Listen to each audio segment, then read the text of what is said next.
Oh!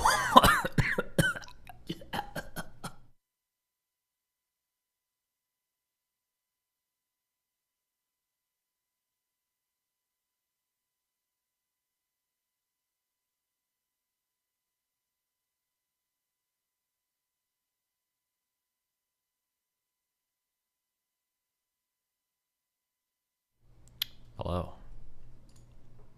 Welcome to the D Zone. How we doing, guys?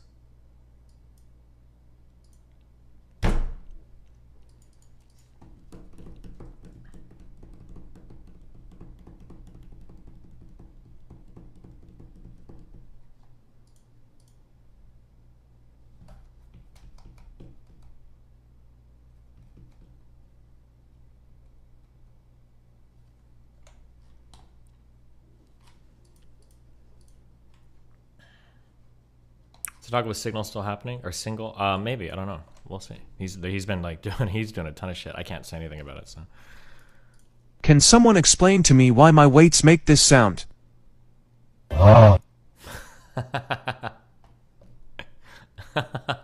Can someone explain to me why my weights make this sound?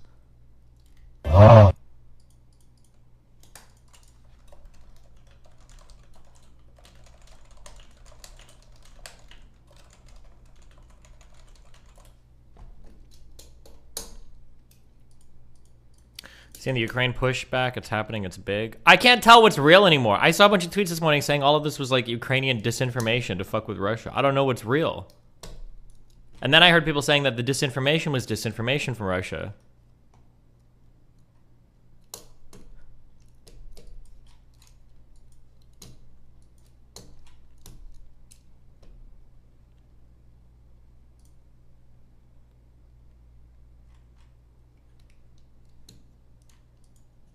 Aren't the Chinese threatening Taiwan at the moment? What are we going to do without chips? I don't know what these people are thinking. What are the environmentalists thinking?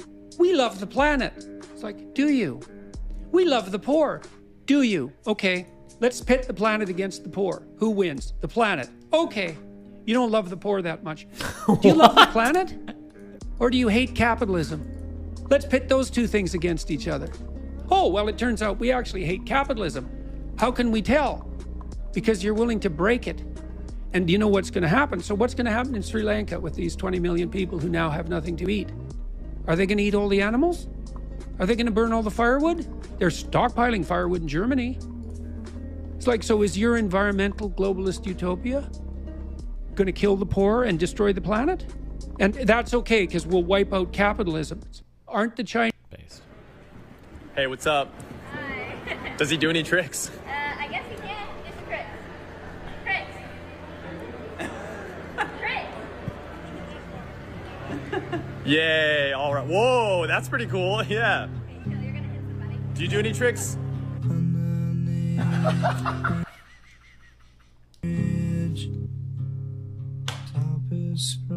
Jesus. Final winner. Going home with $5,000 and the title as our State Farm Cosplay Contest winner here today. Oh no. Oh no. Get to the worlds. Leah Naka in Dragon Sorceress Syra. How did I know she was gonna win? No, wait, what is happening? There must be more to the there must be more to her cosplay. Cosplay contest winner here today, and round trick it to the worlds. Did she say round trick it? Round trick it to the worlds. Leah Naka in Dragon Sorceress Syra.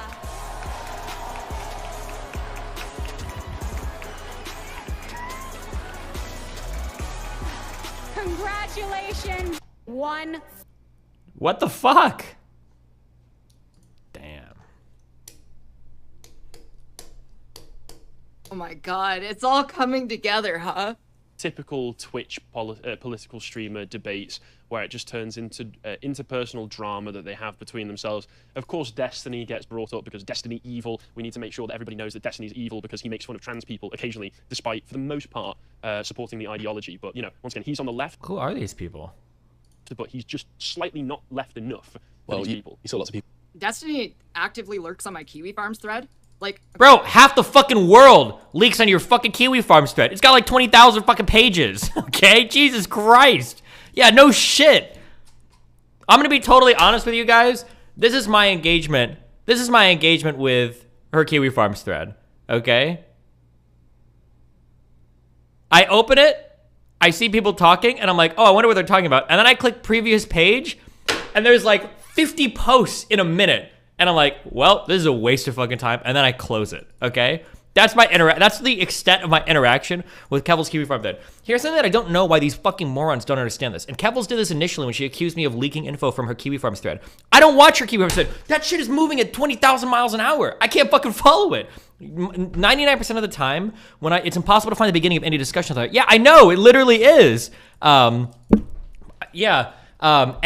I'm posting shit on Twitter, she's like, he mined my Kiwi Farms thread for info. Bro, I don't have time to go through your fucking shit. Are you serious? Get the fuck out of here. People send me shit on Discord. That's how I post stuff. Most of the memes and shit that you see me post on fucking Twitter, either come from people DMing me on Twitter or DMing me on Discord. That's where 98% of my shit comes from. This idea that I'm like perusing all of her fucking Kiwi Farms thread, going through the 7 million page. Get the fuck out of here. I don't have time for this shit, dude. okay, hold on a second. I said I wouldn't bring it up, but like, I need to show you all something. Just like, here's the reason why I don't really engage with him. So like, the reason that I have a Kiwi Farms thread in the first place is because I got into a fight with Destiny and they started posting about me in his Kiwi Farms thread. And the moment that started happening, he started talking on his stream about me being brought up in his Kiwi Farms thread. He's posted. What is the only organ in women that stays warm?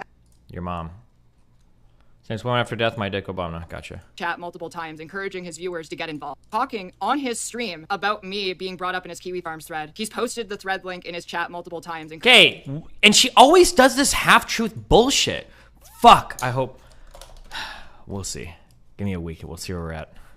We'll see where we're at on those memes. She's lying! Okay, part of this is half-true. She might have gotten a thread on Kiwi Farms because people were initially posting about her in my thread. That's how a lot of threads on Kiwi Farms start, though. People will be talking about somebody in a thread, and then all of a sudden another character will kind of come into the orbit and be like, oh, who's this? We should start a thread on them. So that might be how her thread started, although I'm not 100% of that. It might be. She was also fighting with other people. She was also fighting with other people on the internet. There's a lot of people that don't like her, even before me. But the reason why I posted her thread in my chat wasn't to drive people to it. I did that in response to her allegations that a whole bunch of transphobic harassment was coming from my community. That's not true. It was coming from fucking Kiwi Farms. You can find my logs. Somebody can find the logs in my chat. I think I linked her thread one time. And when I linked her thread, I literally said, hey, I don't know why she's accusing my community of being transphobic when you can literally see, here's her thread. It's already got like 200 pages in like 1 week, and she's accusing my fucking community of being transphobic. It's all coming from Kiwi Farms, obviously.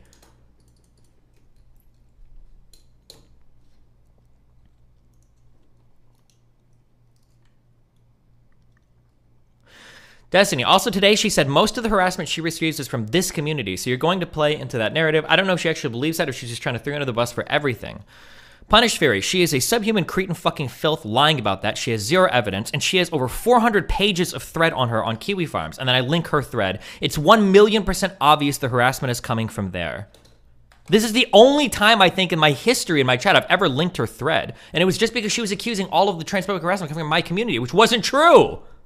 Encouraging his viewers to get involved. When do I encourage my viewers to get involved? Bro, before this whole drama started, and here's the ultimate irony, before this whole drama started, I'm gonna be honest, I'm gonna say probably 90 to 95% of my audience didn't even know what the fuck Kiwi Farms was. Like, every time we talked about it, or spoke about it in the beginning, like, in the first, like, week or two of this, everybody's like, what's Kiwi Farms? What's a Kiwi farmer? What's a Kiwis? What's a Kiwi farm? Like, Like nobody, I don't even know how many people in my audience right now knows what Kiwi Farms is. Like, Jesus Christ. Farms thread. He's posted the thread link in his chat multiple times, encouraging— That's a lie. It's only one time. My logs in my chat are public, you lying fuck. Put aside petty shit, and he could have saved me from having an assault rifle. No one can save you from yourself. You are your own worst enemy. You are worse of an enemy than anybody could have ever. You're an enemy to everybody around you. You are the hellspawn that I spoke of for years, worrying that it would be clobbered together from the far left, crazy fucking activist communities online. You are the one that has come. You are the doomslayer that everybody was worried about. To me over the last several months. He had a point, you know? He could have put aside petty shit, and he could have saved me from having an assault rifle pointed at my face. But you didn't have an assault rifle pointed at your face. Why are you still lying about that? And how could I have saved you? Bro, threads start up all the fucking time off of other cow threads or whatever. That's how this shit works. People find somebody that comes into somebody's orbit and then somebody makes a thread on them. My Kiwi Farms thread has probably spawned like 8 other threads on Kiwi Farms. Pretty sure, I think Mike from PA might have gotten one. She who must not be named got one. I don't know if they made one on Lorne or not, or if that already existed. Did Ralph come from mine? Probably not. Ralph's been involved in other shit on the internet already. Vosh and Mr. Girl might have gotten one. I don't know. I don't have Tor or any of that shit installed, so I can't go and look. But like, this idea, yeah, like this is how like threads start. But he's a sociopath. You shouldn't get involved with him whatsoever or take anything he has to say seriously. And he has no future past streaming, so once he retires, he'll be completely irrelevant. So let me just pull this thing up. Once he retires, he'll be irrelevant. I mean, isn't that definitionally true? Isn't that what retirement means?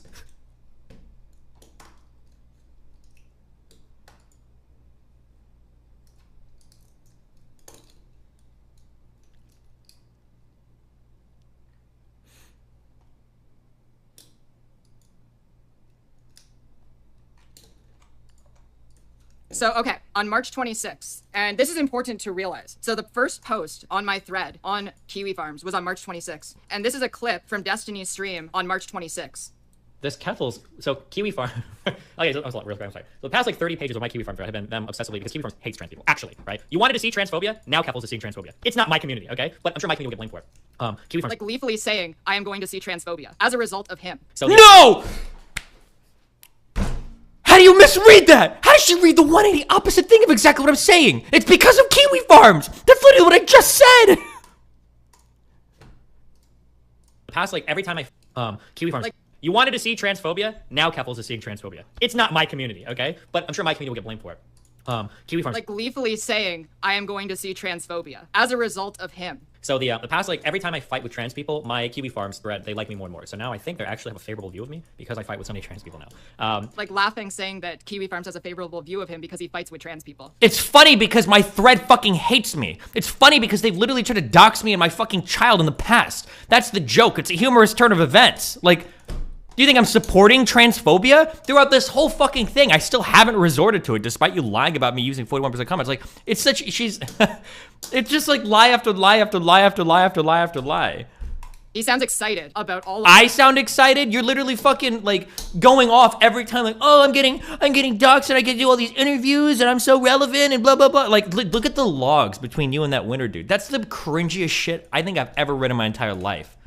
You don't know what you're getting yourself into. You underestimated me. That was Joshua's fatal flaw. Come the fuck on. You're like main character syndrome, except you think that like the story is the Bible, okay? Jesus Christ. All of the things that he has had to put me through when he could have backed off, knowing that this is something that could have happened. And I can't back off on anything. Once your thread spun into existence, I don't even know who I'm talking to right now. I guess I'm just talking to you guys because she knows this. I think she is knowingly lying about all of this.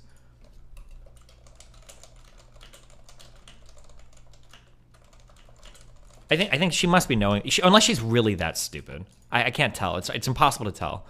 They spent like the past, yeah, they've been railing the Keffels for a lot. They made Keffels her own Kiwi Farms thread because apparently there's a lot of like crazy information about her in the past. She used to be, I guess, like a porn star that like worked for some commie fucking party, and she was like taking money and using it to like spend it in her like sex cult. And apparently she ran like a cat farm server that had like underage minors and shit in it, and she's like deleted accounts so that people can't. There's like a whole bunch of like crazy shit. That's like, but so they created her thread this morning at 5 a.m. and it's already got 47 pages in it. Holy fucking shit. He's so excited, knowing that I was about to become the target of stalking and doxing and swatting. And still to this day, he continually goes on about how I deserve all of it. The Catboy stuff is real. yeah, I've heard back and forth, and I haven't like dug into it much yet. But Jesus, Vosh said in a video that r/Destiny is the same as Kiwi Farms because he's never been to Kiwi Farms. Okay, you get the point. So remember that this is the context to me getting mad at him over the past several months, and the context of this clip was Stardust. But this descended into some into some nonsense. So I thought I'd play the clip of the end of this debate, so you could all see what Josh and I were missing out on from refusing to debate this person.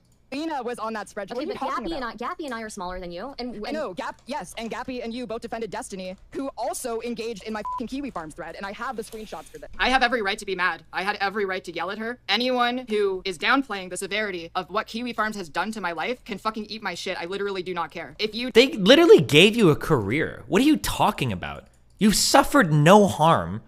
You scammed $100,000 out of your audience. Now you're globetrotting, doing interviews with all the mainstream media publications. Like, does she not understand that her life is literally Kiwi Farms? Like, she has no engagement on her YouTube. Her Twitter blew up because people like to ratio people. She's got no engagement on her YouTube. Her subscriptions haven't like grown at all. She has literally no value or no life or no anything, no presence outside of her obsessive fighting with other people on the internet. I don't even know how she's complaining at this point. Put aside petty shit, and you could have saved me from having into some nonsense. So I thought defended Destiny, who also engaged in my fucking Kiwi Farms thread, and I have the screenshots for this. I have every right to be mad. I had every right to yell at her. Anyone who is downplaying the severity of what Kiwi Farms has done to my life can fucking eat my shit. I literally do not care. If you downplay how this has affected me, you are a sociopath. You are denying my humanity actively, and I do not care about you. Did he post docs of you? No, he doesn't need to. It's a fucking group harassment thread. Okay, but again, people... I already told you, stupid Keppels, Jesus you Christ. have slandered me as a white nationalist, as a white supremacist, as a neo-Nazi. I don't care. I don't care. Yeah, it's nice to not care when you do things, huh? Who cares? You've done that to such... Because you are groups. You've done that to groups of people. I am such a smaller content creator than you, and you think that it's okay. I love how that's the crutch of it. It's like, you're a bigger content creator than me, therefore, you deserve this. That's not what she said. She was complaining that you were a bigger content creator than her and you were like fucking slandering her. Oh my God. Jesus Christ. And then she later went on to go on a whole bunch of Destiny streams. Just completely ignoring a whole bunch of, I feel like Stardust has been on my stream like 5 times this year. How many times have we even talked to Stardust? Me, not viewing me as a human being. That is what it was. Thinking that the things that happened to me and all of the things that I have had to do were justified. That I have to leave the continent for my own safety now. I've been doxxed 3 times. I've been swatted. Shit is fucking hell. And people try and tone police me over this. Hey, for you to slander me as a white nationalist, as a brown woman, by the way. 3 times, yeah, and Stardust just sits there processing it all. Okay, well, guys, that was that. Keffels just hangs up after a freak out. And to be fair, let's be fair here. Keffels, in that moment, displayed what I can only describe as an incredibly feminine temperament. That is true. In being contradicted, immediately freaking out, not taking responsibility for your accusations that you're throwing out, and then immediately hanging up. No, I've met a few women like that. I'm sure you have. You get negative pussy, dude. Let's be fair. Hysterical and illogical? Okay, you're starting to win me over. Oh my God, it's all... What is this? Information. I think she went to either friends or family's homes that were outside of the public eye that hadn't been doxxed. But then Taylor Lorenz, there were photographs of her showing up at random people's homes that were connected to libs of TikTok, like friends and family. She was going around trying to collect as much information as possible without recognizing, well, without... But wait, libs of TikTok didn't have their home address leaked. Like, Kaya Rychik did not have her home address leaked. Doxing involves revealing a home address. That's not true! You don't have to leak a home address for a dox. Why are you even talking about anything? Oh. Give me a first and last name and you can probably find the address of almost any motherfucker on the planet. Like... They just leaked the name. I had my home address leaked. That is why I got swatted. Acknowledging that there are obviously, as she points out here in...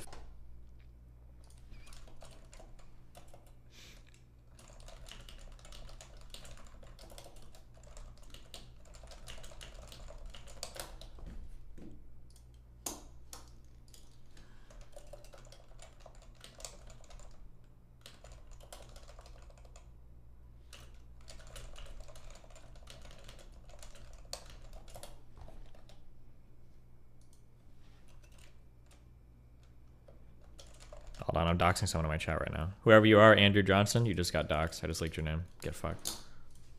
fact, IRL consequences, in real life consequences for doxing somebody, harassing them, harassing their family, especially when it's somebody as contentious as Libs of TikTok, when, you know, groups like Antifa and even parts of the online trans community have shown the links that they will go to silence political opponents. And, you know, you would think that with somebody like Libs of TikTok, the people you'd want to be silencing are all those people, those idiots posting TikToks, just basically saying your evil plans out loud. But no, it's not their fault for broadcasting this. Wait, exactly which TikTok was encouraging your followers to send death threats to the healthcare workers at Boston Children's Hospital? I forgot which TikTok that was based on. Libs of TikTok has barely anything to do with TikTok anymore. That's not what the thing is for. Libs of TikTok is used as a big platform in order to hurt the trans community. Complete nonsense, but it's... What is this? Go for it. So I know you like talking in circles and wasting everyone's time, but let's actually have a real conversation where we don't have a bunch of nerds talking. So first of all, let's get some Z's in the chat. Now, what do you have against Russia, number one? And number two, why did you mock Dogina's death? We already have at least 2 nerds talking right now, though. Don't you feel? No, like you're the fucking colonizer. That's the problem, right? You have a colonizer mindset. But am I a nerd? Yeah, you're a fucking nerd, bro. You're a neckbeard. Oh, are you a Redditor. No, I'm the king of Lebanon. I see. The king of Lebanon. King. Wait, Yeah. why would a leftist support a monarch? King of Lebanon. So let me ask you a question. Why are you against Russia? Why are you against Putin? What's wrong with Putin? Because I think they're cringe and gay. Why do you like them? Well, because Putin's been running around liberally. Oh, I used the gay word and now he's using the gay word? Okay, Vouch. Still watching my content. Make sure to like and subscribe. From Nazis who've been killing Russians for 8 years. And the Queen just died, by the way. Rest in peace, the Queen. You celebrate people's deaths. You celebrate Dugina's death. You're like pro-death. Why? Because I'm edgy like an anime character. Yeah, see, that's the problem, Bosch. You have no fucking pushback at all. You attack the top G. Listen, what's wrong with the top G? You're throwing in too many. You're throwing too many root vegetables into your soup, my friend. The troll would be more believable. If Bro, you actually engage. Actually engage. You have to. Because you've been boring the whole audience, bro. You've been boring everyone. This is a common mistake in the drive to be as intolerable as quickly as possible. You jump into too many tropes. You jump through too many hoops. All right. So let me ask you a question. Did NATO expansion cause Russia to intervene? Yes or no? No. Okay, and can you explain why? Because Russia has demonstrated a willingness to engage in imperialism west of its border anyway. NATO's expansion was a pretext, but in reality, it seems like this was going to happen one way or another. They attempted to do this without direct conflict through Yanukovych, since he was a Putin puppet. But after Euromaidan, of course... Yanukovych. I'm very tired. Yanukovych. Well, he's oh my gosh, get it out. Anyway, after he was ousted, of course, you know, he annexed Crimea, the Donbass gets invaded by Russia. So, okay, so let's explain. Let's go through that. Crimea and Donbass. So, did Crimea and Donbass want to be with Russia? Well, I don't know what you could possibly cite to indicate that Donbass wanted to be with Russia, because every it's simple, because the Donetsk people's... What are you saying? Because every indicator available at the time of the invasion... Actually, never mind. Let me cut you off. So here's the thing about Donetsk.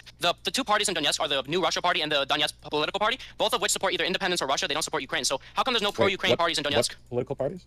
You have the New Russia Party, which is annexation. They want annexation by Russia. And then you have the Donetsk People's Party, which is like they want independence. Those aren't... Okay. Boring Russia arguments. We've been there. Done that. Oh!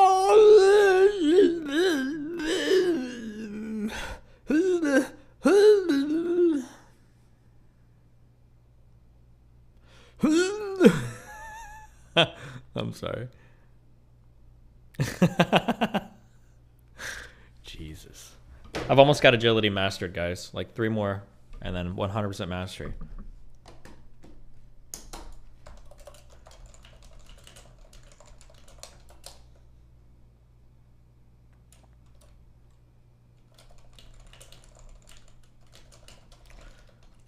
Ooh. Are you allowed to restream the single podcast? I don't know.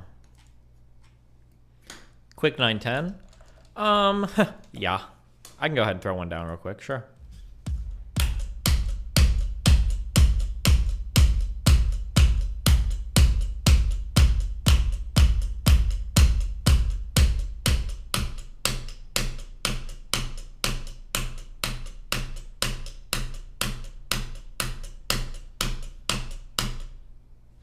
I just wanted to go for an even 900 today, you know?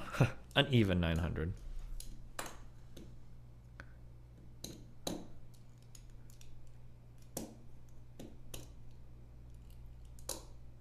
That King of Suede thing is fucking with my head now. It does. It actually measures the time between beats. It doesn't keep a consistent tempo. That's why, so like when I'm late here, or when I'm early here, and I'm trying to get back on time and I hit the next one, it says I'm late on the next one. That's actually such a stupid fucking way of measuring time. How bizarre. That's why it swings back and forth so much. Did you see this? Yeah, we watched this at the end of the stream. I thought about tweeting out a challenge to Shkreli that if we had like 3 months, I'd box him. But I think I'm actually like literally like 30 or 40 pounds heavier than him, so it wouldn't be fair. And then if I put out a boxing challenge to Skrelly, I think a whole bunch of people would want to box me, and I don't know if I'd feel like doing that. So I don't think I could do it. I wouldn't be able to tweet it out.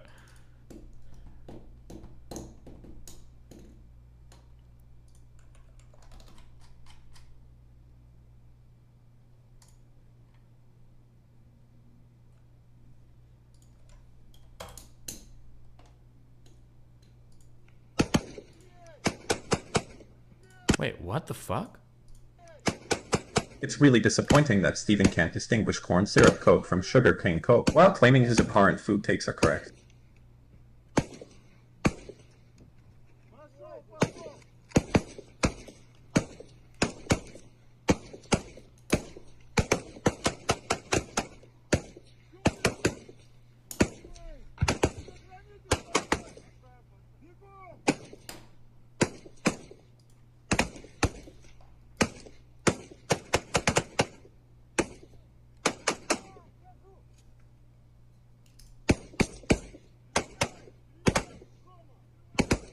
What?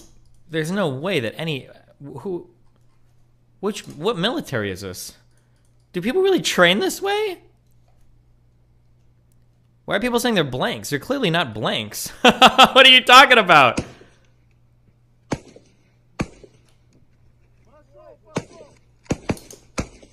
Beirut? Russia. Russian flag on its arm. Oh, I wasn't even looking. This isn't unheard of, yeah? This seems wild. Fuck that shit. Oh my god.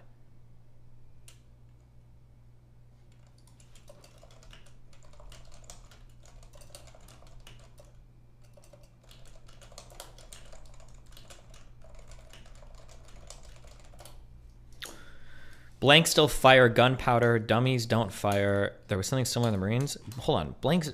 Okay. Blanks do not fire gunpowder. That doesn't make any sense.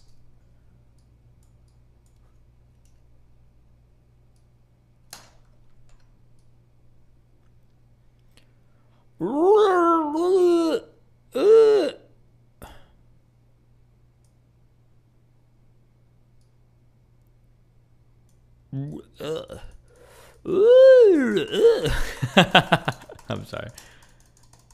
I think when a bullet fires, you have a primer here. A thing will come, it hits this, and then it causes the gunpowder to explode here, which causes a projectile bullet to fire.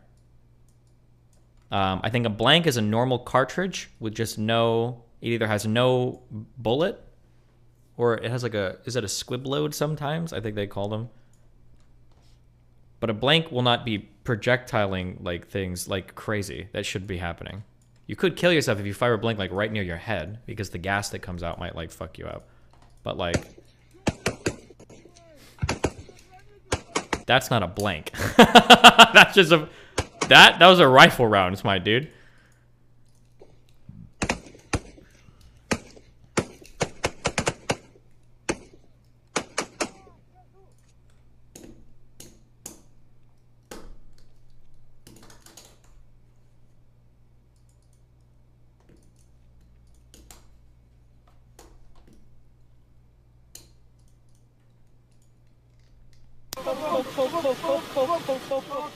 À défaut d'avoir suffisamment...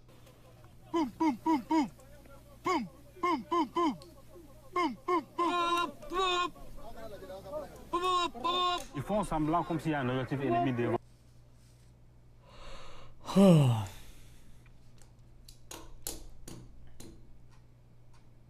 Would your appreciation of a hypothetical album you like be diminished if you found out that it was AI generated? You know what?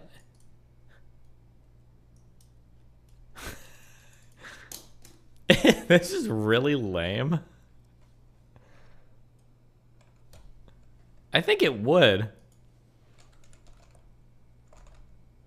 And it shouldn't. I used to listen to this group a long time ago called like Balmoria, I think. And I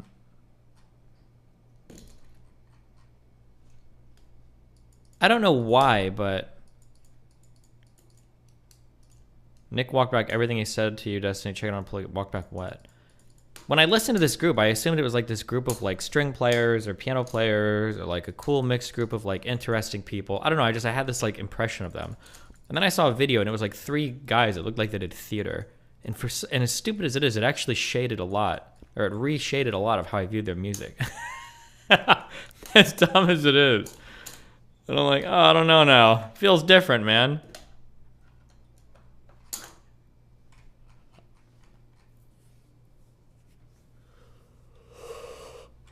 I hated theater kids. God damn it. But I mean, if I really like a song, I'll probably still like the song. But it does change the way I view it a little bit. VOD of Nick walking it back on the pod. Did you just leave me a 2-hour show?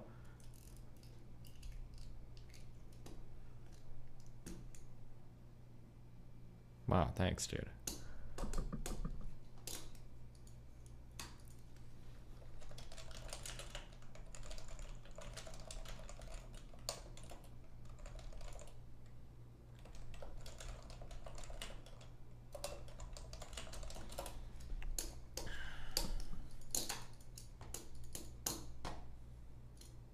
Why don't I just tell me what they walked back? What? 9.5 hour video. Oh my god.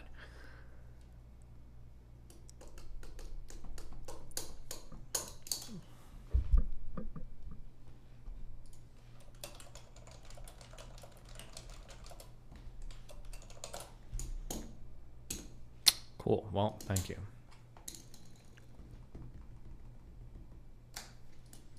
Thoughts on this? AI generated.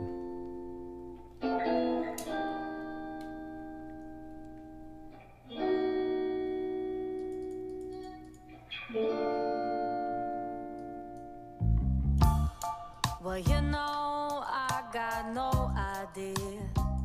I got nothing to say. It's all wrong. And I like to get on going. Trouble is showing with this song. I have seen it all, but it doesn't show one bit. My mind never rests, except for when he says I'm. Is the whole song AI generated? Did somebody go through and clean it up, or?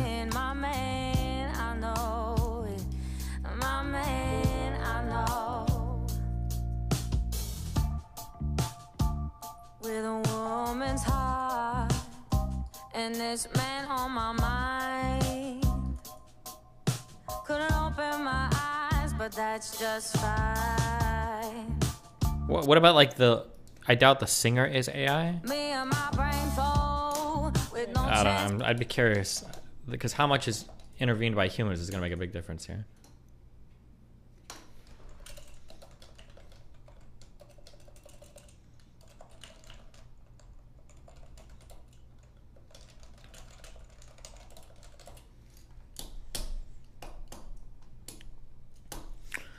Just walk back everything in lights as I disliked him. So Destiny's lying and being disingenuous because of how he treated Keffels. Okay.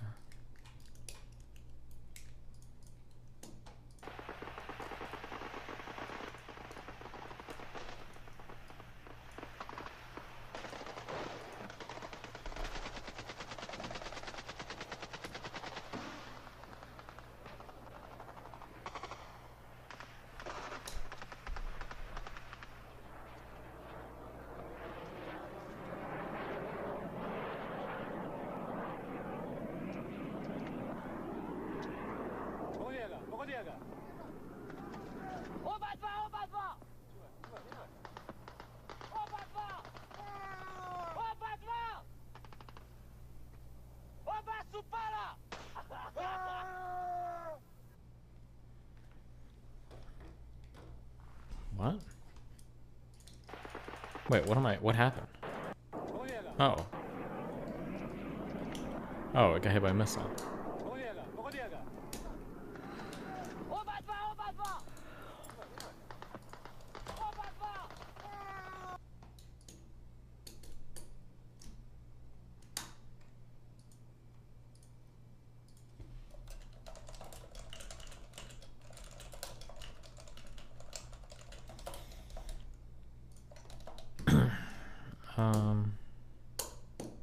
Follow the news with your crate. Yep, what we've heard.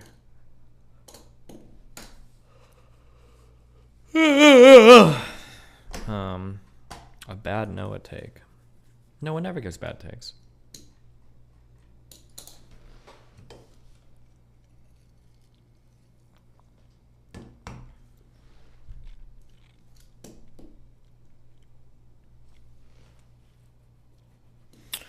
I understand where he's coming from. It's like kind of like half true.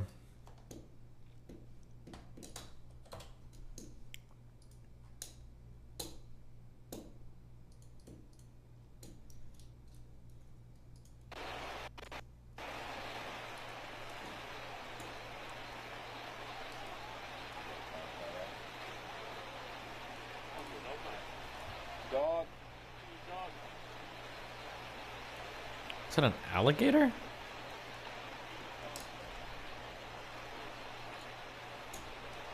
Crocodile?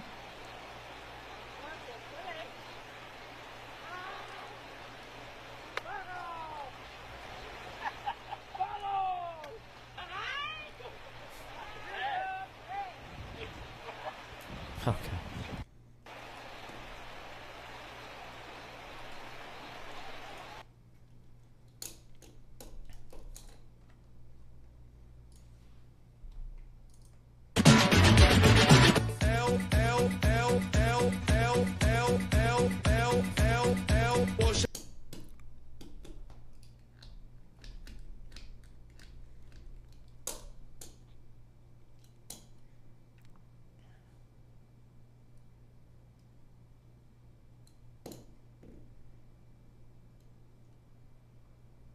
$564,000 attempts? What the fuck?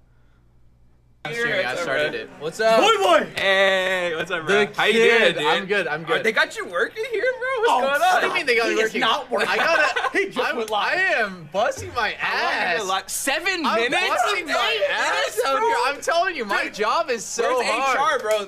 This guy needs a break right now. I bro. know. I'm on my lunch break. It's fucking shit. dude. Oh, you're gonna coast through the finals, huh? Yeah, I am. Oh shit. Hi guys, what's up?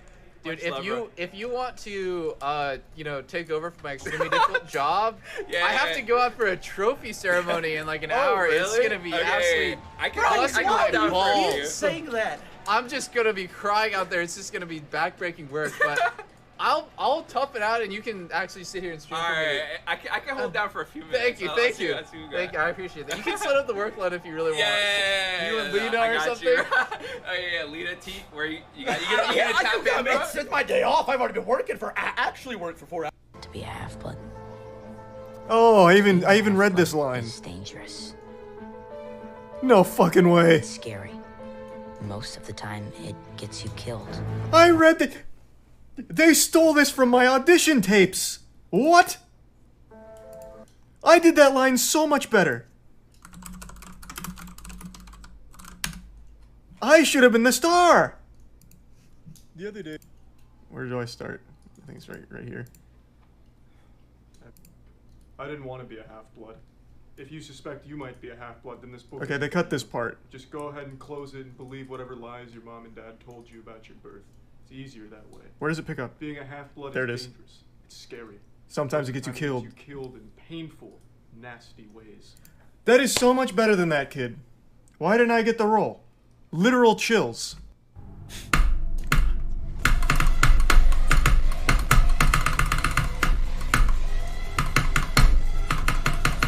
I can beat this game. Easy.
Oh, interesting. Why are you already in here, dude? We're not even doing call-ins, and you're just waiting. Oh, you're not saying anything. You're just... Hey, oh. I mean, yeah.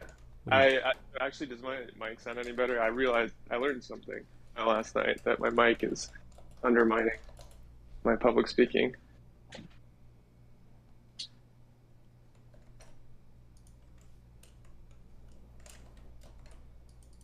Oh fuck, hold on. It might still be undermining it. You might have to drive me back in 1 second. Because I can't hear anything you're saying. God damn it, dude.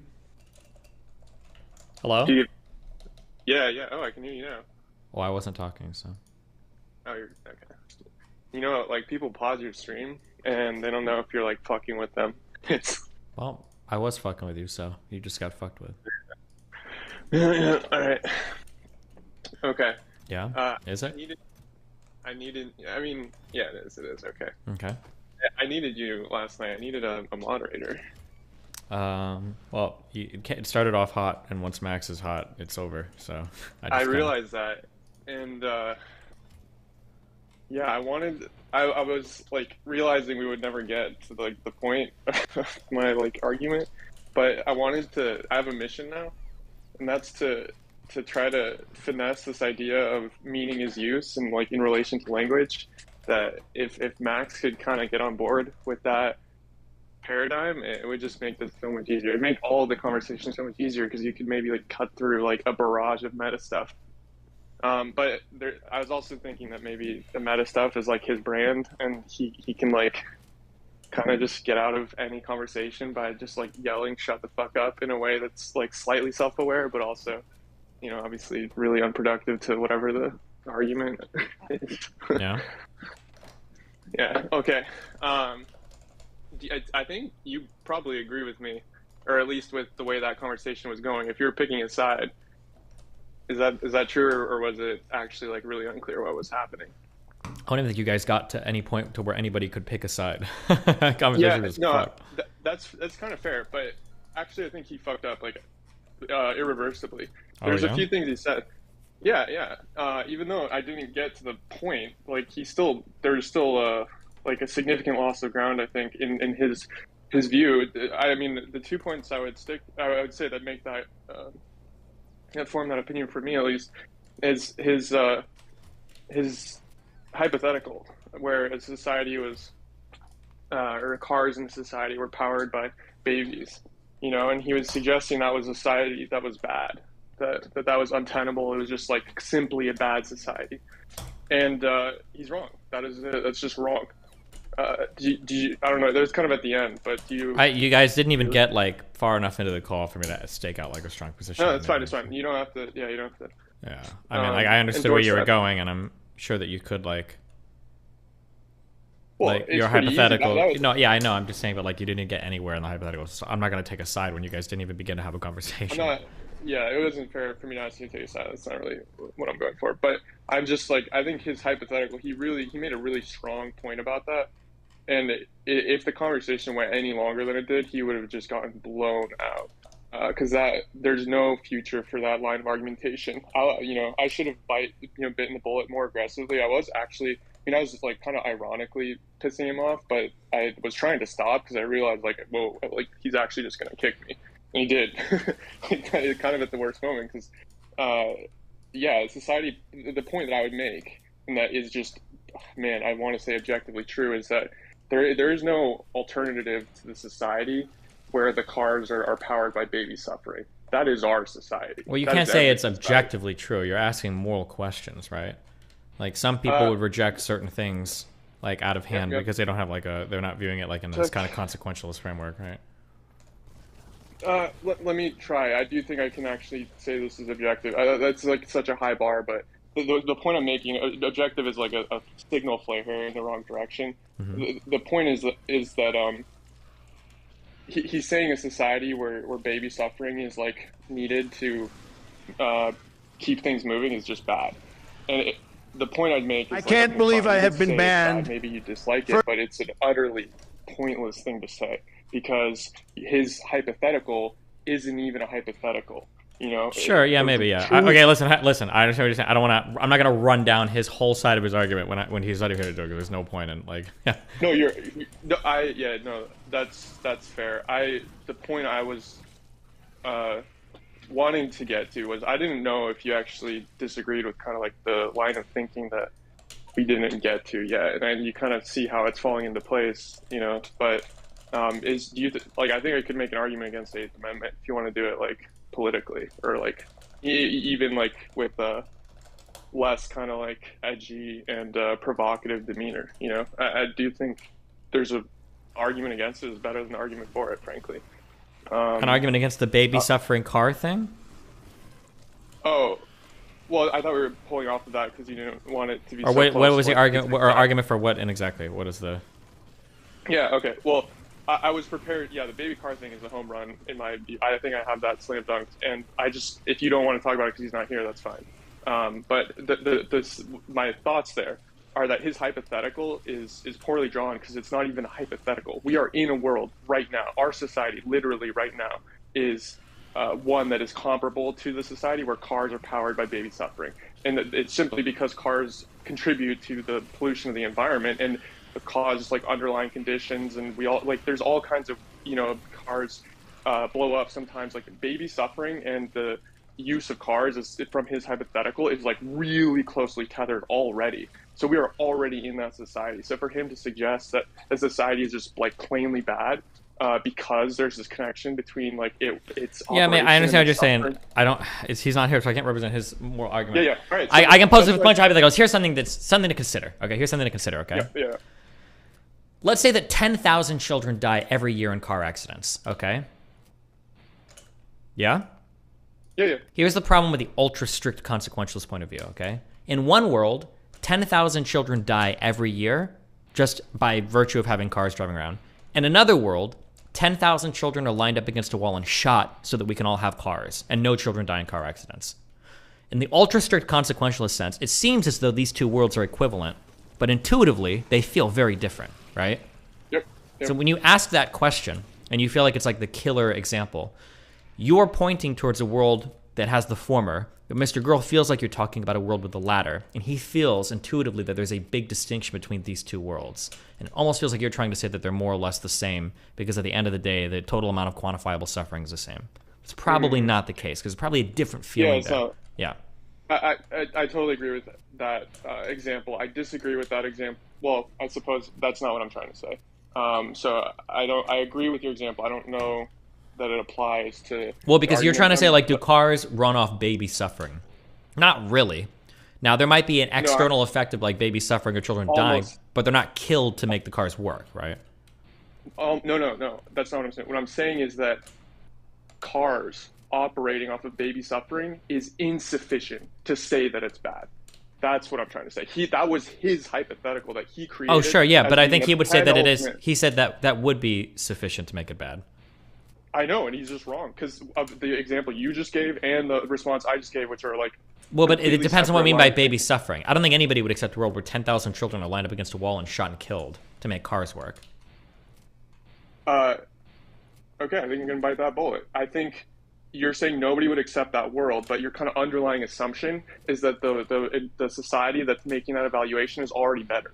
What if in that society the standard or the expected cost of cars working, and they need cars for whatever purpose, is 15,000 kids dying, right? Or maybe it's a world where the cars are so inefficient that one car operating is literally just like scarring the earth and leaving a trail of nuclear like reactive fallout, right? So you're kind of the point here is that your assumption is about the society we have, but it's not to say that version of the world where 10,000 kids are shot just to get cars to work is actually bad. It's all completely relative to the alternatives, right?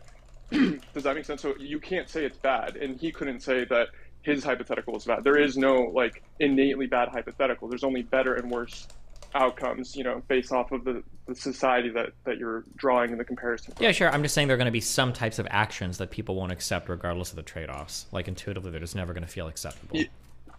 Okay. Intuitively, they're never going to feel acceptable. That's true. But, like, using your framework, could we not theoretically justify slavery? If the affected population was small enough, and if the payoff was great enough. 100%. Yeah, you could but people aren't going to intuitively totally feel okay about that. There's going to be other things at play here. Oh, I know. So the reason people don't intuitively accept it is because they can't pull their brain out of the conditions they find themselves in, the conditions they wake up in and the conditions they go to sleep in.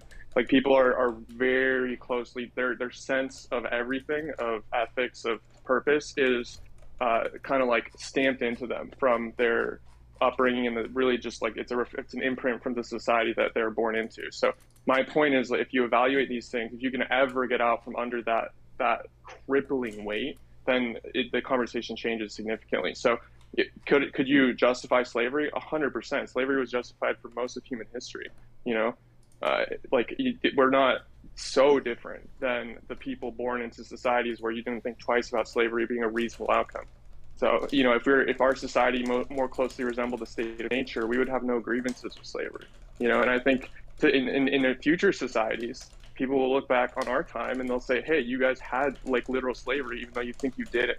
And that would be because the working conditions maybe of like the kind of like class system you see in the US, or a literal caste system that you see in India, were more akin to slavery than like some kind of like future state, right? So it's like, my point is that there is no, well, my point in response to what you just said, not my broader point, but it's like you can't say that this is bad and this is good.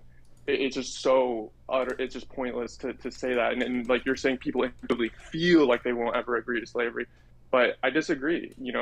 I believe, given sufficient interest, mutual interest in arriving at truth, you can bypass that. I think if you and I talked, and I think you're saying most people feel. I don't think you feel that way. Do you well, my feelings are relevant. I'm just saying that I think that we can point to there is a different feeling and action between things that appear to have the same consequences. And sometimes I think that our intuitive feelings can lead us to things that rationally might not make a lot of sense. So, for instance, if I could show you two societies, one where like 80% of the population was enslaved, but their material conditions were all vastly improved, and another society where everybody is like free, but the material conditions are quite a bit worse, I think most people might opt towards the latter than the former, even if it doesn't really make sense to. So that's interesting, because if it was a hypothetical exercise, I agree with you, because we've really poisoned the well with like concepts like slavery. Those things just are like as close to like ontologically evil, as I said the word, as possible. So I agree with I agree with you to the extent you're talking about feelings, but I think in practice, all people care about are material conditions. If you were living in the society as a slave, I think politics shows that that's not the case, right? People don't make like rational, when I say rational, people don't make like fully informed, logical, rational decisions about, say, who they vote for. Look at how many poor Republicans think that like Trump is their friend and they vote for it, right? I know. Yeah. So yeah, to the extent that this relates to feelings, yeah, I agree. But I'm saying though that like in practice it boils down a little differently. If you just to keep it to again the hypothetical you just gave, where like there's a society that has a lot of slavery, but the material conditions are pretty good for all. I assume in that society you're talking about the material conditions, including the slaves, right? So like it's even though they are slaves, somehow the material conditions are pretty good. Is that what you intended to say? Yeah. Yeah, right. And then the other society, material conditions are dog shit, but there's no slavery. Woo, right? So, and you're saying hypothetically, yeah, people are going to really dislike that. But I think the reason they dislike that is because people have an allergic reaction to concepts like slavery, because they're brainwashed by like this Western individualism. So, I think I would make the case that if they're closer to those societies, if you're paying the price of those material conditions, you would do anything to improve the material conditions of your everyday existence. Maybe, so yeah. But it'd be hard to know.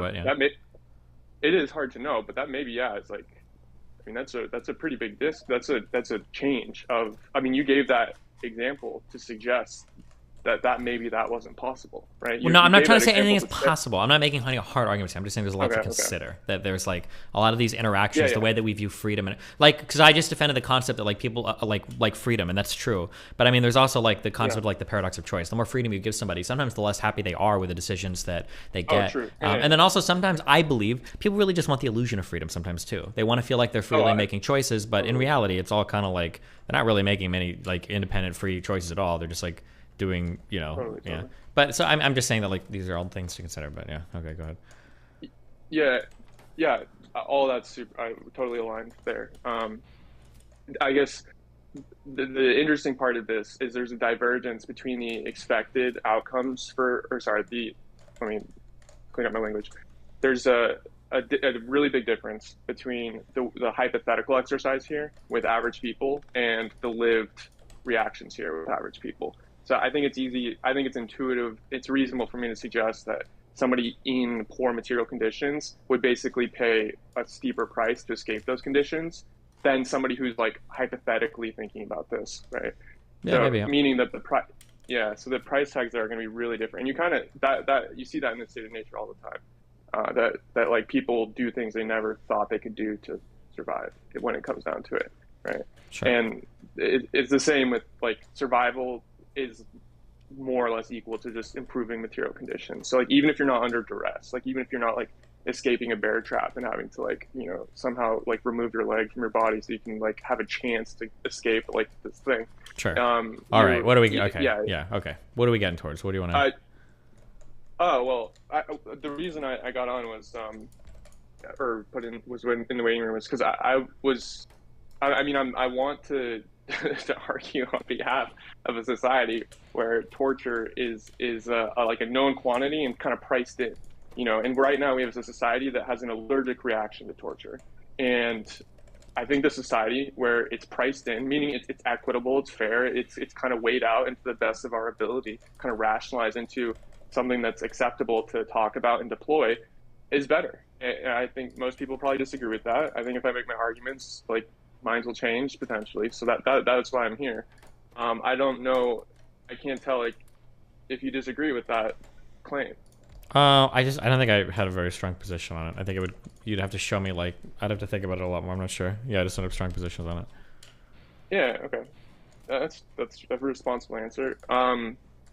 You know, for what it's worth, I've listened to your content for a while. We don't disagree on a whole lot. You know, there's been a few times where I wasn't in a position to like call in or whatever, but where I wanted to. But I think this might be like a good argument. I don't know if people are interested in it, but if it's interesting to you, form a position on it, and I'll go to bat for the argument that the stance that I just drawn out, that the society with torture priced in. I am fond of that language because what I'm trying to do is bundle in the concept that it's not just like recklessly abundant torture. It's torture deployed strategically.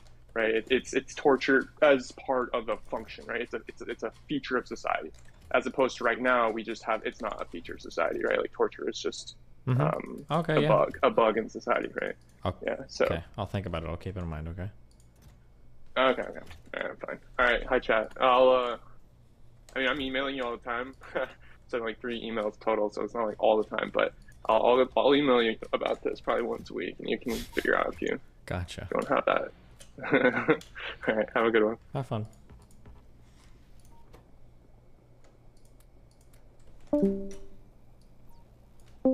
Wolfgang, you're in. What up?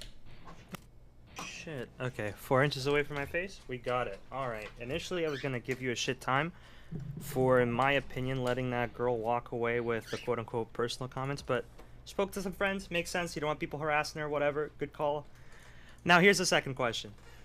You have a lot of people that talk a lot of shit about DGG, the community in general. Yeah, and it's fucking annoying. Yeah. I think you do a good job on stream saying that you hold people to account, but I feel like maybe there's an alternative for you kind of giving DGG better optics. And I feel like that could come in the shape of community showcases, which I don't think you should do. You're a busy man, sure. You don't got the time to be doing that stuff. But it could be a good idea to get somebody in your team to maybe make like monthly community showcases of like creative stuff and just good stuff that the people do. You know what I mean? Nope. Give me an example. Okay, well, I can tell you for a fact that I follow a lot of artists on Twitter, and incredibly enough, there are some artists that I never heard of, that I find, that are insanely talented, and then I'll go through their tweets, and then for some fucking reason, there will be like a sketch that they've done of you, but they won't name you, and then somebody in the comments is going to be like, is that the D-Man? And then the artist will say yes. And these people are incredibly talented. I've seen this happen twice. Sure, just twice, but there might be many more out there. It could be a good idea, at least just because I talk about visual arts, to have a community showcase of visual artists, to have a showcase of people that do music and stuff, and to really advertise these people as part of your community. Maybe it could be shitty because if you have people like Keffels, it could paint a target on their back to be harassed. But this whole idea happened before this whole Keffels thing kind of blew up. I think it could be good for you to grab onto these people that make really creative stuff and for you to showcase them as part of your community. It would help, I think, people have an opinion that like, oh, these people aren't just weird fucking trolls that harass people. Do you think just having artists in my community would change people's mind on that? I think it would help because what do people think about DGG? Like when you talk about them with people that don't like them, they're just fucking people that harass people online. That's all that they think, in my opinion, at least from what I see. They're just harassers. But I don't think we have like, I mean, we've got like a lot of artists in our community. I don't know if that would warm people up to us. Maybe not. I just feel like, okay. So the reason why I bring this up, and these communities are way smaller, so it might not work. But when I watch people like Booksmarts or Erudite, it feels like there's a huge chunk of the community that's well known for like being like having like movie club, and they'll join into movie club and they'll talk about movies, or book club or art club or whatever. Erudite has like a community of people that are very into philosophy and shit like that. But I feel like these get advertised so much. It feels like there are people that join and participate in the community for these, I'm gonna call them extracurricular activities, right? And again, it might be that the community is so small that it's easy to pay attention to that, and it could be that it wouldn't work with yours, but I just feel like it could be beneficial. Like I feel like it could have a better look. It wouldn't stop people from hating DGG, but it could have people in the middle be like, oh, okay, they got like artists, they got musicians. Just helps to give like a good look, in my opinion. I don't think it's gonna magically solve everything. It's just a plus, okay? I'll keep it in mind, okay, bud? Oh, you'll keep it in mind. You'll keep everything in mind. I do. I got a lot of stuff in my mind. Oh, I got a lot. Okay. All right. You know, you can keep it in your mind. Thank you. I will. I'm gonna look, and I'll fucking annoy you. Okay. Okay. I'm still thinking about that Sekiro debate. You're gonna get. Oh, you mean the game that the Dark Souls clone? Oh yeah, the Dark Souls clone. Okay, Chiefo, listen to me. I feel like it's incredibly reductive of you to ignore all the fucking gameplay design stuff that makes any fucking normal player walking to that game automatically be funneled into playing more aggressive without realizing, right? Bloodborne does a similar fucking thing. It's pretty fucking good. I feel like the way you fucking describe this is so reductive. It's ridiculous, all right? It's not reductive. The cameras are the same, the movements are similar, the enemy patterns are similar, the combat rhythm is almost identical. The what? Okay, the combat rhythm being identical, I very much disagree with. And I feel like if you look at the focus on specifically pairing, because again, Dark Souls is a way more defensive game. The game, well, you can play aggressively, absolutely, but the default person that plays Dark Souls, in my opinion, any of the 3 games, are gonna get funneled into playing like this defensive style. The rolling, the putting up the shields, which I know that you fucking hate, fine. But you look at a game like Sekiro, and it takes the average fucking player that would be like super risk aversive, I don't know what you call it, that would averse, like they wouldn't deal with risk, and the game, the way it's designed, the way the combat is made, it makes it so you won't succeed unless you take risk, unless you like fucking play in the offensive, which I think like it's worth making that distinction when you talk about the game. When you say these are just the same, I feel like it's incredibly fucking reductive. They're not the same. They're obviously like different games. Yeah, I just hate the way that you talk about this because sure, that's fine. They're different. They're different games. I agree with you for that, of course. But like they're very clearly like Souls games. They are. But why? Why? Like if nobody told me that Sekiro was a Souls game and I picked it up and started playing it in like 2 minutes, I'd be like, oh, this is a Souls game, 100%. It's From Software, absolutely, 100%. It's like this. There's so many. Write me off as a salty fan. Write me off as a salty fan. No, listen, I don't know what you even mean by that. I'm a fan of all the games. I love these games. I've like literally played and beaten all of them on stream. They're all fun games. All I'm saying is that I recognize that I just want you to maybe talk a little bit more about the good things, but you don't have to. Nothing that I just said is a bad thing. Them being Souls games aren't bad things. I liked all of them. Don't you feel like when you say they're the same, it's kind of, well, okay, you explain it. Oh, I don't literally mean the same. Okay, never mind. Listen, I'm good, okay? Are you good? Well, I mean, like, they don't take very many risks with their games. Like, they've got their gameplay loop figured out. And then from, like, Dark Souls 1 onwards, they've played it pretty safe in terms of, like, the combat system and everything. They've expanded, like, the exploration a little bit more. But, like, yeah, I mean, you can call that a criticism if you want. Or you can say, like, they've identified, like, a successful gameplay loop and they just build on that. Like, I don't know. I don't think it's necessarily a bad thing. Like, listen, I figured this out. I am just a baby boy. And I want you to say the things that I want you to say. And you know what? That's okay. I'm glad you admit that. That's fine. That's fine. Look, just wait until they come out with Armored Core, and you're gonna play that, right? Like, they're working on a new Armored Core game. You're going to play that, aren't you? Or are you gonna put it in your mind? With I mean, I played Armored Core a lot growing up. I love those games. So Armored Core 2, Armored Core 3. Yeah, you're gonna play the new Armored Core that they're gonna make. Good, good. Yeah. It's good to hear. All right, good. We're good. We're good. Me and you, we're good. We're buddies, okay? Okay. Sure. Yeah. All right. Many kisses.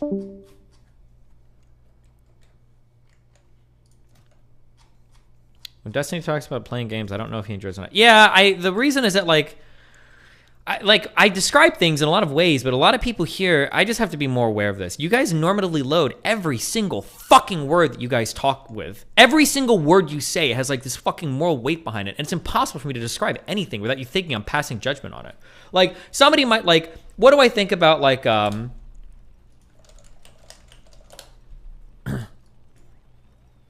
like this song. This is an incredibly simple song. Very simple, one instrument, single melodic line, almost no harmonization. Like, I feel like I like this song. It's a good song. But people will hear a word like simple. Oh, you think it's simple? That means you think it's fucking dog shit. You think it's trash. You think it's fucking horrible. Everything needs to be complex. No, it doesn't. It's just a simple song. But it sounds really good. You can like simple songs. Simple isn't bad. Simping isn't bad either. Woo yeah. Like, there's nothing bad about something being simple. Or same things with, like, the Souls games. There's nothing bad about them identifying a successful gameplay loop and then, like, reiterating it over and over and over again. There's nothing bad about that. That's fine. Bro, how much fucking lubricant do I need? Oh no, not lubricant, heavy oil. It's not your words, it's your tone of voice. Okay, I'll sound more excited. Dark Souls is repeating the same gameplay through a lot of the games, and it works so well. There you go. Is that better for you? Does that make you feel better? Does it make you happier when I say that?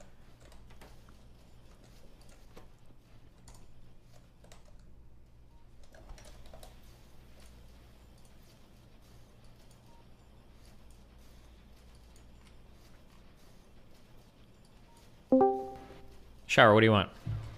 All right. You know, I'm glad that the rhetoric flattening has come to the point where we care about Souls game rhetoric. Like, yeah, well, right? That's welcome to my fucking shit-ass fan base, so... Yeah, can you get rid of the steam engines and boilers out of your inventory? They've been sitting there for a while, and it's yeah, it's wasting space. I don't know if they're ever going to be used for anything. They're not. Just throw them away, please. Never? You really don't think they ever will be? Just throw them away. No, throw them away. Another one. Did you ever... So you know, like, the Micro Brown shit, Ferguson? Yeah, what about him? Did you ever actually go over that on stream? On stream, I don't think so, no. Okay, I was just making sure, because I didn't remember seeing my opinions from there, so I just wanted to make sure. You want to hear about something that you're never going to do? Sure. Yeah, a research IRL stream. So, like, you know how you talk about how, like you going used to have the library? to, like, go to the library? Yeah. So you used to, like, talk about, like, oh, we used to have to go to the library instead of, like, Wikipedia. Mm-hmm. But, like, an IRL stream where you just, like, kind of sit in, like, one of the, like, soundproof booths. And like just start like grabbing shit or ask like the person in the library like, hey, do you have like a source on this, or like, hey, can you like find this article from like whenever? It would have to be like an old topic, right? Like something that's like not like some like new internet like random shit. But it'd have to be like some old thing. I don't know. I thought it'd be interesting, but you're never gonna do it. And then just, you know, one thing to cap it off is Satisfactory is trash. Okay, there's nothing good about it. It's just not a good game. Factorio is better in every way. People who come on stream saying you should play it are just dumb. They don't know what they're talking about. I can agree with that. It's just like you might as well just play like what Rift Breaker or whatever. Where like that was a fun game. I liked Rift Breaker. Everything can go everywhere. Yeah, but it's like you don't have to think very much. It's just like I kind of had the same feeling with like. Did you play Dyson Sphere Program? No, I haven't played it. As soon as you can make things 3-dimensional, it kind of ruins the puzzle solving aspect because you can just like all like the 3-dimensional shit. It's just like I just have to connect this to this and this to this, and it's like it's so simplified.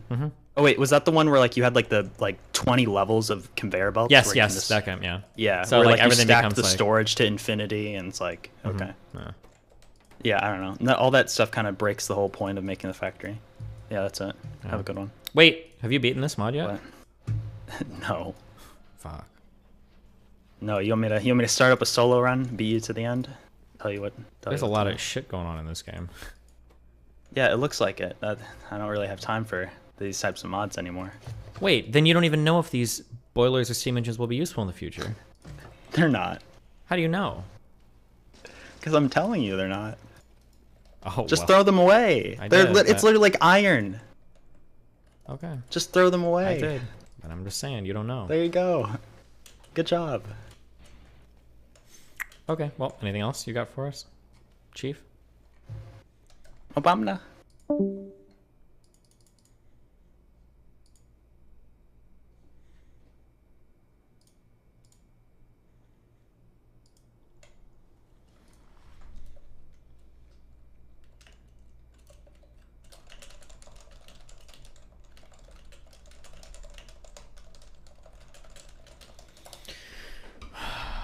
Boom, boom, boom, boom, boom, boom. I have this fucking song stuck in my head.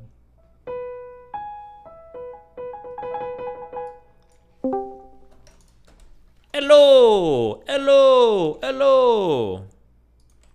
Hello? Shit, I didn't mean to make fun of you. Hi. Okay, wait, no, sorry. I have like 200 ping, so I might be lagging. Am I clear? Well, I have like 300 ping, so now what? I just wanted to talk to you about Steins Gate, to be honest, if you remember anything from that anime. Of course I do. It's one of my favorite animes of all time. Okay, yeah, I thought so. I heard in some VOD that you liked it a lot. Yeah. What do you like most about Steins Gate? I don't know, it's just well done. Usually when you have time travel shit, usually it sucks ass because usually time travel is a way to like remove consequences from any story. Whereas it felt like in Steins Gate, the time travel kind of added consequences to the story, which I thought was like a unique way of doing time travel. So yeah, I don't know, I liked it. Okay, yeah, I just watched it like 3 days ago. What do you think about how they did with like the butterfly effect and stuff, like with the Ruka gender change? Yeah, I thought it was all done like really well. I mean, obviously that isn't real, like the position you have sex yeah, in or whatever. Of course. Yeah, but I thought it was all done like really well. Yeah. So like when I was watching with my friends, and I was like, if they really wanted to apply this butterfly effect thing, a lot more would be different with the character. Do you agree with that? Well, what do you mean? Like, so I feel like if something as drastic as your gender was changed in your life, like a lot of stuff you would do would be different. So like maybe he or she, the Ruka character, wouldn't even meet like the main character Okabe. Well, yeah, I mean, there's like, well, no. So the idea is that one, when they're traveling world lines, they're picking realities that are pretty close. So yeah, maybe if they were a male or female, maybe they're like would be far, far, far, far, far different, but then they would have to move to a farther world line, right? Gotcha. And then I think the point was that in the world line where they were in, that character was already extremely feminine. So like if they were actually a woman or girl, that sounded transphobic. If they were a cis woman or cis girl, then their personality and everything wouldn't be that far removed from what they already were. That was kind of like the point of the character, right? Gotcha. Yeah, then second question would be like regarding CERN. I thought CERN was... They built up CERN to be so menacing, but the way they like showed CERN, like the actual like organization, didn't feel very intimidating at all. Like when they tried to ambush them in the lab, when they first showed up, I found it so goofy that they were just wearing masks. Yeah, this is totally, I have no reason to believe this. or unless I was given a reason to believe this, but I just think of like, I just thought of that as like, it's a large organization and they just hire out like small groups of thugs to like get jobs done, because it's all kind of like, yeah, they do something like that. Like, I don't know, those people are like actual like CERN warriors or something. That would be like my guess, but I don't know if that's not that important of them. Yeah, they built up CERN so like Okabe kept getting texts like like you're being watched, or you know too much. But then I just felt like slightly disappointed with how they did CERN, I guess. Yeah, I guess they weren't really it feels like they weren't as big a part of the show. Yeah, the story, yeah. Would you watch Steins Gate Zero? Would I watch Steins Gate Zero? No, fuck no. But maybe someday. I don't know, I really, really, really liked Steins Gate, and I'm worried that the fucking whatever that Steins Gate Zero shit is gonna be stupid as fuck. But I don't know. I have that worry too, but I've heard a lot of good things about it, so... Really? Yeah. It's quite highly rated too on IMDb, MAL. Okay. I tried watching it, and I got like 7 episodes in, and I might totally be making this up, and maybe I was wrong, but it felt like everybody's boobs got way, way, way, way, way bigger, and I was like, this is so stupid. But what about the plot though? Or do you just only watch the... I don't know. I started watching, and like Kurisu or whatever came back as like a fucking AI or something. I'm not sure. I don't know. Maybe someday I'll give it another go, but... Okay. Any other anime that you've seen or is your favorite? My top 3 are like... my anime tastes are very accessible. My top 3 are like Cowboy Bebop, Death Note, and Steins Gate, so I mean...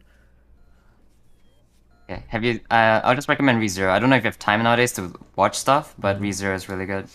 Okay. All right, that's it. Bye. Bye.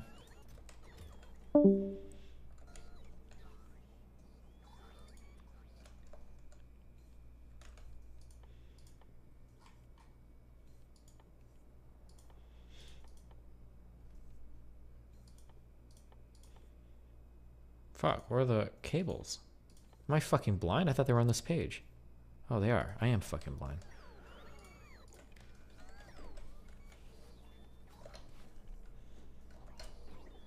RTBA lol. Destiny, open and watch after call.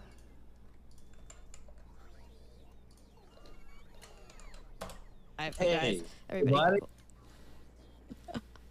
Where's did Dalton leave? No, he went to get a beer, and Wanglin went to go pee. Unreal. Yes. Yeah, what's up? What's going on? Hey. Good cast. Now everybody's nervous because you're here. It's a great cast, yeah. Yeah, how about the Ralph stream today? That was interesting, huh? What a comeback. Ralph delays content for 2 weeks and then just goes in. His meter's all charged up. You did good. Yeah. I gotta say, I allowed myself to be gaslit, because I went on very strongly last night saying that, Destiny's making excuses. He's blowing it out of proportion. He doesn't really believe that. And, he drags me in today to be like, well, I've never lied before. So why would you think I would lie? Why does he always...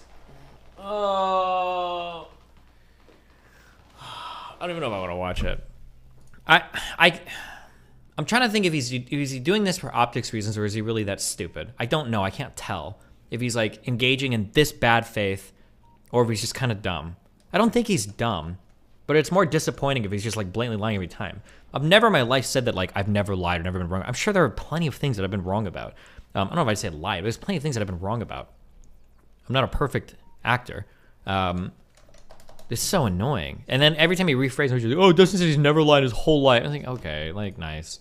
He drags me in today to be like, well, I've never lied before. So why would you think I would lie to you now? And things that are just really kind of like a non sequitur. It's your fucking fault for saying the word Bayesian in a real conversation. Somebody made a post on my subreddit, and I actually think it was actually really good. I just don't know how to approach it without being autistic. Fuck, how do I...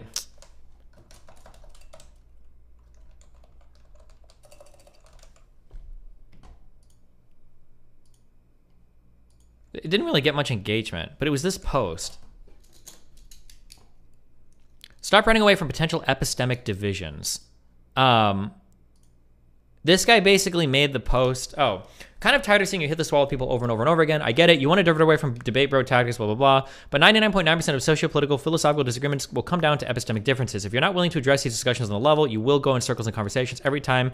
And you do just that. Viking is the most recent example. You're clearly utilizing a Bayesian framework to frame your thinking and arguments about Fuentes' potency. But if your interlocutor isn't cognizant you're doing this, doesn't know what a Bayesian framework is, or disagrees you're utilizing a Bayesian framework, or has holes in their understanding of the framework, etc., should be obvious why someone would interpret you as being weaselly or disingenuous without clarification or context. He's kind of a dick in this post, but like what he's saying is correct.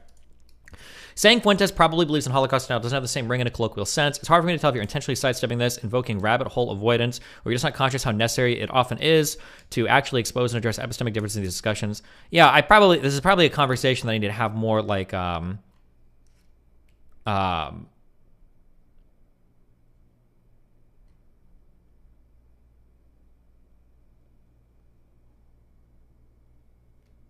Oh, I don't think this guy realized he was responding to me. Destiny has himself said, paraphrasing, once people start calling... Oh, I just realized that. He didn't know he was talking to me. That's kind of funny. Sorry.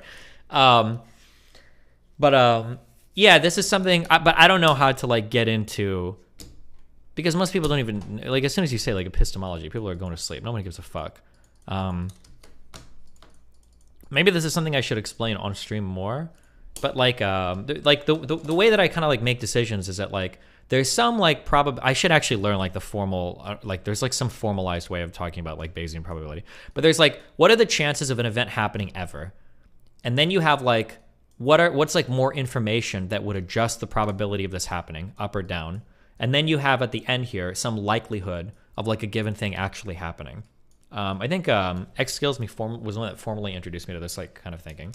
So like if somebody says like the president like the president of the United States called somebody the N-word on League of Legends.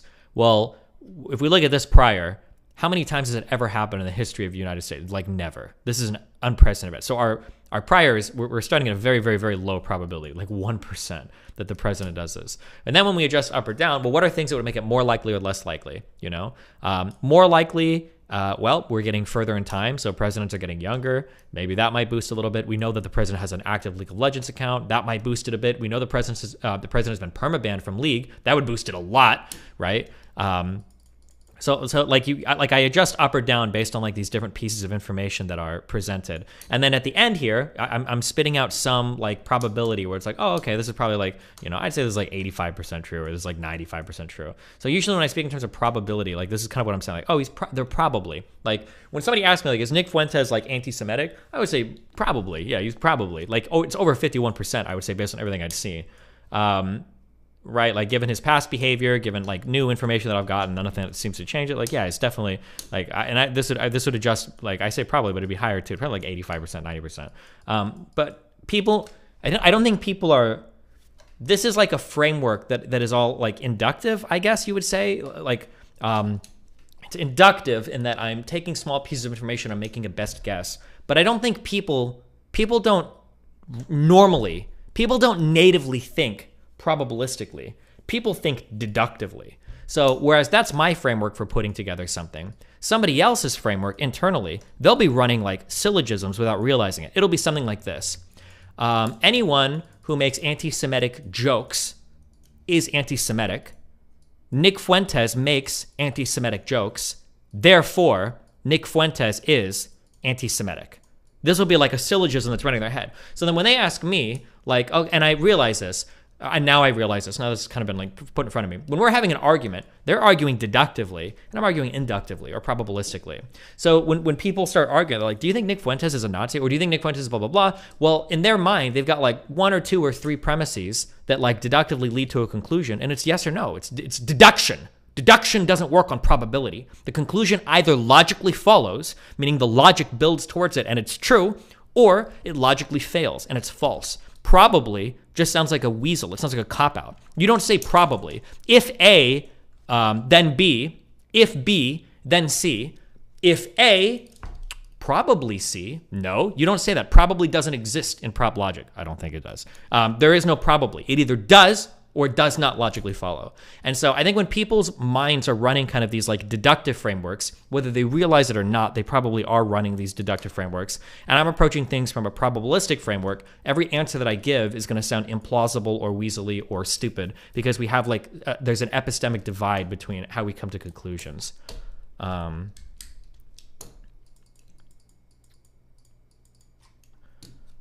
Are you using this equation to attribute motive to a person? Well, no, this is how I use this for everything in life. Just when I think of like anything, I'm always thinking in terms of like probabilities because you could always be wrong about something. Like somebody could do something different or something different could happen. Or like even like you can ask Melina, and I guess it drives people in real life crazy when I do this too. Melina will ask me a question like, oh, this person said that and that and that. Like, do you think that they hate me or whatever? And it's like, maybe they might. But there could also be something else going on. Like maybe they're on their fucking period. Maybe they just stopped taking antidepressants. Maybe they got into a fight with somebody else. Maybe, right? There's a whole bunch of other things they're going to do. Okay, well, but like if they said this, they must hate me. It's like, I don't know if they hate you. They might hate you. There's a good chance based on that and that. Maybe they do hate you. It's like 80%. But there could also be other stuff going on. Like this is how I approach like every single event. This is just how I tend to think about things in my life because there's like so many different crazy things that I deal with and like there could always be other explanations. I get scared about running deductive frameworks because there's nothing scarier than deductively committing to a conclusion that ends up being false because it fucks your mind and I think it undermines your confidence in the world. Whereas if I'm more probabilistic with how I see things, I've got room for error without undermining like my confidence in understanding anything, right?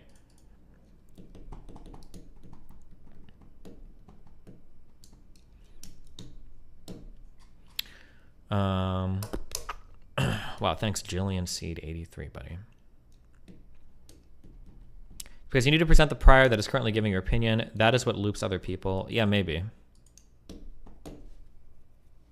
A good example of this could be when you want to see the rest of a video to see what provoked something. Like, what is the likelihood of this happening? Okay, pretty low. So there's something that happened before the video changes like that. It's not exactly how you think of it, but it could be from that. Oh, no, that is pretty similar, actually. I'll always do that. When we get, like, cop videos that are fucked, I'll be like, yeah, like, well, what could have happened before this? You know, it looks really bad, but could we conceive of some events that happened before this that would make this not bad? Sure.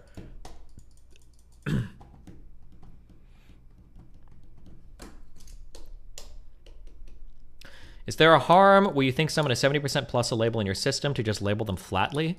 Well, when you label people flatly, 70%.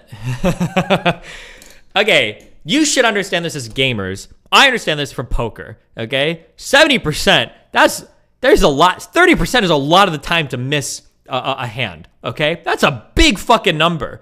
Even in video games, like 5% is a really big chance. If you're farming mobs for any rare drop in any video game ever, right? 5% drop, that's some shit you farm in like 20 minutes, okay? Or if it's a boss, maybe like a few hours. 5% is a lot. That's a big chance. 1 out of 20? That's not even rare. 5% is not even rare. Yeah. Is it necessarily bad to make a wrong judgment? I understand that thinking for online dialogue, but for practical real-life purposes, I think commitment to positions is almost necessary. Depends on how hard you commit. If you're only 70% sure of something, you shouldn't commit 100% to it. You should commit and leave yourself room to navigate, assuming the 30% comes to fruition. That's what I think. Oh, God. This is a long time ago. Okay. This is back when I used a cancer step mic. Forward and take a peek. Yep. Up a ladder and go right. Come right back up. No, I already saw him heal the one dude. Shut up. Is that guy back? Okay. Back the fuck up.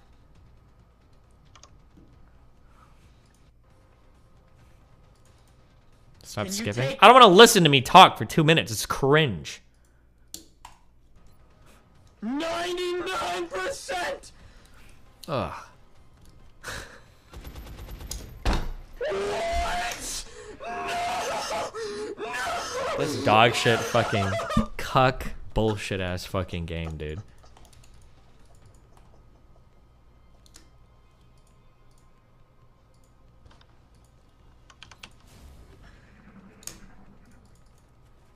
He's under partial cover. He's gonna die. He's gonna die. Wait. Oh, there's another dude. There's 3 left. He's gonna die, dude. He's gonna fucking die. I can't even believe it. I can't even fucking believe it. Oh my god! Oh my god. You can't dodge a second one, dude. I wish you would, man. Can you fucking dodge it? There's no way. Oh my god! He dodged it! He fucking dodged it! I hate this game. I'm getting PTSD just watching. It's balls to the wall time. It's balls to the wall time. 90% chance. Recover both. I need you to fucking do this. Take him out. Take him out. What the fuck? The funny thing is that people think that this is missed. I missed like 3 90% in a row. Not to shatter the illusion, but I think what actually happened here was I aimed the rocket too high. It didn't even miss. It just wasn't aimed low enough. You to fucking do this. Take him out. Take him out. Oh man. Oh, wrong elevation. Oh, anyway. This guy. Maybe you should start using different words depending on the percentage chance. I think they all sound Weasley. I think that's the issue. Anytime you're working from like these deductive frameworks, anything, I'm confident, probably, almost certainly, like...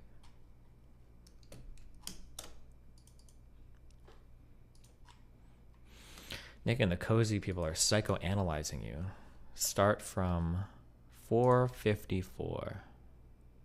Wait, is this the same clip that I was just given? Yeah, how about the Okay, good one. Caricature of a histrionic Jew, and if that guy is squealing and hysterical and calling me a Nazi, then that, frankly, makes me look good. I mean, quite frankly, it makes people that call me a Nazi look ridiculous. So I don't support deplatforming in that case. But, you know, then Destiny's gonna go and say, oh, well, gotcha, we saw a clip. Why does he keep... I hate how childish... Dude, one of the things I notice as I engage with these political communities, I'm trying to have like higher level conversations, it's so annoying how childish they look for like these, gotcha, I gotcha on the thing. Bro, just back up and like engage with what I'm saying. Like have an adult conversation. I'm never trying to gotcha at any part of these conversations, right? I'm just having a conversation about like, how do we feel about deplatforming? What is your community stance on deplatforming? Like that's all the conversation is. Nobody's going for gotchas here. Like, of big tech, we have a 80-second clip of big tech doing this, which means you support deplatforming, which means I never even said you support deplatforming. I'm just saying that your community's doing it. You came out, he took a stance against it. Now he seemed to support it earlier when Ralph was fighting too, which is one of the things I talked to him about. But means you could deplatform anybody, which means and it's like whoa. It's like I didn't support Mr. Girl being banned. I don't support him being banned now. I never said I did. And we've had a good relationship. And, I said that I don't support it going forward. And I'm saying, so what do you want from me? I hate that gotcha shit where it's like, we got the, it's like, got the clip. Okay, so what am I supposed to do? Go back in a time machine and catch the stream and say, hey, he's telling me, well, he's on your platform. Don't you invite everyone on your platform? Yeah, you're right, Destiny. Let me get in my time machine and not just set the date to the day that the report happened. No one is even saying this. Let me go back in time to before we accepted big tech on the platform, and anticipate that he would be on here and I would be endorsing everything he said. I'm like, I disavow. Like, what more do you want from me? Obviously, if he's your friend and that's a red line for you, obviously we'll accommodate you. But when we go on the Ralph stream and he says, oh, I omitted the fact the entire time that I was mass reporting Keffels last week on Twitter. First of all, we never mass reported Keffels. There was the one stream that we went after. And I don't know if Keffels is like the go-to example there when she's literally like at fucking terrorist war with my fucking community. We've never gone and spam reported all of her shit. We've never gone to take down all of her thing. There was the one fucking Twitch stream that you put. And you know what? Maybe we shouldn't have done that. Sure, but these are not even remotely comparable to, I'm going to go through all of Mr. Girl's old fucking videos, or I'm going to DMCA people I don't like, or I'm going to fucking do, it's not even remotely comparable. I can't believe that Keffels is the one that they're like hooking themselves onto, like Keffels is your savior now. Although I guess to some extent she probably is, because these guys all hate Kiwi Farms as well, so. Twitch. And it's even better. He didn't say, I mass reported Keffels because Keffels tried to kill me. Or he goes, I mass reported Keffels because he was lying about me on a stream, on a platform that I'm banned from. It's like, so not only is your free speech position not absolute as recently as a month ago or a week ago, but your justification for deplatforming is in fact weaker than the reason Big Tech gave for reporting Mr. Girl. Because, you know, if you want to say, well, Keffels can be reported because A, lying, B, utilizing a platform you don't have access to. Well, Mr. Girl is A, lying, B, lying about us in a platform we don't have access to, and C, I mean, effectively inciting violence in the sense that when he goes out there and says, not only is it a lie, but it's the legal definition of libel and defamation. There's a special category if you accuse somebody of committing a crime. There's a handful of things like adultery and criminality and tax fraud, I think. There's a few things in defamation law that particularly you can't falsely accuse somebody of, I believe, even if they're a public figure. So anyway, that was just the most, that vindicated everything I said about the that it's bad faith, that if you omit that fact, you're coming on the stream and saying, I completely changed my position on deplatforming, and if your friend reported my friend, you're culpable because it's your community. It's like, my friend, you mass reported somebody last week for the same reason, and you didn't think to bring that up. Ralph, what does he ever say this because of free speech absolution? Yeah, I don't know. It's just like it's like a ton of cope. I don't even know what the cope is for too. It's not even like I'm telling Nick that like I'm holding you accountable. Like he keeps describing all these positions I don't have. Like I'm never saying that like I'm holding you personally accountable for this. Blah blah blah. I'm just like, hey, can you guys not like spam report like people that I'm like. Had to get the receipts and confront Nick. When Nick has to go, when Nick has to always when Nick has to always go back to his community to come up with a new narrative to why he lost. His community knows what they saw. That's why he needs to come up with a story for them. Maybe, I don't know. You would call you on it, and you saw like he just melted instantly when Ralph brought that up. Destiny was just like, wait, no, and he just starts. It's off to the races with the motor mouth, and it's like, yeah, like we got you, buddy. So I was, I should have. Okay, I guess I'm pro deplatforming, guys. Okay. Based.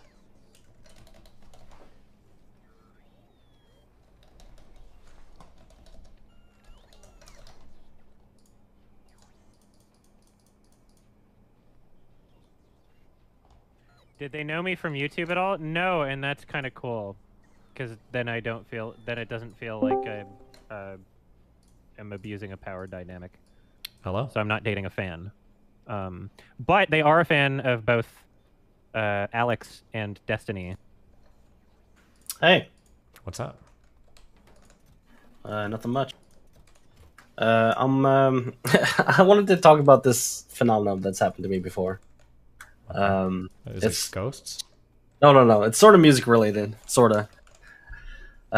When I was a bit younger, I used to, whenever I heard a new song that I really liked, I used to listen to it on repeat just to get it out of my system and stuff. Okay. And I did this once right before I went to sleep. So I had the song on repeat while I slept. And when I woke up, the song just sounded completely different. I don't know what exactly happened.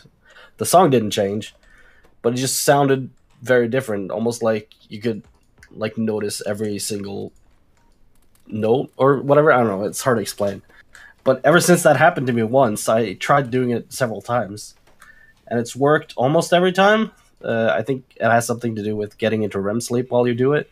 But it's like a really interesting phenomenon. I don't know if you've experienced it before. Nope. It's, I don't know. I'd almost recommend it. It's kind of it's really trippy. But yeah. Okay. I'll keep that in mind. Also, I don't know. Every time you mention that Steins Gate is your favorite anime, I kind of like don't really understand it because it's been a while since I watched it. But every time I try to remember it, I almost always remember it as being kind of shit. But I don't know. Maybe that's just my opinion. Maybe you just have shit taste. No, it's just I don't know. I just felt like nothing really changed by the end of the show. Like everything was the same. Like the status quo didn't change. So I was like, what was even the point of this? But yeah, maybe that's just me. What do you mean nothing changed? He saved the one girl's life.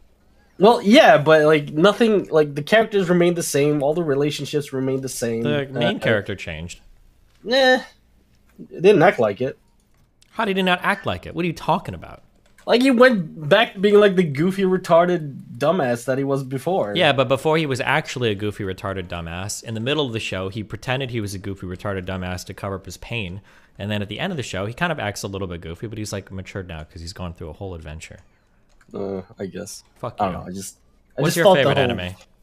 My favorite anime? Oh, that's a tough one. Mm-hmm. Yeah, it is, because you know you're about to get judged. No, I think it's the Rurouni Kenshin OVAs. You're such a loser. You picked like What? the easiest What do you fucking mean? answer. You're picking a safe answer because you know you're No, it's not. Like the OVAs, I don't know.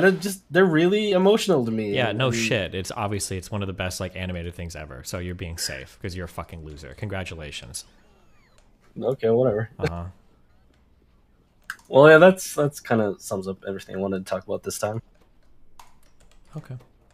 Thanks for listening, and have a good stream. Yeah, love you, babe. See ya.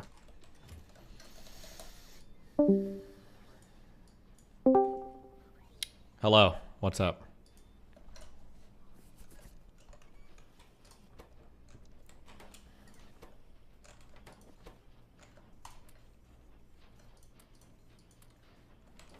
Okay. Dr. Darko, hello. Oh, hey. How's it going? It's going great. How are you going? Oh, you know, pretty all right. Okay. So first off, big Asker's energy, but I feel like I undersold my space exploration progress last time we talked. Okay. Update me, baby. I have an old save where like production and utility science like used to be on the ground, but I updated my save. Or rather, I started playing again. So like, I don't know, you know, sorry. But yeah, I have a big ass fuck you space, and like, I have a lot of things. Okay, but it's automated. on an old patch, so you know, is it really that impressive? Like, do I really care that much? True. It didn't even look symmetrical. Like, I don't know what you want me to say that, but okay, go ahead. Random thing. Do you own a percussive massager? Like a like a vibrator? I mean, yeah. Yeah, we have like a Hitachi thing. What about it? Oh no, I mean like a massage gun. Like it's not like a sex toy thing. No. Oh, for sure. I would recommend. So like, there's some kind of weak data supporting it. Like helping get rid of like scar tissue. I doubt that. It can, no shot. It stimulates the muscle and regrows bullshit, or what? No, it just because like when scars form, the collagen like like is in like a weird like network that isn't in like in line with everything else, and like as you like push and massage it, like it can like realign the matrix. Again, like it's pretty like weak data, but like. My understanding is that your skin it's like a whole thing. It's got like a matrix that where it's all connected and it works well. And that whenever you cut something or you damage your skin a lot and scar tissue forms, it's necessarily disruptive to that matrix. So scar tissue will be thicker and a little bit more resilient to like cuts, but it's not going to be like as pliable or flexible because it's like not part of that matrix. It's like a patch almost. It's covered up. I don't think I'd be surprised if we could undo that with a massage gun, but yeah.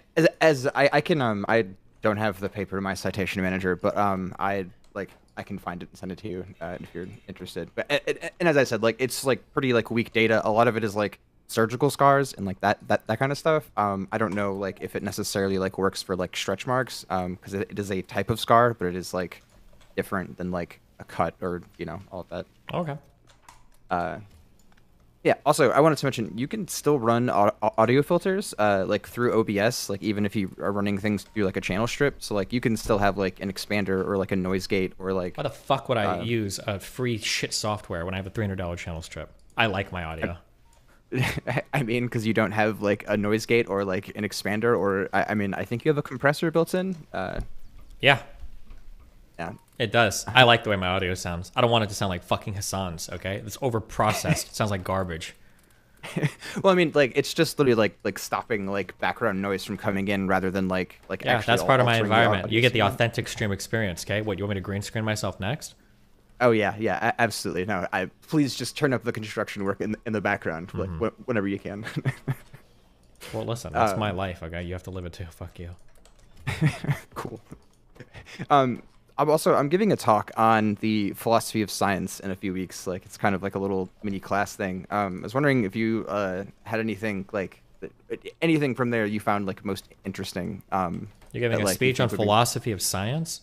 Yeah, just kind of like the To history who? of like the scientific method. Just some friends. It's an event thing, and I don't know if they have Are like they a classroom. science people or are they philosophy people? Not like they're just humans, just normal people. Why the fuck would they care about the philosophy of science? I don't even know how many science people know about philosophy of science. I don't even know how many philosophers know about philosophy of science. Why would normal people want a speech on this? I don't know, because it's interesting. Okay, I feel like it's gonna be really boring, but good luck. Oh yeah, I don't disagree, but yeah, I don't know. I didn't know if you had anything in particular you think would be cool to share. That's like accessible to like a normal person with I have no idea. Yeah, I'll just say good luck. Okay. For sure. Sorry, and you can yeet me out whenever you want.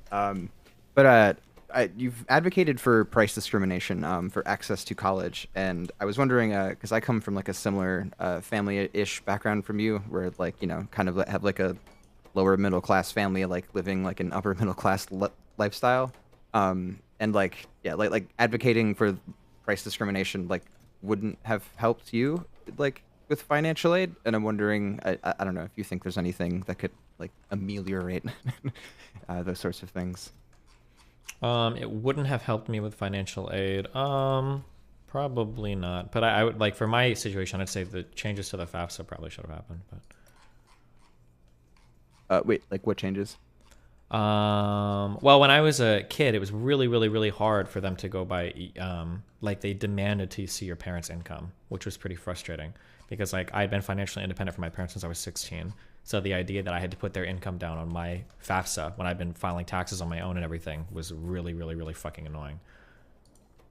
Right. Yeah. So there's like no solution besides like just people going through the process of getting emancipated, and that's just either that or getting married or joining the military or having a kid. Yeah. Right. Yeah. And I guess there does exist a solution there. But that would have been my big change. But yeah.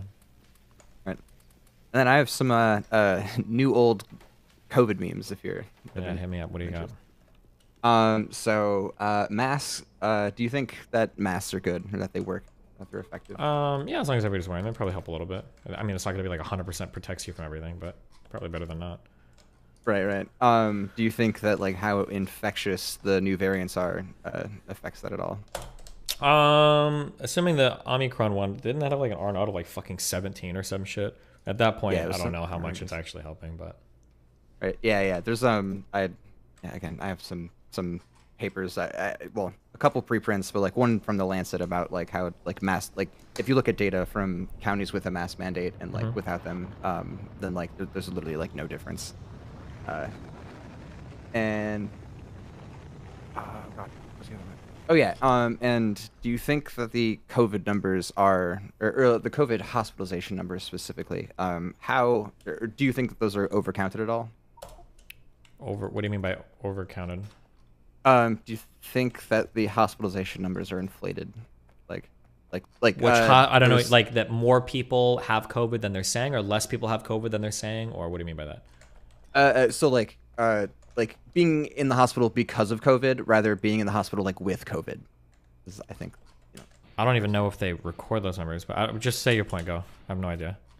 But yeah, there's like a lot of anecdotally, a lot of health departments are coming out saying that like how they count hospitalizations is weird. It's like if you're hospitalized with COVID symptoms and like test positive, then they count you as a hospitalization, but like they don't count like whether or not you've been like intubated, because you could have like cardiovascular symptoms and like they still count that as a hospitalization.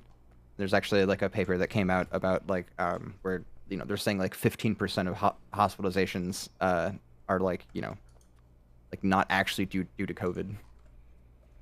I mean, Yeah, maybe. It would depend on the context. I don't know what the relevancy of this is. Like, my understanding is that you code for certain things in hospitals because you need to get reimbursed for certain things because there's going to be like procedures or protocols related to certain things. So, for instance, if you have a COVID patient, there might be a set of things that you have to do as a precaution for having a COVID patient, and you need to be able to bill insurance companies for said precaution. So, if you've got a COVID patient and they might occupy some resources or do some things, like you need to be able to bill for that. So that's why they code them the way they do.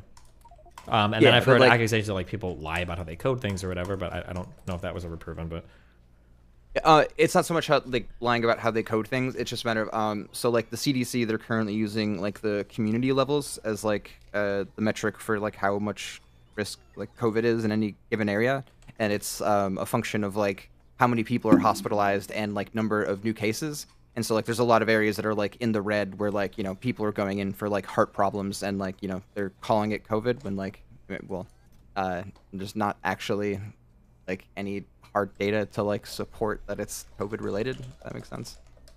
I'd have to see what specifically you're talking about, but for sure. Yeah, I can email you the paper. It is still in preprint, but like it seems pretty solid, at least in my opinion. What is it published? Or is it submitted anywhere? Yeah, it's in Nature. I want to say. Hang on, I can.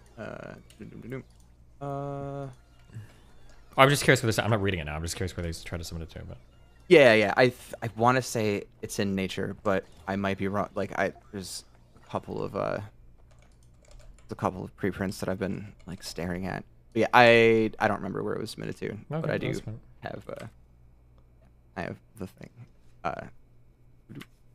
Yeah, I don't know if your chat works in here, but I just dropped it in there. Or I guess I can put it in DDG. Also, random relationship thing. You've like brought up a few times how like, or rather you and Erudite have brought up how like women tend to like focus more on their feelings than like their partners. Where like, you know, like if they do something wrong and they get called out, like they like get upset that they did something wrong, and like then you need to like create space for them to feel bad about the thing that they did. Okay. I don't know like how to like remain calm like during that, where it's like I'm upset because like I was wronged, but like now I have to like deal with this like other person's feelings when like I'm already trying to deal with my own. I don't know, it's just like frustrating. Yeah, it is. I mean, it's a skill you gotta learn, or find a partner that needs less emotional space. There's not like there's no shortcut to that. I mean, right, for sure. Yeah, that makes sense. Why can't things just be easier? Yeah. All right. Well, I think that's all I got. Thanks for all the stuff you do. Right. Have fun. I love you. Stay safe, buddy. Yeah. Gameplay student, what's up? Hey, I am here looking for tips on communicating better. We had a couple call-ins at this point, and I didn't explain myself very well, I felt, but I feel like I don't know, I just feel like I always have trouble getting my thoughts into words, and I'm looking for advice. I mean, just practice. Figure out like what's working, what's not working. I don't know. That's what I did. I practiced a lot. I'm sure there are books you can read on being an effective communicator, but yeah, I don't know. I just practice a lot. Sure. I don't have like great advice for you. That's all I did is practice a lot. Cool. Well, other than that, good anime suggestions? Good anime suggestions. I don't watch any anime. I don't have time to watch anything. Okay, watch the new Lord of the Rings show and watch the new Game of Thrones show. Isn't that what everybody's watching right now? I guess. I don't know. I haven't tried either, but all right, I'll go and try. Yeah, do that. That's the new hip thing. That's what everybody's on right now. Okay. Oh, is that what we're supposed to do? Just watch what everyone else is watching? Yep. All right, cool. Well, I'll talk to you later. Have fun. Bye. Hello. Hello? Hi. I'm so sorry. I keep looking at my mic. Can you hear me now? Yep. Okay. Yeah, yesterday I was in the car, and then today I think if you're in another room and you're muted, and if you move back in here, anyways, it's the whole thing. Are you okay with me talking about the stuff I was talking about before, or do you think you don't want to talk about that? I could talk about other things. Go for it. Whatever you want to do, man. We're here for you. Okay. you remember the thing where, okay, so just as a recap, I'm the person who was helping someone out financially a lot. And, okay. Okay, I guess from your perspective, just trying to get your perspective, have you ever, like, given up on anything? Like, that was, like, really important to you? I guess playing my saxophone, yeah. Okay, but did you have a good reason for it? Or, like, something, like, you actually cared about and, like, you wanted to do, but you're just like, this isn't gonna work, and then you just didn't do it? I don't know why. Just get to the next point. What? Okay, because this is something, I mean, I talked about, like, I said how, like, oh, like, what I'm doing is just stealing to help out, but that's actually not, like, the full thing. The full thing is that, for the most part, I've been doing what I can to help out, just because I feel kind of, like, I kind of feel trapped in this situation where it's like, I'm financially committed, kind of, but also I'm emotionally committed to this situation where, like, I almost feel like I'm kind of held hostage, where if something happens to this person, I'm basically fucked. And long story short, before, I made all the right moves. I did everything right, or, like, I did everything. And basically, over the past couple of years, whatever, and I worked a miracle. I made it work. It wasn't, like, the kind of horrific thing I was talking about before. Like, in terms of what I did, I worked a miracle, and then and then it's just happening again. Where I came up with it, and now it's happening again. And I don't know how, like, I don't know how it's possible for someone to be like this, where, like, yeah, so basically I worked a miracle to help someone, and now they've gotten themselves into even more trouble, and this is something I don't think I can actually fix. And basically, it sucked. Okay, I mean, it sounds like it's time to abandon this person then, no? Yeah, but I feel like, I don't know if I have that option, because, like, I don't know. Like, I mean, you okay, do. so You can just in terms of my not, past, right? in terms of my past, basically, sorry, go ahead. You could just, like, not, right? Yeah, but, like, I don't think I can handle it. Like, if they die, like, I'm just fucked. Like, I couldn't handle that. Okay. Like, even getting revenge or something, I thought, like, oh, like, maybe I would just get revenge or something. No, that's not what it is. And, okay, so long story short, before all this happened, I kind of, very intentionally, I kind of isolated myself. I used to be more social and all that stuff, but I kind of isolated myself because I'm like, I wanted to figure out what I wanted to do with myself, blah, blah, blah. And basically this person came into my life, and I'm just like, okay, no big deal, to just bring this person in, and then a little bit. But then I think whatever mental problems I have, and this is where maybe I feel like some kind of responsibility for it. I feel like, I don't know if I messed this person up. Like, I don't know if because of whatever, whether it's ADHD, anxiety, all that other, like, not anything specific, or just whatever problems I have, I don't know if I'm the reason why this person got fucked. So I kind of, even though I've been ridiculously helping them, I kind of feel responsible for it in a way. And so, like, I don't know. And then also it's just like, shit. Okay, so going back to you, so have you ever, like, abandoned someone or something? Don't worry about me. Just talk about your thing, because my situation's, it's not relevant to this one thing. Okay. All right. Because the thing is, like, I don't know. I really do feel like God's, like, fucking with me and just, like, putting everything good right in front of me and, like, dangling it in front of me and then just taking it away. But that's irrelevant. Okay. Do you think if someone makes the same mistake over and over again, there's some kind of way that it could be fixed? Like, that someone can actually change and do better? I don't. There's, like, this is an impossible to answer question. I would need, like, way more information. Do you know any adults who've made, like, who were really fucked and made significant change? I can't. All these are so vague. I can only deal in the, like, concrete examples. Like, these are way too vague questions. Okay, so if someone's, okay, let's just say more concretely, someone has a problem of borrowing ridiculous amounts of money and trying to do crazy shit with it. Yeah, and that then sounds it just like fails. A gambling problem. They can't be helped unless they, like, go to, like, fucking Gamblers Anonymous. They need, like, probably some professional help. Gambling addiction. Okay, I agree, and I have tried to get them to do that and all that stuff. But the problem is, like, it's not at a point where, like, oh, like, they owe money to the bank or something. If that was the case, then I could just be like, hey, you know, you got to hit rock bottom or whatever. It's the same, like how you said how, you know, there's problems you can deal with and there's problems you can't. Like, if I could leave this person with problems they can deal with, then fine. But if it's problems they can't deal with, then, like, I don't know. I don't know what you're... I mean, it's not your job. It's not your responsibility to help them figure out their gambling addiction or their whatever, right? Okay, it's not my responsibility, but, like, it's in my interest. So It's clearly it's it not. seems If like- you're calling for the 5th time asking for help on this, it's not in your interest at all. It seems like it's damaging you quite a bit. So just to clarify, the previous times when I was calling, things have kind of changed since last time. The previous times I was calling, I was kind of doing a retrospective where I'm like, okay, things are settled. Because things were settled for months now. And now things are unsettled again. But it sounds like things have never been settled. You make it sound like this person keeps going over and over and over again into this issue. Yeah, I guess. Fuck.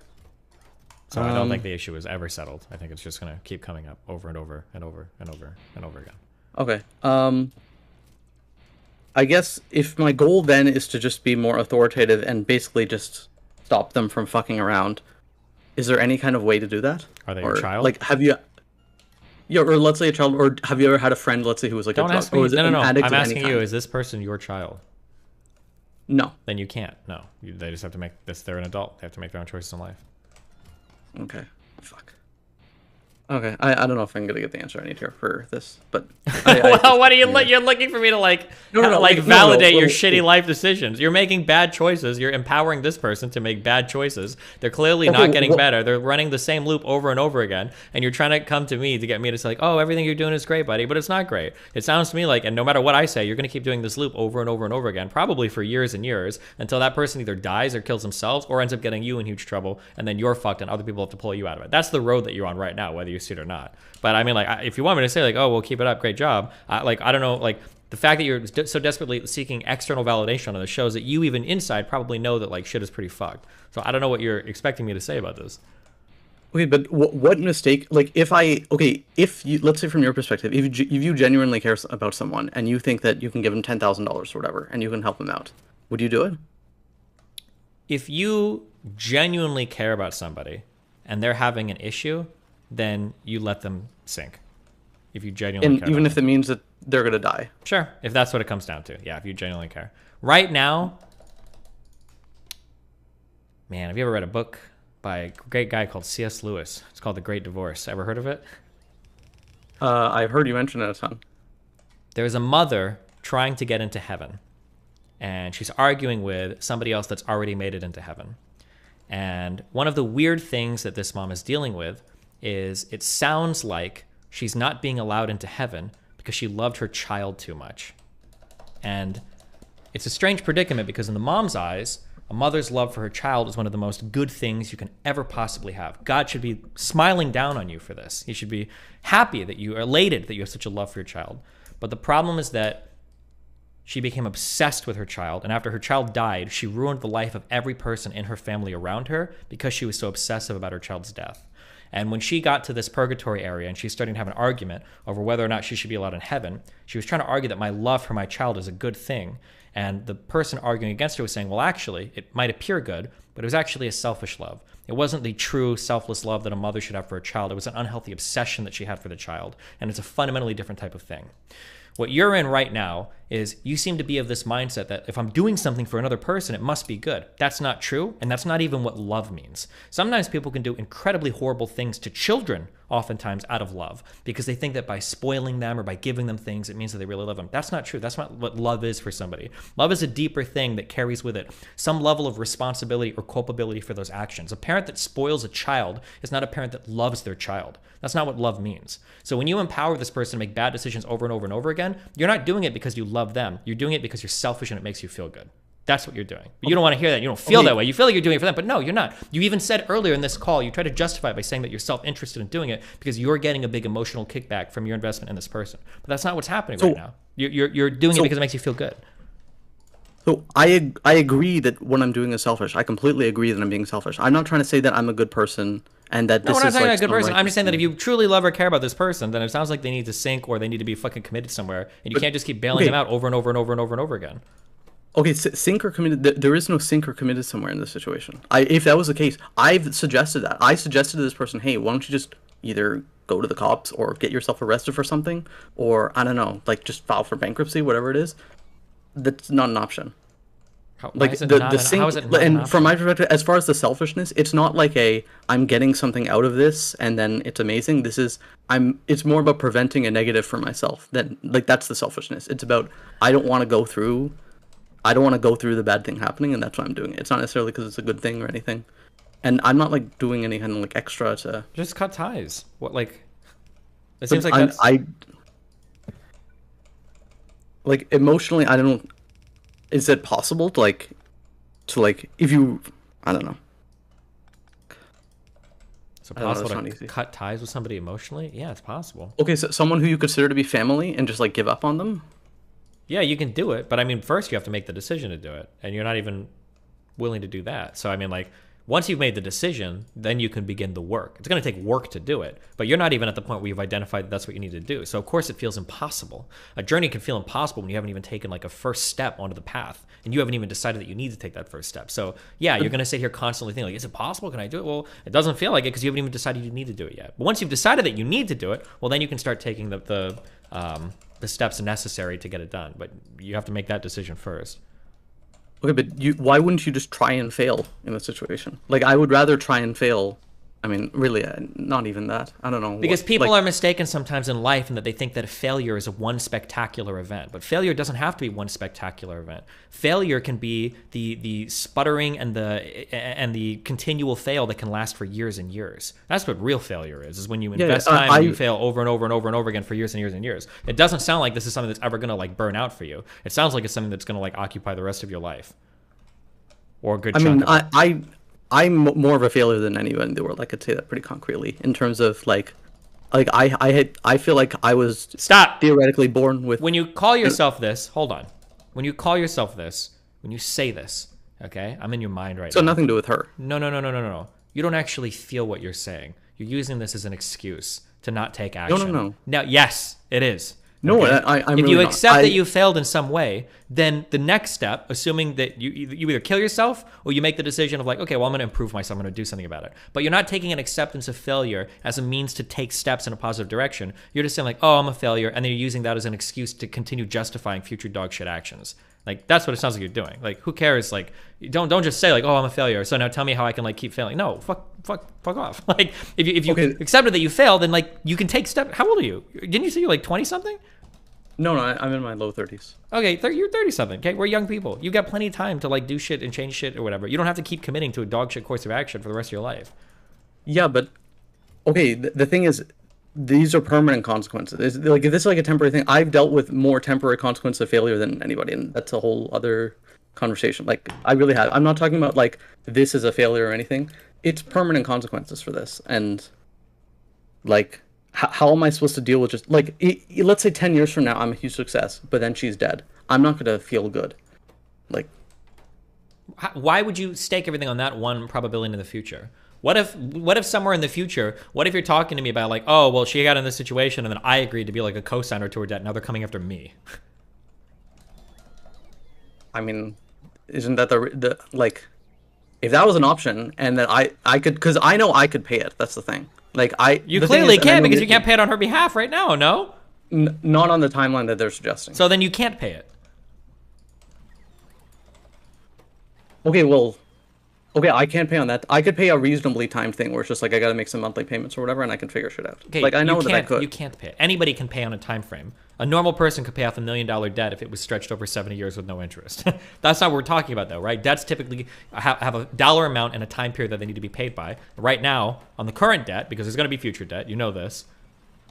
Like, yes. So I guess it's two separate conversations. One is it trying to figure out this, and then two is it how to stop it from happening. I really thought, because the last one was so traumatizing. That one lasted 2 years before it was eventually paid off. So that was 2 years of horrible trauma for both of us. And I thought after that would be enough to where it wouldn't happen again. And somehow it's happening again. Why would it not happen again? Your friend is acting rationally because she knows that if she keeps fucking up over and over again, you're going to bail her out. It's going to happen again in the future.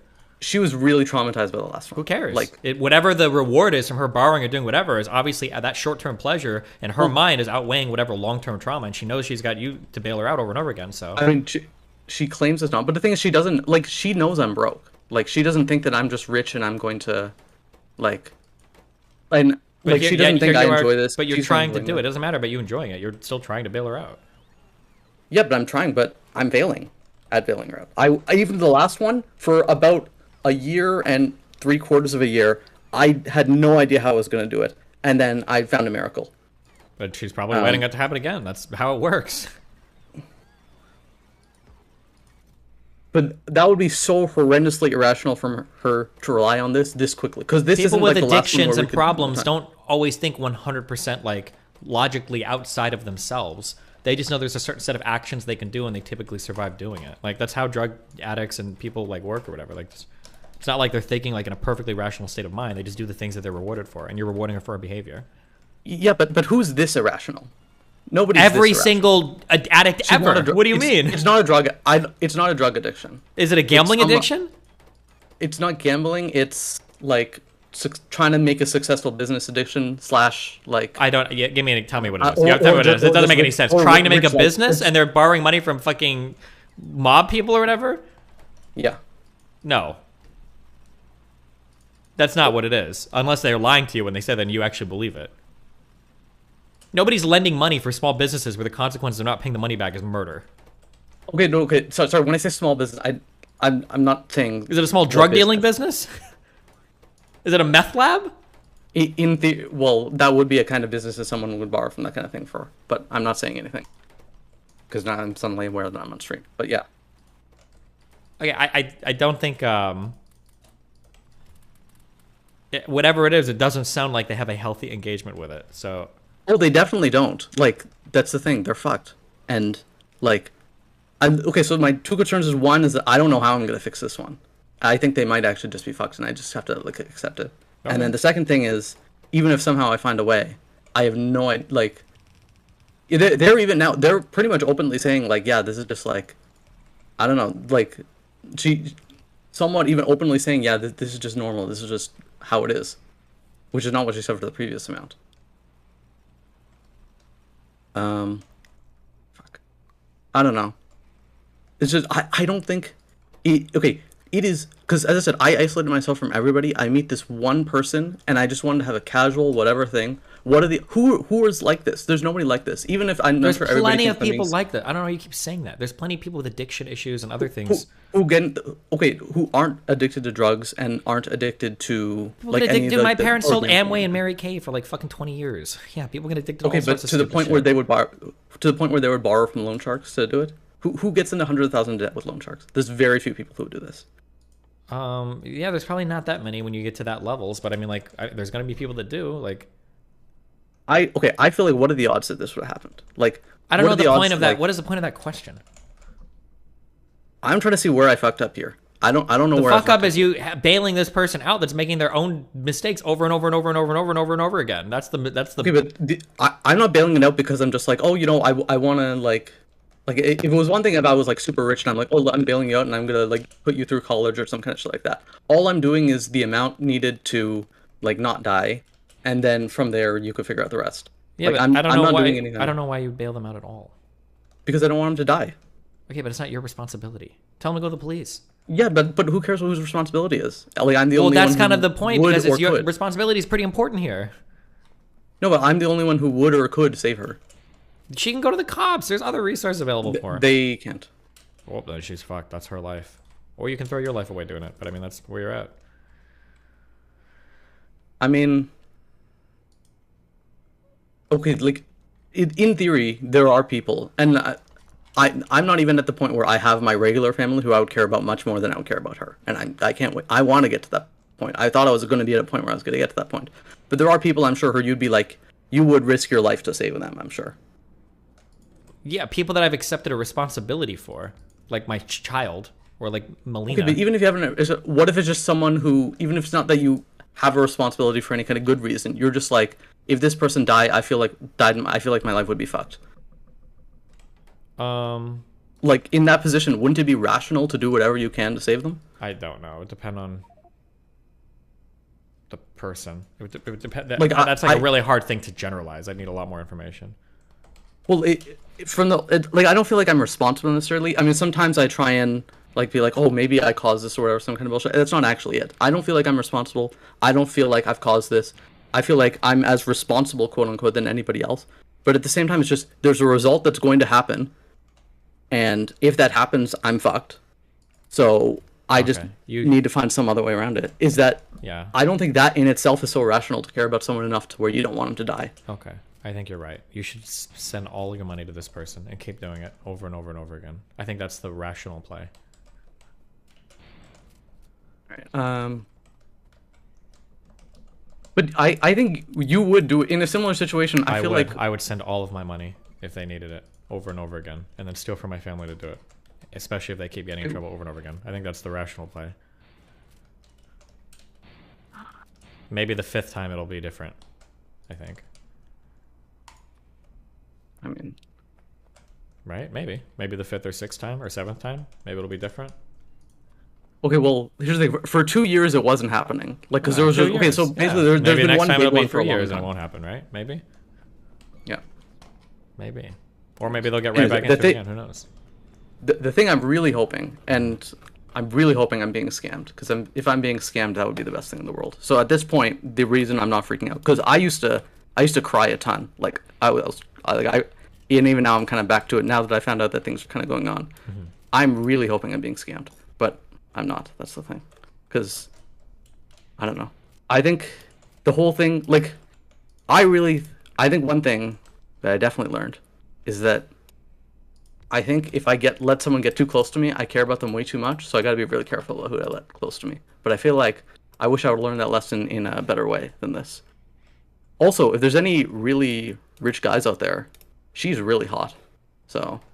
Well, I'm pretty rich. And I'm not. Wait, hold on. How hot are we talking here? How old is she? Actually, legitimately, she's like 10 out of 10 hot. Like, not even kidding. Okay. If she's 10 out of 10 hot and she's giving you these issues, she's scamming you. So I thought that too. The thing is, she knows that if she was scamming me, that she wouldn't get away with it. I'm gonna give you the biggest red pill shit I've ever said in my entire life, but girls that are 10 out of 10 hot don't ever have financial problems in life. They don't. Oh, so that's the thing that fucked me up, is that I think I accidentally, like, made her... Okay, so it's complicated. So that used to be true until she kind of met me. And the thing is, I know how she lives. She has financial troubles. I've seen her credit. I see how she lives. She's not well financially. I think accidentally, like, she used to, like, fuck around with all kinds of... She used to find ways to get money, but then she got it easier through me, and then she lost the ability to get it through other people. So that was one thing I kind of felt guilty about, where I maybe fucked her up. Oh, yeah. Then she hasn't lost the ability to get through other people. There's a reason why when you see homeless people, you don't see hot women, or usually almost any women that are homeless. There's a reason why.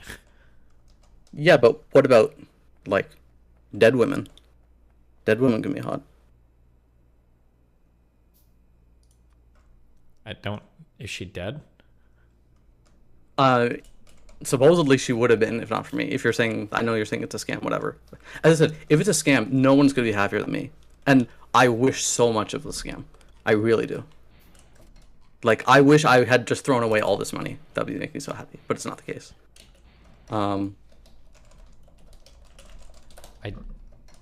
Oh, by the way, I think maybe it's confusing when I said, I'm not saying I'm going to kill her or anything. I'm just saying... You know what? Here's the solution, okay? Get her on. Oh, she never would. Yeah, get her on. Tell her. I can help her. We can fundraise. Do you think actually... That is one. The thing is, I think she'd be willing to. Yeah, of course she would. No, okay, if I'm being honest, there's no way she'd be willing to. Honestly, so it's not a life or death situation then? Oh, okay, so this is the thing that fucks me up. And this is the thing that's kind of what she feels. It feels like she's willing to die. She's just like, fuck it, like, I'll just. Then why the fuck do you care? Because I don't want her to die. I don't care about what she wants. Bro, if she doesn't even care about her own life, what the fuck? She's not a kid. She's not. I know that's the thing. Like, she's just like doing suicidal shit, like self-destructive shit. But yeah, legitimately, she is very, very hot. So if you want to pull something, or if anyone rich, feel free to tell her hit to me come up. on stream. We'll chat with her. We'll fix her problems ASAP. If she's and not willing to come on very stream, well. she doesn't care about it. That is possibly true. Okay. Wait. Yeah, so do you know this person in real life? Yeah. I'm only in real life. In fact, I know her only in real life and not online. Kind of weird, but. Does she have an Instagram? I'm definitely not going to publish, especially because of everything I said. I can't publicize anything. Yes and no. I mean, she has one, but. Okay, just curious. Wait, okay. So the main thing is, I do know her real name, and as I said, I know the thing is, I know that if anybody told me this, I would tell them they're being scammed, 100%. And as I said, I wish so much I was being scammed. Wait, Nothing would can make you me happier. link me the Instagram? I'm curious. I won't link it. Oh, I don't have the link. How do you not have the link? Oh, she thinks that I'm like creepy and she's scared of me. Sometimes. She gets paranoid about it. Wait, so she has social media, but you don't even know what it is? Not very public. And she took it down for a while just because she was scared of loan sharks and stuff. So. Have you met any of her friends or family? Yeah, but not that much. What Like, does I've that talked to mean? them. How? Like, I've talked to them. Like in person or? I met a couple in person. Like in what I know enough about. Like, I know her real name. I know where her family lives and stuff. When you say you know her real name, you mean you know the name she's told you is her real name? Well, I've seen IDs. Okay, so I've seen multiple IDs. I've seen like online documents. I've seen government documents, like on government websites. How? Did you ask for an ID? Oh yeah, for sure. Like multiple times. And she doesn't like doing it, but because Why do you ask her for an ID? because I still thought, like, I've thought the whole time, oh, there's a chance that there's some fucking shit going on, like, for sure. Like, I'm well aware that anybody would think that it's a scam, and if it is a scam, if it is a scam legitimately, and if she's just like a multimillionaire who's just like robbing me, whatever, I'll get my money back. That's not a question. How are you gonna get your money back? Because I don't want to say, but I would get my money back. Like, she would. It would be very irrational. Okay, let's say hypothetically, you're a multimillionaire, you're super hot, you're super rich, you got all kinds of stuff going on. Would you fuck with someone who's got, in my case, for example, nothing to lose, and fuck with their family to this extent, just for a little bit more money? It sounds like they were gonna give you free shit over and over and over again. Maybe, yeah. Yeah, but if it is a scam, like, I think she would have to understand that it's not gonna pay off. Well, I don't know. It sounds like you're willing to deal with a lot here. Maybe it would pay off. Okay, if it's real, then yeah. Okay, I almost don't even want to get into if it's a scam thing, because if it's a scam, nobody would be happier than me. And anyone who I've ever told about this always tells me I'm being scammed, which is fine. I don't mind. Like, because if it is a scam, then I'm just making sick interest on this money I'm getting her. Why do you think you're gonna get the money back if it was a scam?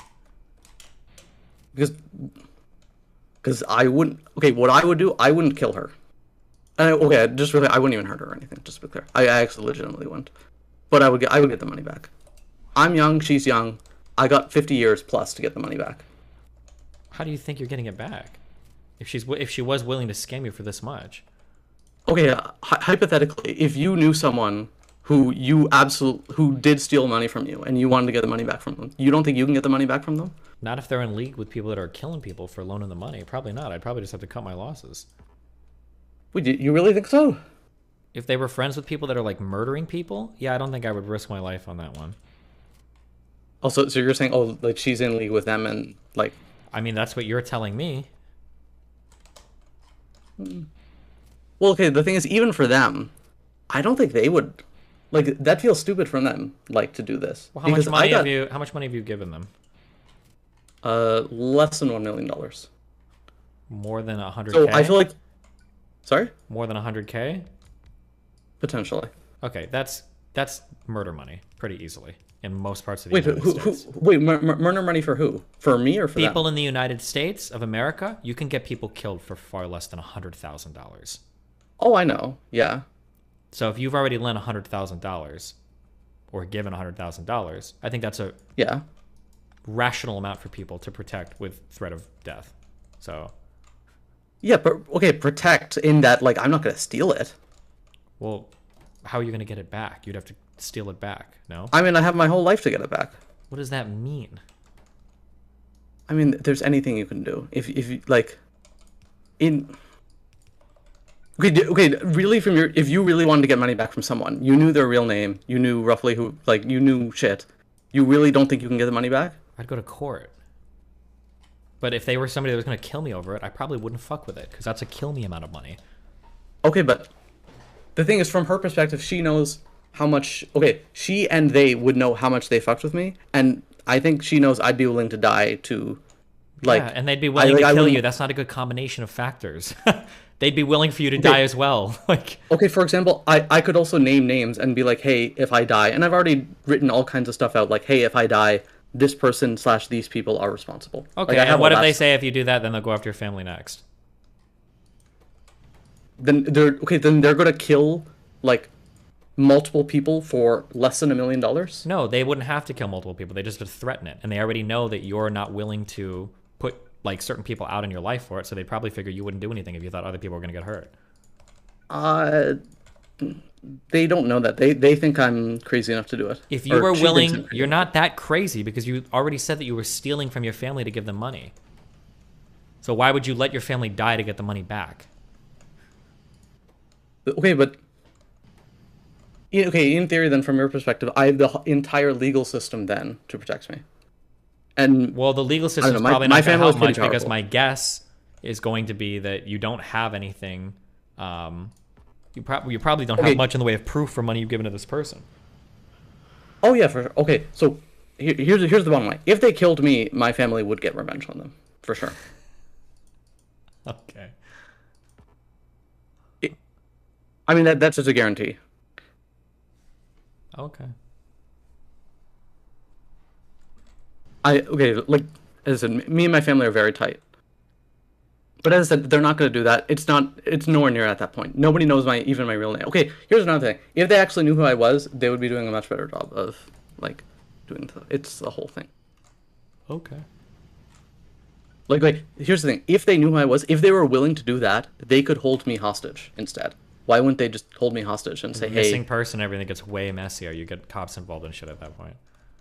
No, what if they just tell me, hey, we'll kill you unless you give us a lot of money? Why wouldn't they just do that? Because now they're like, why would they wouldn't need to do that. What they've done right now, you've done a totally voluntary transaction. Why would they make threats when you're willingly giving the money up at all?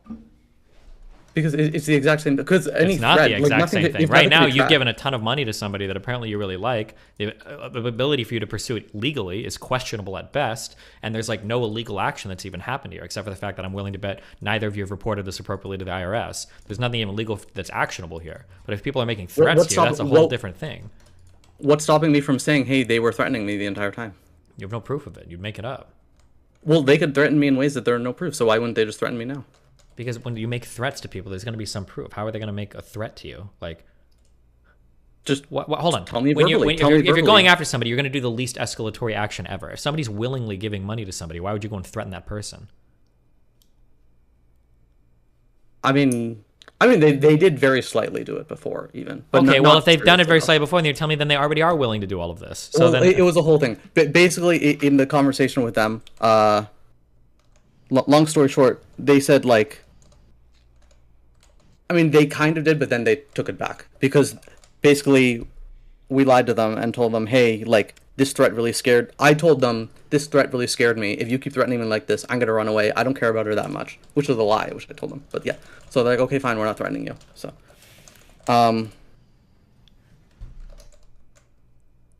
okay, but why wouldn't they, in a way that can't be traced? And it's really not difficult to do that. They could just threaten me. It's not that difficult. Like she's. You're not understanding what I'm saying. You're not going to threaten somebody if you don't need to. But they would get a lot more money a lot faster if they did.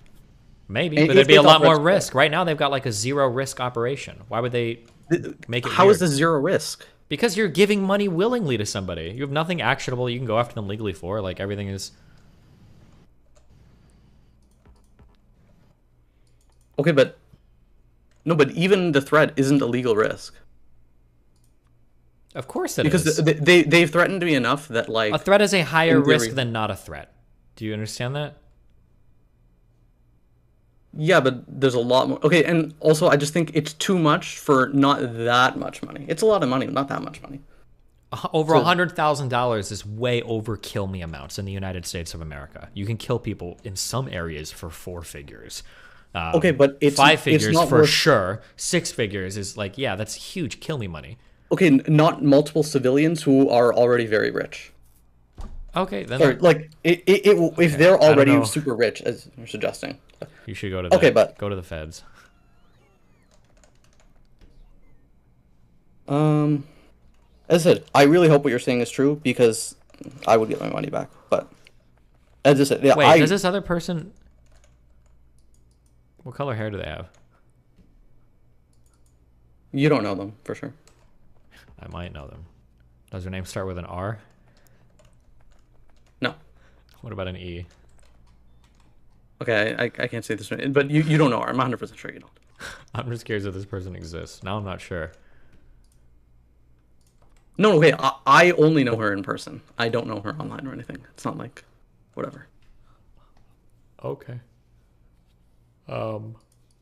And if she's really that Meryl Streep enough that she could, like, act the way she acts, because she, okay, here's the thing. No, I don't know if you're schizophrenic. Now that's what I'm wondering. Oh, me? Oh, no, I'm not. Okay. I've been tested. As I said, I've had enough problems of different things that I'm not schizo. But I appreciate it. But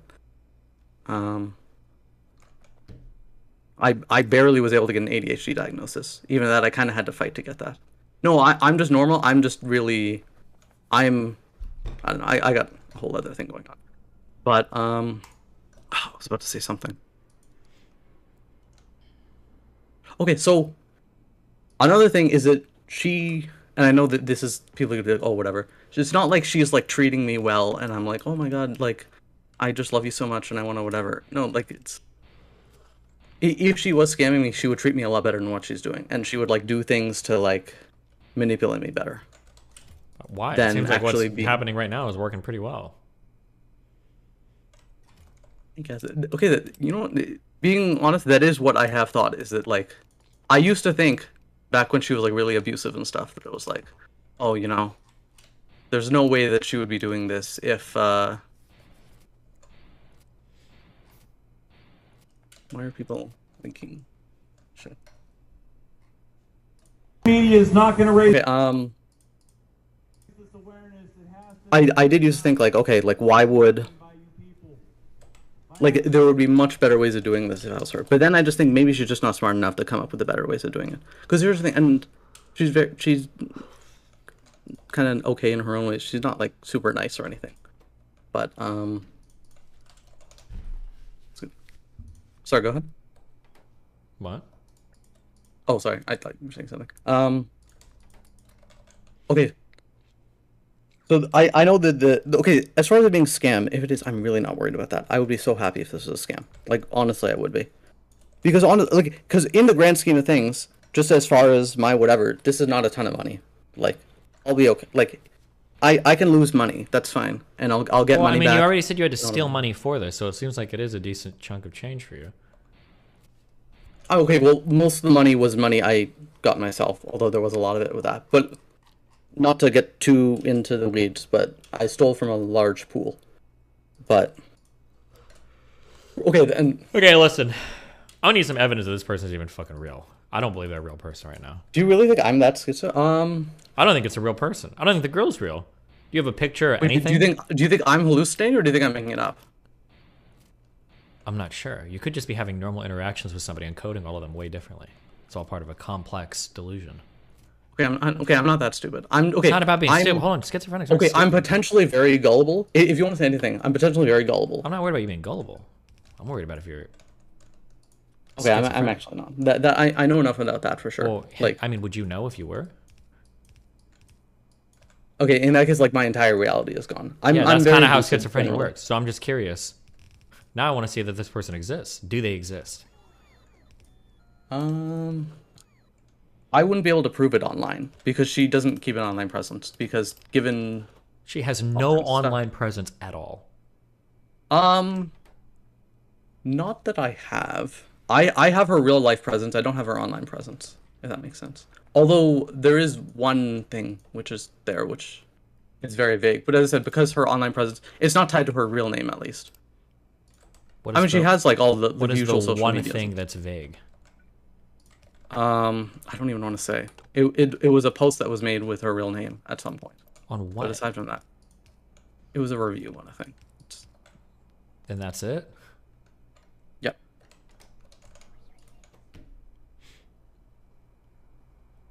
Okay, but I met her. I don't want to get into full details or whatever. But you're not gonna post this anywhere, right? I hope. Like, it's not fucking. Probably not. I'm just trying. Okay. Yeah, I mean, it's on my stream. Like. Okay. Okay, I've been to her workplace before.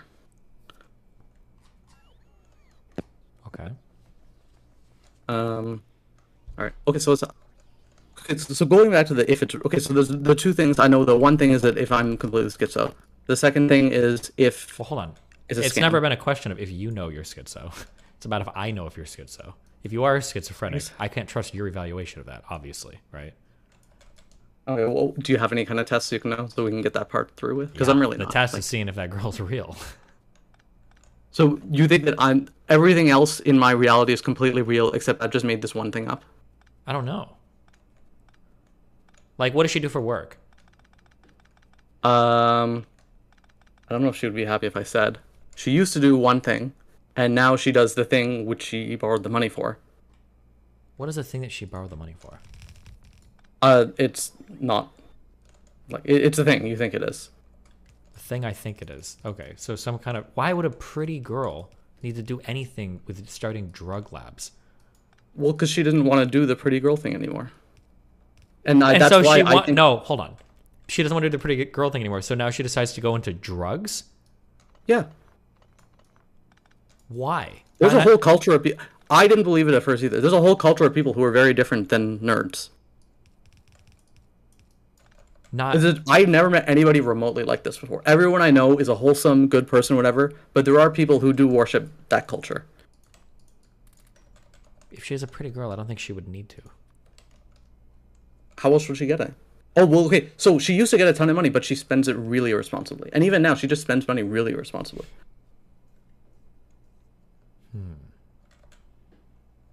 Like, you can imagine, she was young, she was kept getting free money from all kinds of people, she got accustomed to a certain kind of lifestyle, and as that one misogynist Chris Rock thing went, like, once she got accustomed to the lifestyle, it's hard to be less accustomed to the lifestyle.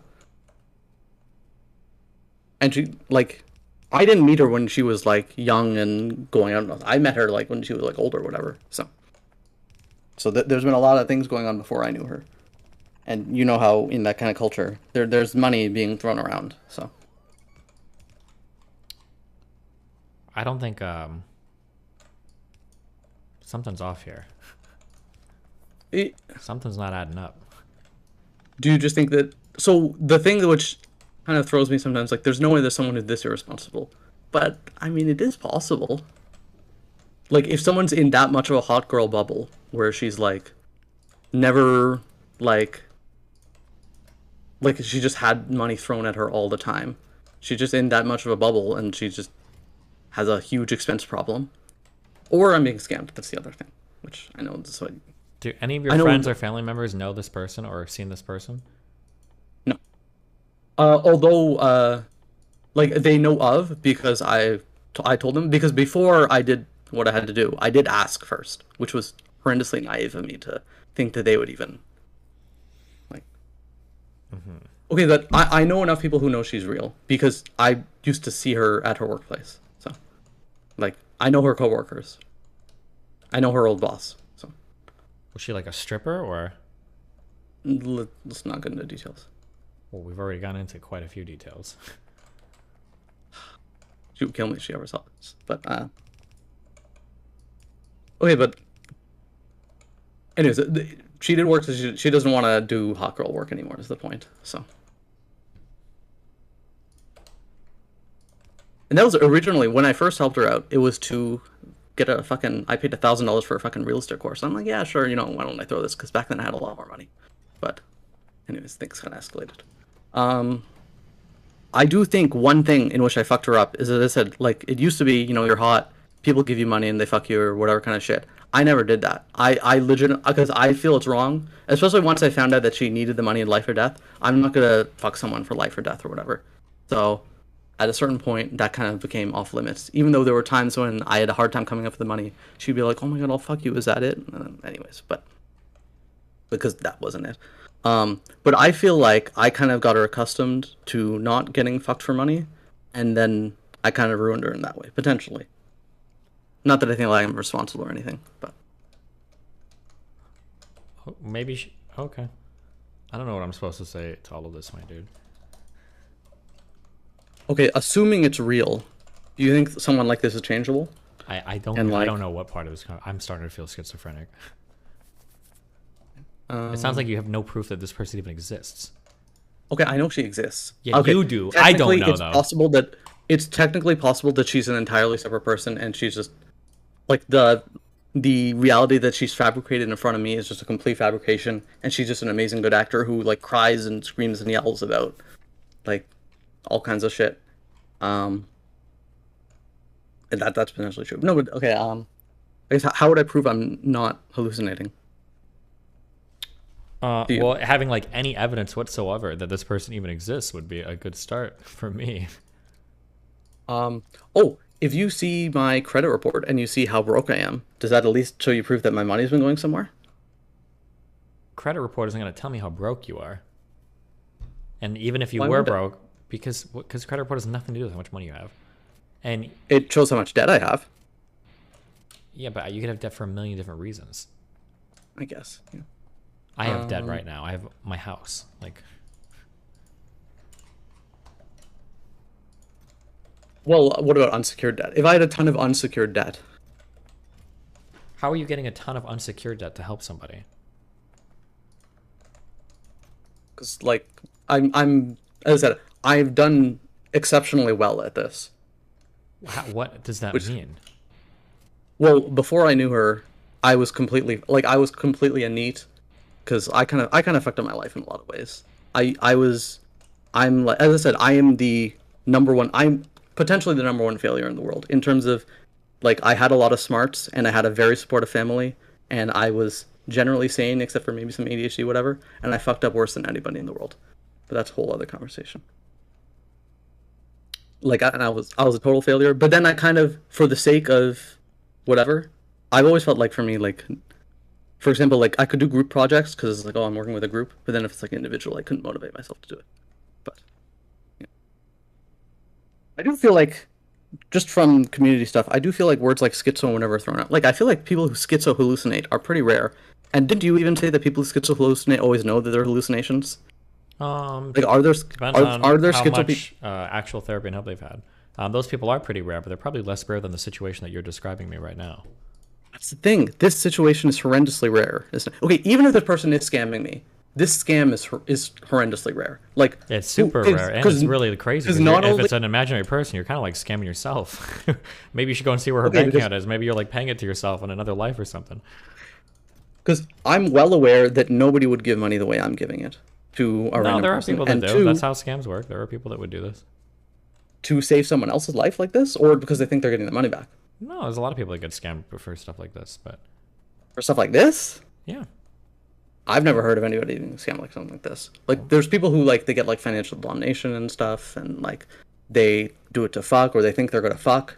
Like, I wish it was because thought I was gonna fuck. That's nothing to do with this. And then also, someone who would scam like this. And plus, this is, like, the one person I talked to. Like, I didn't talk to people before this. I kind of isolated myself. This sounds I mean, I like had you're friends. even more likely a scam victim or target. You're socially isolated, not many friends, like... Yeah, but of all, like, what are the odds that I would meet? And it was just a pure coincidence that I met this person. Like, did all you meet kinds of them? different coincidences. I had gone to see someone else earlier, and I didn't get what I wanted from them. So then I went to another, and I'm like, okay, you know what? I'm never going to see this person again. So I went to another place, which I sometimes went to, but it just so happened that this place had closed early that day. Okay. So then I hold went on. to this other sounds, place. So you went to like an escort or a stripper place, and then you saw her there, and now she's getting a ton of money from you? Okay, well, the first part of the story is that I saw another one first, and then I didn't get what I could from her. Then I went to another place, which was my usual place, but then that place closed. So then I just randomly Googled and found a place. I randomly Googled and found another place, which is That well makes it reviewed, sound whatever. even more like you're getting scammed.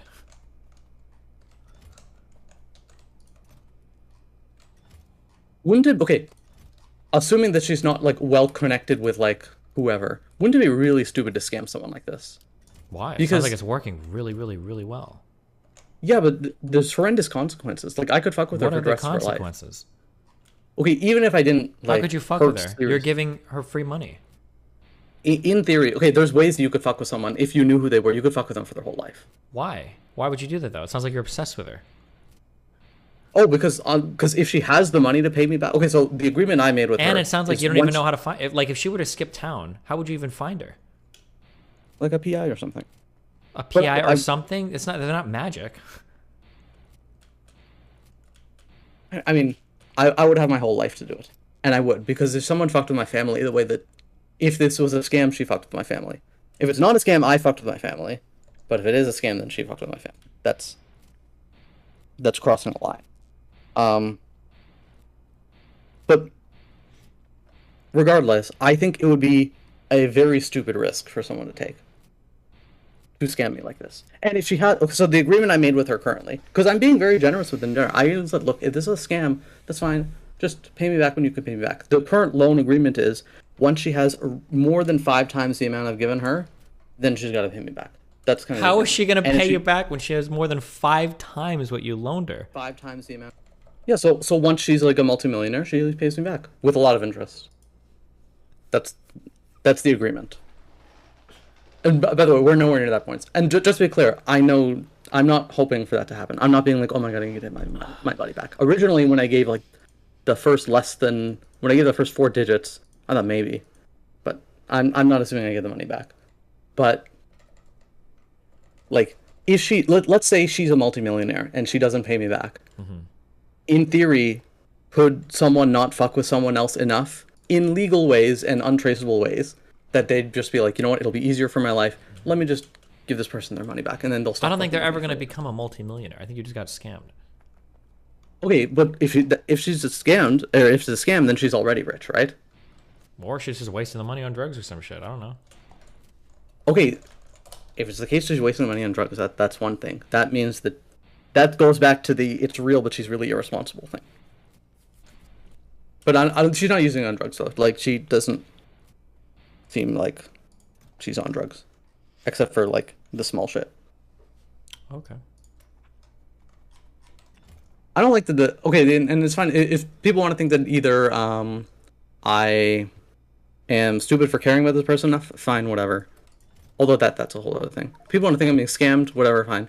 But the whole thing, like, I do feel like there is a little bit of a default too much of throwing the word schizo and stuff around at people, like, oh, you're just crazy, whatever. Isn't that a little bit of a like there's very few people who were as schizo as you're saying, and I acknowledge There's this. more schizophrenics than people in the situation you're describing. Okay, if I've held down a steady job for years, would that be proof What's your that like job? I'm not schizo? Hmm? What's your job? I work in real estate / accounting. What does that mean? Like accounting for a real estate. What do you do for work? Talk to me through your job.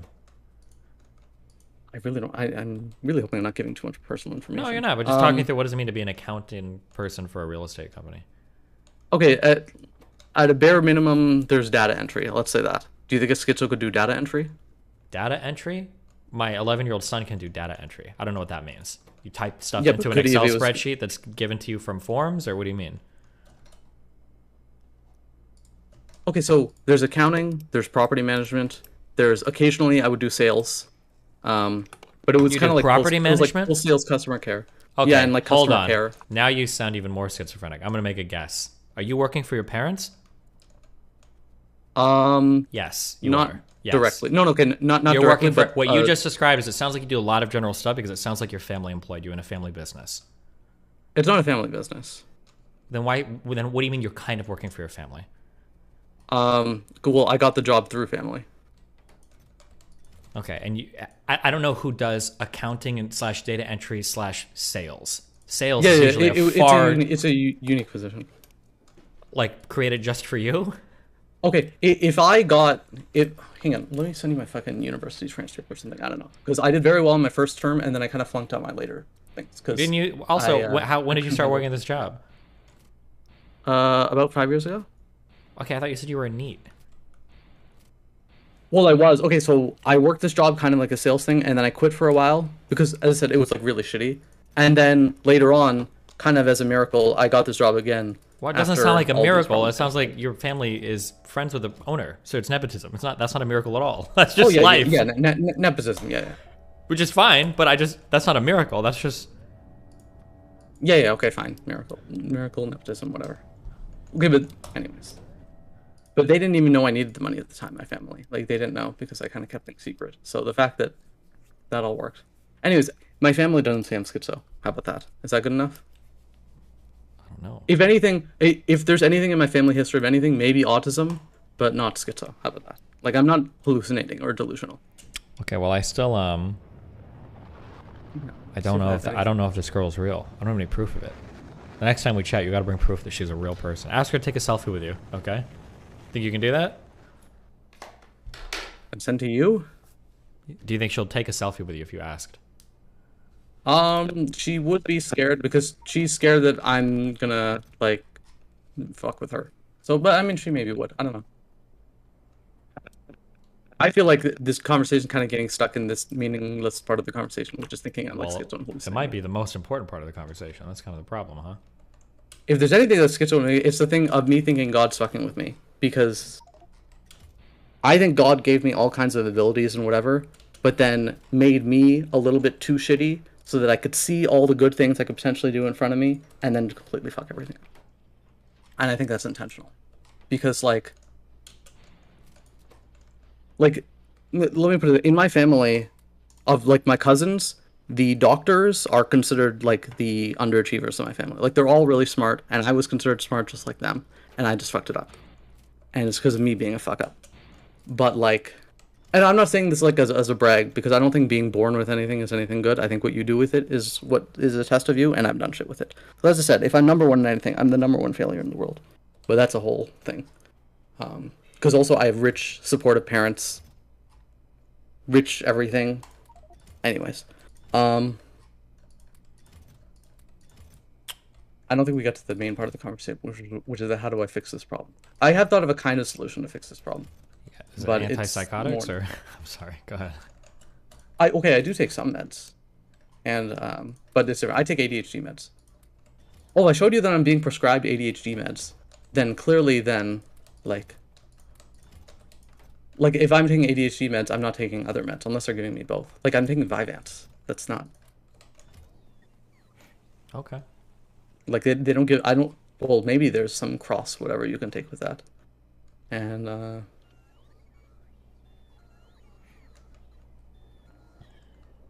by the way, about ADHD, not being able to read sucks because like, I feel like it's really bad, especially with the modern age and how it like really fucks through. Anyways, I'm rambling now because you told me I'm schizo and that's making me ramble and whatever. I didn't tell you, or I'm just curious if you are, because I don't know if this other person you're talking about exists. Wait, do you actually think that? I have thought. Well, one thing, by the way, is that I feel like sometimes you do get reads on things. Like, you were just talking about Bayesian probability. Is your Bayesian whatever thing really telling you that I'm completely hallucinating things, or is this just deductive reasoning you're using?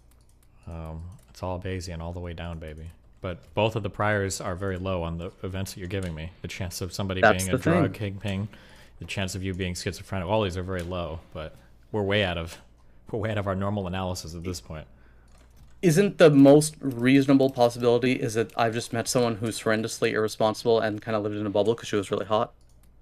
No, that explanation of what you're explaining to me doesn't make any sense. Hot girls don't need to get bailed out for money problems. They always have a way. I mean, not of it. Would you give the... Okay, no matter how hot someone is, do you really think someone would give her that much money? Yeah, that's what hot girls do. It's a pretty common scam. Especially if you're telling me... Especially if you're telling me that you met this girl and she's a dancer. This sounds exactly like the type of scam somebody like this would be involved in. Well, okay, well... You know, there's people who, for example, they're dancers and they find God, whatever. Not saying that she was a dancer, but like, for example, there's people like Lab who are like, I don't want to do this kind of thing anymore. Aren't there people who don't want to do this kind of thing anymore? And they're just like, you know. And as I said, I think I'm partially responsible because I was so good to her without needing to fuck her or anything. And then I kind of ruined her in that way, potentially. Because now she doesn't do that. Not that she was ever a dancer. Well, she doesn't need to, because she has you. her new cash. Well, no, because even before, there was a good year and a half. She didn't know how does she know how I'm gonna get the money? I told her I can't get. Okay, so there was a year that went. I begged my parents multiple times for the money. They said no, and then I just didn't talk to her for a little bit, and then I don't know. We slowly started talking, and then she's like, "Please, please, I need to get the money." And then only like months later, even after that, I found a way to actually get it. So she thought I was broke. And even when she thought I was broke, like, she still said, like, hey, I need this much. And even now, she has no way of knowing how I can possibly get this much. Okay, if you want to say fine, the whole schizo thing, whatever, I think that's just a waste of time. If you want to say it's a scam, fine. But I really do think if someone's scamming me, could I not get the money back? No, you can get the money back. No way to, we're looping now. You have no way to get the money back, though. You're never getting that money back. Can you really... Okay.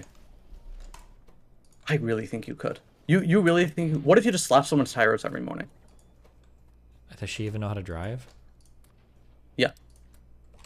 Well, guess she's going to be Ubering to work with the $100,000 she got from you. Yeah, that'll only last so long. Unless she stays poor. If she stays poor, fine, but that's not a scam then. Then that's actually me helping someone who I wanted to help. Why would you go and slash her tires every morning? I don't think you're the type of person to do this. Okay, well, if she was mega rich and she wasn't paying me... She's probably not mega rich. She could just be wasting the money.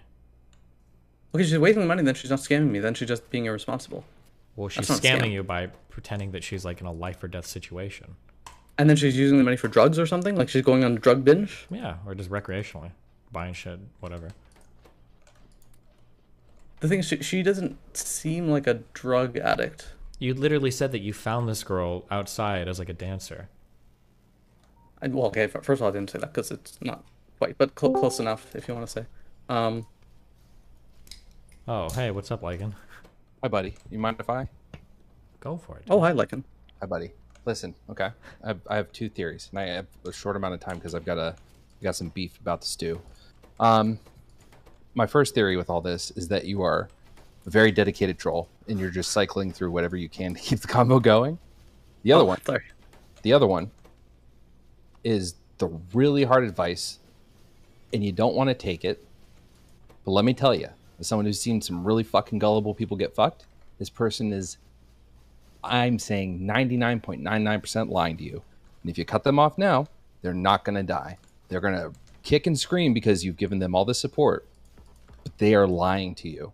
And the best thing you can do for your life right now is to 86 them. Cut them out. Block them. Cut them off. You've got opportunity. I assume you're still in touch with your family to some degree because you're working. They helped you get this job. Your life's going to be great. It's going to be fine. You might not get that fucking money back. The most important thing for you right now is to cut that leech off. Pull it off. Teeth and everything.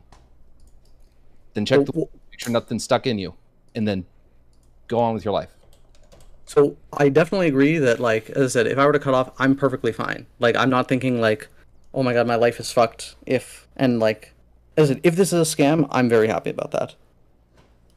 Here's the thing: you're never gonna get the full-on satisfaction of knowing for sure it was a scam. This is where it's gonna be hard. And so if you need to okay. Well, that comes later. After I cut her off. Okay, assuming that I think it's a scam and I just had to cut her off. After that point, after a few months, once I kind of get my shit together, and once there's some distance, I'll start to work what I need to work to, get to the bottom of things. I got to go turn my meat, but just, I'm telling you, man, we're past the point of any possible further advice for you. We've heard a lot, and probably more than we should have, and I am telling you, keep your nose clean and cut this chick out. It's not worth it. None of it. Yeah, fair enough. No, I agree. From the perspective of believing it's a scam, I 100% agree. I just gotta either believe it's I just gotta believe it's a scam. Which unfortunately I don't. But there's a song I want you to listen to. Google "Man Up" from the Book of Mormon. Listen to that. Fucking rock out to Josh Gad and live your life, brother. You can do this. All right, there's a part of the conversation which is going to make it a little bit more like the thing is I feel like I'm. This is the part. I love you, buddy, but this is the part where I think I want to switch back to point one, which is like, are you doing a bit? Oh no, okay, I'm not doing a bit. If I was doing a bit, I'd do a better bit than this. Well, Steven, that's the thing. I even told my parents before, like, if I was trying to, because they even thought, "Are you lying to us to get money from us?" I'd be like, look, if I was lying to you, mom and dad, or parents, or family, or whatever, to get money from you, I would come up with something a lot better than this. Okay. Well, so for the sake of chat and everyone else, and this isn't to be rude to you, but I'm going to move it to the next caller. But you have your marching orders, Serenet. I promise you, if you cut this person out, you're going to feel so much better. It's going to take some time, but you're going to feel better. But I'll give you one last word before I go turn my meat. All right. Well, I mean, I'll find out what's going on within a week for sure. So. Cool. Report back, please. And We at this genuinely point, care, and we do want to know. Yeah, for sure. Because I don't have any money to give even, so. Good. It's not like it's like when I was trying to stop drinking and then I got COVID. I had a whole week of taking medicine that I couldn't drink, and it got me on a good start. So you've got no money. Wean yourself off this psycho and be well, man. All right. Yeah. Oh, one other thing I just want to say, because I know everybody's gonna think I'm trying to fuck her. I'm trying to fall in love with her. I'm not in love with her. This isn't any kind of thing. Listen. I'm better than.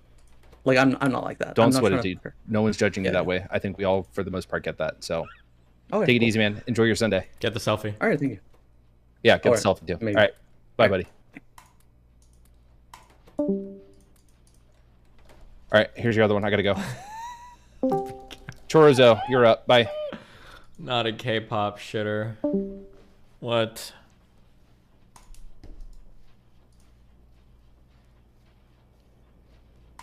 Hello. Chorizoho. Wait, am I actually on stream? Yep, you're here. Yeah, terribly sorry about that. First of all, I prefer to pronounce it Chozoro, but whatever, it doesn't matter. Thank you for having me on. I'm a huge fan. I've been watching for like at least 5 years. Forgive me if I'm a bit nervous. Actually, you're good.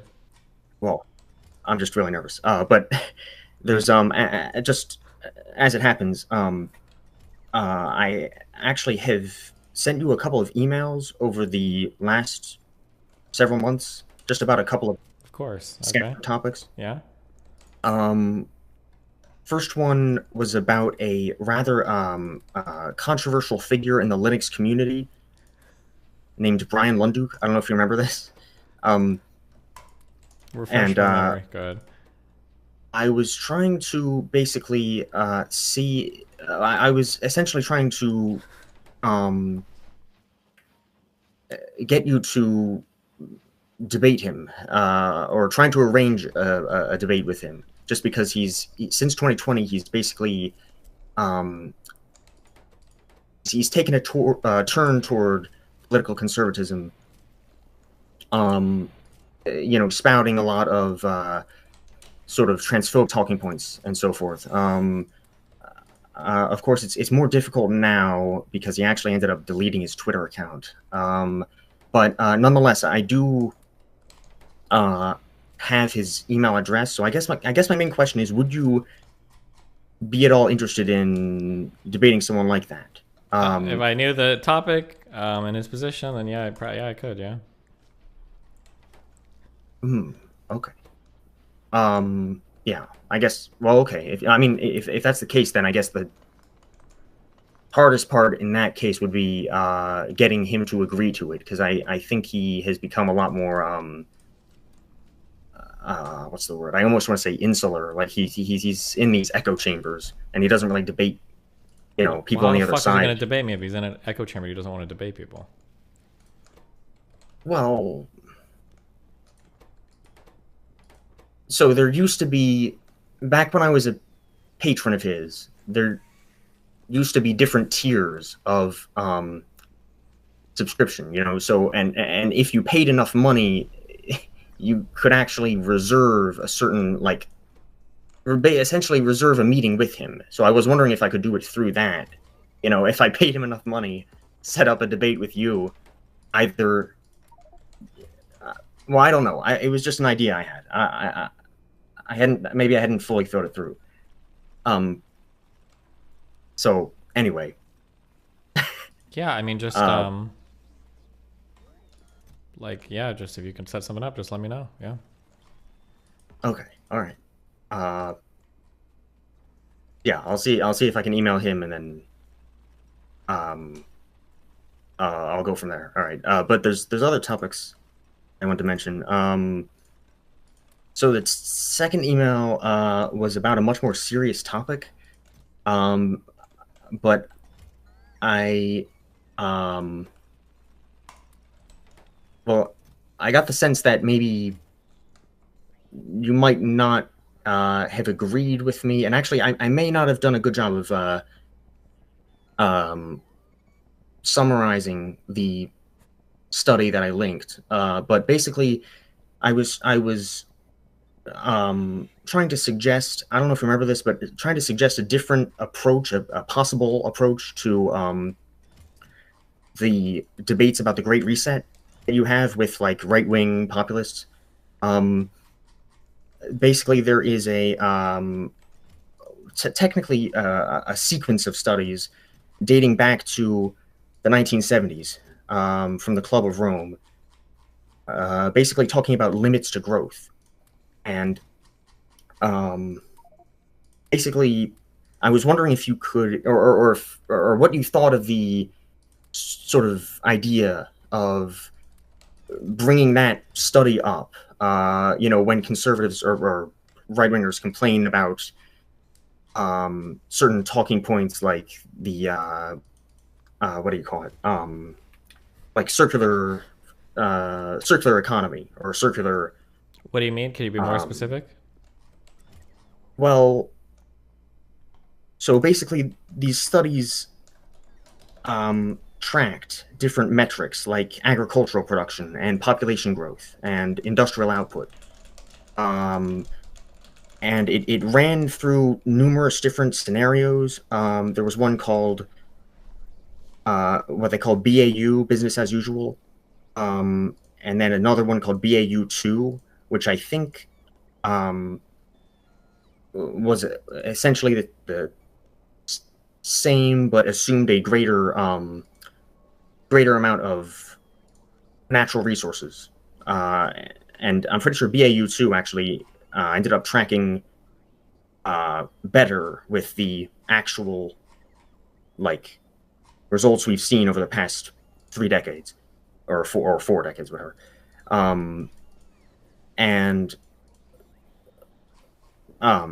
Wait, where was I going with this? So that you're basically saying that in like certain it's scenarios, making some predictions that I should be aware of, so I can use those predictions and talk to the Great Reset people about it.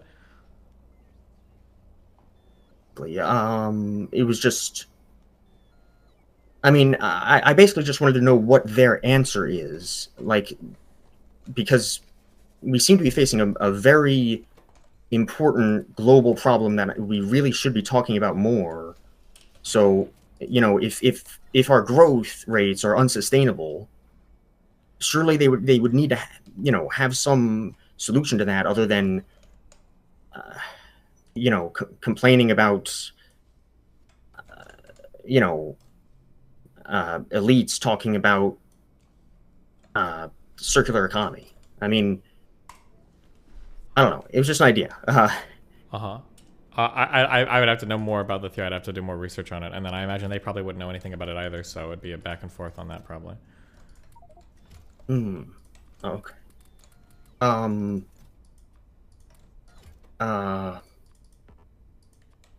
All right. I'm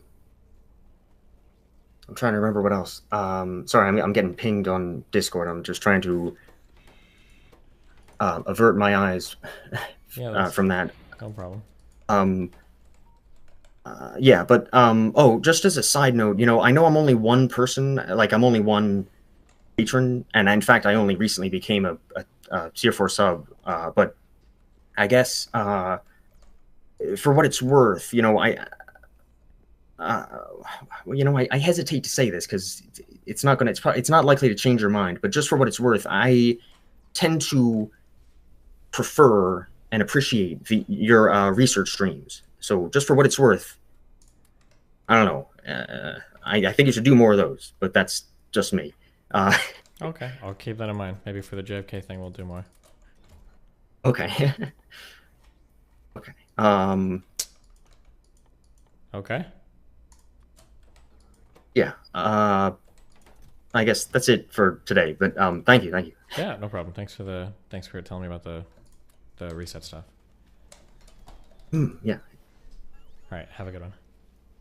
You too. Okay, I just need a break from callers for a second.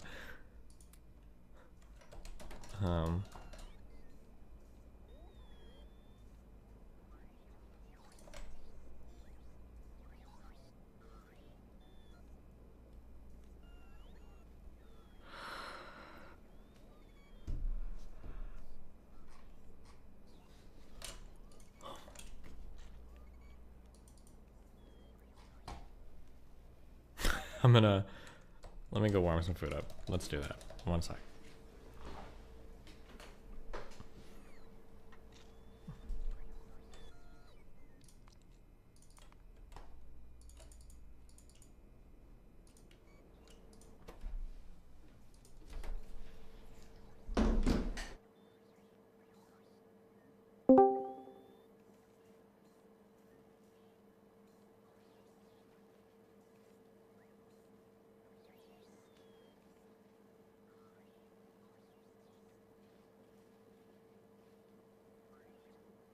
Okay, he left, but none of this counts. This is not going easy on dumb men when they fucking give you money. I just want to say that you guys have proven nothing. All right? Nothing.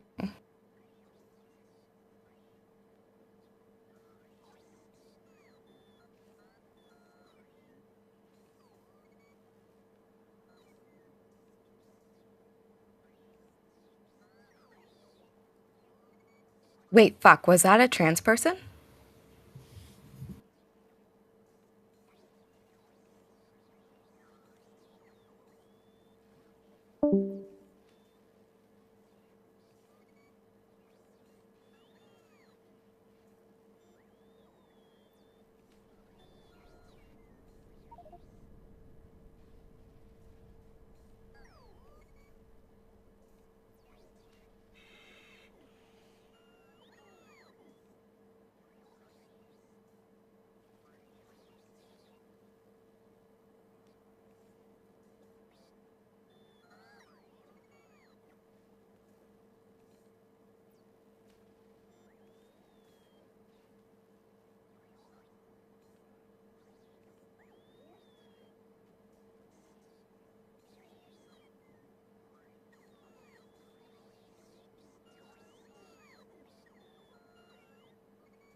What did Cherry have to say when she was in here?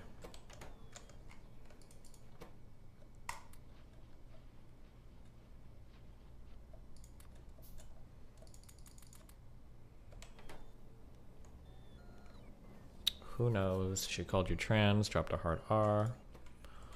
Okay, good job, guys.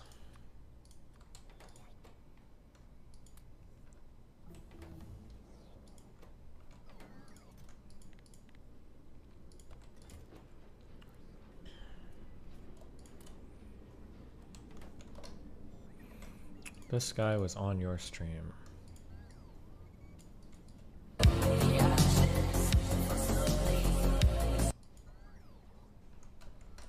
That one schizo lost a lot of money gambling and took money from his parents to chase losses. Then he made up the story about a 7-year-old's life with the money to appease his parents. And now he's bouncing ideas off you about the whole story, which is a mirror of himself. Oh, that could be it too. That could be it. He's the gambler.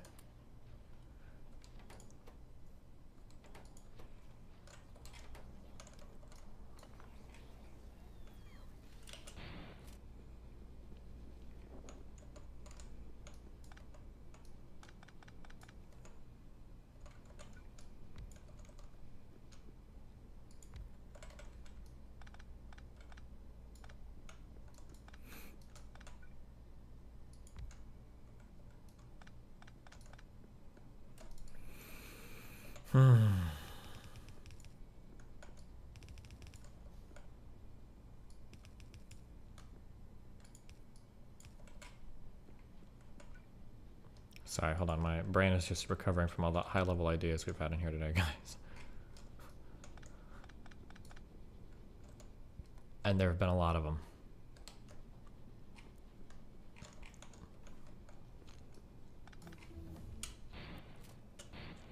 Oh, it started out as a trans woman. True. My bad.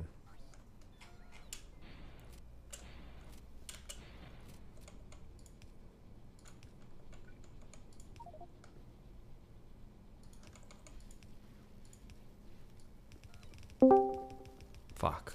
Oh. Rude. I didn't call you trans. I realized I said that you went soft on those tier 4 subs. Oh, yeah. They don't count as dumb men, but then somebody said that someone was trans. So I panicked and left. Nice. What have you been up to lately on stream?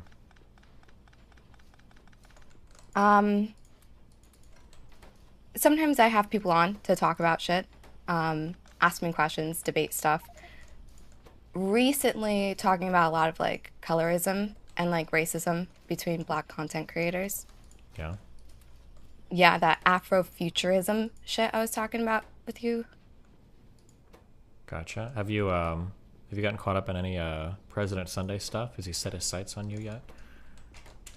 Yeah, I actually was on a panel with him, Stardust Supernova panel. And I mean, we were kind of on the same side for most of the topics.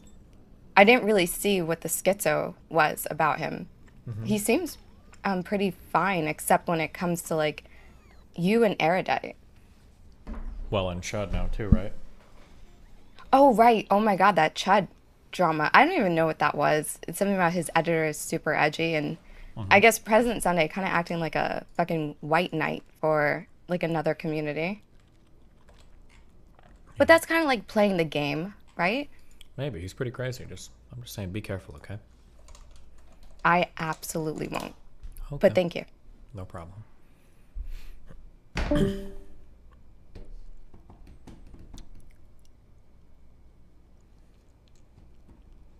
Okay, let me eat while we recover. Our top winner in the showcase is Gay. And our runner-up today is Jose. And would you please show them showcase number 1? This showcase begins with this beautiful new living room.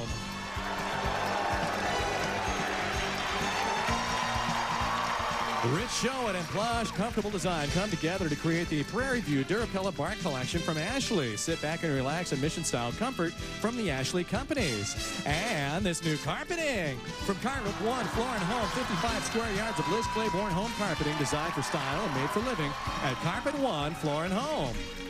And for your living room, there's this brand new rear projection high-definition TV. Delight in the bright, detailed pictures of this 46-inch 3 LCD rear projection HD TV. And get off the couch and enjoy the outdoors on these brand new motorcycles. The Kawasaki Vulcan 900 custom motorcycle offers clean styling with exceptional acceleration. And this showcase can be yours if the price is right. Do you wish to bid or pass, Gay?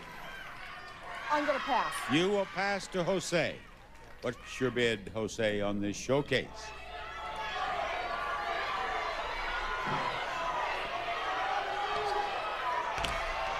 I've been on the showcase, you mean everything? Everything. Everything. Give me your bid, Joe.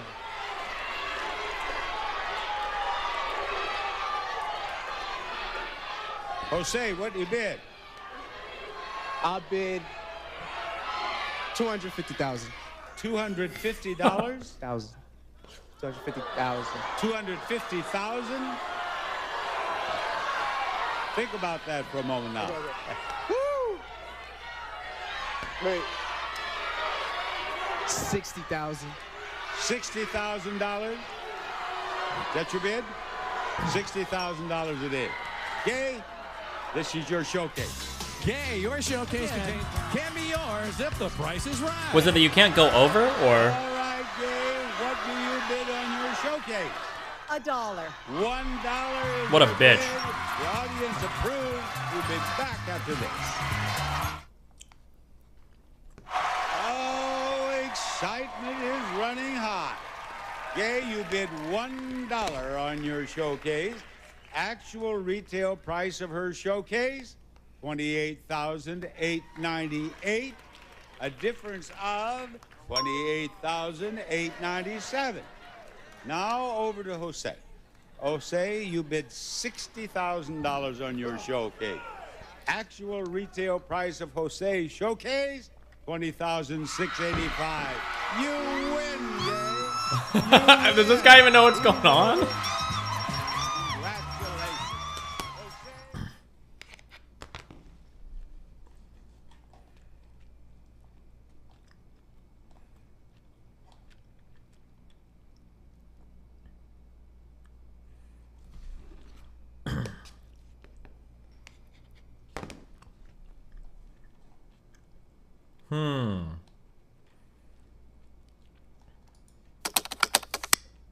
So, and that's right out of there. The other witness, that's the one.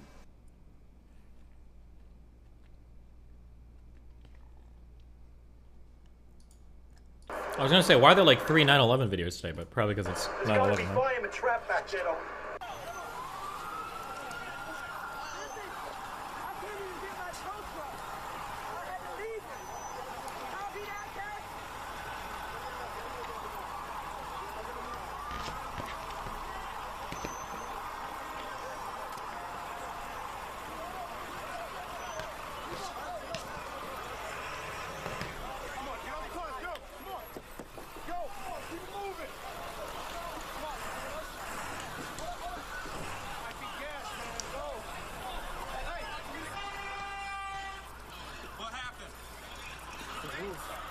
Something caved in. It's a collapse. I need some water. Here, give me some water. This guy right here. Water.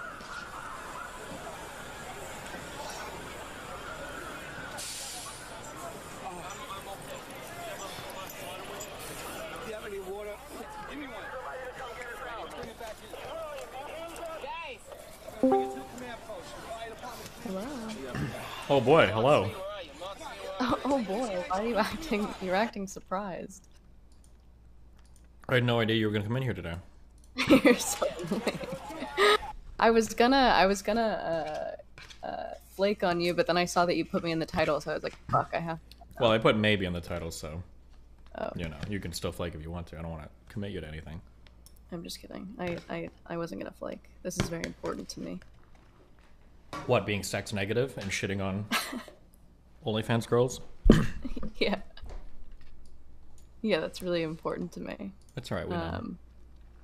Yeah, I love being a misogynist. That's okay. All the radical femmes eventually hate women, so. No, I don't. I'm having a crisis. Of what? Of being a Right. woman and hating a woman at the same time, or? No, I feel like I've been in so many like feminist spaces now that I think I'm starting to hate feminists, and I'm starting to do my thing where I'm like questioning everything. This is why I can't stick to any ideology. People That's pick good. up people people pick up on it constantly. They're like, why can't you stick to one thing? And it's like, once I'm given new information, I add it to the repertoire, right? Well, as long as you're being as smug as possible about it at all points in time, you're good to go. So That's exactly what I try to do. okay. Is it like, what is the date? Why do you have a pumpkin in the background? Are you gonna carve up a jack-o'-lantern or? Well, that's a fake pumpkin, and this is my like autumn setup. Is a pumpkin a part of that? Is your autumn setup? But it's not even real. I guess it would go bad in a few days, huh? It's October, you absolute no, clown. pumpkins It's September, actually last you for, fucking like- moron. How long did they last for? Sorry, go ahead. You're about to educate us. I think months. Cool. If you don't cut into them, I think they're like good for like months. Okay, so you just have no excuse to have a fake pumpkin. Well, no, I like the exact shape of this one. Okay. It's like very round, very rotund and cute. Gotcha. But anyway, back to the serious conversations, Steven. Yeah, but your newfound hatred of women, yeah. It's not a hatred of women. I don't hate women. I think that there's just like a lot of feminism that I like don't agree with. Or rad feminism. I think I've watched or I've read over the past week like a ton of I think the catalyst was when I went on Modern Day Debate and I was talking with Rachel Wilson. And I realized that I agree with like a lot of what Rachel Wilson was saying, and I was like, okay, a lot of this is like pretty adjacent to like radical feminism. But there's like obviously some key differences. Obviously, she's like very for patriarchy, which I'm not. I don't think that patriarchy is like helpful. Okay. But then there were other people who called themselves feminists on the panel, like Polly. Oh my god, I wanted to. The one that you were transphobic against? Yeah. Yeah. And I'd do it again. Just kidding. No, I don't think I was transphobic against her. Okay. Do you think I was? I understood what you were going for, but yeah, optically it looked bad, of course, but I know what you were saying. Optically, who gives a fuck? Like, I'm just so tired of, especially part of my thing is like, I'm not gonna like, spare male feelings. Sorry. Like, if you don't want to hear that you're a male, I don't give a fuck. Like, you are, and wait, hold on, wait, Jesus Christ, hold on, wait. Shut up. We don't need to bring it up constantly, but when we make important distinctions like the difference between males and females, absolutely. Like when we talk about the socialization of females growing up, it differing from males, it's absolutely necessary to bring it up. Okay, let's. You can't pretend. Sure. Okay, hold on. I'm here to help you. Okay. Oh, Your husband paid me good money today to coach you through not destroying yourself online. Okay, so I'm here to help you. Okay.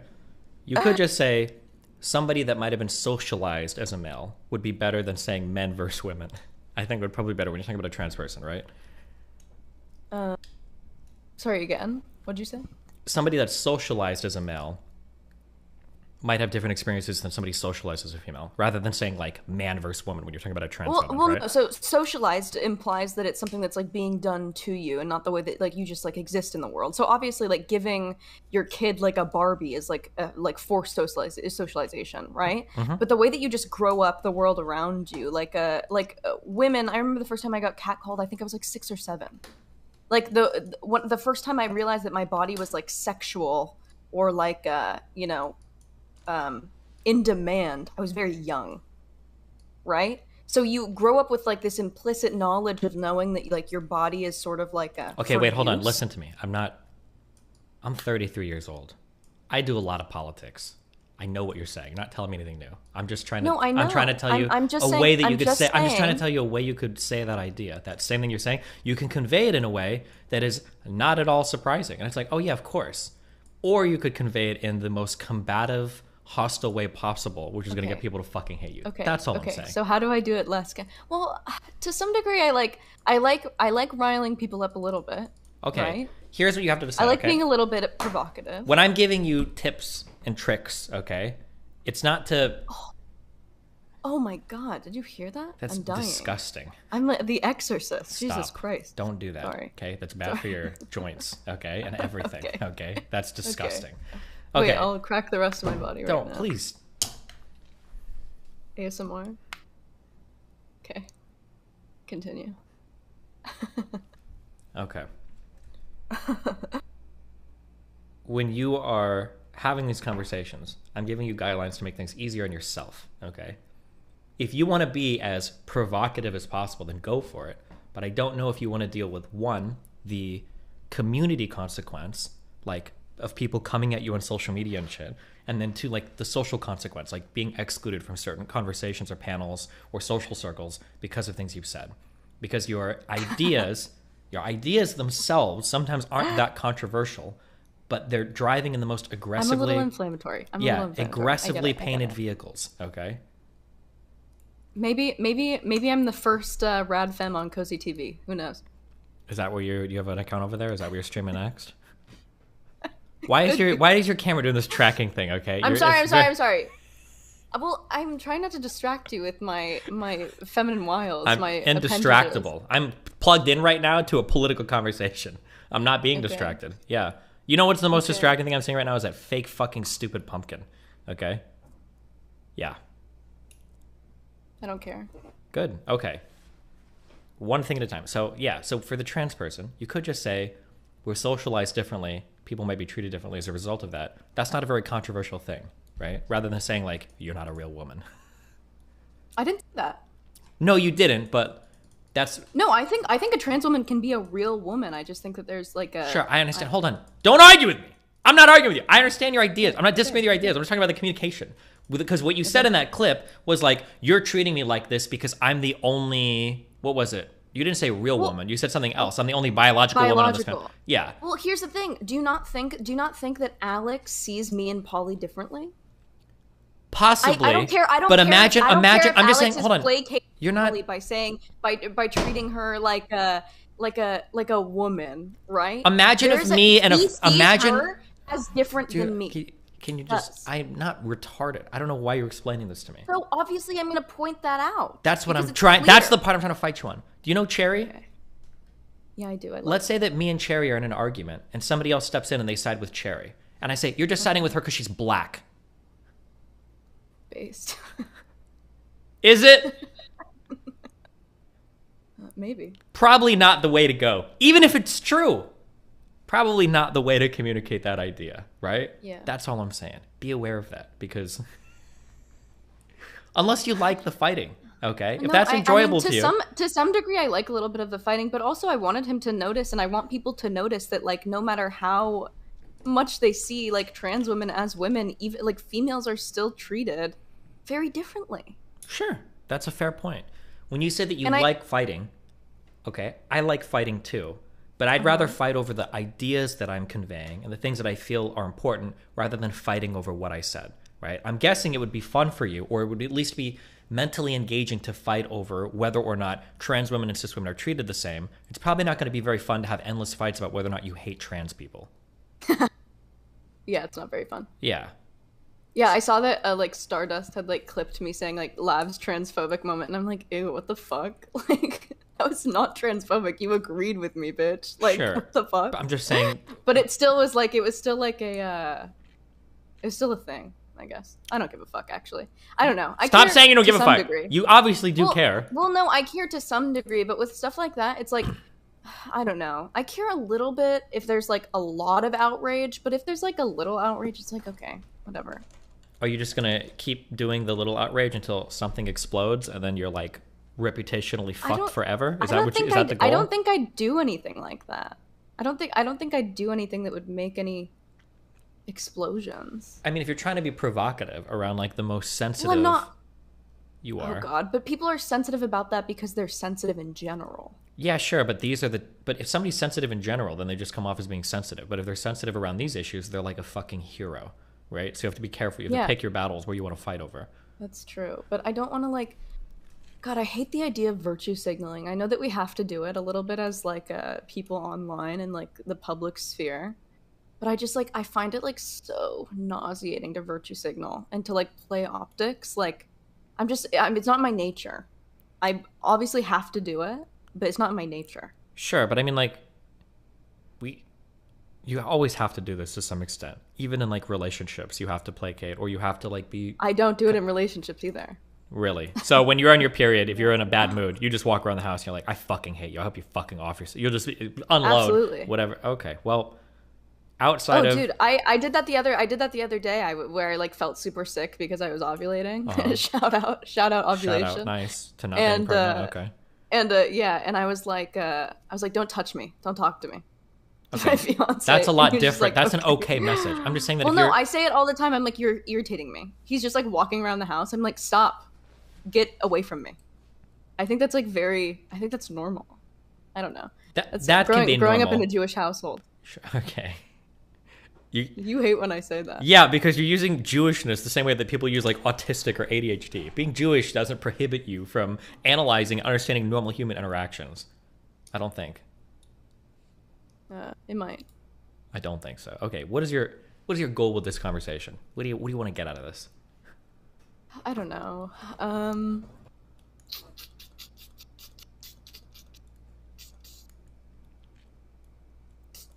I want to talk more about, because I feel like you're not bought into the whole like sex work is bad thing.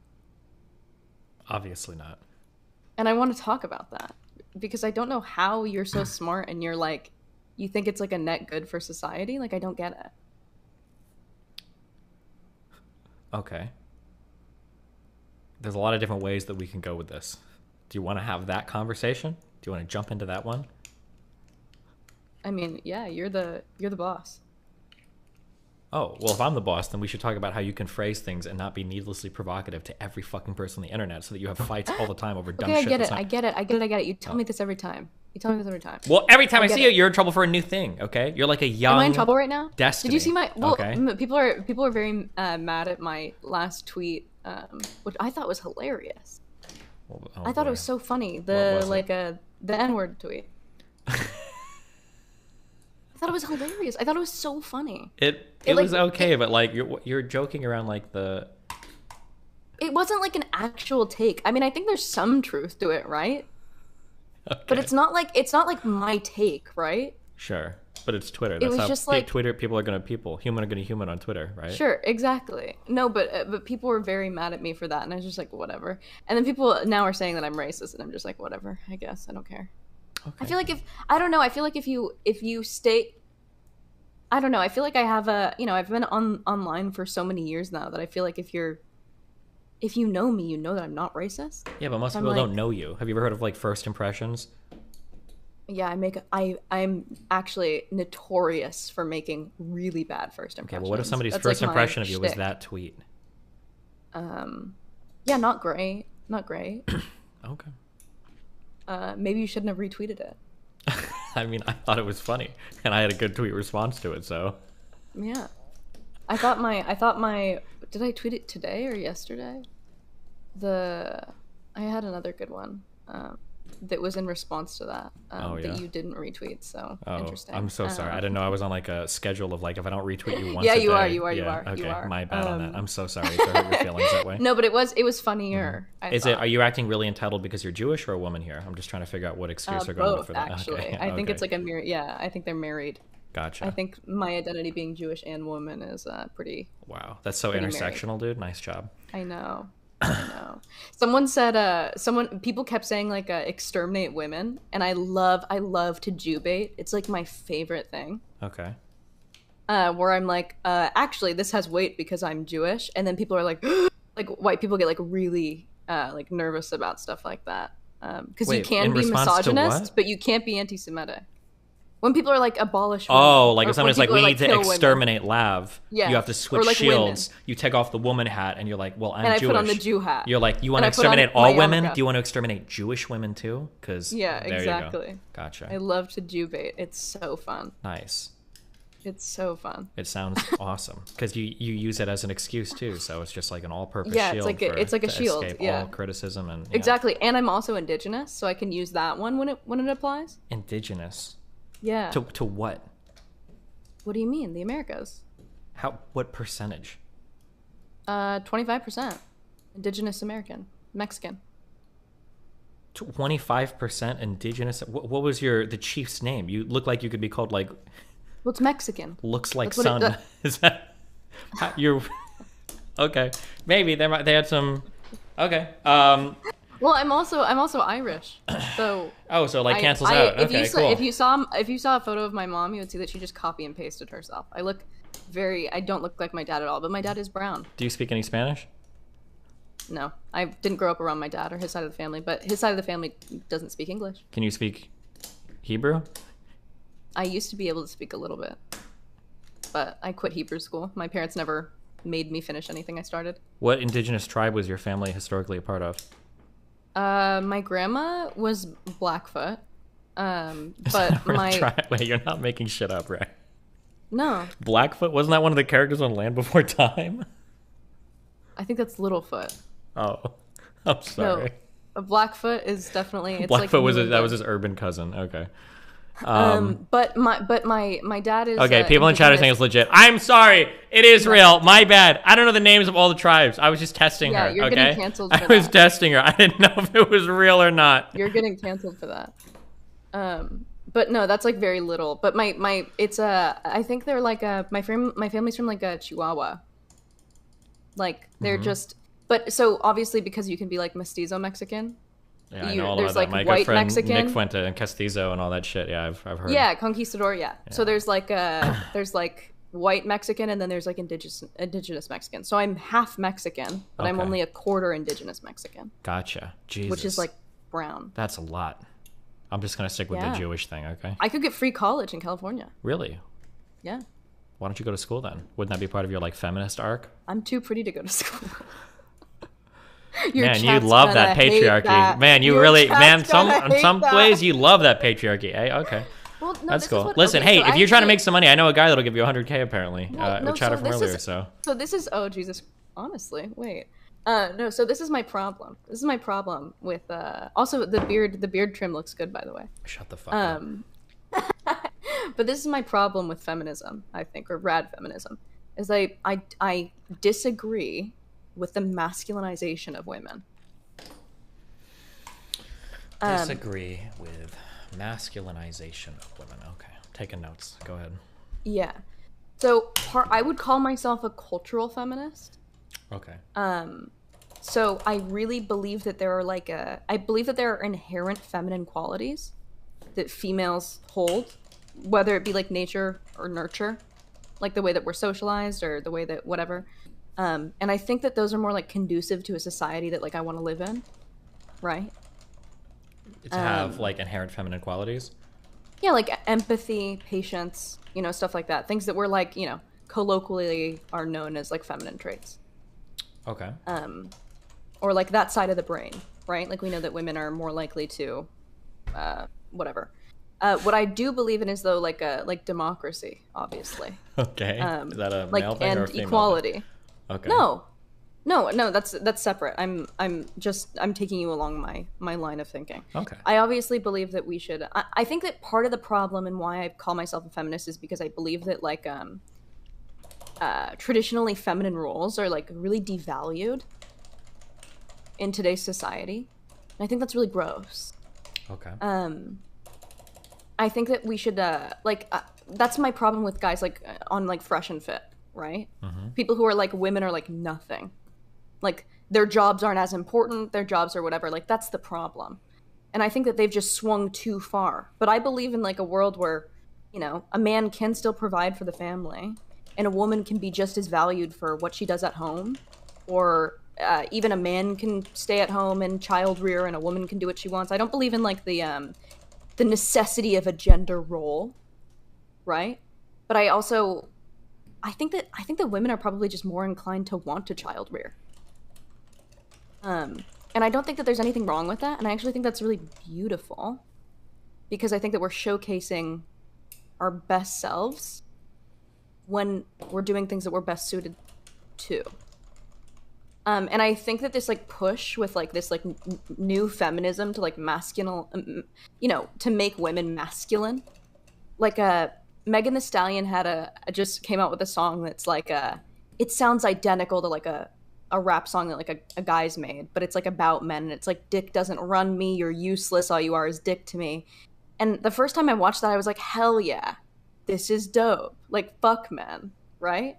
And then I watched it the second time and I was like, should we be teaching should we just be creating divides? Like this feels like actually like an overcorrection. And then I was like, why did the first time I heard that though I was like, hell yeah, I hate men. And then the more I listened to it, I was just like, because I don't hate men. I really value like masculine qualities in men. I don't value like the alpha male. I think that's disgusting. I think that's stupid. Is that why we don't get along? Because I'm such an alpha male? Yeah. Yeah, okay. Yeah, Keep going. you're definitely, definitely alpha. I know.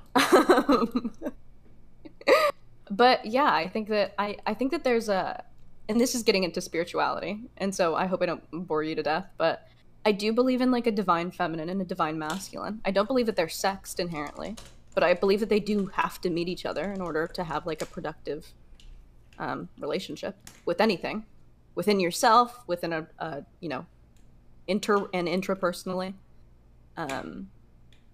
Yeah, I don't know. So this whole like and I like being girly. Like I like, to some degree, like, you know, I like that I can't like open pickle jars, right? Like I like that I have to like get my fiance to open a pickle jar for me.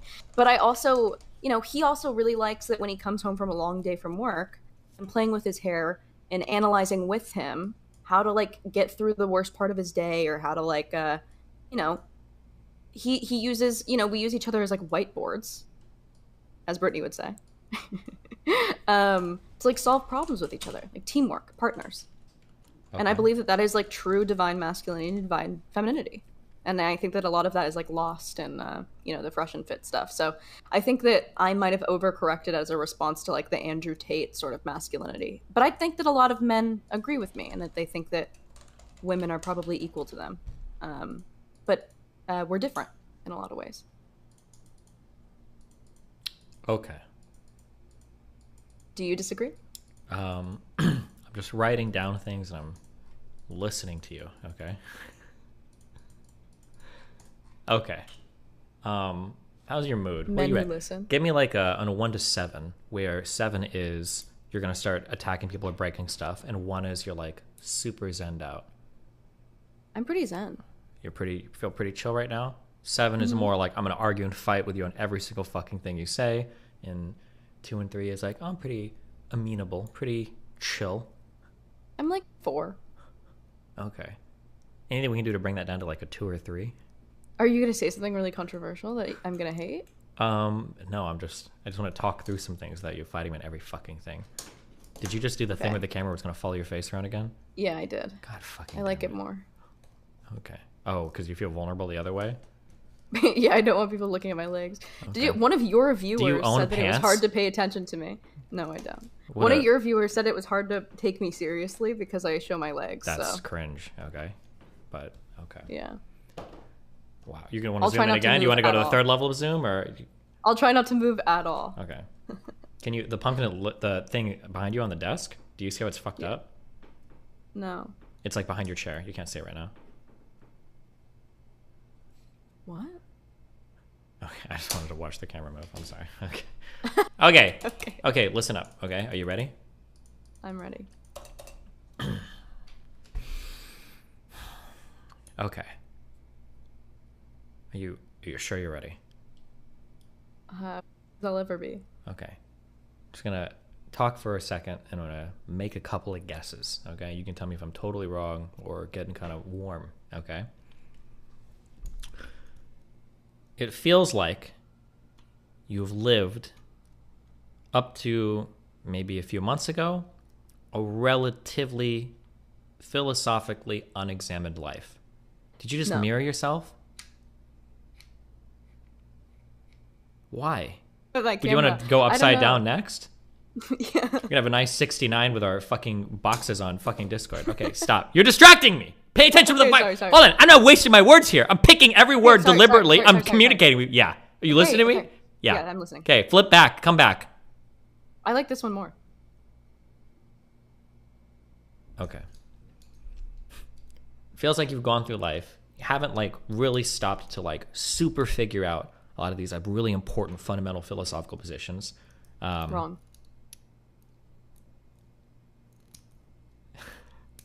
Okay, explain that part then. We're probably going to disagree a lot on this. I think I'm very like frontal lobe.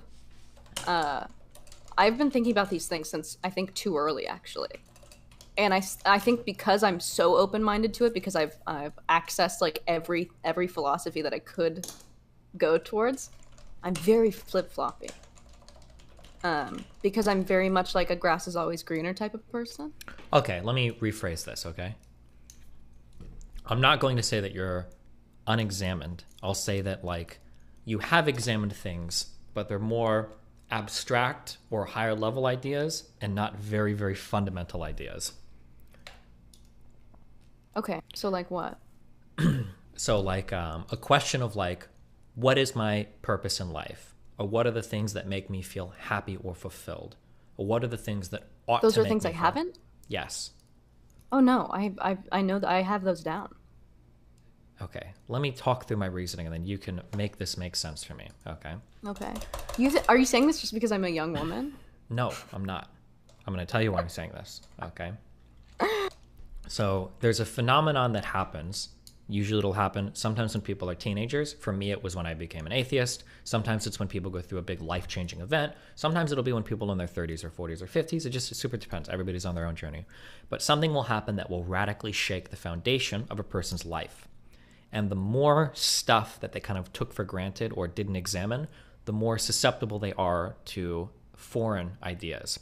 So after losing somebody's religion or after losing something, all of a sudden, now you're looking around and somebody's like, hey, you know, women and men have a greater overlap than they do a difference, and women and men should both be able to pursue whatever they want, and they're more or less the same. It's like, that sounds like a really good idea. And then somebody else is like, well, actually, the differences between women and men have been seen through all of history. Women feel happier doing some jobs, men feel happier doing other jobs. Like, that actually sounds really good. And somebody like, and you get into this thing where all of a sudden everybody is saying something, and people have thought about their positions for a long time. They give good arguments for all of them, and you find that you're very not at home. Yeah, you feel that you're not at home with anything. And No, I feel I like think that so many things can be true. no, is my they can't. problem. That's not true, though. Yes, they can. No, because a lot of these ideas are going to be contradictory and they'll clash with each other, right?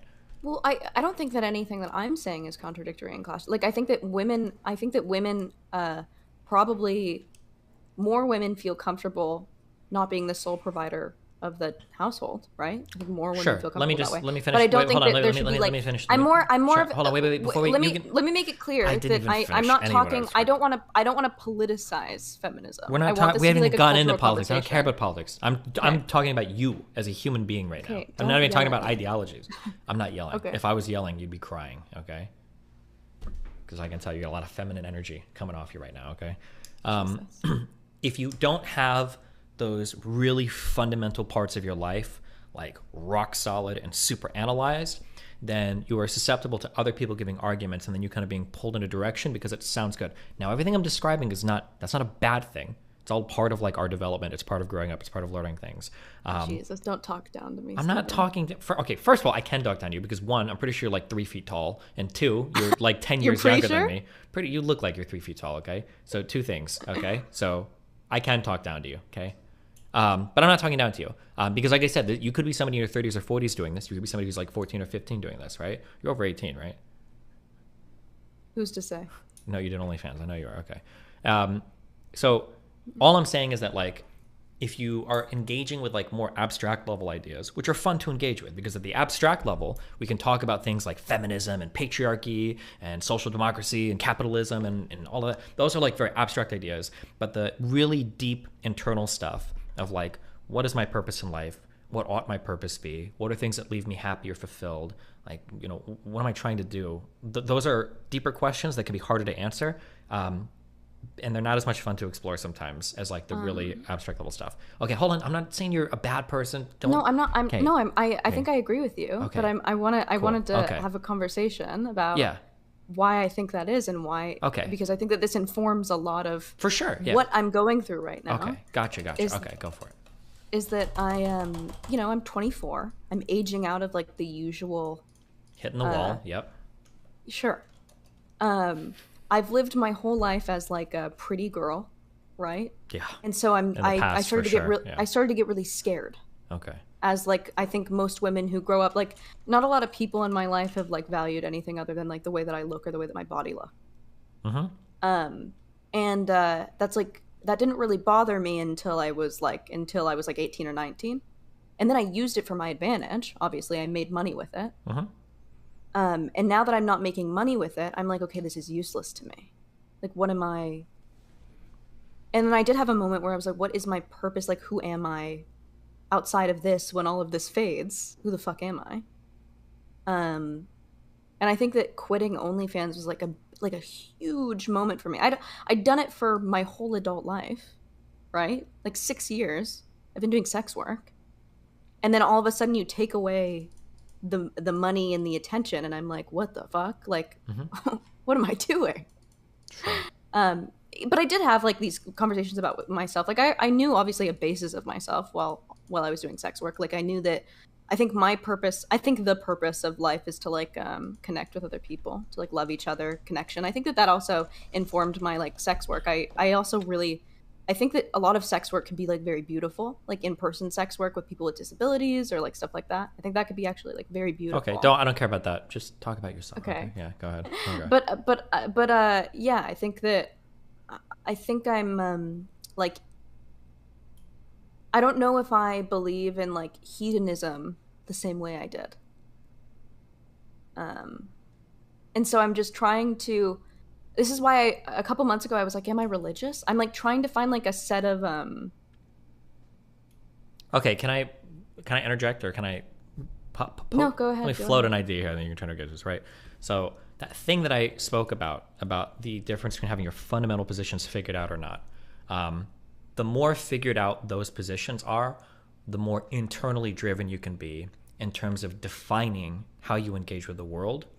And the less that those positions are figured out, the more you kind of have to look externally to things for definitions or value.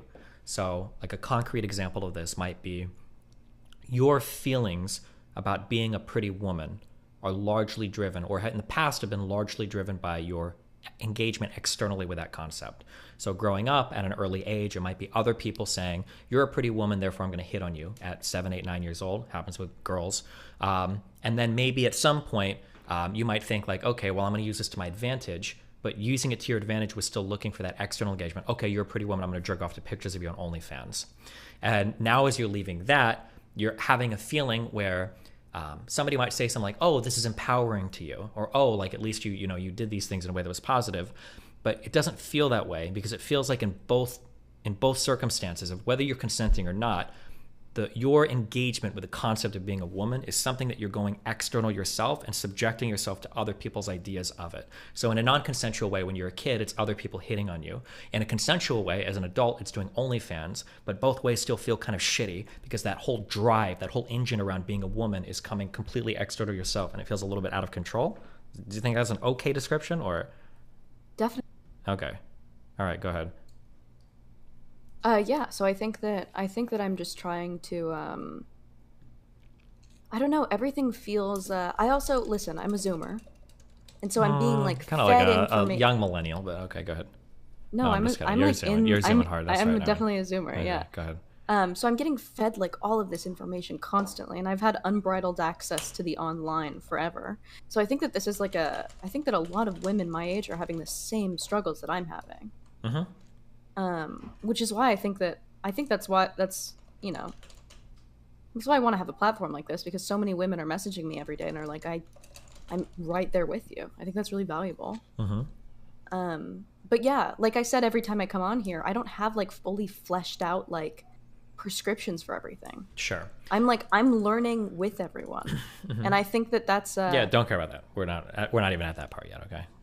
We're just trying to get your mind mapped out here. I'm just trying to figure out, okay? So something that I said earlier. Wait, so my values, I have strong values. Like I'm really we're not even talking about your values right now. Just looking at this. Dude, then what the fuck are we talking about, Steven? We're working. You're just teaching me. No, I'm not teaching you. I haven't taught you anything yet. I'm just trying to figure out. Psychoanalyzing me. I'm not psychoanalyzing. I'm trying to figure out what is going on in your head. You're Dr. K-ing me right now. I am Max Dr. is K-ing watching this. Do you want to cry right now? So mad. Lav, I'm gonna be your best friend for 2 years. Okay, you're not allowed to kill yourself until then. All right. You feel okay, buddy? Oh, I'll host your stream every day. Okay, so you don't kill yourself. All right. You feel okay? All right. Okay.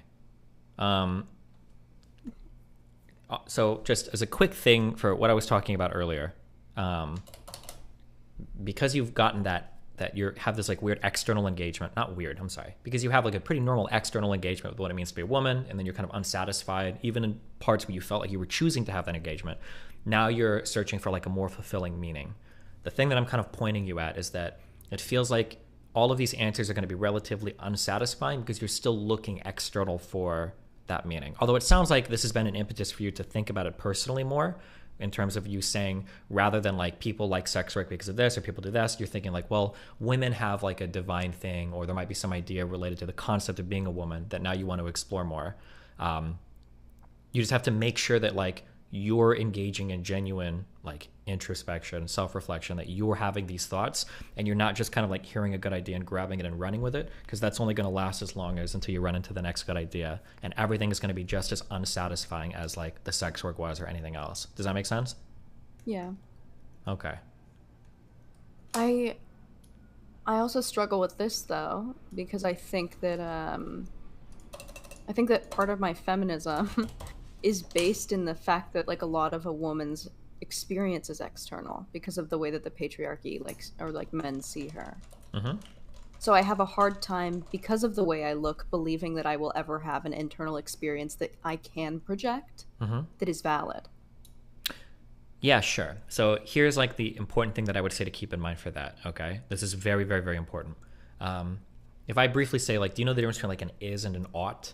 Like the car is blue versus you ought to be kind to Thank you your for parents. explaining this to Okay. me. I was explaining for the audience that didn't know, okay? I'm very stupid. I'm very slow. I have a woman brain. Thank you. You don't have a woman's brain, you have a Jewish brain, so I know you're very smart, okay? I have an indigenous brain right now, actually. Okay. The way that people treat you, that's going to be like an external thing, but that doesn't have to drive how you ought to be treated, or more importantly, how you ought to act. Just because people treat you in a certain way, like they might treat a woman, the problem is that when people treat you certain ways, it can override the feeling of how you ought to be. So arguably, this is where something like an internalized sense of misogyny or racism can come from. If enough men treat a pretty woman as like a bimbo dipshit, eventually the woman thinks like, well, this is kind of how I'm supposed to act because it's how everybody treats me, right?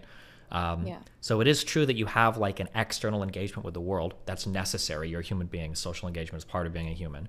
But just because you have that experience, hopefully you can separate that from your internal understanding of what you ought to be doing or how you ought to be acting. Try not to let that like poison the other thing, right? Does that make sense?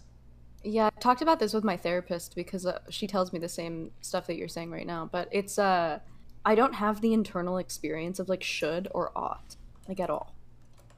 And we think it's like tied to me being autistic. But well, if you were autistic, wouldn't you have that experience? Oh my god. No, I don't experience the social praxis. I don't experience the this is maybe why I don't find like optics that concerning, where I'm like, I don't understand that I should I'm very like black-pilled, and where I'm just like, the way that people see me is like the way that I am, pretty much.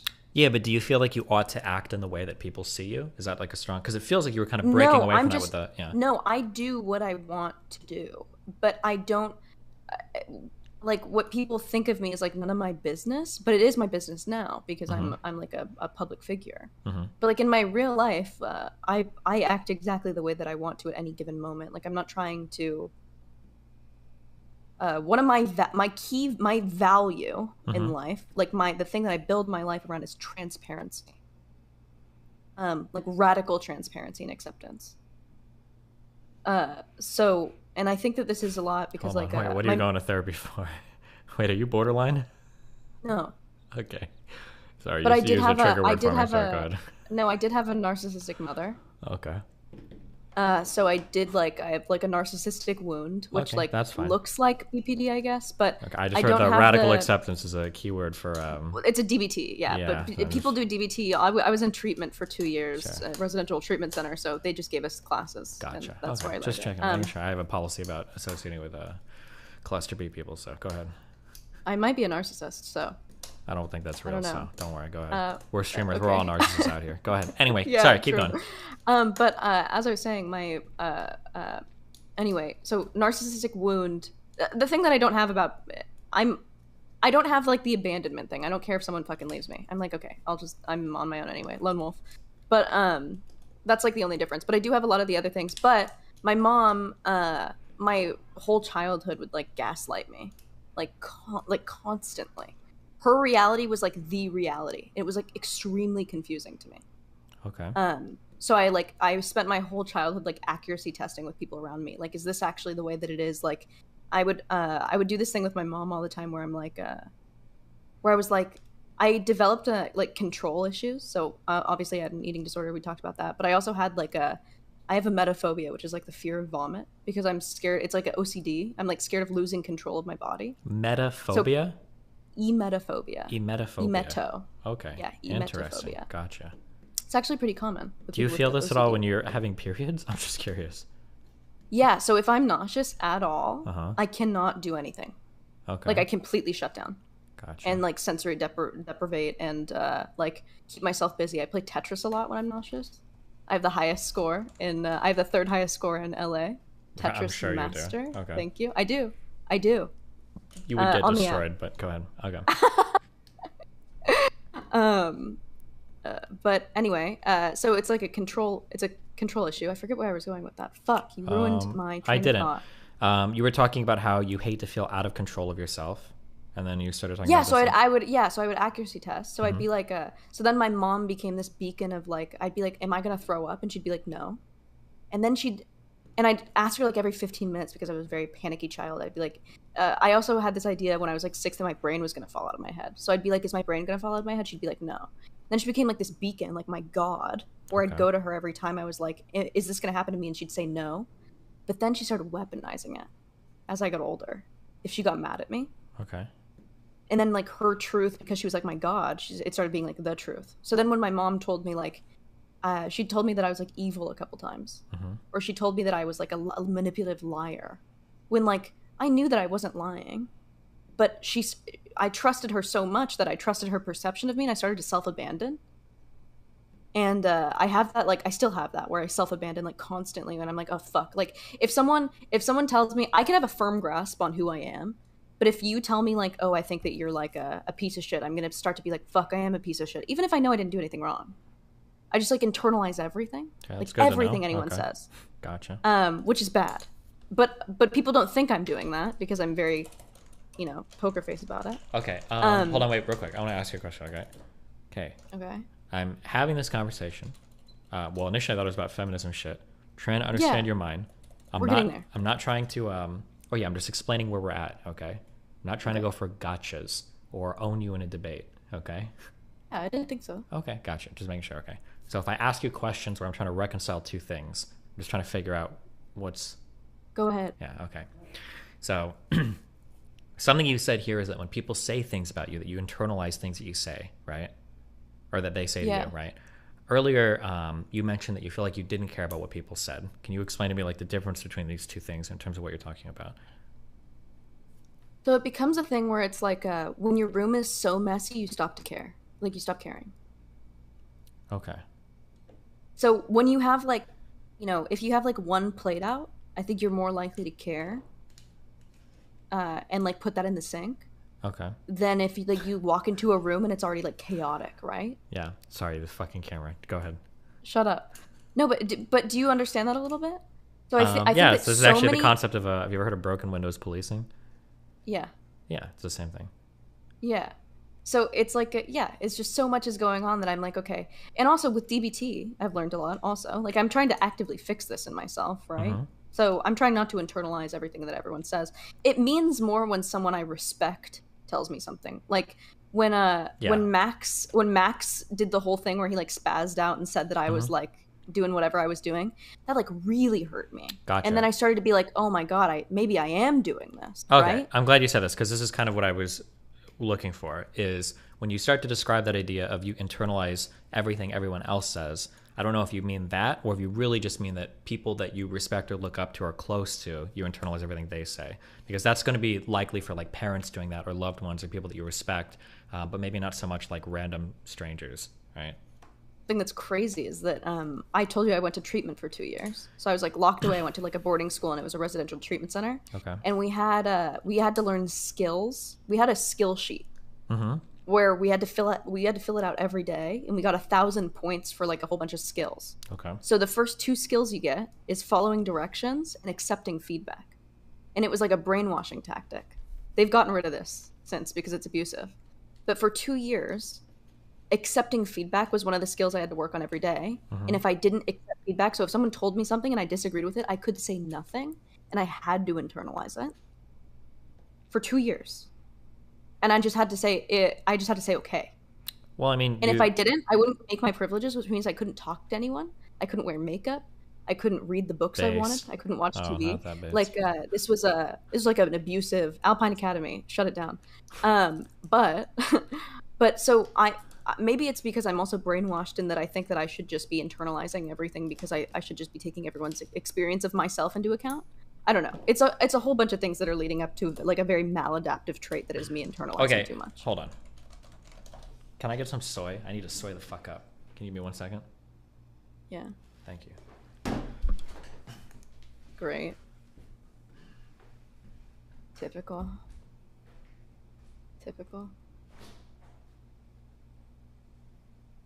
I guess I'll see what chat's saying.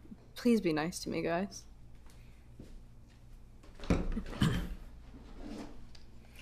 Okay. When you say internalizing, we need to figure out what the fuck this means.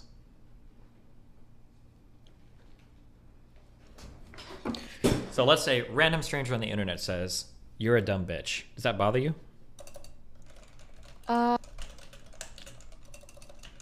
It makes me think, though. That you are a dumb bitch? Yeah. Okay. If a person close to you or somebody that you respect, so like me obviously, calls you a dumb bitch, or like Max or somebody or some streamer looks up to calls you a dumb bitch, is it a similar feeling or a different feeling? Different feeling. Is it a different feeling, or is it just the same feeling but more intense, or is it totally different?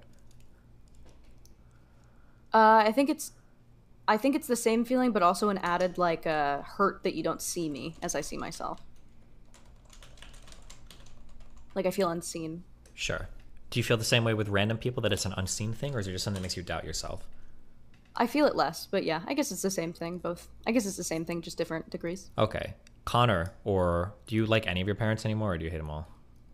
I don't hate them. I forgive them. They're doing they did the best they can with what they close have. to your parents. Okay. Connor tells you that he thinks you're a dumb bitch. Is that similar to a Yeah. close person, totally different, or just a more intense feeling of the close person? He would never say that to me. Say he 'cause does. He sees me. I'm gonna DM but him right if now he and tell were, him, "Hey, call Lav a dumb bitch. We need to see this." no, he well, I had this experience where I just lost like one of my best friends because we had like a fight or whatever. And she did this thing where she was like, everyone is leaving you because you're the problem in all your relationships. And I like told her that was like something I was like really scared of, and she like used it against me. Oh, based friend fights where they dig into your most deepest insecurities. No, that was like horrible. Uh-huh. And it fucking rocked me. I was like unable to speak for like a day, where I was just like, oh my God, like she's right. Like anyone else could have said that to me, but her knowing it made it like really, I don't know. I don't know what you're asking really. I think to some degree, everyone cares more about the opinions of people they're close to. Yeah. I guess what I'm trying to figure out is that like, so if I've learned anything the past month is that language sucks, or it's very imprecise. So I'm trying to figure out what you feel when you say something. When somebody says that they're internalizing something, that can mean all sorts of different things. So say somebody comes up to me and they say, "Destiny, you're dumb and you're a bad debater." And I say, "Well, I internalize that." Does that mean that it's making me doubt myself when I wouldn't be otherwise? Does it mean that it's hitting on a doubt that I already have, and now it's like amplifying that? Or does it just make me upset because that person sees me in a way that's different than how I see myself? Like there's a whole bunch of ways that like internalizing something can mean like just a ton of different things. Like So I'm self-abandoning. So it's like, what does self-abandonment I believe, explain that? Yeah. So because my mom like gaslit me so much, I'm like, I question my reality like pretty constantly. Okay, so hold on. even if Let's get away from I don't like the gaslighting vernacular. Fuck that shit. Let's just speak in human words, okay? Okay, well, my mom would shift the reality. When you say, talk to me, what does self-abandonment mean? For me, it means, okay, so when I'm alone, Mhm. I know myself through and through. I know my values. I know who I am. And it's not fragile. It's not. And it's like, I'm very resilient. It's like, it's very, my view of myself is stretchy, but unbreakable. Okay. So when someone tells me something about myself that I don't agree with, it'll hit and like stretch, but it'll bounce back. Like it's. This is when you're on your own. I question it. No. When I'm on my own, it's impenetrable. It's fine. I mean, Okay. it's impenetrable anyway, but it's like a brick wall when I'm on my own. Yeah. But then someone could be telling me something, and I'm like, okay, because my mom used to tell me that I was like the reason that her and like my dad divorced, right? Were you? I'm just fucking with you. I'm Maybe. sorry. Maybe one of Okay, them. go ahead. Maybe one of them, Okay. honestly. One of the divorces or for one of the parents? I'm just kidding. Go. Yeah, no, but she used to tell me things like I was evil, or like I was like she used to say that like my eyes turned black when I got angry, and that I was like possessed or something, right? Like whatever. Jesus. And so I'd start to be like, oh fuck, like maybe I am, or like when someone tells you, when your God tells you that you are something so many times, like your person, your primary caregiver tells you that you are one thing, you start to be like, okay, maybe I am this thing, even if you don't feel it, you like consider it. Sure. That's pretty normal from like a primary caregiver, right? Yeah. Yeah. Totally. But when it's like constantly bad, it makes you like really doubt yourself because no one wants to be a bad person. Sure. But so here's a worry that I have, okay? I'm about to stand probably in contrast to a lot of what your therapist says. So you figure your own answers out for yourself, and I don't want to take away anything they're saying, okay? Because I think I might be opposite the field on this. But something that worries me is that when people frame a lot of their current problems through past traumatic or unsatisfying interactions, the worry that I get is sometimes it's described as though the problem becomes intractable. There's nothing you can do about it. I'm not saying that's what you're saying, okay? But I hear a lot of the framing of I like talked to related- Brittany about this actually. Okay. I talked to Brittany about this because I think that Brittany's one of those people where she's like, I just gotta roll with it. Okay. And I'm like actively trying to unlearn this. Okay, gotcha. Okay, that's good. Okay. But I'm just, it's like an explanation for, I'm like still at the very beginning of my journey, what it feels like, Mhm. right? Like I spent my whole life feeling very like unsafe Mhm. because I was like alone or homeless or putting myself in compromising positions. Mhm. And for the first time now I'm like, I'm engaged to be married. I'm with like a very safe person, my partner. I have a very secure attachment style for the first time in my life. So I feel like I've been able to explore myself in ways that I was not able to before. A little bit, but you're still also, a part of you is exposed to a more than average hostile environment by doing online stuff, right? Sure. Yeah. But I have a home base, which I never had before. Sure, which is good, but it's important to know that while still trying to figure out that internal stuff, you're also subjecting yourself to heightened turmoil and of course getting in the way of that process a little bit. Not that it's bad. I'm not saying you should quit everything or whatever. Well, dude, this is my dichotomy. It's the same thing. I'm very much like I shouldn't have to be attractive for worth, and I'm still fucking putting on eyelashes every day because I like it. Well, you shouldn't do that. That's why we advocate for no makeup on this stream. You should have. Everyone here would have been a-okay with it, but you're the one that was a slave to your own internally driven desires. So I like to be pretty. I like to be seen as pretty, and I know that I shouldn't have to feel that way. Well, so like here's a. Okay, I'm digging into every sentence you say. Sorry, I know this is really autistic. It's my undoing, and I also love it. When you say I like to be pretty, right? Mm-hmm. Do you mean I personally like to be pretty, or do you mean that you like to be treated as a pretty person?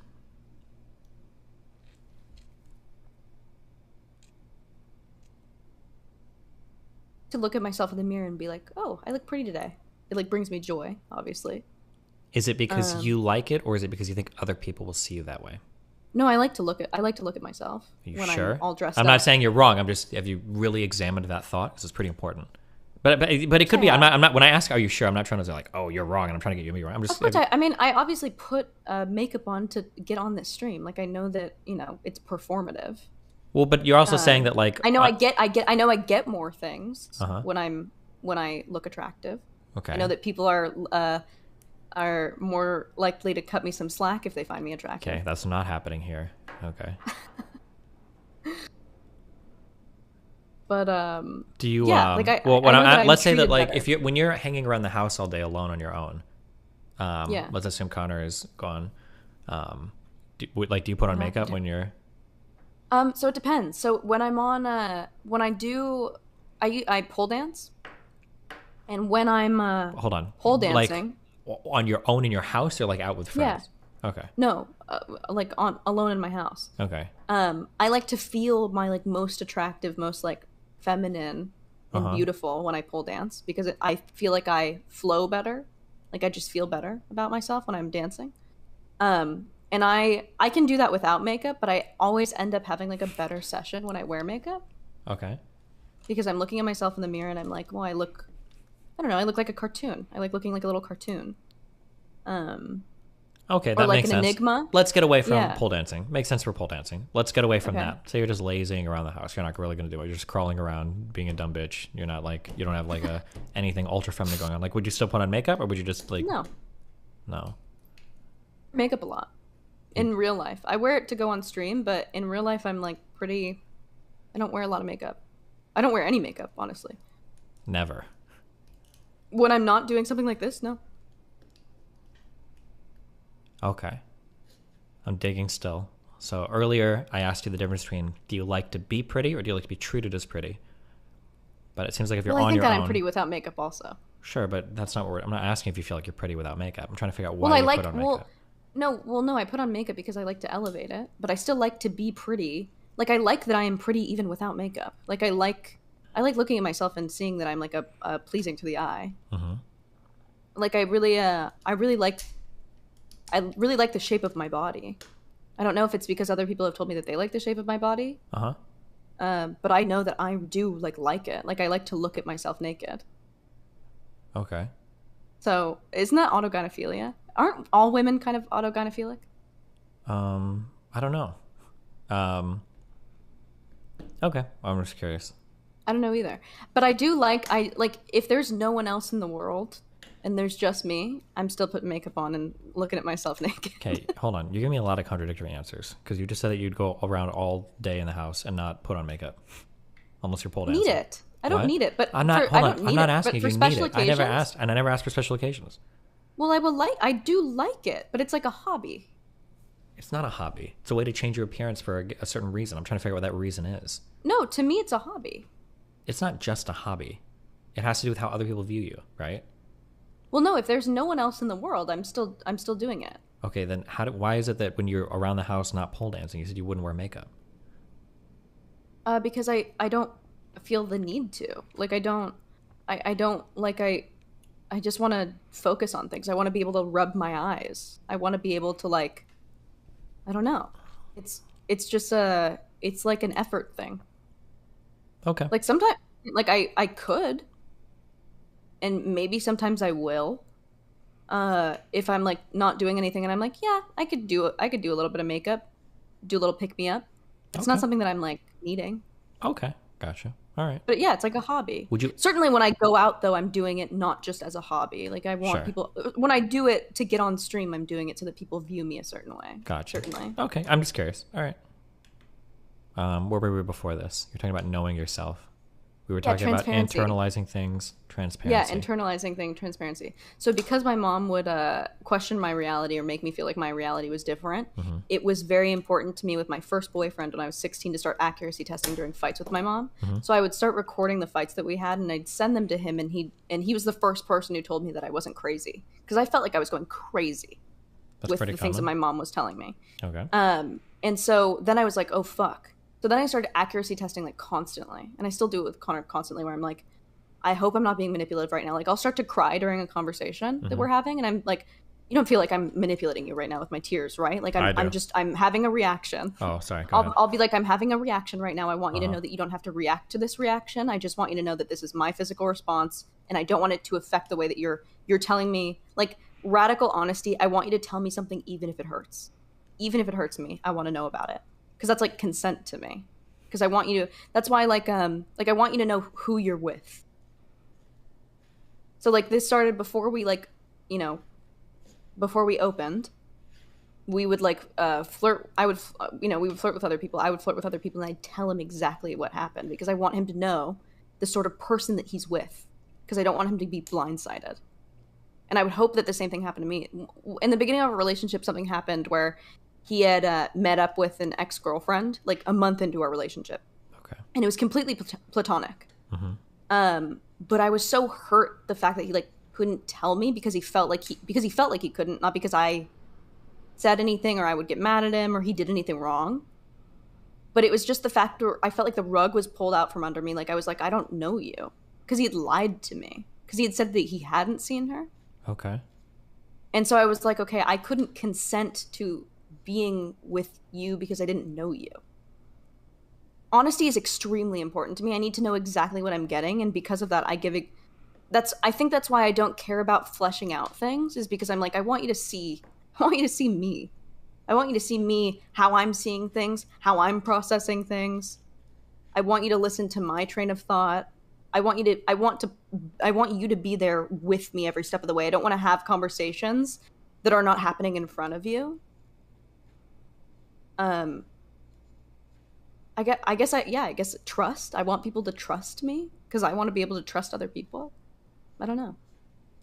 Okay. Gotcha. I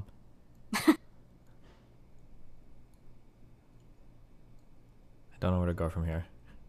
Feminism. I think everything you're talking about is pretty normal. That stupid fucking camera zoom.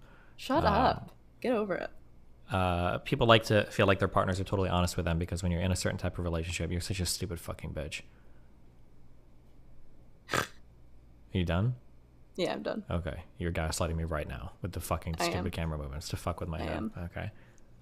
Yeah, people like to feel like they know their partner completely because in a way it's kind of like a form of consent for them to be open and honest with you. And when they're not, there's parts of that relationship that you can't see, that it almost feels like you're not consenting to if they're hiding things from you, right? Well, yeah, I also feel like, like I feel this way with like when friends gossip about each other. Like I'm very inclined to like when someone comes up to me and they're like, don't tell me what I said about this person. I'm like, no, I'm telling them exactly what you said because I think that that's helpful. Like, because why would you bring this up to me when they can change it if you bring it up to them? You know what I mean? Like that's another part of it. Explain that again. What? So like, if there's I have like two best friends and sometimes they talk about each other and they'll be like, don't tell this person I said this. And I'll be like, no. Like I'm going to tell this person you said this because I think they should know. Okay. No secrets with Lav then. Okay. Well, no, I'll obviously keep secrets if it makes sense. Nope.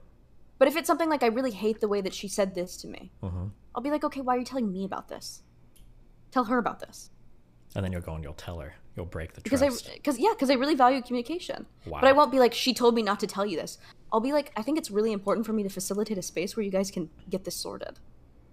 Because I don't want to be a middleman, and I don't want you guys to like breed like discontentment. Oh, that too. Okay.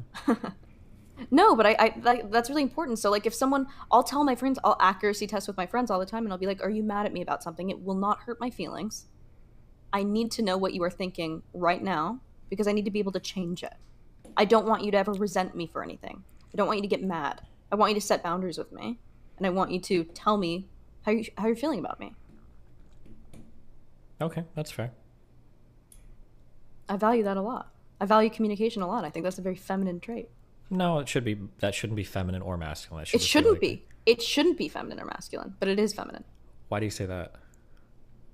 No, I don't care. Actually, never mind. I don't. Agree, no, I think women are socialized. I think that we have studies and stuff showing that like men that like babies. No, that's kind of true. Babies are treated softer and yeah. All right. I don't think that should be the case. Okay. But I think it just is the case. Okay.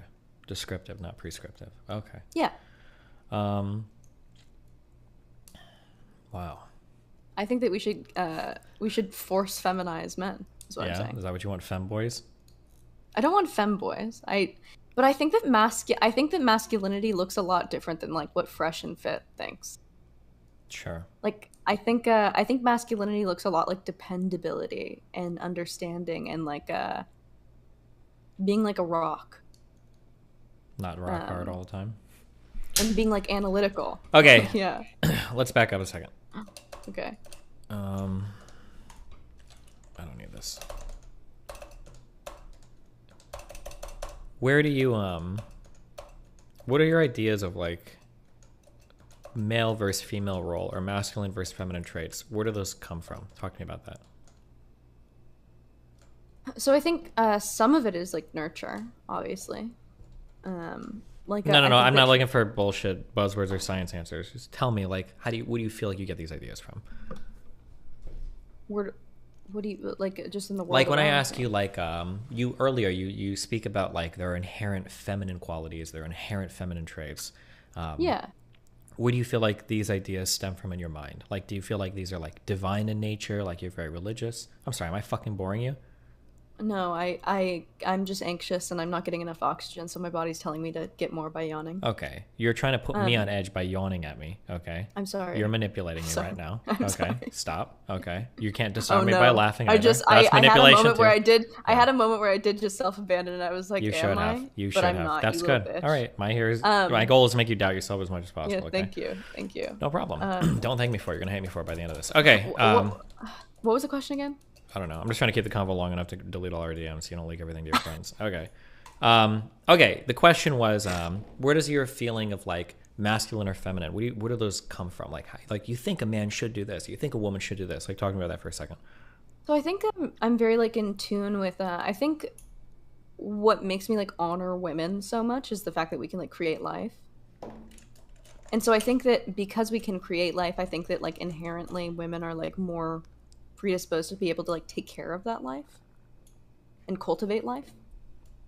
So yeah, I guess it is pretty spiritual or religious. Yeah. What do you think about a woman that is like, I want to be an engineer, I don't want to have kids? I think that's fine. Okay. I think that that's an aberration though. When you say aberration, are you normatively loading that word, such as like it's bad to be an aberration, or are you saying like that's probably not the norm? That's just not the norm. Okay. I don't think there's anything wrong with that. I think power to that person. I think there's some men who like really want to. Obviously, trans women exist. There are some men that really want to be mothers. Hold on, just why? What? I'm like watching you walk into a ditch that's like filled with like rakes. You just like stepped in all of them. Okay. No, I think that you have. Wait, I have a very different view of gender and. Maybe, in a perfect maybe world, not. No, hold on. In a perfect world, We're gonna put trans people in a box and let's not open that for a while. Okay, let's just not talk about that. Whoa, you want to put trans people into camps? What the fuck? Nice. I like how the camera follows around your stupid fucking like I'm in some shitty mockumentary. Okay. Are Sorry, you done sorry. gaslighting me with your jokes? Yeah, I am. Thank you. I'm done gender baiting you. Okay, that's good. I'm just trying to get you to self-abandon as much as possible. Okay.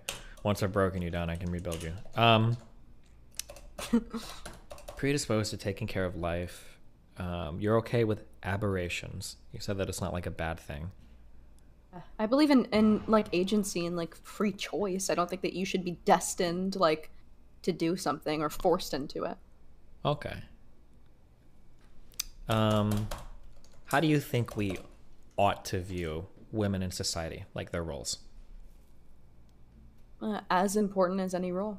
I think that yeah, anything that adds to society, such as like child rearing, making sure that a child has like a strong foundation to be like a successful person in their relationships and their job is really important. When we say like adds to society, does this I think it's include- more important. I think that women are more important than men. I mean, you're a woman, so you would think that. No, we can create life. Not on your Like own. we can. I mean, we're getting there. Who, the male scientists are? Yeah. Yeah. Stop. Turn it down. Okay, I'll stop. You're at a 5. I need you to bring it back down to a 3. I'm okay? just kidding. You're getting no, very but I do gender combative really, right now. I do really value. Here's the thing. I think I'm overcorrecting because I think that a lot of men do not give a shit about this. A lot of men do not like honor a woman's ability to create life. Sure. When you think about it, it's fucking crazy. Yeah. But I think that we think of a lot of things like in regards to women, where like women are not like active participants in their own experience. A lot of men are just like, because they're socialized that way. I don't think it's their fault, right? I think you're kind of immediately, I mean, even through like movies, right? Like the Manic Pixie Dream Girl. Based. Like I think you're just like you're like socialized to think that like a woman is just like a side character in your experience. Whereas like a woman is literally conditioned to think that she's a side character in a man's experience. Sure. I don't disagree. Which I have a big problem with. Okay. So yeah, that's my biggest problem. I believe that we really are as equal. I think that we need each other. The divine feminine needs the divine masculine, and I think that Okay. When we're talking about things that women ought to be able to do in society, you said anything that adds to society, right? Mm-hmm. This includes like the arts, I imagine. If you want to do theater, music, whatever, or if you want to work a normal job. Sure. Okay. We're slowly walking towards the elephant in the room. Okay, sex work. Yeah. How do you view sexual interaction between a man and a woman? Do you think there's always like a side that is more powerful there? Do you think there's always a give and a take on uneven ends? Do you view it as like an equal exchange? In normal sex? Yeah, or just I'm gonna say on the whole paradigm of like sex, understanding that you can have like niche or like BDSM experiences or rape or anything like that. I'm just saying like on the whole, how do you view? Yeah, do you have a view of sex? Some people have particular views of it. Go. How should I think it? Okay, so I can give you two separate answers. How I think it descriptive and exists prescriptive. right Go now, for it. Yeah. and how I think it should be. Go for it. Yeah. So how I think it is right now is that because of porn, because of patriarchy, because of absence of a good maternal relationship with men's mothers, I think that a lot of sex feels like it's being done to women, instead of them being active participants, like I was saying earlier. I also think that there's one like inherent, I say this word a lot, difference between the two sexes, and it's that one can kill the other with their bare hands. Based. So I think that is are you ever, I don't want to fearmonger where I'm like, are you ever truly safe with a man?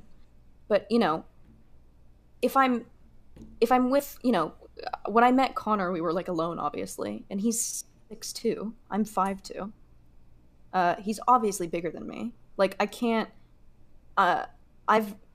we've wrestled before. I stand no, I'm not doing any damage, right? We know that obviously men kill their partners more than women kill their partners. We know that there's a difference. So I think that there's like a power dynamic inherently that plays out, and just like evolutionarily, right? I think maybe men want to like conquer women, right?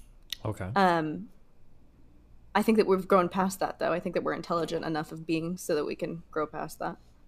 I think that, yeah. And I think that men may want to be more aggressive evolutionarily. But again, I think that we are smart enough to understand the consequences of that. Okay. We're getting a little bit away, so just for the original thing you said, that sex is done to women instead of them being active participants. You've spoken a little bit about kind of like these biological differences between men and women. Prescriptively, what do you think should change about that? And then let me head off and answer you again, because this is what I'm going to say when you answer this. Is earlier you speak about this concept of a divine masculinity and a divine femininity. So these idealized forms of what it means to be masculine versus feminine. And if you answer something along the lines of like, I think sex should be more of an equal exchange, my next question is going to be, can that dichotomy of divine masculine and divine femininity ever have a truly equal exchange? The answer might be yes. I'm just curious. Yeah, go for it. How should it be? What should change about that? Yeah, I think so. So I think that, well, one thing, I'm going to say something pretty controversial. I don't believe in like casual sex, like one night offs. Okay. I think that we should be having more sex with our friends. Based. So like people that we know like honor our bodies and are going to like really take our needs into account. I've had some of my best not my best sexual interactions, but definitely better than like my one night stands were situations where I was having sex with someone over the span of like a couple years that like I didn't have necessarily like a relation. Obviously my best sex has been in relationships, but I felt the safest when I was whatever. Yeah, I think that can also prevent a lot of like bad things from happening. Sure. Let me clarify real quick. So when you say casual sex is bad, you don't mean like sex outside of marriage. You're specifically referring to sex with people that you don't know that we don't care about, that you have like a one night stand. Okay, so not like sex with friends. Okay, gotcha. Yeah, because I believe that it's such an emotional experience that we have to that we can't detach ourselves from how emotional it is, men and women. And I think that a lot of people are like, men can have sex without attachment. I don't think that's true either. Okay. And I think it's bad for you to think that you can. Why do you think and that? I think that leads to like dehumanizing each other. If we're not, because I mean, most of the men that I've had one night stands with don't care that I'm like not orgasming, or like don't care if I'm faking it. Absolutely based. Okay. We'll come back to that line of thought. Okay. Yeah, the female orgasm is a lie perpetrated by George Soros. Wait, hold on. Do you actually think women can have orgasms? Shut the fuck up. You're such a femme. You've been reading way too much dumb femme shit. Okay. Oh my god. Okay. Prescriptively, what do you think should change? Let me refocus on this. I think that hookup culture is like really gross. I think that to some degree, it's like some of the prescription is patriarchy, which sucks, right? Like, I was listening to Rachel Wilson talk, and she was talking about how, and I'm reading her book right now. Oh, Jesus Christ. About how, like, you know, how the homes are affected when, like, a father and mother aren't in the home. Uh-huh. And I'm like, fuck. And I don't believe that it should be, like, a man and a woman, right? I think it can be anyone. With any gender role, whatever. Good job. Wow, very progressive. Okay, go ahead. Yeah, but I do think that, like, it's really important to have that home base, and we just, like, don't have it. And I think that, like, what's perpetuating that is, like, a lot of, like, media and also... you know, a bunch of stuff. I think it's really prevalent, obviously, in like Black communities. Okay, let's get away from the family stuff. I'm just trying to think about sex right now. Okay. Yeah. Okay. Well, I think that you can see the most exaggerated form of this in Black communities. I think it's why so many radical feminists are Black. The sex thing or the family thing? The sex thing. Like just the difference what sex looks like in that community. Okay. So how like a man can get a bunch of women pregnant and then like not be part of like the children's lives or whatever. Yeah. Okay. So descriptively, you're saying that sex is done to women instead of women being active participants in sex, right? And this isn't... I mean, I don't think this is happening all the time. Not all the time. I'm speaking in general. Yeah. I'm not trying to... Okay, I just don't want anyone to pin me to this because I don't want to be an extremist or fearmonger. So... Okay, you are, but not yet. Okay. And a change that you would like to see for how these relationships go is you think that casual sex probably needs to go. Like things like one-night stands, you probably shouldn't engage in them because you have sex with people that are friendly towards you. If that friendship is a prerequisite to sex, there's going to be like a mutual respect there that allows the sex to happen in an environment where you are like respected, cared for, and not treated as an object, essentially, right? A friend. Sure. Yeah. I don't believe in like a purity culture. We're not even at that. I'm not trying to pin you on purity. But I just want to add a caveat that like I don't believe in an addendum go ahead, add this. I don't believe in purity culture. Okay. I don't believe in purity culture, that we should shame women or shame anyone for having this type of sex. I just think that it needs to be added into the zeitgeist in a way that it is not to honor your body. That's all I'm saying. Gotcha. Okay. Your body's a temple. Men and women. Not your body. Okay. All right. You got a tattoo, so you already fucked that up. Okay. Excuse me. Coming back. There's art all over my temple. That's sacrilegious. Okay, we call that vandalization. Oh, jeez. Are you allowed to get tattoos as a Jewish person? Not if you want to get buried in a Jewish cemetery. Damn, you're actually kicked out? What if they like remove them before you die? You have to be buried with all your organs also, so you can't remove any skin. And you can't cut them off. What if you get like a mastectomy because you have like breast cancer? You gotta keep it. Your boobs? Gotta be buried with your it. cancer? What about like your baby teeth? Not those. You don't keep those, right? No. So it's pick and choose. Some people do. Okay. I think the Orthodox do. Okay. But like if you have to get like a spleen removed, can you remove a spleen? Or if you have to get like something removed, a lot of like Orthodox communities won't even get their wisdom teeth removed. Damn. Do you like? I'm not Orthodox though. Never I'm like mind. barely Jewish. Yeah. Okay. Just when you need to use it as a shield for yourself. Yeah, definitely. Okay. Talk to me about sex work. When we say sex work, we're going to very specifically refer to solo content on OnlyFans. I'm sorry if I'm boring you. Do you need to get a coffee, or do you want to take a break? Do you need a nap? Coffee's gross. Do you need a I'm good. tea, cigarette, some meth? I'm good. Okay, just making sure. Okay. I could use some meth. Based. Okay. Why? Okay, so for the purposes of this conversation we're about to have, sex work is only solo content on OnlyFans. So masturbation, dildos, or whatever, but no boy-girl stuff, no lesbian stuff, just solo content on OnlyFans. Okay. For that type of content, you believe that that's something that is immoral, or at least should be socially discouraged, yeah? But I think that there's a way that it should. So I think that I was just gonna fake moan. I shouldn't do that. But I would have been clipped. That would have been a bad idea. I'm so glad I caught myself. Jesus, why? Stop moving your face around this fucking stupid camera. I'm sorry. Okay. Wow, I'm so glad I didn't do that. But see, sometimes I do think before I speak. Nice. Try that But more you know, often. the fake moaning. I think that. So I don't know if I talked to you about this or if I talked to Brittany about this. I'm losing track of conversations. But I even toyed with the idea of like having, not an OnlyFans, but having like some sort of thing where I like, I'm really sex positive. I am really sex positive. Okay. But it's in the scope of like your own sexuality. And I believe that like a lot of women don't even understand that they can have an internal sexuality. Let's dump sex positive and sex negative, because those terms are going to mean very different things to very different people, right? So let's just. So I think if you're trash going that. to do solo, Uh-huh. you have to actually orgasm. Wow. Okay. I don't think that you should be faking for like a man to like find you sexy, right? Like I had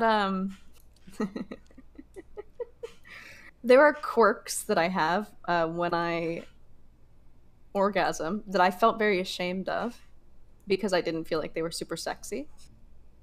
And I think that that's like really harmful. So I think that we should be having like more real orgasms through porn or like through whatever. And I was thinking about starting my own thing where I like, you know, teach women how to. 1 in 4 women like have never orgasmed by the age of like 23. 1 in 4. Based. Okay. So I was like interesting. You know, it's really important to me that women are like in tune with their own sexuality. Should I start a platform where I like teach women how to masturbate, or I teach women how to shave their vaginas? Or, you know, I just have conversations like an older sister with these women who are not having like honest conversations with their friends because it's taboo, or not having honest conversations with men because they don't care. And I think that's like very beautiful. In the same way I think that some in-person sex work can also be very beautiful. But I think that some things can go wrong when you are like performing things. Okay. So, and I think that men I think that men are conditioned to find certain things attractive, right? yeah, that's probably true. So I think that this harms men also. Like men, you're not having like a fulfilling sexual relationship if your girlfriend is like faking an orgasm every time. Hey, listen, as long as you don't know about it. I'm just kidding. No, Okay. that's not true. Solo. It seeps into other aspects of your life. So if somebody did solo porn, OnlyFans, but everything was genuine, is that like an okay thing for you or no? I'm trying to figure out what I'm getting at is like, is the negativity from OnlyFans the fakeness, or is the negativity just the sex work itself? Go ahead. No, the sex work itself is like I'm not moralizing the sex work. What I have a problem with porn in general is the pipeline. Like how, you know, people are not told how this is going to change your life in like pretty big ways. Sure, okay. Don't care about that. We're not talking about that. But okay. Okay. And a lot of the problem I have with porn is that it's so accessible to kids. Sure. Don't care about that either. Okay. Well, then I have no problems other than that. Okay. So then so refocusing then. So when you look at like OnlyFans and stuff. I think that porn should exist. Sure.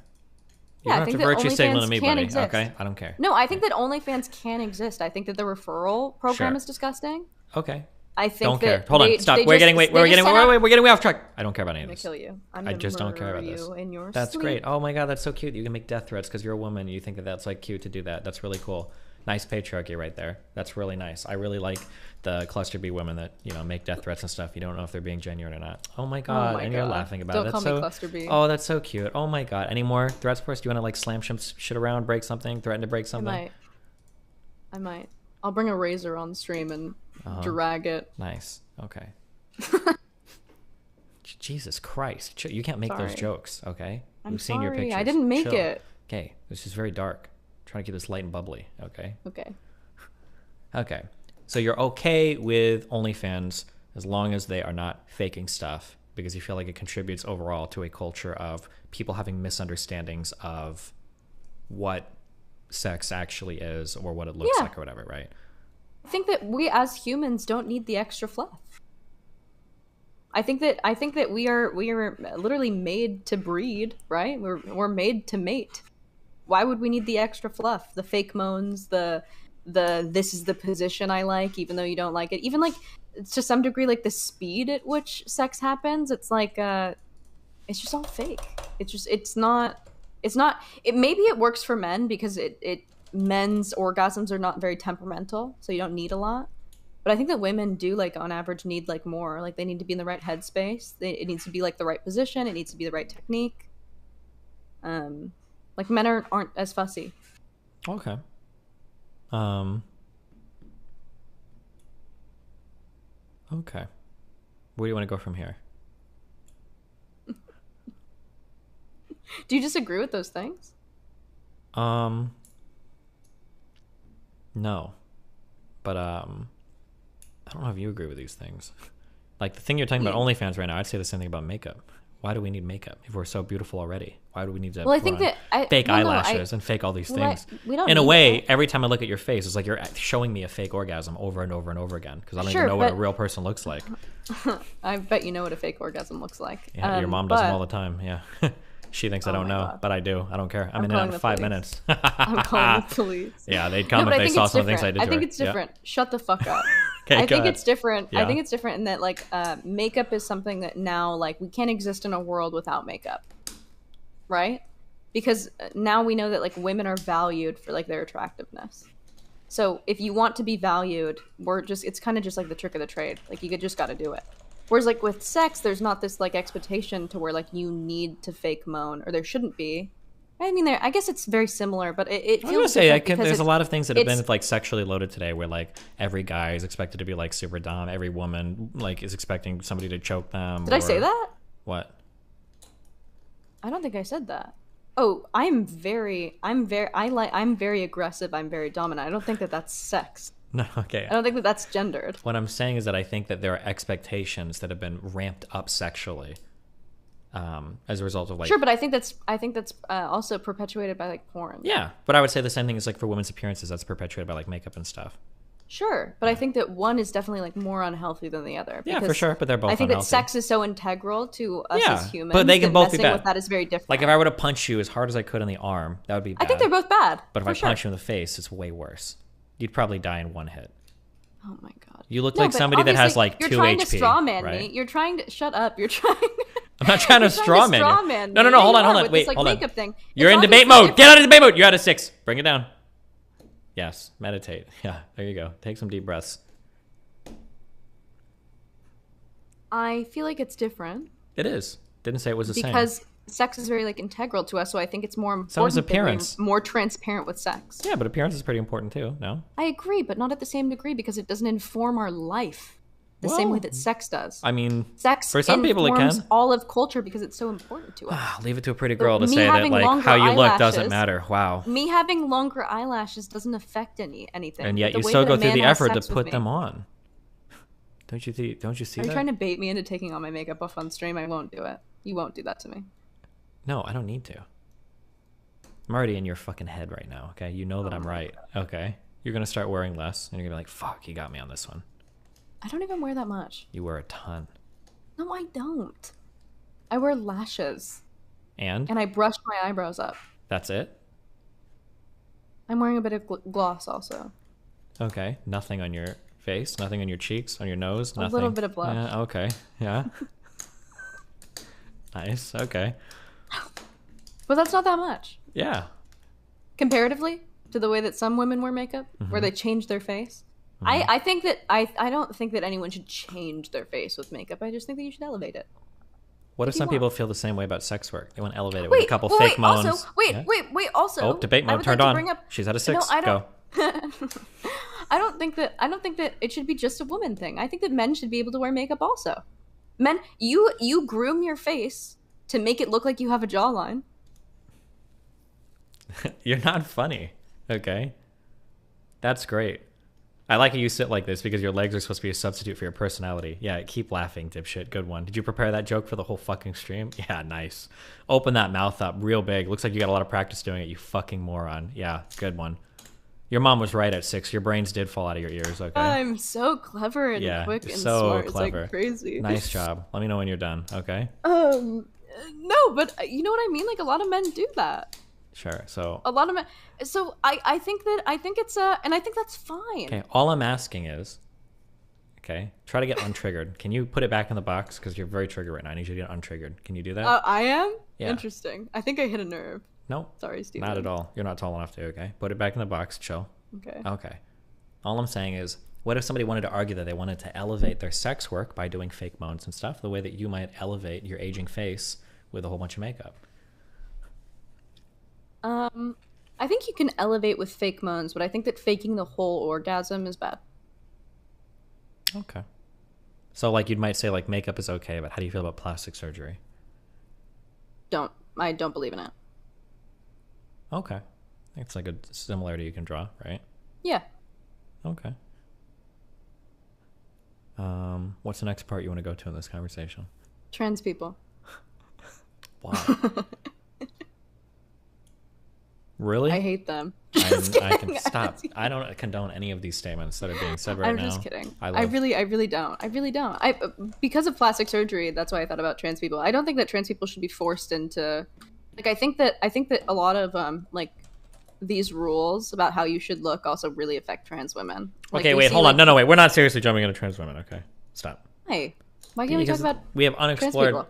stuff in the other area? Okay. Okay, let's go back then. You lead the conversation. Use your divine masculinity. Yeah, true. I will. Lead me. I am leading you. Okay. You're basically a child, I guess. So.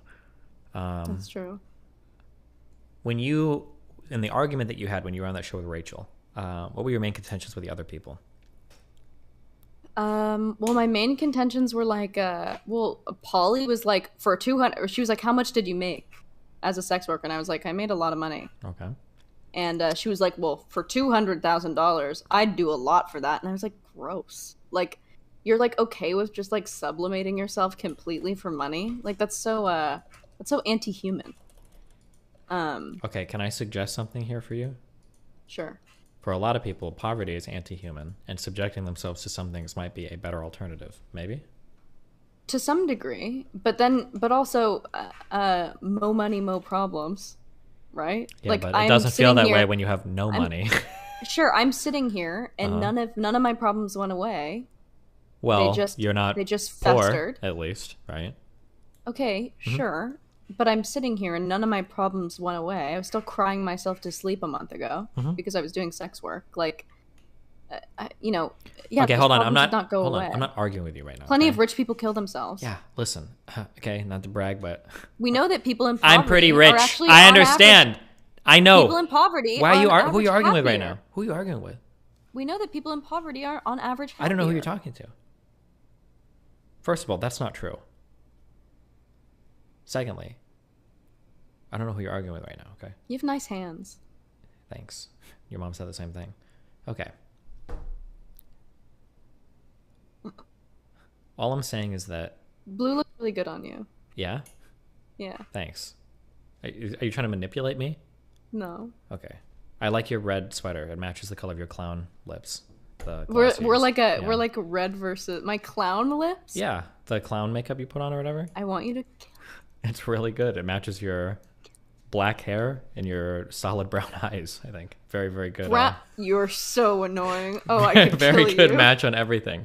Okay, what I'm asking is Yeah. You fucked my train of thought. Yeah. Why did you derailed my cart? Debate tactics. No. compliment your Okay. opponent. Stop. I wrote sub on my thing because we were talking about something before this. Sub? Okay.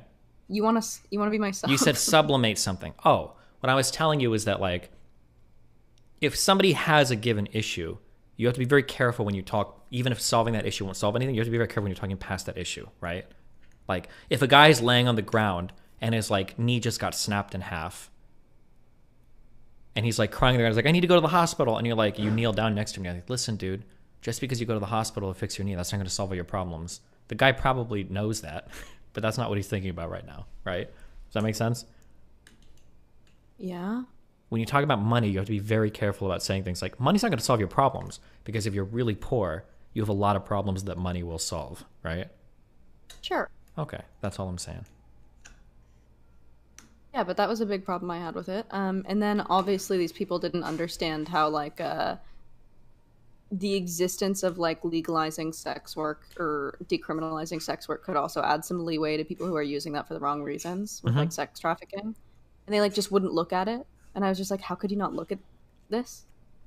Like, they would not bite the bullet. They're like, yeah, like, what I wanted them to do is just be like, yeah, some bad stuff is going to happen, but overall it's going to be, like, whatever. And they, like, wouldn't even go there, which sucked. Okay. The sex trafficking probably isn't super relevant, is it? It's extremely relevant. Maybe not in America as much. Do you really believe that? What do you mean? Like, let's say that sex trafficking didn't exist at all if you legalized sex work. Would it substantially change your feelings about it? Yeah. Because I also think that there are not harsh lines on sex trafficking, because it's hard to say, like, who a victim is, right? Let me, without... So, like, no, wait. No, listen, Stephen. Because there are people who are, like, just sold... say my name to get my attention. There are people who are, like, sold as, like, kids, like slavery, like chattel. Yeah. And then there are also people in, like, poverty-stricken communities that have no other choice. We're not talking about this, okay? But I'm saying, if we could wipe the board of all sex trafficking... I'm gonna fucking kill you. Why? But what is sex trafficking? So are those people with pimps not being trafficked? Like, where's the line? We'll say sex trafficking, we're going to draw the line at... So typically, when research is done and they look at countries where they've legalized sex trafficking, where they've legalized prostitution, normally, like, illegally, like, people shipped in and out for purposes of sex work, that increases. Sex trafficking increases. Not people that turn to it because of desperation over it. On both things. We have data that it also decreases. Oh, I haven't seen that, if that's true. Maybe there's... It's all of that data is, like, completely useless because every study says something different. Every study. Oh my god, dude. Oh, I love the scientific anti-realism. Like, everything can be anything. Like, dude, well, it's hard to so prescribe based. anything from, like, the Nordic model to, like, America because it's so fucking different that it's like, because do there we are more even white bring those people up? there, or what do you mean by that, Lav? No, because our population's different. We have different societal norms. We have like we have more money. We have a different economy. Like, that's obviously why it's different. Oh, so nothing can work from one country to another? It's hard to make a prescription. Sure. Okay. We can take ideas, but it's hard to make an exact prescription. You're smart enough to know that. Yeah, I know that, but we can still compare other society. But we're backing away, okay? But it's like apples to oranges. They're still fruit, but they're just different. Yeah, you're very fruity. Okay, back away from the edge. Okay, back away. Okay. Trans people. No, we're not talking about trans people. Okay. I'm just kidding. You mentioned the sex trafficking thing. Okay. Is this something that you? Okay. You mentioned in terms of what counts as sex trafficking, and you brought up a topic. This is something that I've heard you fight with multiple times with people about. Mm-hmm. I'm going to ask you two questions, okay? Are you ready? I'm going to answer them, yeah. Should you be legally allowed to sell your kidney if the government would buy it for $500,000? Think about it. Think long and hard. Be very careful. I think, yeah. I'm not moralizing the selling of body parts. I just think whoa! You ran so far ahead. Slow down, track star. Because I know where your come argument's back here. going.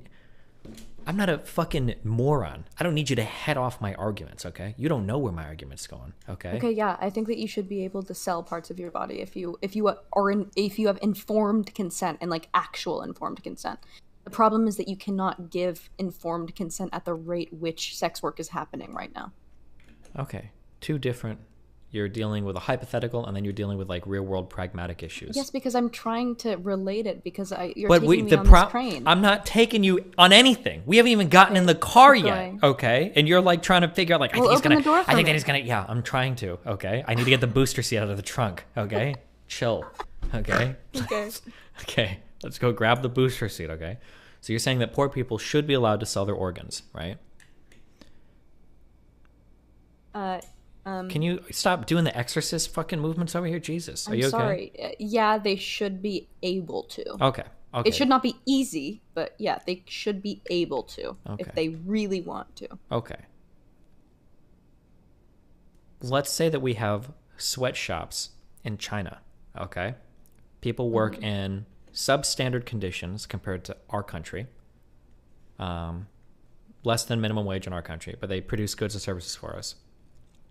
If we eliminate those sweatshops, then they go from working in sweatshops to subsistence farming, where they're just horrible farm. Do you think that the existence of those sweatshops is immoral? Or do you think it's a neutral thing? It's okay, because it's better than what they were doing before? I don't think it's ethical. Okay. I don't think it's ethical, but I think it's a better alternative. Yeah, definitely. Okay. I'm speaking German now. That's great. Oh, so you do know other languages. Russian. That's cool. Russian. So you can talk to the future prison guards when Nick Fuentes gets really... Yeah. Yeah. Okay. So we've driven around to these two theme parks, okay? Now we're going to go to the last park for the day, okay? Now I'm asking about the sex worker question.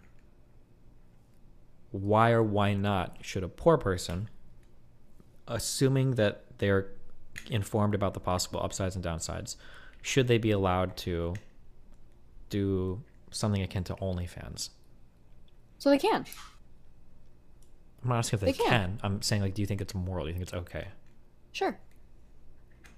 I think if the way that they're engaging in it, if it's I think if the way they're engaging with it is healthy and they're completely...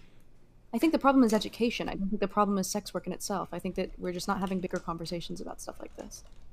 But I think that sex work in itself is not immoral. No. Okay. I think it's natural. I think it's natural for us to like want to have sex with each other and watch each other and you know, do whatever. I just think that the culture around it is pretty toxic. Okay. If this is all true, we're leaving the theme parks now. Okay. If true.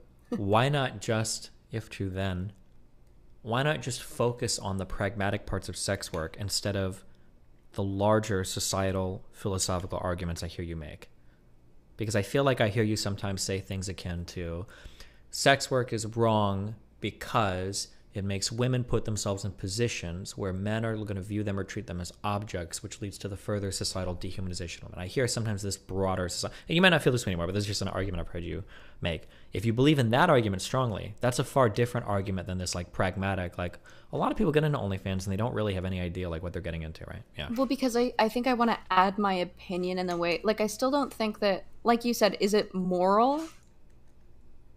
Like it's not my favorite option, right? Like, I don't think we're not talking about favorite or anything. Obviously, the ideal is everybody goes to college and becomes a computer programmer. I don't think there's anything wrong with a poor person doing that, but I still don't think that they should do it. I wouldn't prescribe it to them. Okay, I don't know. I don't think that a body should be a product, but I think if the government necessitates or the economy necessitates that it needs to be because you can't make any other money, that's the problem.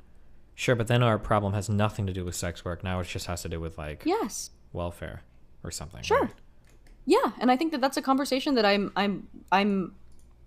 that's in the conversation I'm making. That's in the point I'm making. There should be safety guards. There's no reason why at 18 I had to do this because I had no other options. And in a first world country, like I should have other options. UBI. Okay. I think that, you know, there should be better welfare programs. I agree, but we're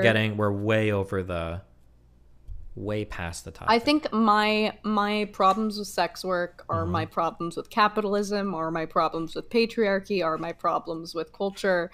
It's all, I have the same problems with I'm gonna gaslight you now. Okay, I don't believe you. Okay. I feel like there was a deeper, unless your position has changed, which it can, but it feels like you had a deeper contention with sex work, women being objectified, the male gaze, men learning to treat women as objects, that like it felt like, let's say we wave a magical wand and society is like perfectly even, anybody can do what they choose to do. It felt like even in that society you'd say, oh, I don't really think people should do sex work. Oh. Well, no, in that society there would be no reason not to do sex work. You mean there wouldn't be a reason to do sex work? Or I think in a society where women at the same rate were like abusing men in porn, I wouldn't have a problem with BDSM. Like I really it has less to do with like this like moral outcry and more to do with like just the consequences of that on society. Okay, so This is why I advocate for abusing men during sex. Stop. Why? Are you an abusive person? Maybe. Maybe Max pegged me correctly. Jesus. Maybe he needs to peg me. Are you okay? This camera is fucking wild. I need to story up. Hold on.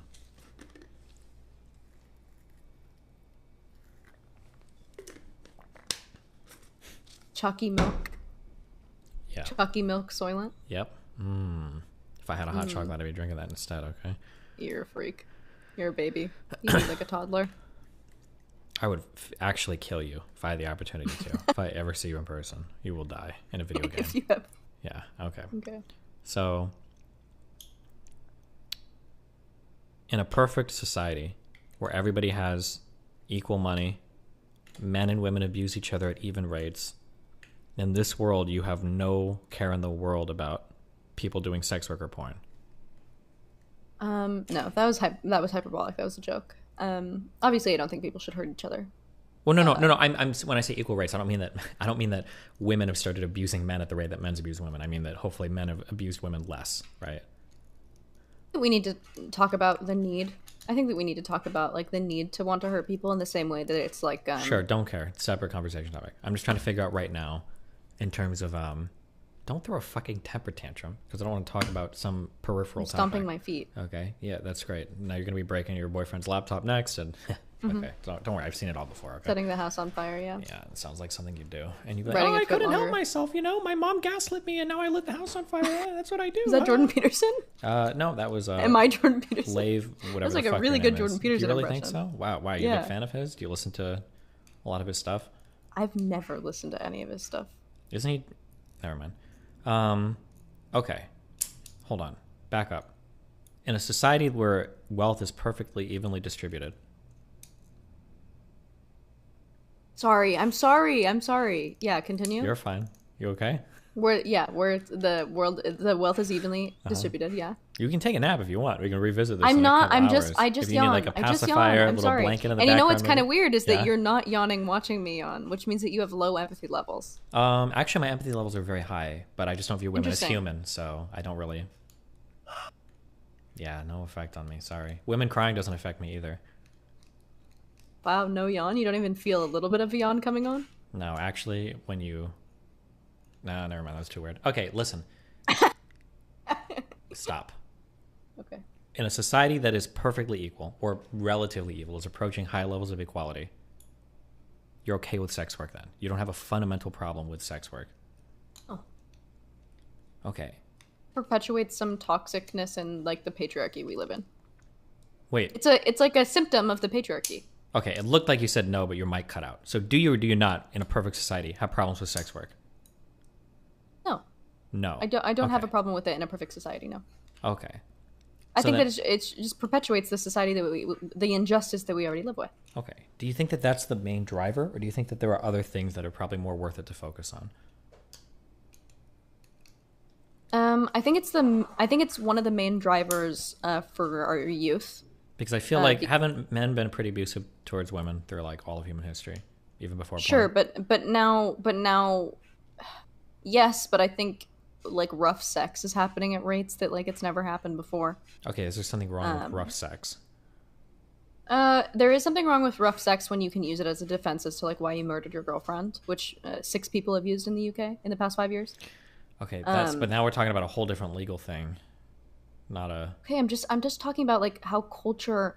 Obviously, with people. Okay, but that's like saying I know that you're think that rough sex is bad because what if you're fucking somebody and you find out they have a heart condition and they have a heart attack and they die because you're so rough with them? Like, yeah, obviously that's bad. No, I know that you're older. I know that you're older and you don't understand how much like the internet like informs kids. But they're soaking up all this shit like a fucking Look, sponge. I was talking to pedophiles on the internet before you were even born. Okay, You have great. no idea Exactly. what you're talking about. And- Okay, so calm now down. Kids, okay, kids are watching porn for the first Yeah. time at 10. It's a problem. Yeah, sure. And it's informing their life. It's a huge thing. Okay, Do I think that it's the biggest problem we're facing? Probably not, but it's the one that I think I want to focus on because it affected my life pretty substantially. Okay, that's fine. But when you make the focus of that because it personally affects you, you have to be really careful to like explain that, right? Otherwise, it feels like you're basically saying. Because I think an impression that people can get. I'm so sorry. Was I interrupting your voice with my answer to your question, or? You can. I'll give you permission. Thank you so much, Queen. Thank you. Wow. Thank you for letting me finish. Okay. If I'm You're taking up welcome. too much time, just please let me know and I'll shut the fuck up. I'm a very okay? I'm very Okay. yeah. If you want, maybe we benevolent can move into a goddess. Discord server and you can have like the mute function and just completely shut my mic down if I'm No, just it's like okay. Okay, gotcha. Just making It's sure. I don't want to okay. like offend you But or you, hurt you. you just say thank you, benevolent goddess. Thank you. Yeah, that's the phrase that I need to use. Yeah, Is that what say your it. mom made you say to her Yeah, every time that say she it. told you? Say it. Yeah, if you tier 4 sub to me, I'll think about Say it. it. Okay. No, you're not gonna bully me into you're being toxic right now. Okay. Anyway. Nah, you lost my place again. Debate tactics. Disarm your enemy. No, you're gaslighting and manipulating and girl bossing. Sorry. I'm using my feminine wiles. No, it's not feminine. It's autistic. Should I show my legs more? No. I thought the whole reason why you put the camera up. Good one, dude. Nice tattoo. All I see is that tattoo, and all I think of is after I kill you, you're never going to be fucking buried with your family in a video game, but I'd never kill you, okay? Just kidding. Okay. Hold on. Now I have to scroll up and remember where I was in the conversation. Okay. Perfect world. Oh, okay. When you present these ideas, when you're on stream and you argue with people, you come across as though this is like the most important like end of the world thing that has to be solved. That like if we hate care, that. I like hate that I do that. I don't know why or how I catastrophize. I really don't mean to. Okay, can It was you... a huge part of my life. Sure, I understand. Maybe clarify that more. Okay. Okay. So just more caveats with like. Here's saying the like problem. this- Here's the problem, okay? You feel like the kind of person that if I were to introduce you to a topic, you could have a How do you know very what I feel like? I'm what do you mean? Well, because see, you're a woman, okay? And I'm a fisherman. And when you're a fisherman, Yeah. you have to learn how the fish swim, all right? But as a little swimming fish, you don't know anything about the fisherman. That's how I know everything about you. Yeah. Yeah, I can yeah, see yeah, yeah. I can see deeper into your brain than you've ever seen before. Okay. Yeah. If you're ever I need confused about you. anything, you can I need actually you. yeah, I need well, men. as a man, yeah, that's right. I will tell you exactly what you're thinking at all points in time. Okay. What you're going to think. I can tell you what you're going to think at all points in time, to be honest. Okay. Okay. As you were. Yeah, it feels like sometimes you take really strong positions on things and then you like scream at people and then you act smug about it. But then you later on say like, oh, I don't feel that strongly about it. And I think that's where a lot of the discord comes from. Just a feeling I have. Okay. You're right. I think I'm hot to trot. Yeah, that's an expression that I think they used like 20 years before I was born. I think I'm pretty hot-headed. I'm very reactionary, I guess. I have a big reaction about things that I might not care about that much because I think it's a little funny. I play it up a little bit. Maybe I shouldn't play it up. Maybe not. Or find like different fights to play it up in to where you're not like giving the impression that you're ultra strong or combative on positions that you aren't ultra strong or combative on, right? Sure, but I guess that's true. I just God, I don't never mind, I won't say it. But now you kind of have to say it. Well, I just don't want to be boring. I've watched certain streamers that are like very nuanced and like I agree with everything that they're saying, but their delivery is like so not fun to watch. That Sure, I'm just like, but there's like a line you can trot where you can be entertaining. You just have to find like, what you're trying to do is you're trying to push people's buttons, but the problem is you're pushing every single fucking button instead of just finding a few good ones to lean into really hard. I'm kind of a brat. It's like my thing. Okay, bratty doesn't work for debate style. Okay. Well, I don't want to debate. I want to have conversations like this. I understand, but it works in a I want to one-on-one. debate also. Sure, it works I in think I did okay in the last one, in the modern day debate. I wasn't snippy or anything. a little bit. Too Our crazy. conversation works okay because I'm willing to be ultra charitable to you, right? I'm making a really big effort to understand what you're saying. But if somebody gets Yeah. more combative, okay, you're gonna. You don't look bratty. You just come off as a cunt. Is the issue? Yeah. Yeah. I think, yeah, but I think I'm doing better. I think like last month when I was just entering, Mhm. I was a lot worse. I think I've learned a lot. Yeah, throughout the past definitely. month. Yeah, you're moving in a good direction for sure. Yeah, I'm a quick learner, I think. I don't know if I'd say that, but I'm teachable. yeah, teachable, coachable, I think is the word. I'm coachable. Yeah, I think I'm coachable. Yeah. I think overall, yeah, if I'm known as the like mouthy transphobe, that's who I am right now. Maybe I'll be something else in the future. Maybe I'll be like alt-right darling in the future. Is that what you want? Maybe I'll be. No, I was thinking of starting a little grift. I think that'd be funny. To pretend to be alt-right? Yeah. I think it'd be funny. Give me your full attention now, Steven. Sorry, sometimes your mom texts me when I'm talking to her. It's really fucking awkward. I had to tell her to stop. She's like sending me pics and shit, and I'm like, dude, you kind of look like your daughter. It's really fucking weird. But I blocked her number now. So sorry. Hilarious. It's a back and forth thing we call. Oh my god, Reddit humor. Reddit millennial humor. Yeah, is that what Do you you have call it? anything else in the arsenal other than your mom? Not a thing. Just your mom. You know? That brain is empty. That brain is empty. Nope. Too much information. You know. All work, no play. Not True. enough room There's for nothing jokes. left. Your mom literally fucked my brains out last night, so there's nothing left in here to come back with. Jesus Except, you know, Christ. Anyway, anyway, thanks for you've done asking Max about You're on ban? Oh, you're on probation. Yeah. Yeah, ew. The way that he was saying that, like, with good behavior, what is his deal? I want to kill him. Get him in Is here Max right like now. the father figure you think that you're looking for in life? Is that? No, I don't want a fucking father. I have a father figure. I don't need. Max is like a colleague to me, but he's still trying to like exert that he's like above me in some way, and it's fucking weird. Well, he kind of is right now, right? Well, because you're the chaser and he's the chasee, so in Well, a way, I don't want to. I don't want to. He kind of owns It's the you right principle now. that I just don't want to be like. I don't want to be banned. Like, why ban me from it? Like, Why are you bothered that you're banned though? I don't know. I'm also mad that he like. There's all these like weird people that are like compiling evidence against me that I'm like, whatever. And he gave it like merit, and he was like, yeah, if you make a documentary or like a video about all the bad things she's done, I'll go over it with her on stream. And then he messaged me about it, and I was like, what is this, torture porn? Like, you want me to react to all the bad things you find about me? Are you that fucking bored in your life? Did somebody actually make a? Yes, and he literally encouraged it. He encouraged people to fucking surveil me. Did he? Yes. That's kind of weird. It's super fucking weird, and it's so like anti his whole like message. Dude, he's more wishy-washy than I am.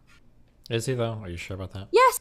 He doesn't have fucking attachment to his values either. This is what having a bad relationship with your mom does to a person.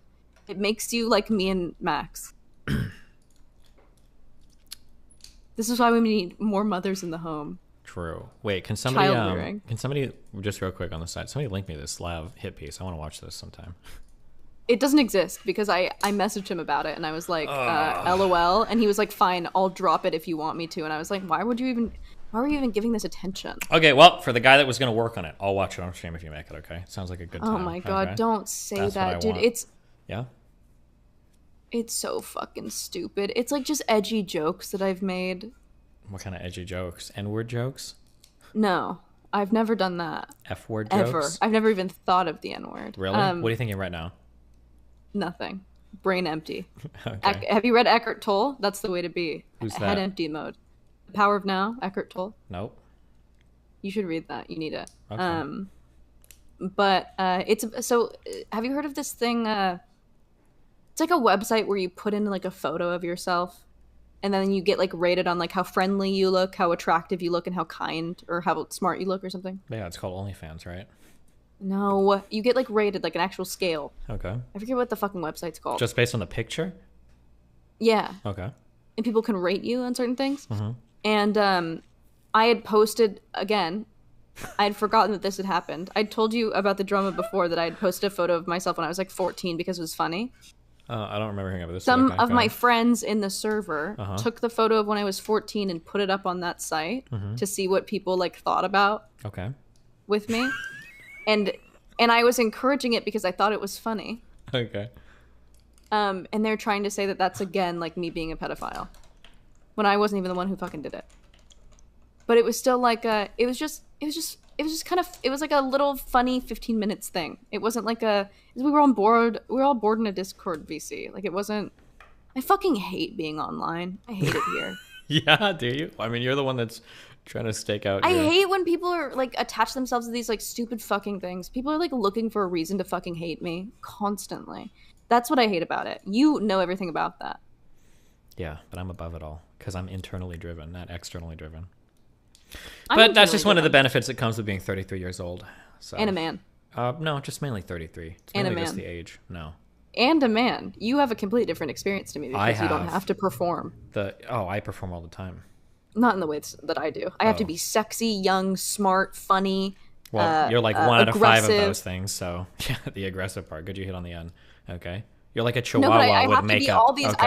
I have to be all Yeah. these different things, and you only have to be like smart. Do you ever think that by acting like, oh, you think I'm smart, thank you. Do you ever think that by acting like all of those things that you're also like reinforcing or perpetuating stereotypes? Acting like what? Like having makeup and trying to be pretty and for some reason not owning a single Certainly. pair of pants or anything. Why not just like try to be normal on stream once? I am very normal on stream. You haven't watched my streams. I'm very normal. You don't know that. I'm very normal on streams. Do you wear pants? Yeah. Really? Yeah. If I go and look up your last VOD, I'm not going to see a single knee on the entire stream. Oh God, my knees. Come on. I'm sorry, I'm I'm a man. wearing- When we say I wear pants, pants I mean sometimes. things that cover like your like at least 60% of your leg. I wear pants sometimes. Be the change you want to see in the world, okay? Christ.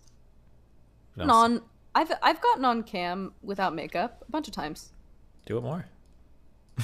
Ew, don't fucking tell me what to do. You're sorry. so fucking annoying.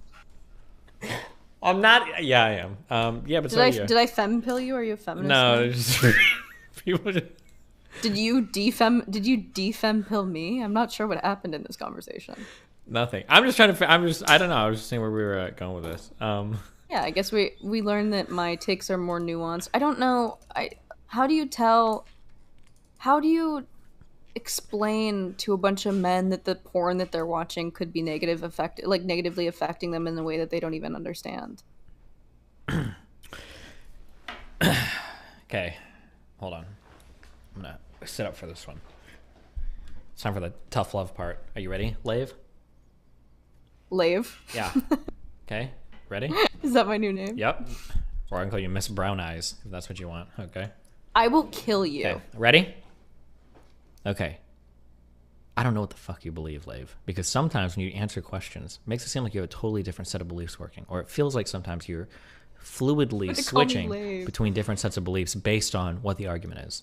So, given everything you've told me, if somebody asks the question of why shouldn't men work or look at porn, or what does porn do to men? Was that kind of like the question? Why is it bad? Just to be conscious while you're watching porn. Wait, you phrase it as a question, right? Like, or are you just saying people should be conscious while they watch porn? I'm usually conscious. I don't watch How very... do you get someone to consider that the way that they're engaging in porn may be dehumanizing, or maybe perpetuating some toxic behavior in your relationships? Okay, the problem is honest to God, it's probably impossible. Because Okay, the issue is that no, this is a great talk. the problem is that if you go to the Midwest, or if you go to a place that's like 95% white people, and you ask them to explain black people or how they think black people act in real life, the answers that they're going to give you are going to be black people that they've seen in movies and TV shows, because that's about all the exposure they have. Now, you can tell them, Don't stereotype black people. Don't pretend that they're all the same way or whatever. And people, well-meaning good people, might even say that. It's like, okay, yeah, sure, I'm not going to. But still, the image that comes to mind when they think of a black person is going to be, if they've never seen one in real life, it's going to be whatever they see in movie and TV. The problem with pornography is a lot of people engage with porn that have very little to no sexual experience in real life. So you can tell these people all day, like, hey, when you engage in porn, women don't always act this way. You can't fuck somebody immediately. You need some kind of lubricant. People aren't screaming and hitting each other and having fun and blah, blah, blah. Women don't come in 2 seconds when you flick their tongue on them for 1 second. People don't orgasm, blah, like this, blah, blah, blah, blah. There's a million things that you can talk about. But the problem is that if a person is a virgin, has very, very, very low sexual activity, that's going to be the only template that they have for what a sexual experience looks like. So it's in a way. So I think I'm going to pivot. Go. This is what I think that I am going to pivot and be less outspoken about sex work and more outspoken about like education and sex. Sure. Or something you said earlier that was akin to the OnlyFans thing could be something you could advocate for the porn thing. So for instance, what you could say is, one of the big problems with OnlyFans isn't that it's sex work, and it's not that it's dehumanizing or objectifying. The problem is that people on OnlyFans engage in a lot of performative work that is giving people a misleading impression of what bodies or sex or orgasms or whatever actually like. That could be a statement that you make on OnlyFans. You could also make that same statement about porn. Now, when we watch porn, I've got like BDSM, I've got crazy fetish stuff, I've got peeing, I've got all this stuff. There's a lot of stuff that's fetish, or I could just watch normal porn. But the problem is that normal porn, it kind of sounds like that's what sex is normally like, but it's not anyway either, right? Like even normal porn is pretty far outside the norm of what a normal sexual experience looks like. And the problem is that when people are watching and consuming a lot of porn, even stuff outside of the hardcore categories, even outside of like the fetish categories, whether they know it or not, they're engaging in the crafting of this template for what a sexual relationship looks like, because normal porn is so far off of what normal sexual relationships look like. When they finally do engage in sexual relationships, they're going to be trying to slide into that groove of what the porn they've watched was, rather than referring back to anything else because they have no point of reference. So bring it all back, that advocation that you made before of like sex work on OnlyFans should resemble more kind of like natural sex stuff. You could make the same advocacy for porn. Porn should look kind of like more normal sexual experiences rather than like the hyperbolized stuff that you see in pornographic stuff. I think a big problem is that who like owns porn, like who owns browsers, who owns like tiny 4K teens. Like I think that there should be way more like female-led porn production companies that show more bodies, show hairier bodies, show like just more stuff, more sex ed. I believe that like more I believe in like comprehensive based sex ed, like you can say stuff like that, but this is evidence with that. something I've heard you say earlier. I feel like I heard you say earlier that like even when women are the ones doing porn, it's still not okay. I feel like I've heard you make that argument before. Now maybe you don't believe it anymore, but I've heard that before. People often say, well, it's empowering, and you go, it's not empowering, it's still dehumanizing. It's still in a man dominated world. So like obviously the owner of OnlyFans is still like a fucking man. Wait, say that again. Sorry. The owner of OnlyFans is still like a man, and it's still like a male-dominated. Like Pornhub is owned by men. Yeah, but like let's say that OnlyFans was owned and ran by women. Would that all of a sudden completely flip your opinion on it? Flip my opinion, but it would seem a little more permissible. It would seem, I don't know. I don't think it would affect your opinion much. Yeah. Yeah, I don't think it would actually, but I know that porn production companies, we know that a lot of like porn actresses have spoken out about how the production companies were like extremely it should be female led and also just more ethical in general. Sure. I guess it can be ethical and ran by a man, but we could. So I think instead of talking about ran by men or women, I think this is something where we can legitimately make an argument for. I'm going to use the D word here. It triggers a lot of people. We can make an argument for diversity, because when you have a more diverse group of people working on something, oftentimes you're going to get more points of view where there might be things covered by other people that you wouldn't even personally think to cover yourself. Like if you're a man, you might not know why it matters. Like if you, there's just things that you won't know. Like having like a trash can in the bathroom, or are you one of those disgusting people that flushes your tampons? I don't wear tampons. I free bleed. Yeah.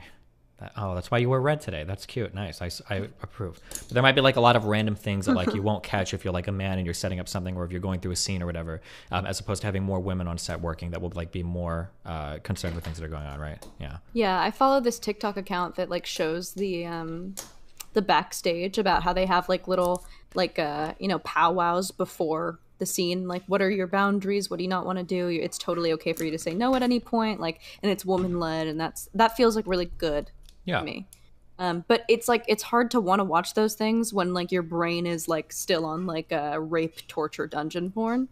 Like you don't care that shit like this is happening. So I just feel like to some degree we should like we can add and also take away some of that stuff, I think. Sure, to bring it more in line with like normal, healthy sexual interactions, Yeah. right? Sure. Yeah. Do you know who Kai Clips is? Yeah. He's screaming because he wants in here. Do you want to allow him to join this conversation? He's like the Mormon boy, right? Close enough, yeah. I think he's young too. Yeah. Yeah. What does he want to talk about?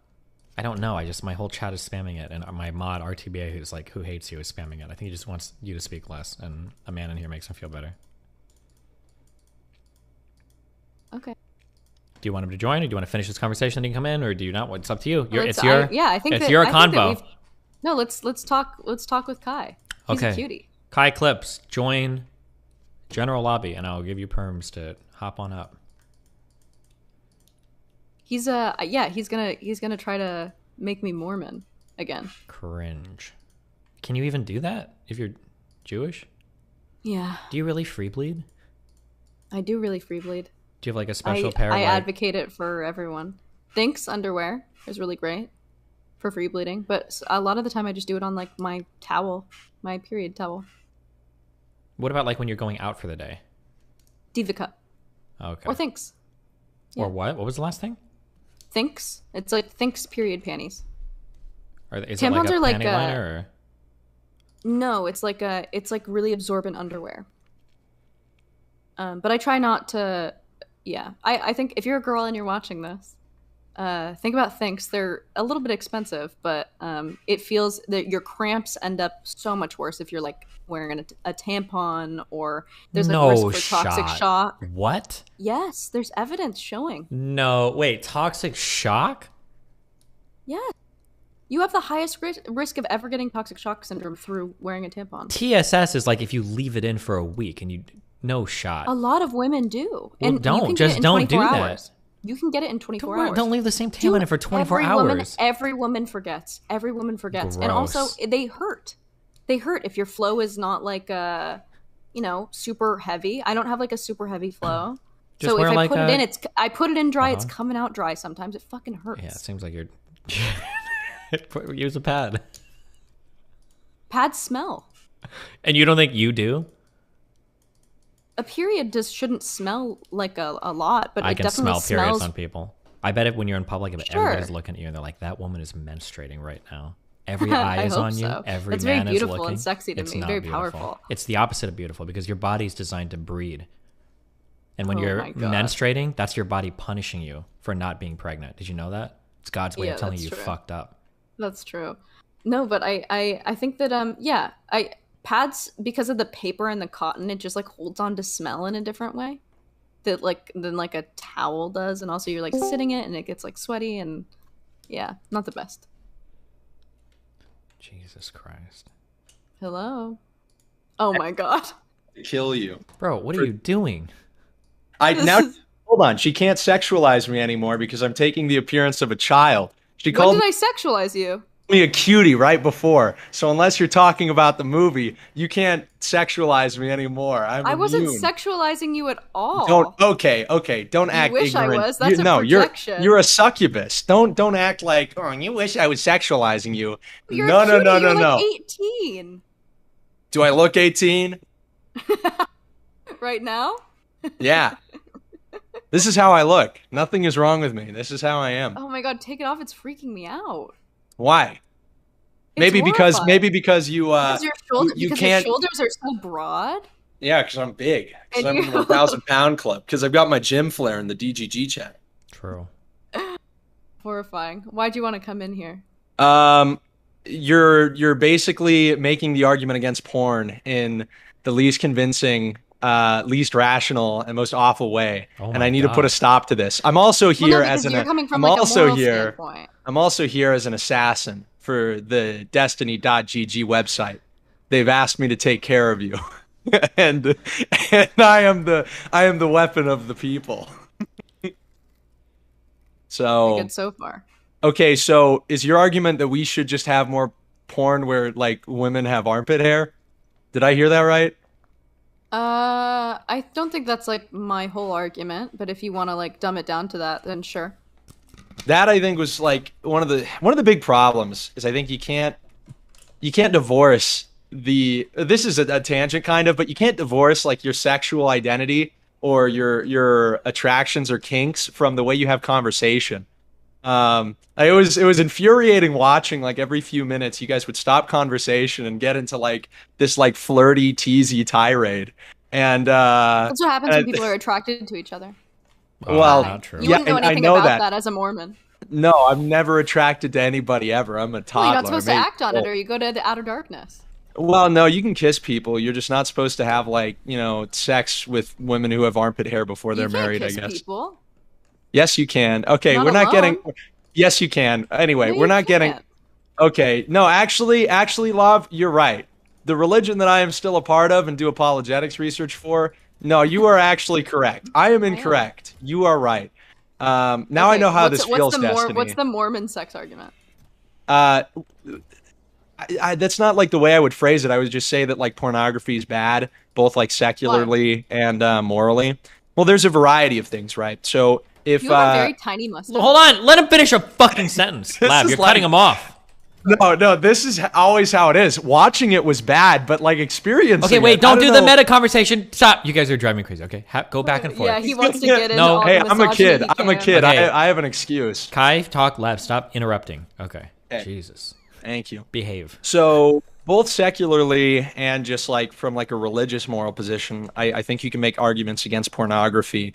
The pornography industry normalizes acts which just shouldn't be normalized within culture. And I think you can make the argument that the ability to consume it and a depiction of it, no matter how consensual the depiction was created in or the circumstances it was created in, is still going to have a negative, outcome for the way that that act is perceived by the broader public. And you were kind of making that argument that like, well, now, people think all these terrible things about sex that they see depicted in pornography, but you then said something that made no sense whatsoever, which is, well, what we need to overcome that is just more consent. We need like women-run porn companies. Do you understand how that doesn't make sense? No. That's not what I said. I made all That the is points that basically what you. you No, said. I made all the points that you said, and then I conceded to Destiny because obviously porn's Why not did you going concede? anywhere. Why did Because you concede because that? porn's not going anywhere.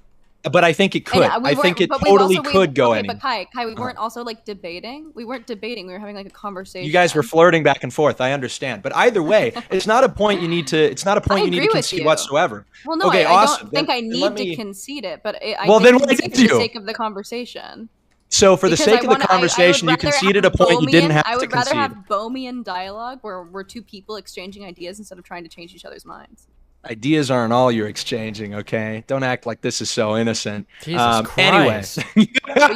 You seem really obsessed with this relationship. Are you a little jealous, Kai? Do you wish I was no, giving you a little no, more this is just attention? this is a frustrating conversation. I'm like known for being anti-incel, but you're kind of pushing me towards that direction. Either way, because you said that we agree, let me explain what we agree on.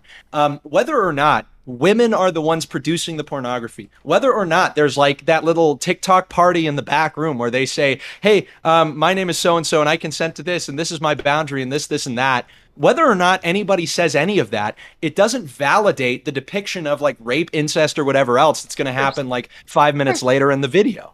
Can you agree that there are many different issues within pornography that affect society? What do you think I'm going to say to that?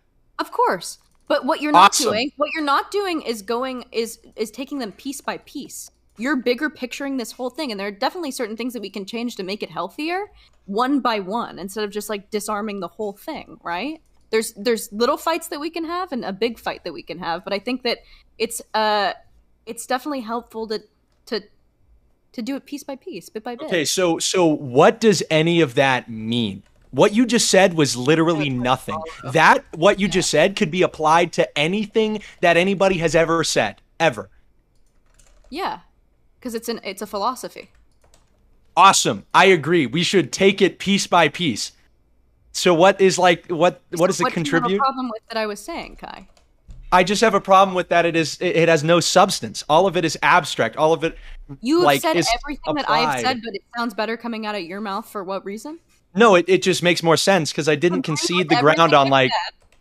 You've Uh-huh. agreed with everything I've said. I don't agree with everything you said. I don't agree with conceding the position on pornography just needing to be created with more, brown bodies of color and armpit hair. I don't think pornography should ever be created, and I don't think it should be done with people with armpit hair either. I don't Okay, think wait. it's Can good let me if clarify? pornography- Let me clarify the difference between your two positions. Okay, so we understand. We're pretty heated in here. Okay, you guys are both at about 5 or He doesn't 6. believe in porn. Yes. So Kai is Two. saying that porn should never exist in society. Even your idealized version of porn shouldn't exist. So now the question is, sorry, hold on. I'll wait for you to finish yawning.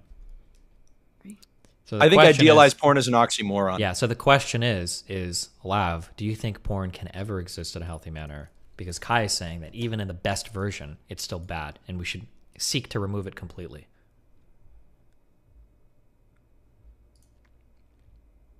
I think if I take the black pill position, certainly I agree. But I think I would like to maintain a little hope. I'm like the most white-pilled person there is, which is the other thing I disagree with that you said. You said, like, This is hurting me. It's activating my autism, please. What is? I'm a primatologist. It's not a problem. No, Okay? you just... Hi, it seems like you're living in this, like, extremely idealized world that, like, just doesn't exist at all. It's not even idealized. Okay, so the state of Utah literally just this year banned the accessibility to pornography on new iPhones that are sold unless you go into the settings to change it. The state of Utah has declared pornography a public health crisis. Most states would also do that. I don't know if you're familiar, but there's this principle called the Miller test, which provides a constitutional outline for which speech is acceptable or unacceptable. And within the Miller test, pornography would easily be it could easily be prohibited within the framing of the Miller test. It's basically down to what the state deems is prurient to the interests of their public or to their definition of pornography. But most states also have within their legal framework the definition of pornographic material that would fall under the Miller test. And so when you say this is something that's totally outside of reality, the constitutional and the legal mechanisms or structure for banning pornography totally exists. So I want to this give you could some stats totally right now. happen. So Utah is Let's go. 34th in the U.S. for Pornhub traffic. Mhm. There's 16 visits per capita every night. The average Utah visitor spends 36 seconds less time on Pornhub than the average U.S., just 36. Mhm. The most viewed categories are lesbian, hentai, MILF, anal, the cosplay, a first-time anal, stepsister, Mormon, babysitter. So it looks like it's the same stats as every other state for porn, and it's even if they have outlaws for some things, they're still like 34th, so they're smack dab in the middle of like porn usage. So I don't understand what you think what they're doing is like helpful to any. Like, So what have they done? first of all, 50 divided by 2 is not 34. Second of all, what does that have to do with anything I said? But what if they quelled? So you're saying like they've done this, but what if they quelled? Quelled what? No, like what has Utah putting those laws in place done? It has banned the accessibility of pornography No, but unless it's- the device no, is but it- otherwise. Okay, but people are still Mm-hmm. getting it, so like it hasn't done anything. That's why we move from that smaller battle. See, I'm working off of the framework you gave me. I think we fight the smaller fights, and then we go to the larger fight. Porn is something that, although it is frequently used, is in polling quite I thought we unpopular. couldn't do that. Who said that? You did. You said it meant nothing. No, yeah. No, it meant nothing like relative to the conversation. When I was Anyway, saying let's get back on Or track. when Let's you get say back. it. No. I'm applying it to the conversation in a relevant way, but let's get back to the topic. So we're taking the smaller battles. We are declaring porn a public health emergency or crisis, which means What that does there that are mean? resources. That means that there are now resources that we could easily allocate to the fighting of a public health crisis. I wouldn't be surprised if there are within like some public health sector of each state or even the federal government, resources that are allocated to the fighting of what are deemed public health emergencies or crises. So, or crises. So if that is the case, then the allocation of pornography or porn use as a public health crisis would we would reasonably assume allow us to allocate resources to fighting it. Another big thing we could do, we could break up all major porn companies because they contribute largely to sex trafficking. Pornhub is obviously notorious for this. MindGeek, who owns like most of these major conglomerates, is also, you know, notoriously bad at taking down the pornography of people who haven't, you know, consented to it or who even were minors when the porn was made of them. It would be so easy to take down these major websites, get them on like sex trafficking, like what would you say, getting them on allowing sex trafficking or enabling it. And then you could also allow, like, I think what Britain was planning to do, I don't know if they ever put it in motion, you could easily make an age verification on all websites that you know, traffic pornographic material. Past that point, you can crack down on it by like taking more tax out of it. It makes sense that you're like for just declaring it a public health crisis because it means absolutely fucking nothing. I'm looking at I'm looking at what that means, like what they're doing in Utah, and it means fucking nothing. It just means that please don't say the F word. It just means the Mormons in Utah are like, this is bad. And like that's it. They're not reallocating funds to anything. There's not more therapists to take care of this problem. There's nothing. They're just saying it's bad. Perfect. So now that you've said there's no more therapists, there's no this and that, those are more things that we can also do by saying that this is a public health crisis.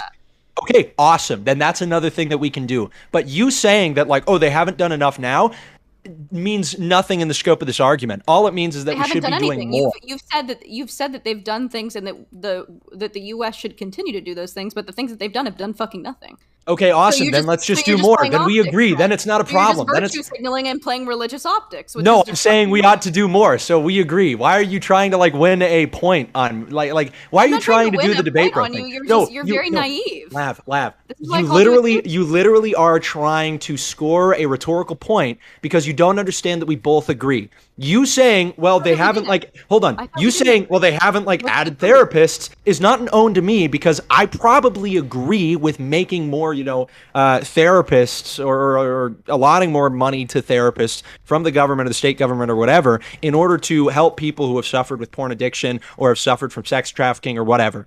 You and I don't disagree on that. I think real quick, I think the point she's trying to make is that it's futile, that even though they've made efforts to do so, it doesn't seem like it's curbing the porn stuff very much, so it's not like worth putting research. That's the point she's trying to make. Just so Mormons can virtue signal for other people to just be like, this is bad, and they do absolutely nothing about it. Now you're just being spiteful because you're an ex-member of the church. Now this is I'm not being spiteful. They're not fucking doing anything. I think so. In everything that you've talked about, you've added that word, the qualifier of Mormon. Now you are taking this like as a religious bite. It's like it's just all these Mormons, like stuck up people who with not separating church. You want to know why? You want to know why I brought up Utah? It's because I live in the state of Utah, and so I'm more familiar with the political happening. I used to live in the state of Utah, and I understand. So you shouldn't have a problem with me using it as an example. The separation of church and state barely fucking exists in Utah. Oh, that's based. That's based. You know, if that allows us to ban more pornography. Yeah, it's like literally my politics. Of course I believe that. You haven't banned pornography. Then we should do more to do it. But I just literally told you how it. No, it's not. Okay, that's not correct. That is not correct. It's correct. Okay. Utah already tried to ban porn, and they deemed it unconstitutional. Retard. Come on. Okay. Hey, no name calling. No name calling. Yeah, sorry, and you keep saying the F word. I'm trying to be respectful here. Fuck. That's awesome because you said that you did the thing that I didn't want you to do. You're a big girl. Hey, congratulations. Anyway, so like I just said, are you familiar with like the constitutional like weighing of like the Miller test and all that? This is like, it's a highly disputed thing, and you're kind of correct when you say it's like unconstitutional because the way they ruled on the Miller test was like, well, to ban porn, it's like a case-by-case basis. To make a federal like porn ban would be really difficult to do because it's tough to say like, well, you know, our statute's pornographic or this and that. But I'm assuming you don't know. Let me read out the qualifications for the Miller test, which are... The person applying contemporary community standards would find that the work taken as a whole appeals to prurient interest. All right, what's the next one? The next one is whether the work depicts or describes in a patently offensive way, sexual conduct specifically defined by the applicable state law. Now, I would assume... Admittedly, I haven't looked into it, but I would assume because most states still have like adultery laws and the state of Utah had a law against premarital sex until 2019, that most of these states still have on the books state law regarding what is patently offensive, sexual conduct or the depiction of it. And then third, whether the work taken as a whole lacks serious literary, artistic, political, or scientific value. Do you think most contemporary pornography would fit within the Miller test? Most, yes. As in, you think it would be excluded from it? Like, well, hold on, wait. When we talk about wait, so you don't think that sex should happen outside of a fucking marriage, Kai? So yeah, true. But I understand that legislating on that is probably not going to be as possible as breaking down big when we're porn talking about companies. like actual facts, when we're talking about like harm, like not most porn is not like abusive to women in like in a way that is like actively like abusive, right? We know that a lot of popular porn is that way, but most porn, like all of the porn, not most of it is violent. It's just two people having sex outside of a marriage. Also, I don't understand why. Isn't it kind of weird to appeal to the Miller test where this was invented in '73? Like, it seems like if porn like didn't pass, then it feels like porn probably would have been made illegal by now. No. Well, the Supreme Court had like the big freaking boo-ha on this, right? And they were like, well, porn is one of these things that you have to handle with a case-by-case basis, so it's really difficult to like do a federal prohibition on it. But yielding to the Miller test, which is constitutionally enshrined, assuming there's not like a new constitutional debate where the Supreme Court is like, hey, actually, we're not going to go by the Miller test anymore, because unless I've forgotten something or unless I'm not privy to more details, the Miller test is still, applicable law. So legally, we have the framework for the banning of pornography in certain cases, right? So I'm not saying you're going to outright do it. And I understand, Lav, when you say like, oh, there's like a pragmatics aspect. But even within the pragmatics aspect, none of the arguments I made were incorrect. Breaking down major porn companies because they enable sex trafficking. That would be really easy to do. Pornhub had to ban like 80% of its content that wasn't verified just like not too long ago. What a horrible fucking day that was. Oh my god. Yeah, now you can't watch like many some bookmarks girl who had gotten assaulted. Still on RedTube, still so on true. A bunch of other. So true. So no, hold on. Wait, to be clear, it wasn't looking at people that had been genuinely assaulted or looking at people that genuinely underage. It was just anything that hadn't been not all anything that wasn't verified. Yes, correct. Yeah. Okay. Yeah. No, but the reason that this got such the reason that like sprung up, right, is because Pornhub was basically refusing to take down or was just not corresponding with somebody who did have revenge pornography posted and had child pornography of them posted on the website. So because the content wasn't verified and wait. Yeah.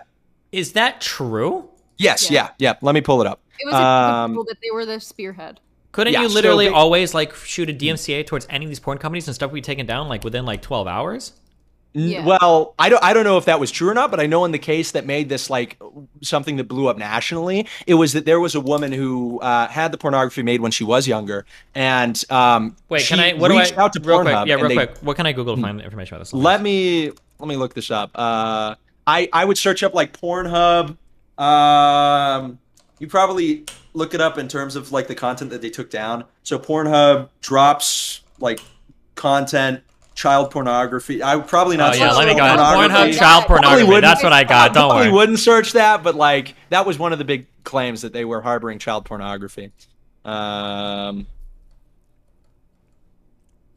hosting illegal content. But anyway, would you agree, Kai, that you need to be 18 to watch porn? Like for starters, if porn is to be legal, yeah, at least 18, maybe 21 or 25. Whoa. That's pretty big. 21 or 25? Yeah. What are people going to do if they can't watch porn? Well, no, I think it's like natural for us to like watch porn. Not watch porn, but like be really curious about sex, definitely. Cool. Talk to your parents. You have sexual conversations with your parents? I wouldn't call them sexual conversations, but it's like, yeah, I got the birds and the bees talk. Sure, but some people have like sexual like needs. Oh, you just need to. You need to see the depictions of your sexual fetish in internet pornography. Yeah, Is that what you're horny. saying? Like most people get horny, yeah. And so you need an outlet for it in the shape of internet pornography. What side are you on in this debate again? Well, I'm sorry. You're flip flopping again. Are you flip flopping again? I'm not flip flopping. I think that you should. No porn should be free. I don't think that any child should accidentally stumble across porn. Awesome. And you know that legally we can stop that from happening. Yeah. Good. Then we Not also by, agree. Not by declaring it a public health crisis. That means fucking nothing. Well, like I said, that's not the be all end all. We can force people to make it so that you need to put down a credit card to see porn. No free porn. Good. Awesome. And then That's you a have good to be start. of age, obviously. And I think like the Forbes wrote an article about it. I can send it to you, Destiny. Okay, yeah. So I don't believe this happened, but I do understand they had a problem with like unverified stuff being uploaded to the sites, and they did that. But I'm sending you a Forbes article about it that I found. I don't have. Okay. Did you about to say you don't have a Forbes article or like a Forbes account? Yeah, but I was thinking you meant Financial Times FT. Typical mix up. Yeah, so here's just a quick thing they posted about it with like the key facts and whatnot, because I remember there were credit card companies that pulled from Pornhub. No, I know the credit card companies did it, and it was over issues related to them taking down stuff fast enough. But that story about like, I'm reading this story here. Last year, some girl wrote a blog post explaining how hard it had been when she was raped as a 14-year-old to get a video of the attack removed from a popular porn website. I don't believe that story. I just don't think it's true. I don't think she contacted them in the correct way, or I think she just made it up. I don't believe that. But I understand the other things about stuff getting uploaded in an unverified manner, and then like having to hunt down stuff that's uploaded like that, like similar to copyrighted content on YouTube, can be like a big issue. So a lot of platforms are very proactive when it comes to taking stuff like that down. So like that's why on YouTube you've got like the auto DMCA shit or whatever, and that's why now on the porn websites you have to be verified to upload stuff. I was just curious about that one story. Yeah. Well, even borrowing that one story, I'll even say, okay, it's not real. Let's say it's like the. Oh no, hold on, wait. Let me hold on. I gotta be ultra clear about what I mean when I say that. I do believe that child porn was almost for sure uploaded to those websites. Yes. Yeah. No, I do believe that like specific case. Yeah. And even that case, I'm sure that porn of her being gangbanged or whatever and raped or whatever was uploaded to the website. I just don't believe she contacted them to have it taken down and they ignored her, because in my experience, it's always been incredibly easy to DMCA any of those sites, and they'll take stuff down almost immediately. But have you had porn uploaded to? Yeah, dude, I've had revenge porn fucking leaked of me. Yeah, of course. That's why you should have videos of yourself having sex. I mean, this is all just a big testimony in how you shouldn't produce pornography. We're just gonna police people in their private lives. No, I just think that this is just risk minimization. I think that's what it is. Like the number one thing that you should learn, like going into politics or whatever, whether or not you believe there's like a moral aspect to it, you probably shouldn't take pictures of your penis because it presents a huge liability. You're supposed to do things that minimize your risk and your liabilities. Yeah. I think especially if you're not. Oh, then you're not living? Oh, okay. Oh, yeah, true. You're right. Yep. I'm not having a happy life. We're here. Like, listen, a lot of people don't think they're going to go to heaven with good behavior, right? A lot of people aren't going to get into the celestial kingdom. A lot of people are just here to have a good time. I'm going to keep it a buck with you, Lav.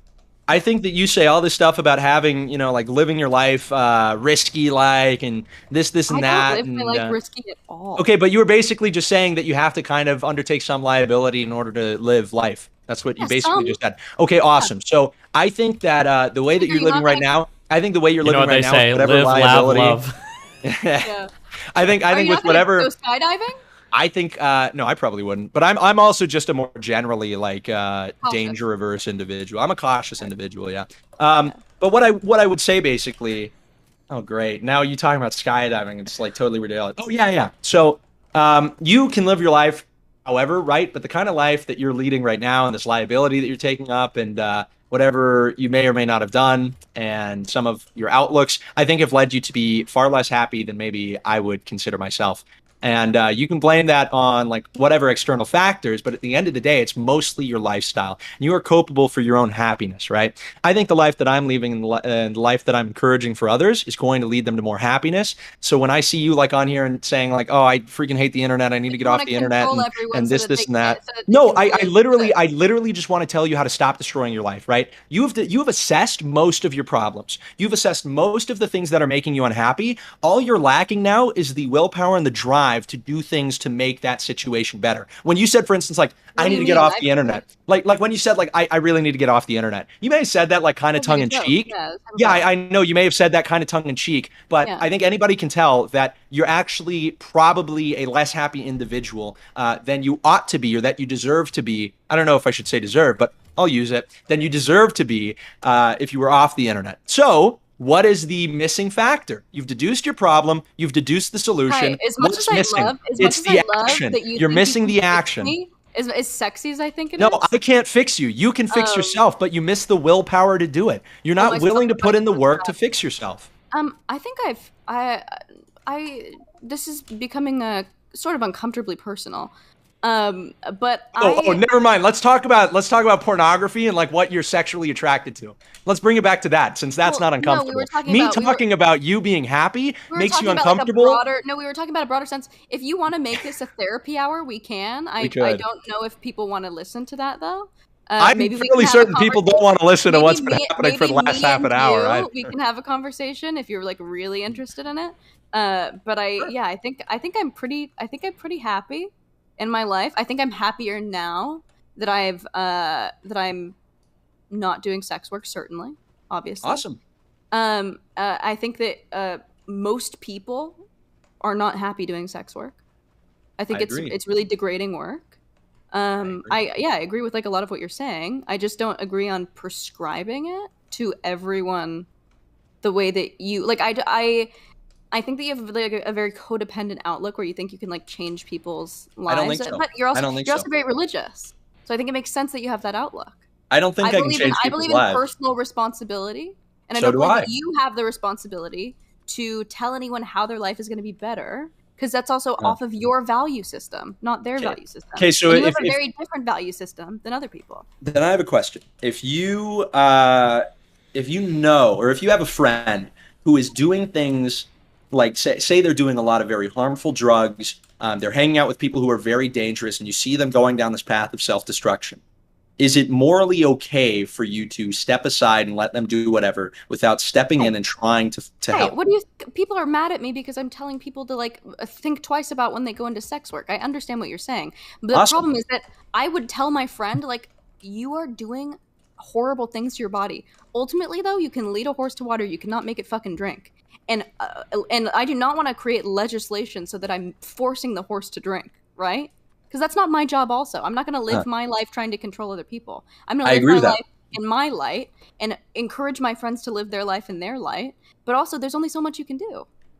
I 100% agree. I think this may actually just be that we haven't interacted too much, so you don't get my whole philosophy about this. I don't seek to force people to do certain things. What I want to do is make it easier for them to make good decisions. And what does that look like? What does that look like? It looks like no. It looks like removing some of the negative pressures that exist in the world right now. Right now, hold on. Right now, the way life exists, we have a lot of people who are very vulnerable. People like yourselves, people like, the young people. You mentioned correctly that the average age of first pornography exposure for men is like 11 years old. So understanding that, we live in a society where people are susceptible to so much negative pressure. All I want to do is take away the negative pressure and make a positive option more accessible. So I want to make pornography less accessible, if not inaccessible. Yeah, so that's actually you controlling though. That's no, it's legislation. not. Yes, it is. That's you making it impossible for these people to make the choice for themselves. What you can do is add to the conversation, but you can't take away something from an adult. Okay, so we think about like murder. People still murder. People still Yeah, murder. no, exactly. People can still do stuff even if there is a consequence to them doing that. How do you feel about guns? I think when used right, they're good tools, and I think when used but a lot wrong, of they're people think harmful you should weapons. outlaw them because of what you can do with them, right? I think if I you're this is anti-gun. no, hold on. No, this is the best way for me to How draw are it you up. anti-porn but not anti-gun, Kai? Come on. Because porn can't be used for good. Porn can't be used in self-defense, Lop. Wait, porn can be used for good. No, it can't be used for good unless you watch The Nice Guys and you're gonna expose the car company. This is a religious thing. You absolutely. It is healthy to masturbate. It is healthy to see people But have sex. how is it healthy to masturbate?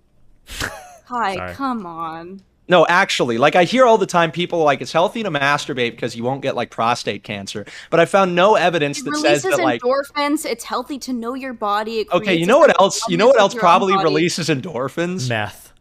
yeah, no, literally. Kai, I mean, you I'm can't not stop saying people it doesn't from feel having good. We have the urge. God put the urge inside of us. Awesome. So maybe let's just not say we're gonna lock you in jail for masturbating. Let's just say maybe we shouldn't encourage it. Maybe we shouldn't encourage pornography or make it accessible. We should. Maybe we should encourage parents to have like good discussions with their children about like why they should abstain from sex before marriage and how they'll feel a lot more worth personally if they do that. You can. No, do that's with your true. Kids. You can do that with your kids, but I this will. is America, I will. and And I'm my a kids are going to be patriot. very happy. They'll be Yeah, fine. and I'm a patriot, and I believe Oh, that you no. can have that. You can Oh, have that idea, no. and I can have that idea also, because that's the law of the land, baby. Okay, so anyway, to kind of summarize the position we're at, no, porn is not like guns, obviously. But if we're even gonna make these kind of similar things to illustrate my consistency on this topic, if I could snap my fingers and get rid of all guns, I would do that absolutely. The existence of the gun has created the capacity for so much more. No. That's just literally true. It's created the potential for so much more harm than ever existed before guns. That's why I'm kind of like primitivist. I'm a primitivist, okay? I'm a paleo-primitivist. Jesus Christ! Good luck with that. Good luck with your dream world. You know, it'd be awesome, actually. Yeah, go back to Zion with all of your family. It's called Deseret, actually, but... Jesus. Oh, well, there's Zion, too, but... Yeah, there's also Zion. Anyway. Yeah, if you wanna do that, that's perfectly fine. The problem is that you cannot force it on other people. Again, I'm not forcing it. I'm just kind of removing negative influence from their lives. So like once you're an adult, you're able to make you're able to make bad decisions, and you should be able to make bad decisions. I understand that, but here's what we're facing, right? Let's say, So you're hold on. Let's say we've got a baby. It's like, okay, what's up, baby? You can do whatever you want. We're not going to stop you from doing anything. Now let's have the hold on. We're talking about adults. We're Okay, talking then about let's talk full-functioning whoever. adults. Let's talk about whoever, right? Okay. Okay, you've got this situation, you've got this scenario, you can do whatever, blah, blah, blah. Then you have another scenario where it's basically the same thing, except in front of them, you have the ability to commit a crime and then get away with it with no punishment. You have the ability to like rob or kill somebody, and that's accessible, and it's right in front of them, and you're saying you can do whatever you want. Have at it. Well, the people in the second scenario are going to be far more likely to do awful things that contribute negatively to themselves and society. My thinking is that if we remove the accessibility... Off of what basis do you think that's... Off the basis that they think they're going to be able to do something, they have the accessibility to do something... What data do you have on that? Ooh. What data do you have on if we got rid of the anti-murder law that people would murder more? Ooh. On what basis is that? Wait. Like, were you... Do you think there's been a study done that says when we legalize murder, less or more murder or less murder happens? This is just your brain, so you just believe no, that to be this true. is just reasoning. This is just rational thought. This is not like... I don't know how... Hit her with a common sense term. I'm like... Oh, no, I'm sorry. I need to wind this down. Hold on. Your thought is not rational thought. This is just your prescription, your outlook. Then you have no data. Let me just okay. You sound like eerily, not just in like your cadence, but also like in the pitch of your voice, like Hunter Avallone right now. You sound like Hunter Avallone right now. I've never watched Hunter, but I've heard a lot about him. That is surprising. That surprises me. Is he a lefty? What is he? Yeah, he's like, well, what is he, like a liberal or something? I don't know. He's based now. Anyway, so He's the married one, right? yeah, he's got like a minivan or something. That was a big point of controversy. Based. So anyway, look, just be as serious as you can with me for a second. Do you really want me to produce evidence that says that if murder were legal, more people would murder? Genuinely. So Kai, I think a lot of why people don't murder is because like they don't want to be murdered, right? Or because they don't have like the urge to murder, or they know it's like a net negative for society. People who are gonna murder don't care that there's a law, right? Can I interject? Wait, real quick, because you guys are fucking off. Wait. Yeah, Destiny, jump in. I'm sorry to derail this. No. You guys aren't derailed. I just want to make sure you guys are. I want you guys to be seeing each other, and I feel like both of you are unseen right now by the other party in this conversation. I see Kai. And I think it's fine. No. I've got Stop! I've got Lav's camera off. I've got Lav's camera off, so I actually am not seeing her. That's good. I've had her camera off the whole time. Okay, that's the key. Let's go. That's a lie, but okay. I had to cover her camera up on your stream. Yeah, that's how I know it's not true. Way too many knees over there. Okay. All right. Okay. And tattoos. I think what Kai is saying is that obviously, if you make some things illegal, even if some people do them, you're going to severely reduce the amount of actions that people do when you make something illegal. That's kind of what Kai is saying. He's saying like, well, if we make murder illegal, robbing illegal, yeah, it might not stop all of it, but at the very least, it's going to stop some of it, or maybe most of it. It's like the goal. What Lav is countering with is Lav is saying, well, hold on. That might be true for some types of really horrific actions, maybe, maybe not, but there are other things that can be legalized where the effect seems to, or made illegal, where the effect doesn't seem to change it like that much. So for instance, like we had a whole prohibition, we had a whole war on drugs. These seem to be not very effective. People still had easy access to them. They still went after them. So is it really going to logically follow that if we make porn illegal, people are going to stop masturbating? Or if we try to like socially discourage it, are people actually going to stop engaging with it, or are they just going to do it in secret? And now it's like even more unhealthy. So that's where you two are at right now in the argument, okay? Go ahead.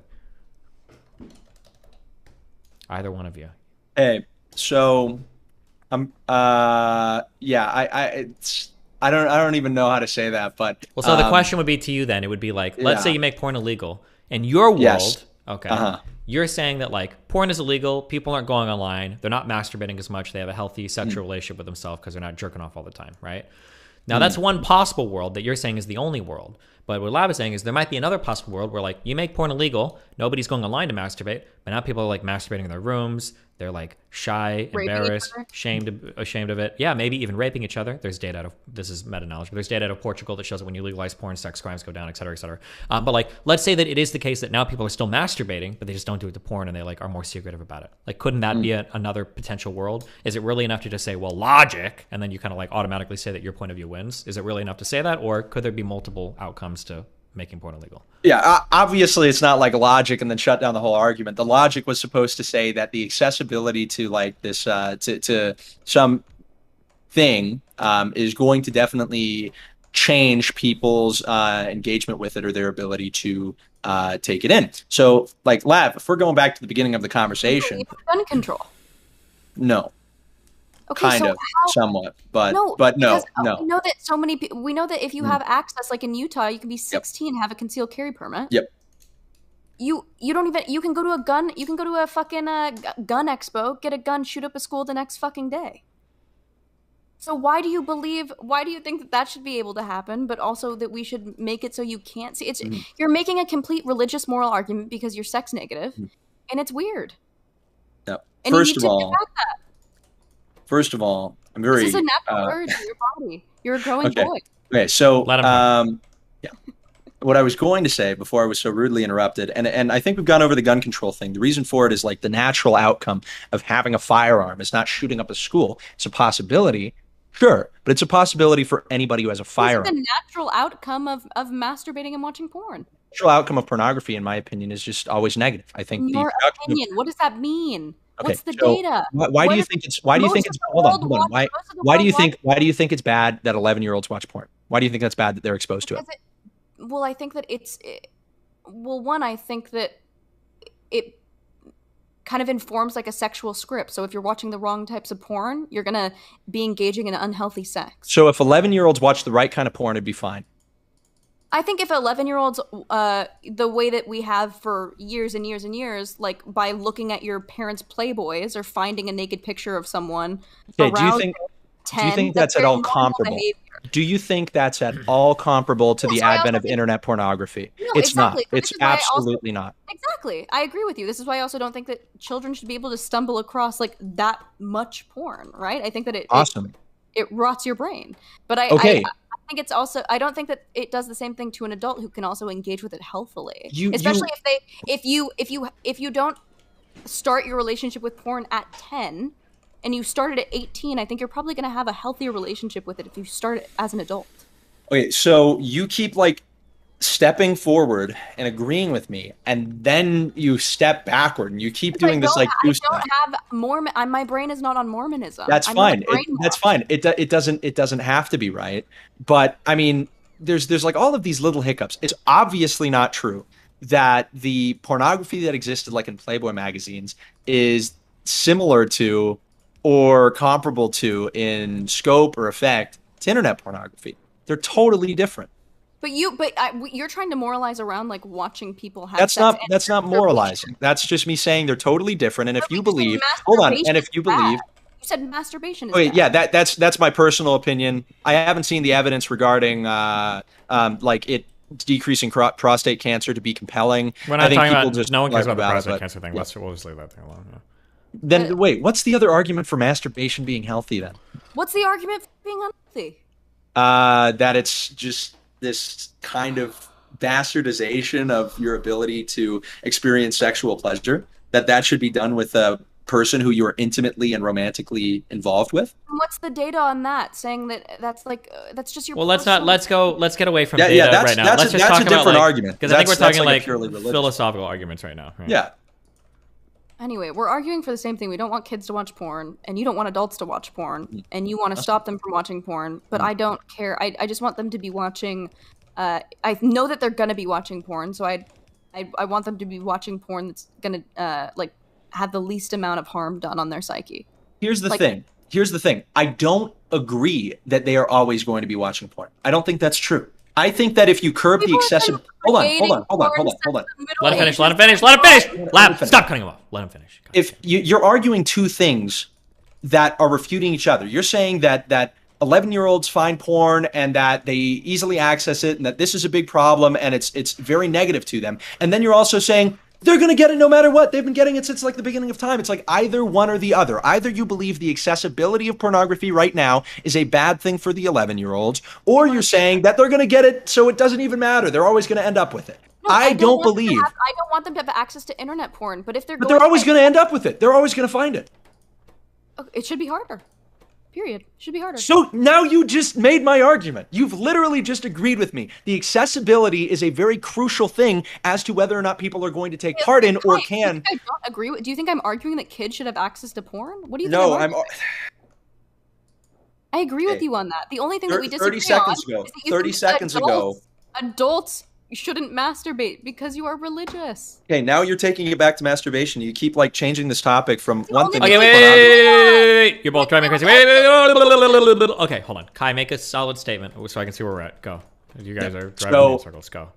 Just to drive this home, the accessibility of pornography is a major thing as to whether or not people are going to ever engage with it. If children couldn't Google boobs and find pornography, they probably wouldn't find the same kind of pornography, as harmful of pornography, or as much pornography. Yep.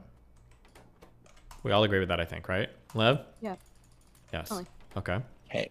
And you, Lav, believe that the pornography... Well, let me actually just get this completely right. Do you believe that pornography generally is bad for 11-year-olds, or just the wrong kind of pornography? What do you deem as pornography? Like moving photos, videos, like what?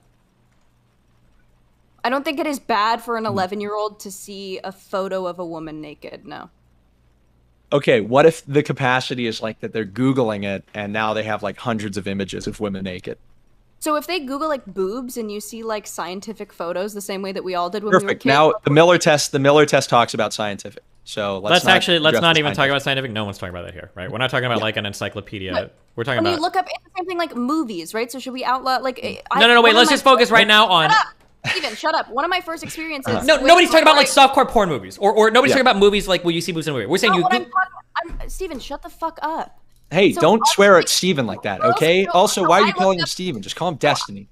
That's weird. I looked up girls kissing, right? Like when I was a kid. That's like people look up stuff like that and it's going to show you like scenes from movies. Do we now outlaw all of those movies? Like seeing a naked body I don't think is that bad. So right? let's focus on if you Google and see pictures of naked people standing there with their boobs and you're meant to masturbate to them. Let's talk about that specific thing. Even posing, I don't think that that's necessarily bad. So, okay, that's what you're talking about. Which is again what we would refer to like the Miller test, because what does the third part of the Miller test say? Whether the work taken as a whole lacks serious literary, artistic, political, or scientific value. Now, we are running into the same problem that the Supreme Court ran into, which is that it is kind of difficult to create just a blanket statement on that. You have to go by a case-by-case basis. Well, wait, hold on, real quick.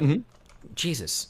You guys are arguing past each other. That's not even what you guys are arguing, because I don't think she believes that stuff that you would consider quote unquote obscene should necessarily be held from children viewing it. She doesn't think that that's Then that's kind of what I'm asking, is like, are you against pornography or just the wrong kind of pornography?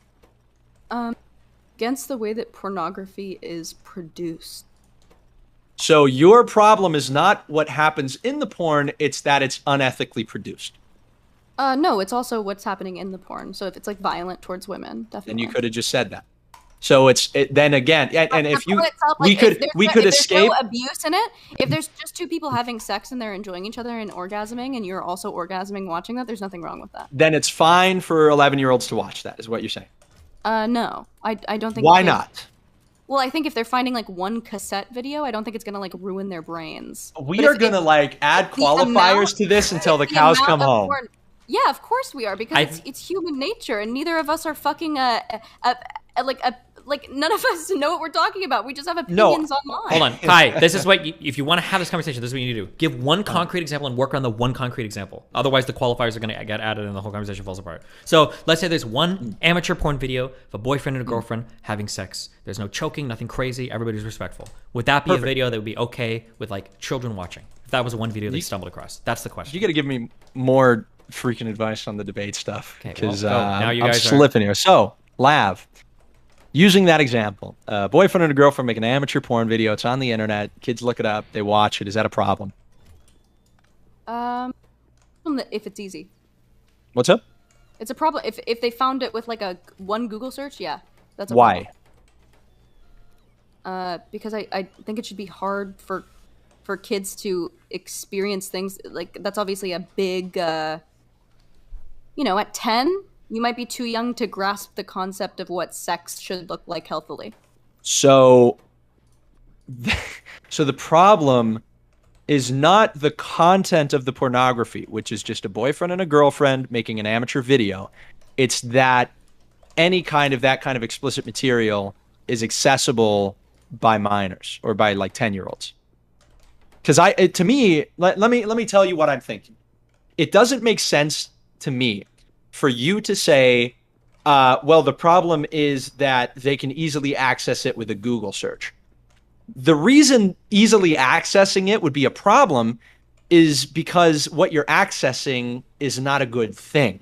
But you haven't made the claim that what is being accessed is not a good thing. You're simply saying the accessibility is the problem. Because we can't like release one video at a time, so we like don't know what people are getting. So it could be like a video of two. I've given you the example. I've given you my example. Two married people in love having sex in a 11-year-old watching that, or it could be like. Well, then what if it's the first one? What if it's the first one? Because that's what we've been talking about. I haven't talked about rape dungeon porn. I've talked about an amateur video being produced by a loving couple that a 10-year-old is watching. Is that a problem?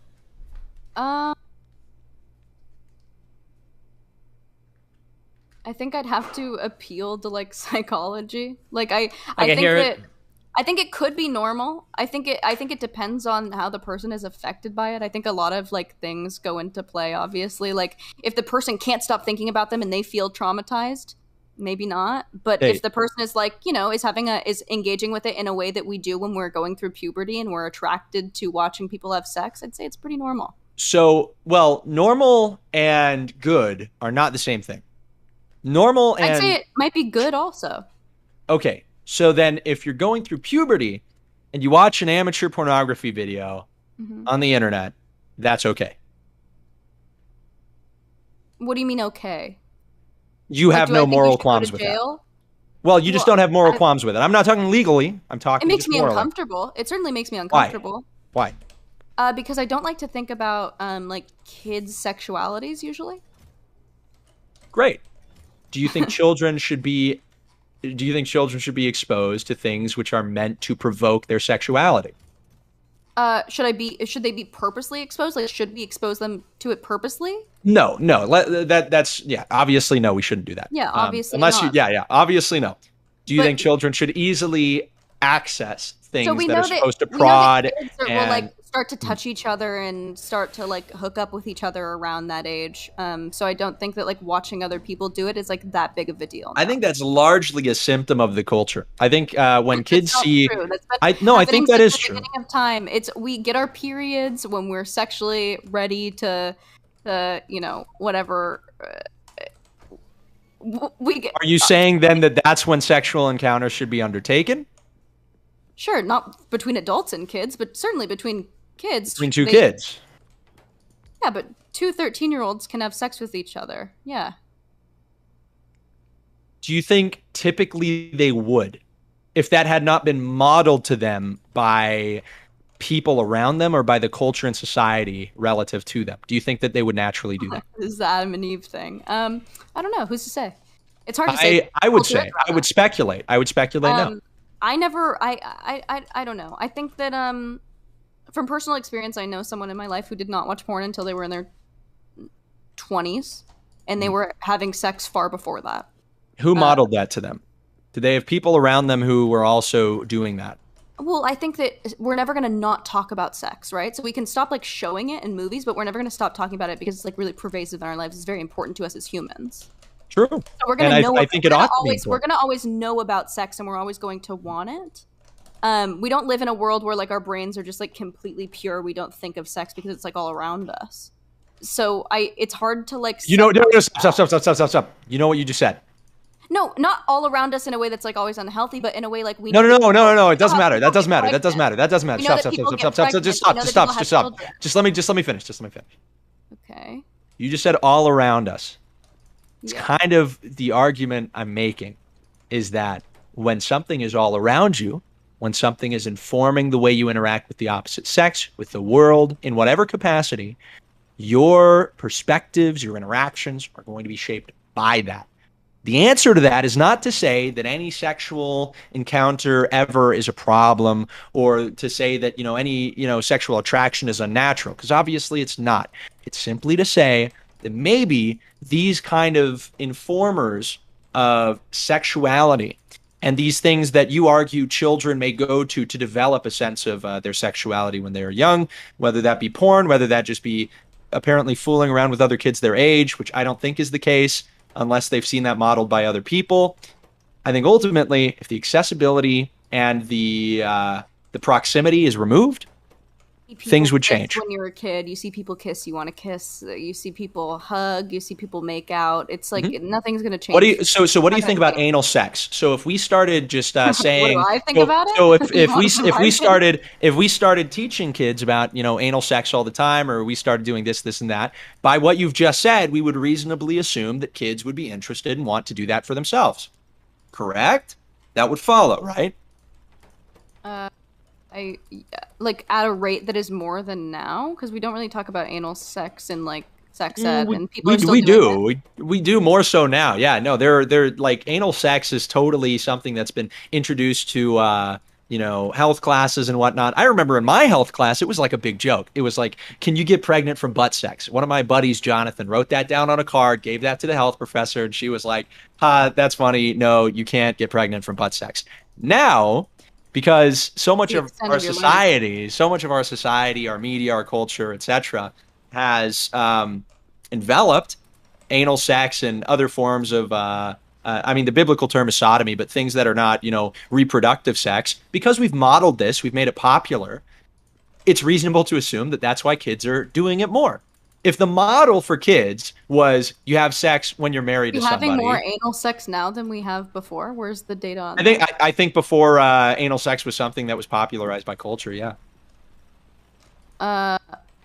Where's the data on that? I don't have a study that tells you that anal sex. Okay. How do you know that this is? How are you using? Because I can reasonably assume it. Destiny, am I out of line in assuming that follows? And by the way, all the assumptions I'm making are from the way you've described children acting in certain ways.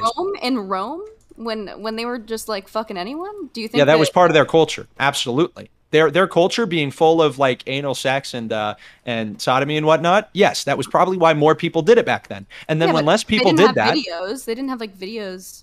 Yeah, but like the person who you talk to every day was doing that, and they were like, "Yo, you should do this." I mean, obviously the medium will kind of change over time. So you don't even just believe in not having access to porn. You believe that we shouldn't even be talking about anal sex. No, I think that talking about it is definitely going to drive more people to it because there's a socialization aspect. So you don't one think that you've agreed to. Talking about it either. You don't. Talking about sex in general. No, I think that we should be talking about sex, maybe just not anal sex, and maybe just not in the ways that it's being done right now. Sex is something that is necessary, absolutely, but here, let me ask a question. Do you think that the rates of anal sex were the same in like ancient Greece and in like puritanical Europe? This question, I think No, this is actually this is a valuable question. Do you think the no, rates we already. It doesn't even matter. It doesn't even. No, it doesn't does. matter. It Because does, I don't think that anal sex is as bad as you think it is. So well, that's fine. That's fine. You don't need to. We don't need to assign a moral value to it. All I'm assigning is like. You are. Every time you talk about throughout this whole conversation, you've been like, okay, masturbating is like not good for you. Anal sex is not good for you. Casual sex is not good for you. Why is casual sex why is sex not good for you? Like I think casual sex is degrading. So the sex is. What if you're having sex with like your best friend? Sex is the greatest display of physical intimacy that you can have with somebody. There's an emotional bond created between two individuals when they have sex together, and that's been really well studied. So if you then express the greatest form of physical intimacy with people who you have not also decided to give a form of just personal intimacy outside of the sexual, it can be demeaning. You have now something which is of crazy value, and you are providing it to somebody who you have not. What's the value?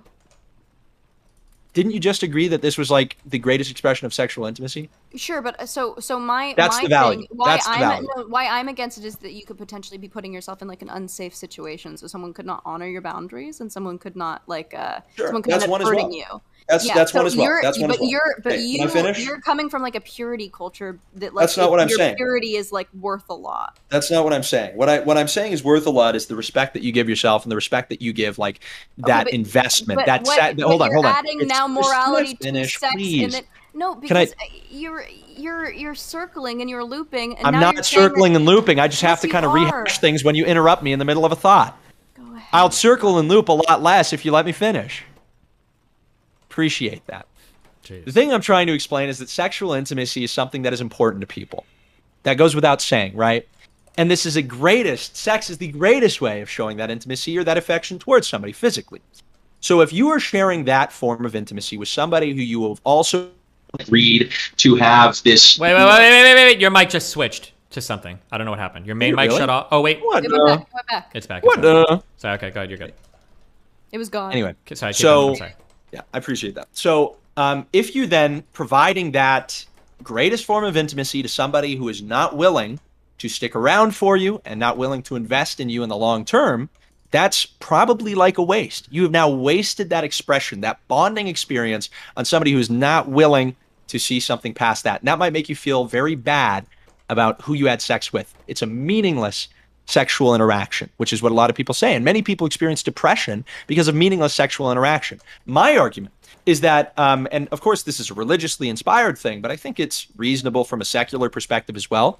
If you save yourself for marriage and you make a commitment, you say that the bind of marriage or the bound of marriage is going to be this unifier of us, and you could rope in God or you could just make the secular. This will be a unifier that I have not given to anybody else in the world. And then after we have that unity, after I've shown that devotion, we will engage in the most physically intimate act that we can. I think that is of much greater value than the prior example, right? And I think you'd be hard-pressed to say that having sex with somebody like whoever, Joe Schmuck or whatnot, is going to be as meaningful as having sex with a person you have committed the rest of your life to. I accept this reality for you. I really do. And I think that will be true for you, right? Mm-hmm. However, in my life, I have a completely different experience where I have sex with my fiance. We feel very connected. I love it's unlike any sex I've had with anyone else. I've had sex with also plenty of other people, and it has not made it any less special with my fiance. I have a question. What makes the sex with your fiance different from the sex you've had with other people? How safe I feel, how much I love him, how much I know he loves me. But at the time you had sex with the other people, you loved them, right? Like if you were in a different relationship prior, you've never loved anybody? Well, no, I not like I love my current partner, but I haven't. The thing that makes you say I certainly that didn't love a lot of the people I had sex with before I met. No. The thing that makes you say that I don't love them as much as my current partner is simply that he's your current partner, right? No. So if I said he is the most compatible with me, so I love which him is the why most you're because with I've been with him the longest. I feel That's the why you're safest with him now. I like him the most, so I love him the most. Yeah. That's why you're with him now, right? But at one point in time, you felt the same thing for somebody you were in a relationship with prior, right? Which is why, Not and at the this same is, degree. well, of course you can say that now, right? You can always say not to the same degree, but at the time, you were feeling the exact same thing. The person, ex-person, I'm in a but I also had sex relationship with with people I now. felt nothing towards. That I Well, just wanted to yeah, have sex with. we're not talking about those people, right? But But that didn't make it any less now- special to have sex with the people that I did love. Yes, but Even the people that I did now, love. now the expression of intimacy that you're having with your boyfriend is characterized not by the expression itself, but more so by the feeling that you have with the individual. Which makes it more special, I think. It does. But the act is something you've shared with plenty of people. So I'm not And it doesn't disputing. make- I'm and not it doesn't make it any disputing. less special that I'm doing it with him. No, I think In it fact, does. now I know that this sex is really good because I have something to compare it to. So true, Queen. But no, I think that it does make a difference. I think that what is uniting you and your to you, fiance it makes no now, difference to me. I think what's uniting you and your fiance now is the fact that you have this kind of emotional connection. And certainly, the sexual interaction is going to be positive for that reason. But it's not the sexual novelty. It's the emotional novelty. And that is literally the reason why I'm saving myself for marriage. It's because I want there to be a sexual and an emotional novelty. And when the emotional novelty exists, And you can do and that. the sexual expression is also novel, I think the capacity to love a partner and to unite with them is far greater than in your situation. And that might be true for you. And I think it's true for most people. I No, think that's if hold on. impossible to say. I think if you had never had sex with anybody and then you married your fiance and you had that emotional connection you guys do and you had sex, I think you'd be happier than you are right now. Damn. Could be true. Wow.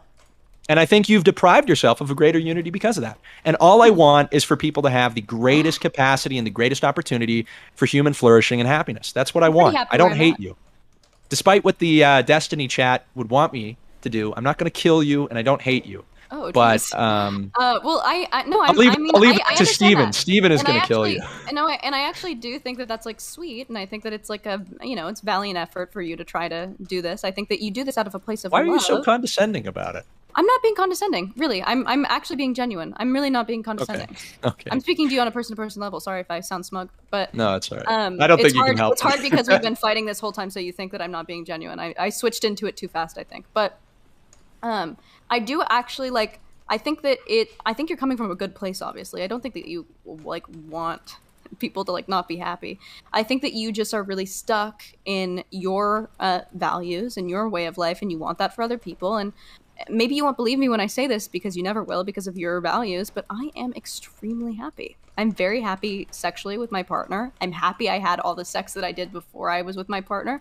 I'm happy about the sex I will have in my future, whether it be with my partner or not with my partner. I like to have sex. I like to feel desired. Really? What? You do? Yeah. I hadn't gotten the sense that you liked having sex by you really do. using that as the metric for how much you love your partner in like the 30 I- seconds prior. But Yeah, I oh, really you do do. love sex. I'll write that down.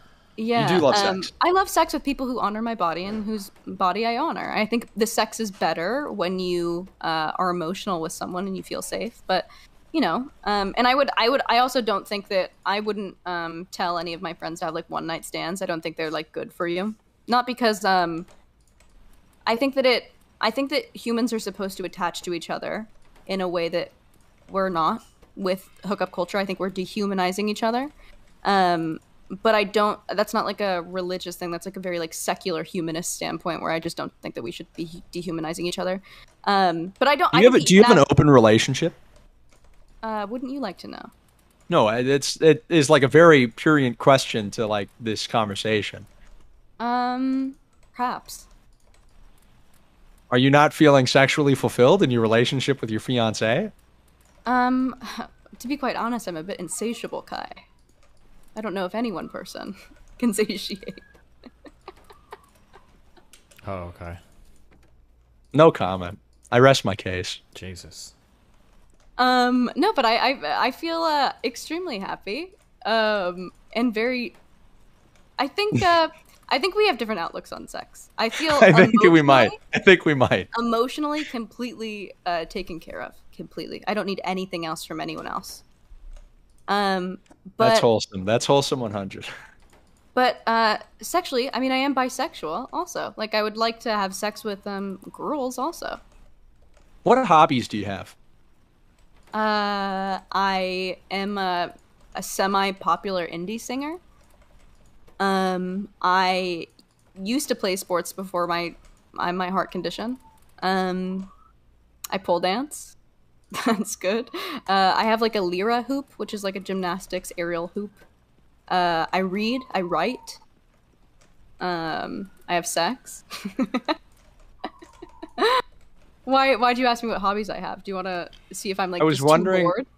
No, I was wondering if it would be as easy to like come up with like things that made you unique as it was just like talking about sex just for like 30 seconds straight. You're slut shaming me because I say Maybe. that I think so. Because I say that I like to have sex like any normal woman does. You didn't just say it once. You made it very clear. You made it Dehumanizing me, very and you're clear. stripping me of my personhood and how complex I can be because of my relationship to my sexuality, and I think that's really unfair. And I think that porn has done that to you. Actually, I took a great deal. I took a great deal. I took a great deal of time to ask you what your hobbies were, so I could see if you were in fact detached from any further value or meaning other than your sexual identity. Before I was an e-whore, I was a very successful songwriter.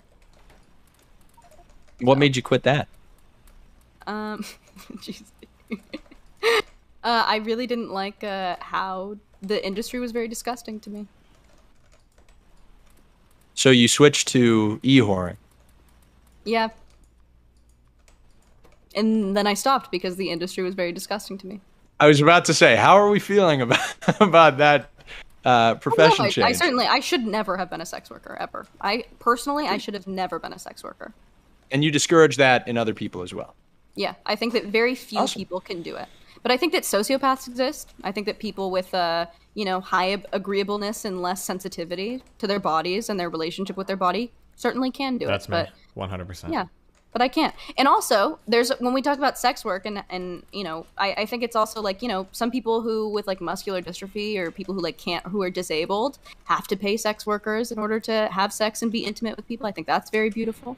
I think that there are certain capacities in where sex work can be like extremely rewarding also. Wow. Are you going to let her get by with that one? So true. What's up? You going to let her skirt by with that answer? Yeah, I'm not intimately familiar with the sex relationships between prostitutes and disabled people, so I don't know. Might be true. I'll let you skirt away with that one. So prostitutes is like a way to denigrate someone who's like it would be someone who's like basically. Isn't that just like the like? therapist. Isn't that just the term? No. So it's a sex therapist. So they have sex with you, you pay them, and then they ask you about your feelings. Based. So it's like a prostitute is a negative connotation word. It's Why like is that? It's not a slur, but it's like a hook. It's like saying hooker for sex worker. What's bad about that? It's moralizing. It's moralizing. Moralizing? Yeah, you don't know what that is. No, I just don't know how that applies. Like maybe I don't know the definition of moralizing. Did you say demoralizing or moralizing? No, you are moralizing. What she's saying is that it's a normatively loaded word. Yes.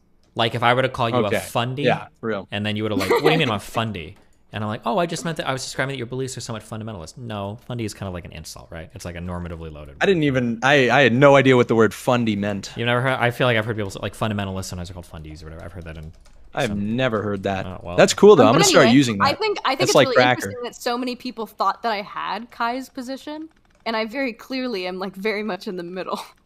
Well, I recall you, in fact, saying that you agreed with my position the first time we ever talked. No, I agree with I agree with some of your positions, but I don't agree with all of them, and I don't agree with all of Destiny, where he's just like, sex work is whatever, it doesn't affect anyone. I don't know. I have a good Whoa! I did not ever say that. Do not strawman me. Your whole thing is like, most people have a good relationship with porn. Strawman alert. Whoa, strawman alert. Oh my goodness. Is that Destiny getting strawmanned after spending fucking 2 hours holding your hand in the gentlest way possible through the conversation? You're gonna strawman my fucking positions? I'm sorry. Yeah, you should Bad be. move. Calm Bad the fuck move, down. Calm the fuck Now- down. My positions on all Destiny's of this going to are kill you now. very coherent and very consistent. Thank you very much. So true. Yeah, I think that true, I'm somewhere King. in the middle. I'm also shoveling out where I am right now because I Good. don't want to make prescriptions like Kai. Yeah, because you might end up like happy. Yeah, and God forbid, I wouldn't Well- wouldn't have anything to complain about. As a Jewish Well- woman, that's like my main hobby. We'll touch base in like in a year, and we'll see I'm coming what out to your Utah internal this week. happiness is like. I'm going out to Utah this week. Would you like? I'm to... leaving Utah Oh, this no. week. Perfect timing. Sorry. No, I I was leave. gonna say you can bring me to church. Yeah, no, you can actually come. You can come to the YSA ward. You're not above 35, are you? No. Okay. Just had to double check. Yeah, you can come to the YSA ward. I'm not going to be there. Actually, I might get back. I forget. I'm going out to West Virginia. Wow. Yeah. Incredible stuff. Yep. Big time. Big time. Hey, I don't want to derail too much. Destiny, thanks for dragging me on. I think I've said about all I need to.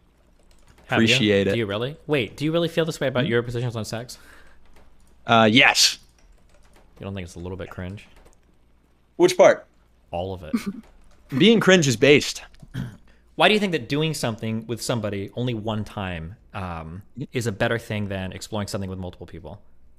Because I think it's an expression of commitment, right? Like to save yourself for somebody before you've even met the person is such an intense kind of love that you're feeling for the relationship that you're trying to build. It's a way that I would compare this is like if you go to date somebody and the person who you date a week prior to the relationship or even a day prior to the relationship had sex with some random person or whatever, or had sex with some guy that maybe they were even emotionally invested in.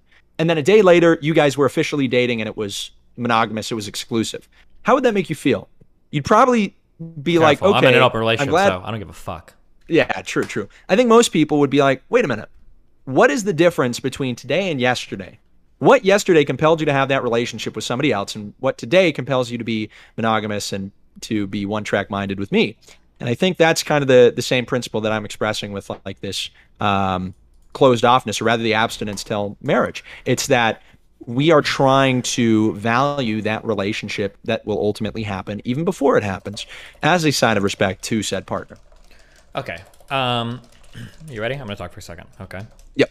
So a lot of these words are a little bit circular. When you say it's an expression of commitment, only insofar as you view that as being a type of commitment. For a lot of people, that has nothing to do with commitment, right? You could save yourself arbitrarily for any number of things with a given person. It could be kissing, it could be sex, it could be giving somebody a back rub, it could be going to see a movie, it could be going skydiving. All of these things theoretically could be an expression of commitment, but none of these things are like grounded out and that like this is a thing that has to be saved or this is some objective truth or whatever. It's just a thing you're kind of subjectively choosing to value, which could have some like other foundation, but I just want to be clear of that. Because also you're also saying things like valuing the relationship, sign of respect. These are all things that are kind of true, but only insofar as the other person agrees with you. For some people, there's not going to be a value there. I feel like I would flip this to some extent.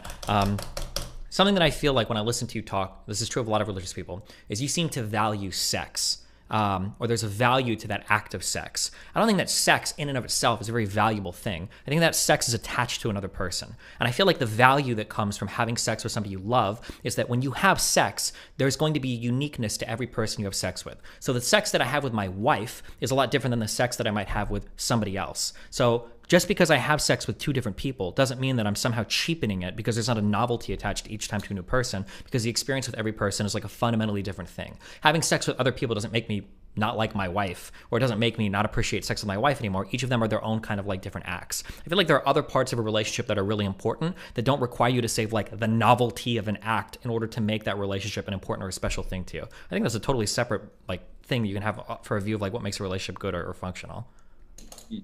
Okay. So about the first thing regarding like the commitment, this is true, but I think that sex is different than most of those other things, both just like psychologically, there's like I would say there's more physical vulnerability than say kissing, or even like oral sex. And I think there's an evolutionary psych position from it, but there's also just like the release of certain chemicals in the brain that create a bonding between two people, with sex in particular, not just with the release of endorphins. Like if you were getting a hand job, it's going to be different if you're having sex with somebody, and the vulnerability is part of that. And there's other things too. So I think that sex is demonstrably different than skydiving or kissing. What's the vulnerability difference between like penetrative sex and oral sex, or like a hand job?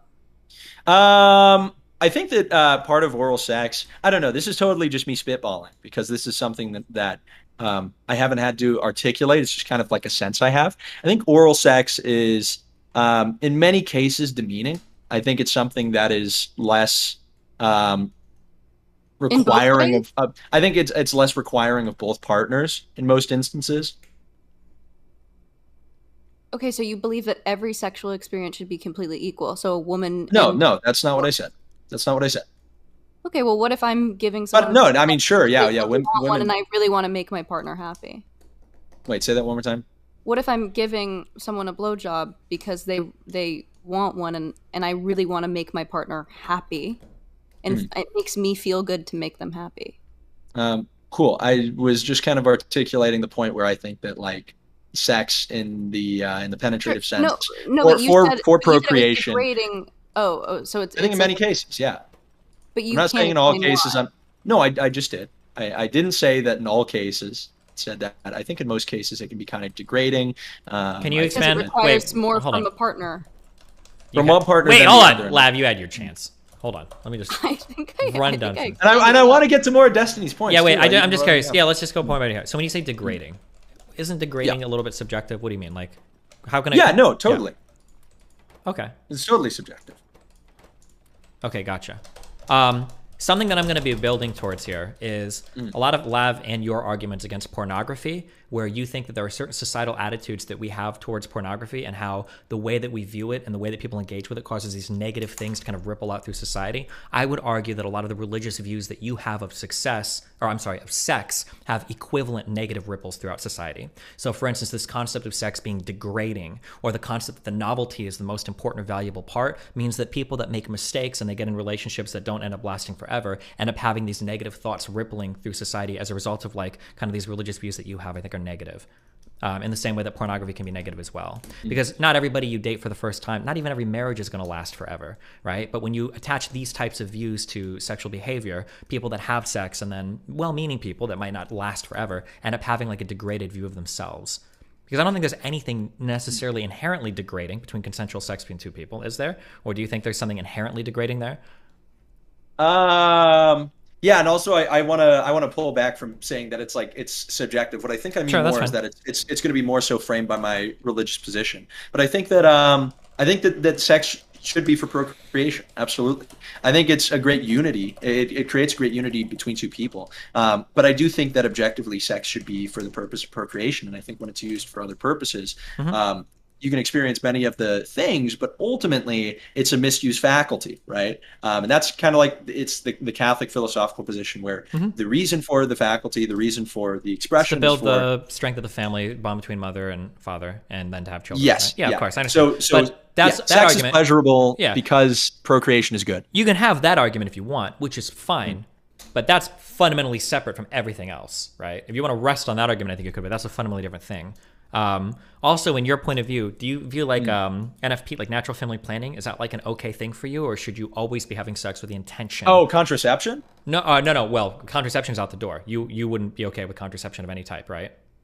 Yeah, the position of the LDS Church, we don't have like a what would you call it, a catechism on contraception, the way that the given Catholics the have moral it? position that you've stated, that sex exists for purpose of procreation and strengthening the bond between mother and father, contraception has to go out the door. If God wills a child, correct. But now I'm curious, what about like natural family planning?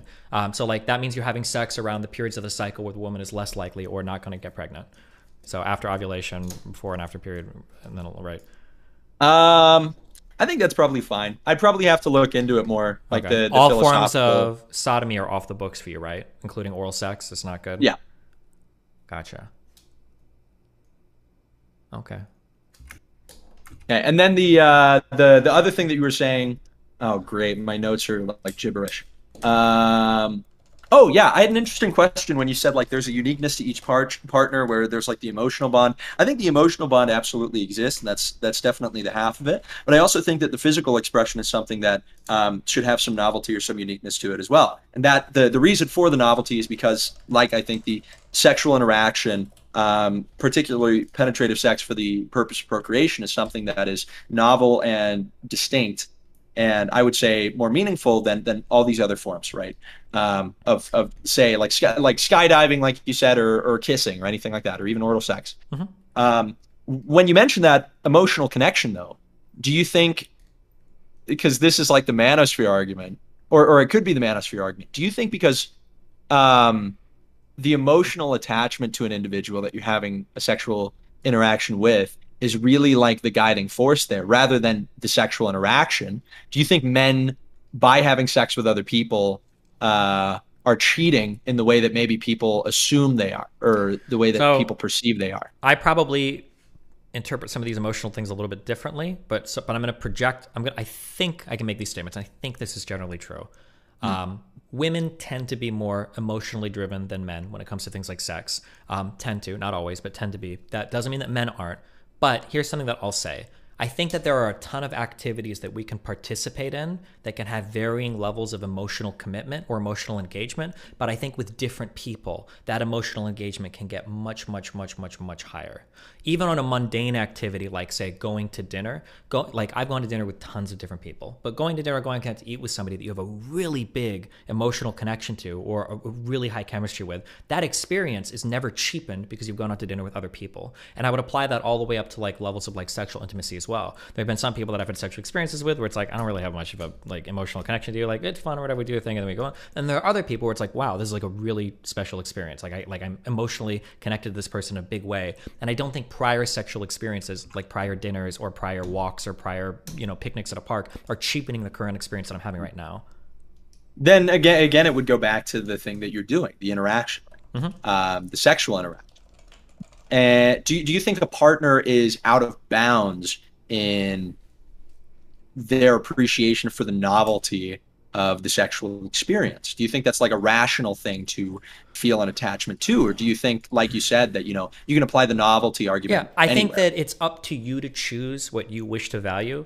So echoing a little bit cautiously, because I don't agree with all Do you think it makes sense, though? I don't, because anybody can say whatever. So something that Lav said is something I would agree with. That if you want to value that for yourself, I think that somebody is totally within their bounds to do that. Okay, this is the only thing I agree with you on. Everything else you said is wrong. Okay, if somebody says like, I want a partner that has like one or two at the most body count, if that. I want a partner that values the novelty of the sexual experience in the same way that I do, and that's an important thing for you to value. I think that that's totally fine.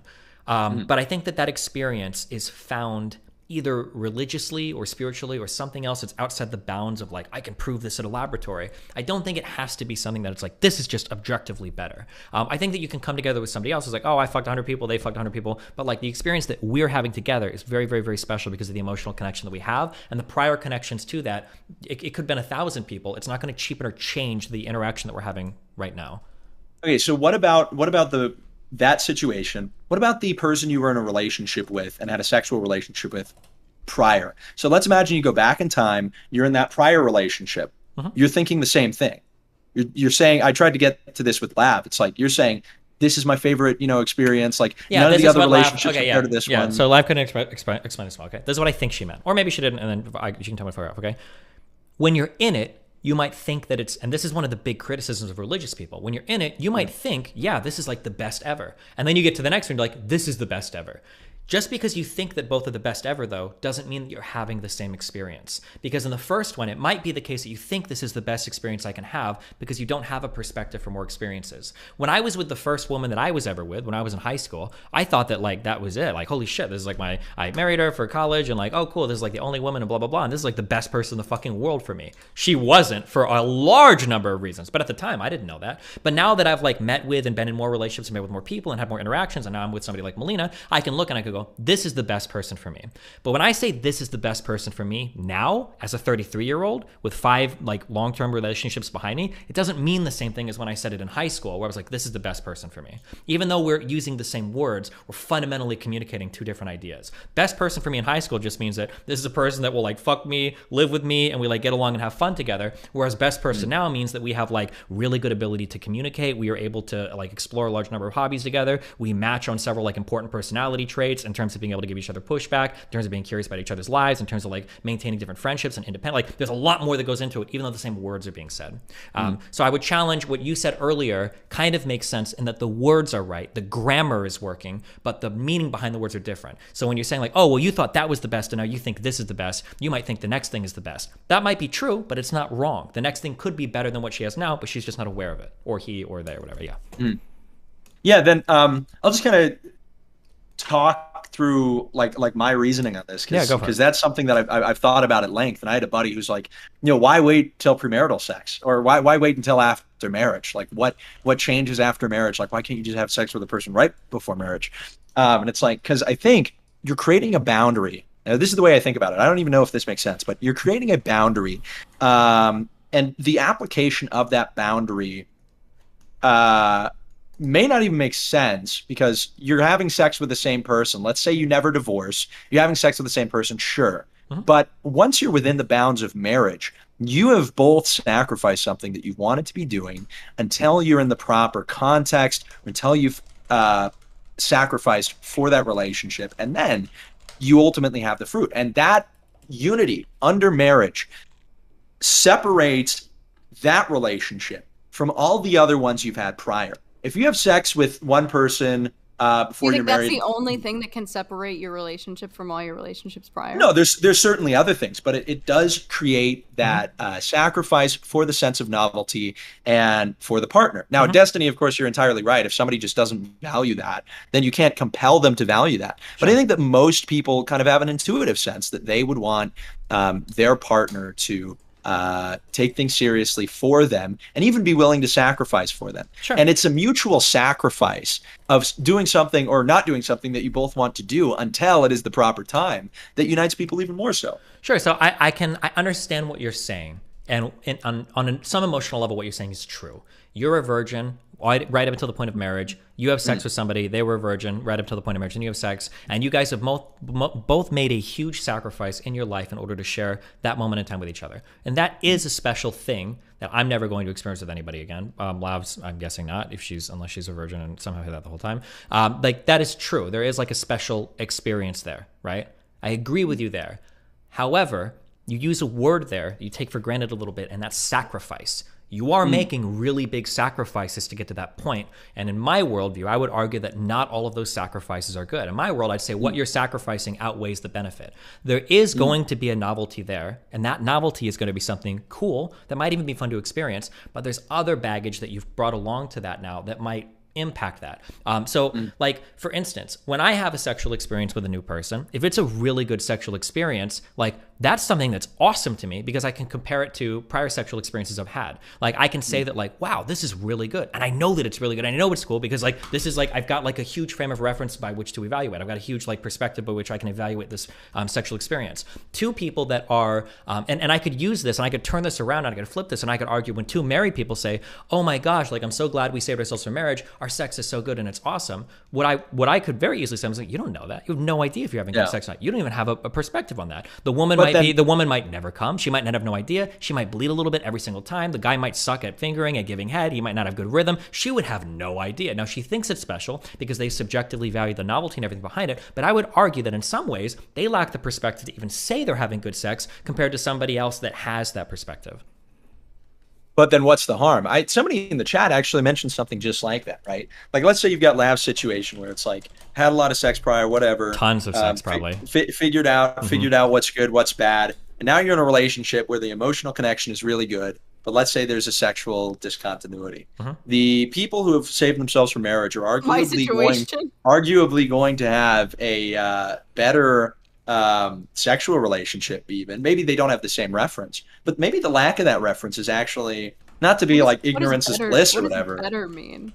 Well, using Destiny's example, right? They don't have the frame of reference to feel like they're very dissatisfied, Yeah. and they even genuinely And believe I that do, they are. so I can make it better. So I can make Well, my you have the reference. and geared exactly to what I like. You have the reference to be So- unhappy in your yeah. current relationship unless you have sex So with does other people. everyone. So does No, I don't think so. I don't wait, think hold on, real quick, religious real people quick. do. Yeah, so I agree with what you're saying there to an extent, but it is an ignorance is bliss argument, and the problem is I think it could theoretically cap what your maximum happiness is with a relationship. Now, you could argue that your inability to see that high makes it so you feel like you're always living the highest that you can, but it does seem like there's probably something being missed compared to the person that does have a lot of sexual experience and can see that their partner is genuinely like a really good sexually connected partner to them, no? Like, you can admit that you're losing it and say that maybe there's not much harm in that loss, but I mean, that's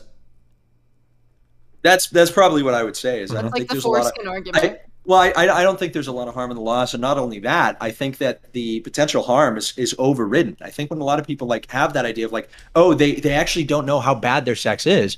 Well, who's saying that? It's people who have these different standards and who have changed what sex is supposed to be to them, right? Maybe that couple. Mhm. Are you pro circumcision? No, I'm against circumcision. Christ.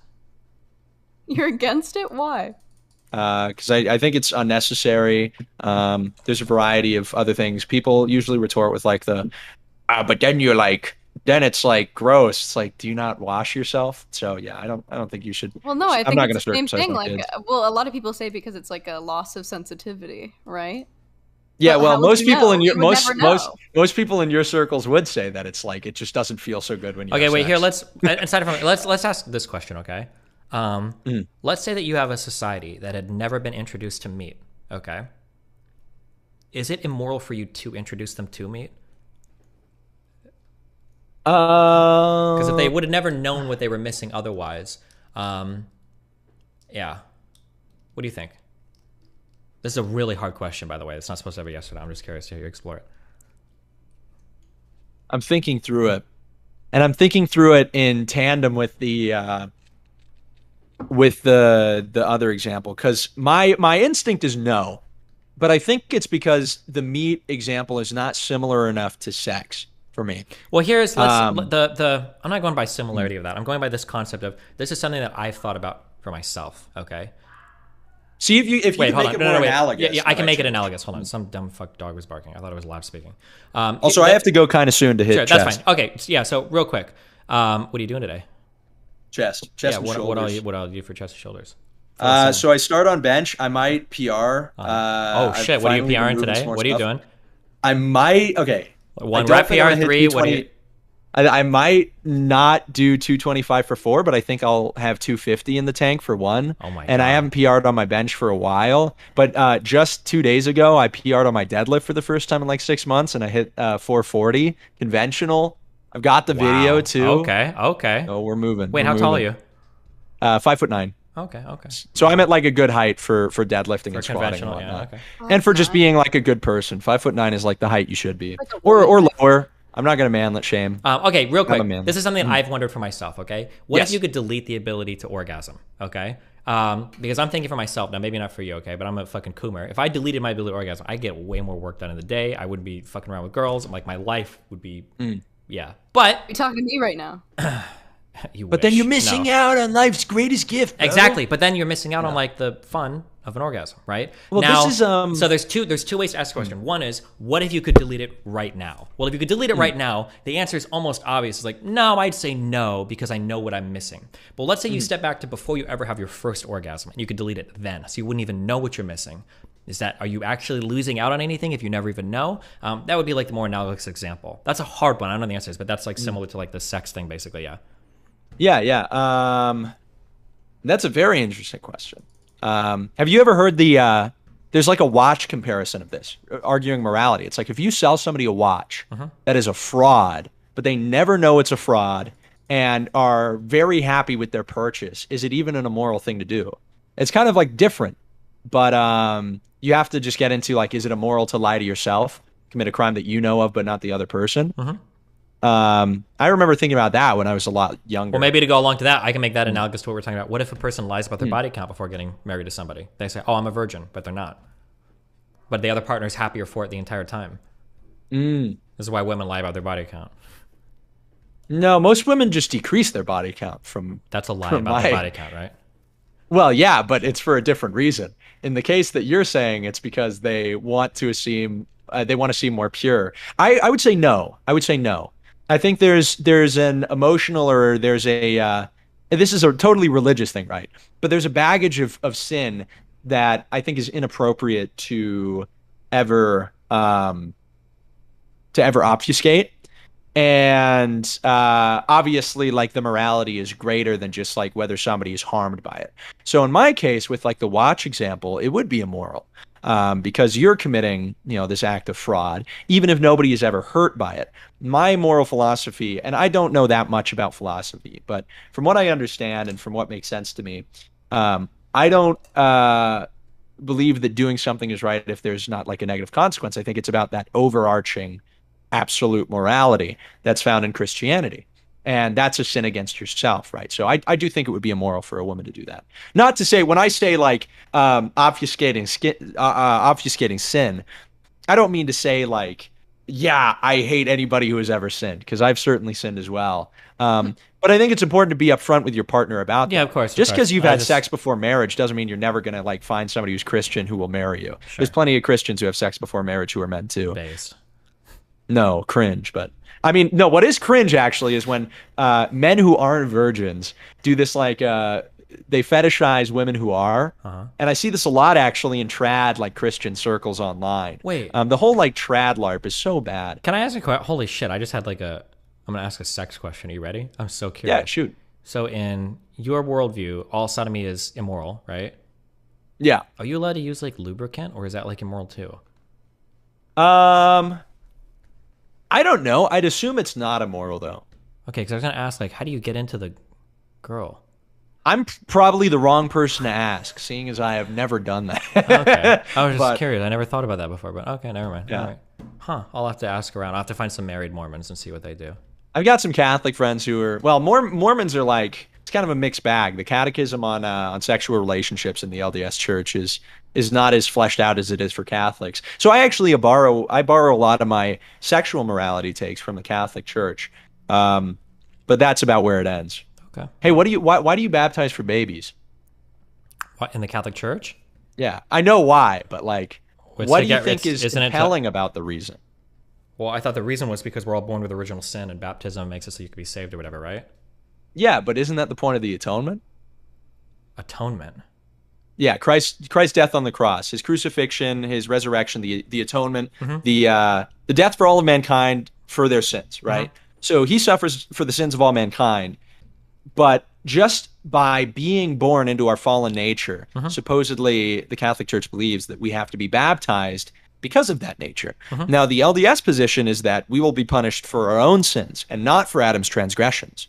So just because we are born into the fallen state does not make us guilty of sin, and certainly not before the age of 8, which is the age of accountability. Well, so for the age of accountability, the Catholics have the sacrament Age of, 7.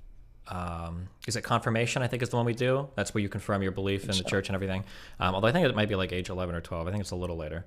I don't remember 100%. Jesus dying for our sins, my understanding was that gave us the ability to rise from purgatory and enter heaven. But I don't think it addressed anything relating to original sin. Baptism, the sacrament of baptism, I think, is supposed to cleanse us of or make us be able to live a life through God or whatever, absent that original sin that we normally have. But without baptism, you're kind of tainted with that. Is that not the case? That would be interesting. Maybe I need to. I don't know. Hold on, we'll go look it up. Damn, I could be wrong. Jesus. No. But I thought no baptism is for original sin, and Jesus dying was to like let us go to heaven. Because before Jesus died, like he died, he brought like a few people up with him, a few dudes to heaven. But until then, nobody was able to go to heaven, and then Jesus died for heaven. But baptism is just specifically for original sin, I thought. Yeah. And this could be just like it would be a really interesting thing. I'm not saying, oh, thanks, Destiny Catholic scholar, for telling me all this stuff about the Catholic Church, because I don't like being put on that spot, and I know how that feels. But the idea that the baptism would kind of separate you from the fallen state, that'd be a peculiar belief. It kind of makes sense to me. I just wouldn't agree with it, of course, because I think the fallen state remains, because we are tempted to sin. Man's nature is more inclined to sin than to be pure, which is why we rely on God. But wow, so glad I'm Jewish. So glad I'm one of God's chosen people. Yeah, really? How's that going for you? Really good. Yeah. How many sacraments do you I guys get to have sex How with many whoever I want. how many holidays do Jewish people have where the celebration is basically like X group tried to kill us and we survived, let's eat? Isn't that like half of them? Like, come on, let's be real. Yeah, they're haters. They hate to see you win. True. You got one in this call right now. Kai, how do you feel as a griper? How do you feel about Jewish people? I was gonna say to Lav, you know, this is you are perhaps doing your best to achieve the archetype that like most groypers talk about of like the Jewish woman who like brags about her sex life and this and that. But no, I mean, hey, I don't hate Jewish people, like very genuinely. The religion is antichrist, like Matthew says very clearly. Who is he that denieth the Son, or who is he that denieth the Son? He's the antichrist. None come to the Father but through the Son. The same that hath not the Son hath not the Father also. So it's really difficult, the discussion of like whether Jews are going to get to heaven, but yeah, not a big fan of Jews don't arguing. believe in heaven, so Yeah, well, I just think that's sad. I hope that you believe in Christ, and I hope to see you in heaven. Well, she's literally Jewish. I That's hope not to going to see you happen, there. right? I hope to see you there. Well, no, they do I baptisms. don't think. for Yeah, I them. don't think being ethnically If it Jewish exists, deprives you from going It's not to heaven. ethnically Jewish. She's religiously Jewish. Well, I think that's why I said I hope you come to Christianity. She's not going to. I might. You can get But me I there, hope. Kai. You I'll can get me pray. there. You can get I me can. there. Are you saying I can save you? You saying I can save you? Maybe. Let Maybe me you put can back fix on the me. baby filter. Baby filter's going back. No. Jesus Christ. I think you could make a good argument. I think I'm pretty flip floppy these days. Yo, Destiny, I'm gonna be in Florida in like sometime in October. You want to lift weights? I'll be here, dude. Let's do it. We can gym stream, okay? With Nick. Yes. We need to. Absolutely. We need to do that. Absolutely, yes. We will do that. You're gonna be benching more than Nick. We'll have to bring him. We have to bring him. Dude, we can train him up. We got to get him shorts and like a headband and shit. Oh my God. Oh, yeah. That would be legendary, we need dude. the most like the 3-inch inseams. We got to get him like a tank top. We got to get him like some. Oh my God. Oh shit! I'll buy some Dom merch or whatever for him so we can like deck him out when he gets here. It'll be fucking sick. We'll get him some big squat shoes. He'll be fucking ready to go, man. Some pre-workout. We'll get him jacked up on. Yeah, the weighted ones. The weighted what? This is your chance to assassinate Nick Fuentes. You take him to the squat rack and you Oh say, my God, you and say, you- all right, what you want to do? You want to throw your knees as far forward as possible while Holy trying shit. to. We can spot him on Dude, oh bench my and just gosh. walk away, dude. Oh Yeah, my yeah. God. I wouldn't do that. I would save his life. I would save his course. life. But Okay. But that's actually in Hitman. In Hitman 3, the video game, that's one of the ways you can assassinate somebody. You can Jesus fail to spot Christ. them. That's pretty crazy. So, you ever play the Hitman games? I didn't. They sound really violent. It's just a lot of hitting men. But no, Sounds you like should play them. Lab's They're pretty favorite fun. game. Okay, I'll think about it. No, she prefers the sequel, Hitting on Men. Or women. But Slut. True. okay, Base. I'm gonna go hit. Oh, I've got like Women? no time. No, dude. Yeah, that too. You've got time. Don't worry. Warm up. You're No, doing I PRs have today. a show. I have Oh. to do Salvo's show with Michael Alberto in an hour and 11 minutes. Holy shit! You barely got time. At least get your bench PR out of the way. You can do that. That's what I'm saying. Yeah. That's what okay. I'm saying. Yeah. Go get it. I'm going Mike Menser mode. Okay. What do you think? You ever hear about Menser and his high intensity training? No, I have no idea. Okay, there's probably going to be people in your chat that'll try to convince you high intensity training is good. Is this the It same as doesn't high make any intensity sense. interval training or just high Yeah, intensity? yeah, hit, Oh, hit, okay. hit. Well, this is just for cardio, right? Well, no. Oh, no. It's not HIIT. It's just high HIIT. intensity Okay, training. okay. Yeah. Mhm. And yeah, Mike Menser was this golden age bodybuilder guy, mustache, mullet, super cool dude, very charismatic. Lav, pay attention to this. Sorry, go ahead. This is big. Yeah. Yeah, Lav, do you lift weights? She does. She does? No. Oh, okay. I was about to say Exercise. maybe I'm I've perfect been the too way I am. harsh. She's way too busy God made crushed me. carrying her depressive feelings around all I'm day. perfect the Yeah. way God made me. True. Okay, go. God made you with the ability to build muscle, Lav. Okay, sorry, go ahead. True, and actually that'll improve your ability I pole to bear dance. healthy children. Absolutely. Well, And if you care It's about just- things like vulnerability during sex with men, you owe it to yourself and your future partners and to God Be able to build defend. or to Yahweh or whatever. Yeah, to protect yourself. in case there's a bad experience with some random guy you have sex with, you got to Exactly. be able to protect. Also ahead. breast milk and whatnot. But yeah, so Menser had this Why are you idea worried of about high. my breast milk? Well, breast Are you milk is hungry? like It's like God's sensu beans. Baby hungry? He's part of Suckle Gang. I'm the CEO. you want I'm the milky? CEO, Destiny. He loves milky. He needs So, milky. That's funny because you don't actually have children, so you can't produce breast milk. Not yet. Boom. Well, she can. She's just not currently. Well, yeah. Right. Yeah. But anyway, can. so If you get to sucking. Anyway, so this is so distracting. So Mike Menzer had this idea about high intensity training, where he was like, if you train hard, then you can't train long, and so he would only work out for like an hour or like 2 hours a week before the Mr. Olympia. Like he would hardly train for long amounts of time, but would put on crazy muscle. And people think this is like a hack. If anybody tries to sell you on that, it's not true. There's a lot of like really easy ways of debunking it. Rest time literally debunks high intensity training. So I'll keep that in mind. Anyway, thanks. I'm out of here. You guys have a good one. Thanks Good for luck, having dude. me. Bye. Bye. Wow. To defile that boy. Yeah. Is that what you go for? The religiously pure ones? I have a thing. I have a knack. If you did it, he'd probably get kicked out of America first. Would you really destroy his whole life that way? Maybe. Who's to say? If I have the urge, I can be very persuasive. Just kidding. I wouldn't do that to him. Okay, because that sounded a little rapey, you know, just... Wow, it's okay when women do it. Cool, nice. Cool, toxic femininity right there. No, I'm just kidding. I'm just kidding. I'm just kidding. I'm just kidding. I think he's a sweet boy. I think that I worry about people who are in the Mormon church, though, as someone who is affiliated with it. I think it's spooky. But anyway, I think you agree with me way more than you agree with him. I don't know what your fucking positions are, because you're hopping all over the place, depending on the questions that you're What asked. do you mean? My positions are pro-sex, but No, don't. not... Pro-sex is a boring thing. Pro-sex, Christians consider themselves pro-sex. That doesn't mean anything. I don't know if in a perfect world, if you would ever want like porn to exist. I'm not sure. I think it's, yeah, I would. I think that we should go back to like renting DVDs. You could be like, you know, over 18, you gotta show ID. So then, but why is it earlier you said that it would be okay if like a 12-year-old watched porn? Well, what do you mean okay? What do you mean by okay? You wouldn't think it's a bad thing if like a 12-year-old was like watching porn. If they found like one video, no, that's the way that it's been for years and years and years. I don't think it'll do any like psychological damage. The same way that like having access to like the whole world of internet. Okay, can I flesh out a position? You tell me if you agree with it, so that I can feel sane. Are you ready? Yeah. Okay. First, let me explain what the frustrating thing is.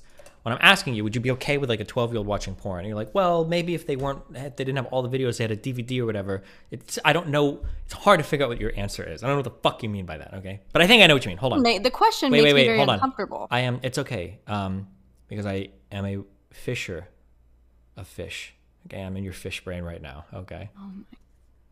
Tell me if this sounds like what you're getting at. Okay. Children or young people, minors, watching porn isn't necessarily a bad thing. It's something that we all naturally explore. A long time ago, people fucking listened to their parents fucking because they were all in the same room. 14-year-olds fuck 14-year-olds, et cetera, et cetera, et cetera. If a child or a minor ends up watching porn, it's not a horrible thing. The issue is that when we say, should a kid watch porn, in today's context, a kid watching porn means a kid going to a website like Pornhub, meaning that he's not usually just watching one video and he's not just watching one certain type of video, but rather when he clicks on something, the propensity to click and click and click and click and go further down into these more extreme rabbit holes exists. And that's the thing that you're worried about when somebody asks, should a kid watch porn? So when you say something like, well, if they rent a DVD or if they just have like one video they stumble across, that's like a fundamentally different experience than ending up in the rabbit hole of clicking through more and more extreme pornography. Is that? Absolutely. Okay. Okay. I think I made that clear. Why did you act? I feel like I made that super clear. Did I not make that clear? Let me ask. Oh no, you're asking chat. I'm just curious because I figured this out like halfway Am I through your just like conversation really bad at? Yeah, seems clear to me. Did not make that clear. Clear as mud. Listen, I have a lot of problems too sounding weaselly. When I say words like probably, like Nick Fuentes is probably. So Andy clear. People get mad, so that's fine. Okay. Seem clear to me. Yeah, a lot of people say that it's clear, but Well, no, 84% said that you were not clear. I pulled Oh one. Jesus Christ! But that's Well, okay. they At also least I don't understood. like me very much. Well, sure, but I think also the way you talk around it is a little bit like confusing. I need to. How do I not? I think I'm just kind of a. Can I give you one minor philosophy blurb? Okay, are you ready? Here's an Sure, issue yeah. sometimes. Okay, when somebody says something, I think you have to work really hard at extracting the essence of what they're saying.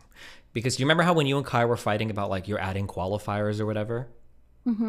The essence of what Kai was asking was essentially, is it ever okay for a 10-year-old to like view a pornographic video? The essence of what you were countering with, though, was, is it okay to throw a 10 or 11-year-old into a modern porn environment? And because the essence was missed there, you guys were not connecting on the conversation. It would be like me saying, like, do you think it's okay to fuck a woman who is passed out on drugs? Imagine if I asked that question, and then you say, well, is it your girlfriend that you already have consent to fuck? If you ask me that question, it's obvious. Well, I don't want to say it's obvious, but the essence of what I'm asking is, can you fuck somebody who's passed out and clearly can't consent? And when you add a qualifier, we're like, well, what if it's your girlfriend and they've already consented? You're missing the essence of the question I'm asking. And then when you add those qualifiers, it feels like you're dodging my question. And that's what Kai was saying when he was like, you keep adding qualifiers. Because he viewed it as you dodging the question, but you were trying to clarify because the essence of what you were getting at was fundamentally different. Does that make sense? Yeah, it does. I think it's just being new to this space and not. He was obviously very clearly trying to like pin me, and I felt a little like. I don't know. I think it's just the way that I argue right now. Well, the feeling, the reason why the reason why I felt like he was trying to pin you and you were trying to pin him is because you were both missing the essence of what you were saying. So it felt like both of you were squirming away from the point. That's what it felt like. Okay, so what should I have done in that moment? Take a step back and try to figure out what the fuck is this person actually asking me, or ask them to reframe, or ask them to give an example, to figure out like what is the actual question being asked, not like, am I missing the point of what they're getting at? I think. Yeah, that makes sense. I just need to be better at conversations, I think. It's been a while since I've talked to anyone. I didn't talk to anyone for 2 years, and then I was like, I'm going to be a streamer. Sure. You also have to, it's harder too because you're a woman and you're used to everybody simping for you and trying their hardest to simp up to you as hard as possible. You're so fucking... Dude, you're like doing this like performative anti-simp thing now because everyone thinks that you're simping for me, It's that not... you're going to be fucking mean to me. Actually... You little ridiculous bitch. Have a backbone. I do have a backbone, okay? It's absolutely true, though, that if you're a pretty woman, there are going to be a lot of people that will suck you off during conversations. And every now and then you'll run into somebody that doesn't. And your instinct, your brain is to go, wow, that person was a huge piece of shit. But the reality is, no, he just wasn't a simp fuck like all the other people that simp like motherfuckers for you. Never thought that. I've never thought that. I'm glad that people don't go easy on me. Sure, you're so fucking annoying. Good. I'm glad I'm annoying. Good. Stay mad. Jesus Christ. I appreciate that people are taking me seriously at all. No, that's good. But I am saying in a more general sense, this wasn't supposed to be an insult to you. It is a genuine problem that when you are a pretty woman, you have an added layer of difficulty of your life of figuring out if any interaction is genuine or if people are just trying to fuck you. It's especially more difficult if you're trying to be taken seriously in some arena. If you're doing OnlyFans or something, that's great. You want everybody to want to fuck you because that's how you literally make your money. But if you're trying to be taken seriously in another domain, it's very hard to navigate all of those conversations or relationships because you don't know if you're doing well or people taking you seriously or if they just want to have sex with you. It's like True. I think that some people will just never take me seriously because I'm not even because they want to have sex with me, but just because I'm me. True, but which is fine. Well, you have to fight against it. You have to be that much. You got to be a champion debater. Do you think okay, I guess I can. Yeah. To me, I'm just like, okay, if I can't, then that's their problem. But yeah, I guess I can try to level up, so to speak. Sure. But anyway, I think that we agree way more, and I ended up winning that debate. That's a W for me. Wait, debate with who? With Kai. Obviously, I agree with you more than Kai. Kai is a fucking Mormon who thinks that blowjobs are immoral. No, you could say almost, and you could basically be pro-rape, He's not gonna think it's and I'd probably agree when we with meet you. up. Yeah. Okay. Well, good luck. You can do it. I believe in you. Okay. All right. Anything else? Any other topics you need to explore, or are you good for? No, I our feel like I've therapy taken session enough today? of your time. Okay. But I really appreciate it. PayPal. You can send me I think it was $3.50 an hour we agreed on. So shut up. You're so annoying. Okay. But I appreciate you having me on and letting me flesh out some stuff. Yeah, I enjoy this. Yeah, it was fun. It's okay. I guess. You're so fucking annoying. I'm gonna kill you. Hang Okay, up, bye. Jesus Christ. Dude, is there any possible way that I can turn off eco mode on my fucking thermostat? Because I have to go walk by my shit and turn it on every time at my house. It's like 78 in here right now. I can fucking feel it.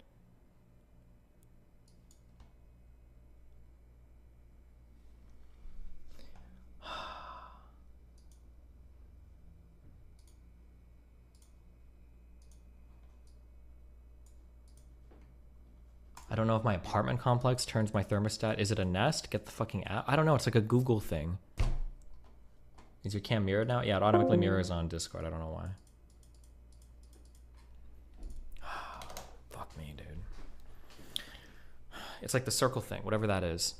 I don't know how to make it. Whatever, yeah. Okay, I'll be right back 1 sec. Have your donos. Good luck.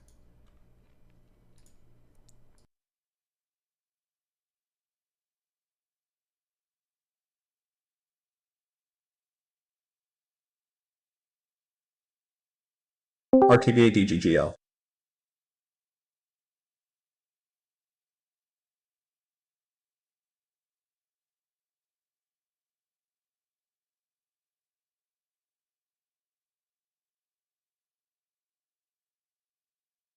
Armored Core games have a pretty good soundtrack, especially Armored Core 3 Artificial Heaven. I think you might like it. Please listen.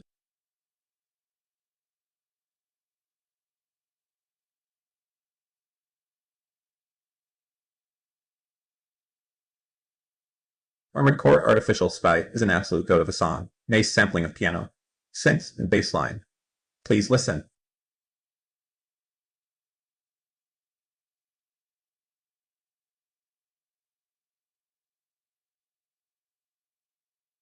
TLSM banned me. Got banned for saying cracker, I think.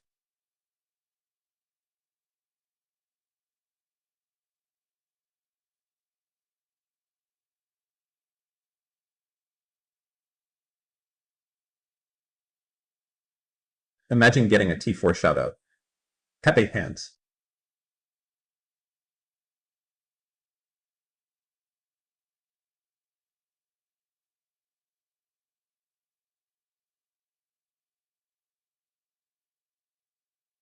I think Fuentes doesn't know how to deal with uproar from his fans/gropers. A tale as old as time.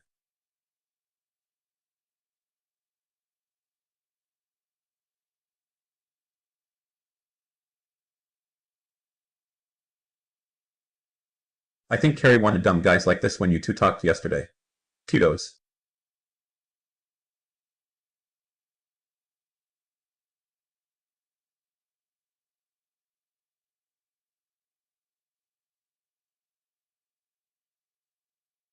Lincoln Park, Coheed in Cambria. Bayside, Parkway Drive, brand new. The Wonder Years. A Day to Remember. Kyoto's, Le Dispute. Senses Fail. Hawthorne Heights, Silverstein, The Used, Enter Shikari. The RC, Saisen, Burden of a Day. The Devil Wears Prada.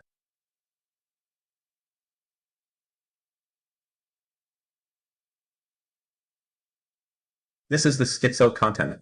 I sub for satisfied.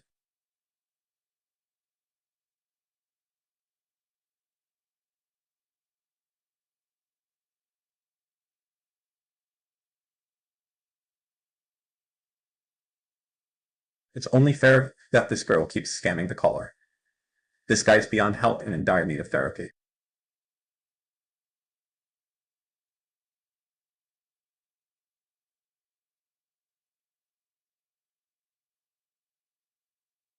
Yo, I wanted to pitch a friendly conservative philosophy Destiny's Way.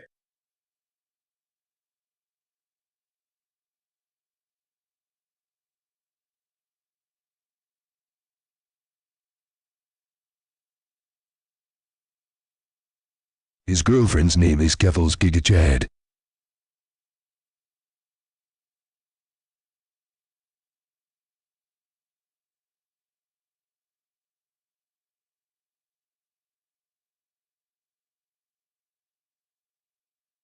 Hey BGG! I just want to let you know that the girl I am seeing does not own a meth lab, nor does she want to scam me. Also, I have her ID and she ain't going anywhere. She is worth more alive than dead to me. Oh, I think I've said too much.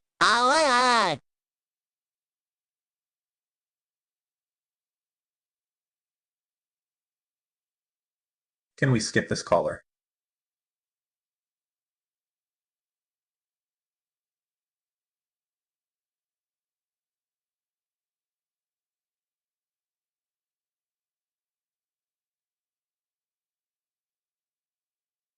She don't want to be saved.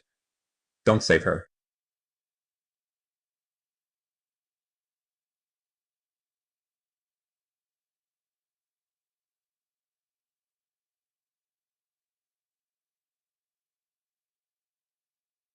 Can you put Factorio back on so there's at least something interesting while Lav talks?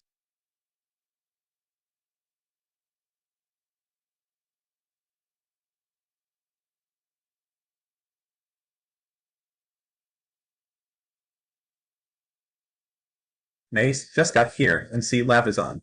Now I have an unexpectedly free afternoon to watch literally anything else. Have a good one, King. Destiny Pepe mods.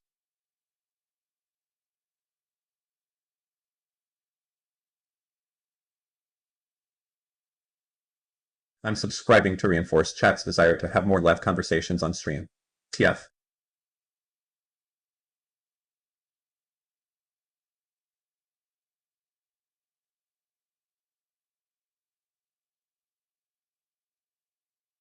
L.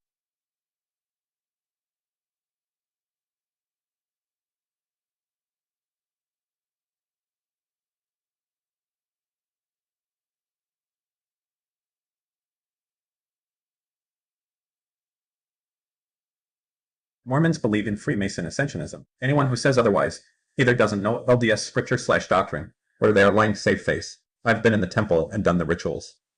It's a cult of Ascensionism.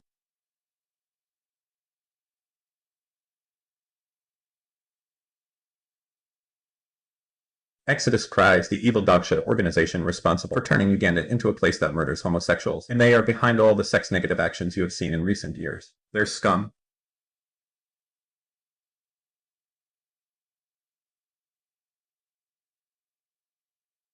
Mormon's patriarchal blessing allows the recipient to become a member of one of the tribes of Israel.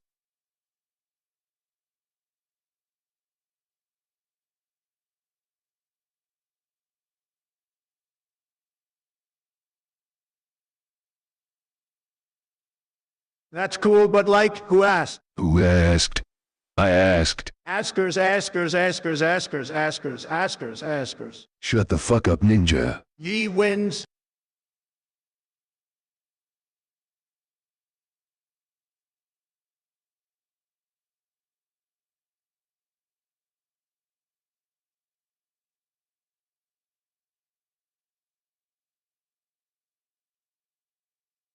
I love Labosa very much.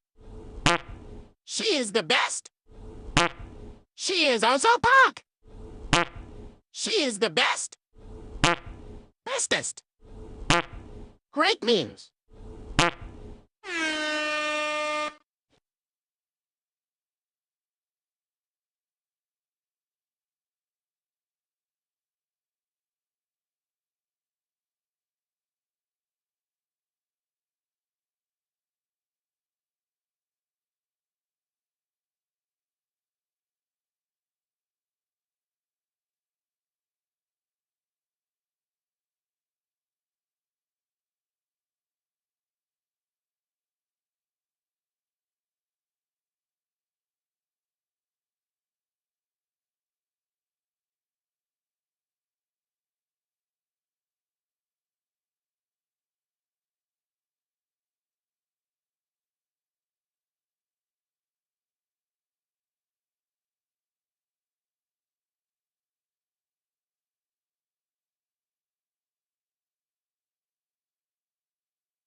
I am unhinged, unchained, uncomfortable, and refuse to comply with any authority. I will not take my meds. I will not follow the law. I will not let them control me. Listen to the voices. Let them guide you through the dark.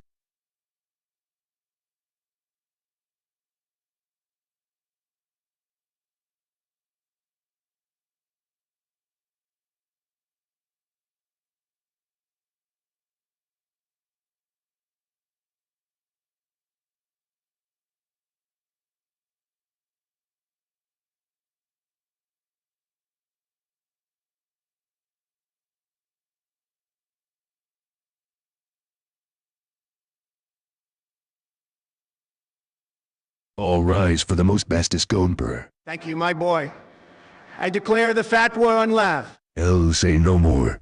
Hell, hell, hell, hell, hell, hell, hell, hell, hell, hell, hell.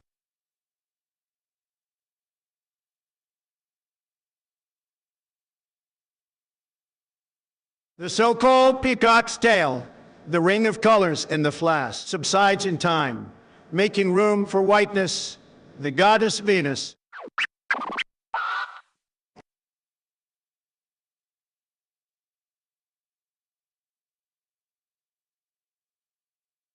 I'm disgusted by how little effort the US and Europe are making in support of Ukraine. We should have reacted to the invasion the way we reacted to Pearl Harbor, with an all-out effort to supply Ukraine with money and weapons.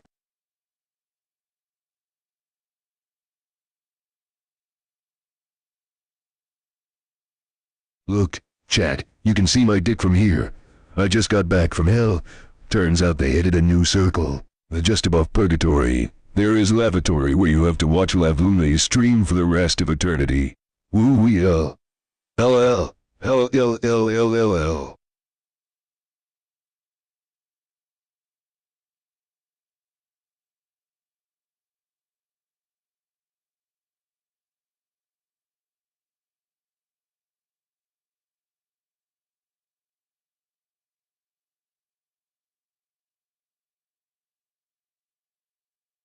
Let's bring back the real spam. Jabba jabba jab jab jabba bub jab banana banana jabba jabba bub. Jabba jabba jab jab jabba bub jab banana banana jabba jabba bub. Jabba jabba jab jab jabba bub jab banana banana jabba jabba bub. Jabba jabba.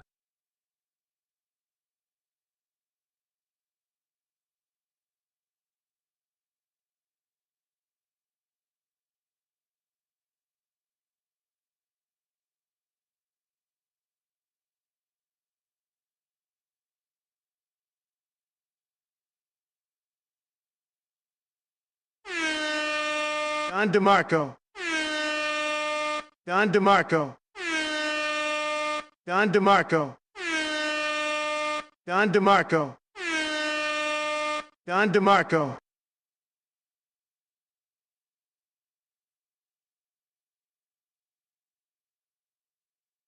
Steven, you know I'm fuck. I'm gonna get you after I get out of jail. Nothing can hold me back, not the FBI. Not the police, not even Obama. Only thing that could stop me is a loan of $10.00.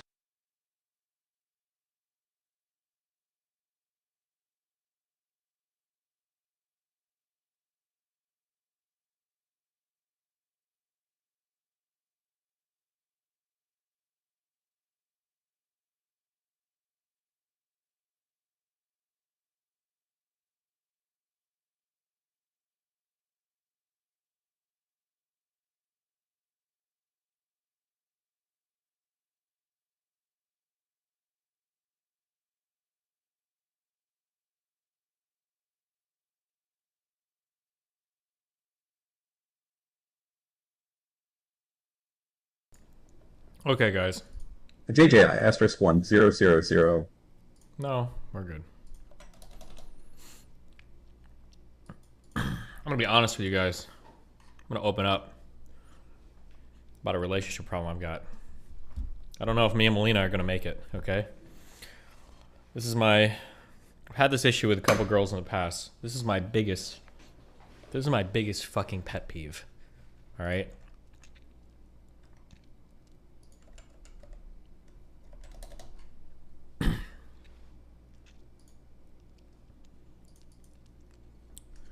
If you want to eat leftovers, amen. I eat leftovers sometimes. That's great.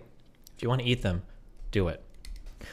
But if you put food in the fridge after you've gotten like leftovers, if you put them in the fridge and you leave them there, fuck you. Off yourself. I hate you. I hate you. I hate you. I hate you. I've known so many people who bring food home and they'll put it in the fridge and then they never touch it again. Why do you do this? Throw it the fuck away. Just throw it away. You're not going to eat that. Don't put that half-opened aluminum can of pop in the fridge. You're never drinking that again. Don't put the orange juice that you drank half of that's still in the cup. Don't put that in the fridge. You're not going to drink that. Don't do it. The half-opened Frappuccino iced mocha thing, you're not gonna drink that again. Just throw it away. You're never gonna drink it. You're never gonna eat it. Just throw it in the fucking trash. God, it triggers the fuck out of me.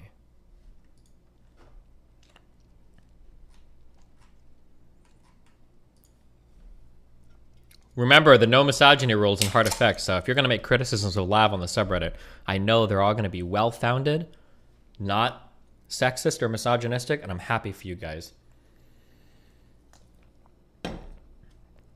Oh! Something that Max pointed out that's also true. This is also something that's going to be going into effect. I allow people to post stuff. Did you see Don DeMarco shitting on you? Who the fuck is that? Link. I let people post way meaner things about other people than what I would allow to be posted on myself. I'm going to start reading stuff in the subreddit from other people's perspectives. And if it feels mean,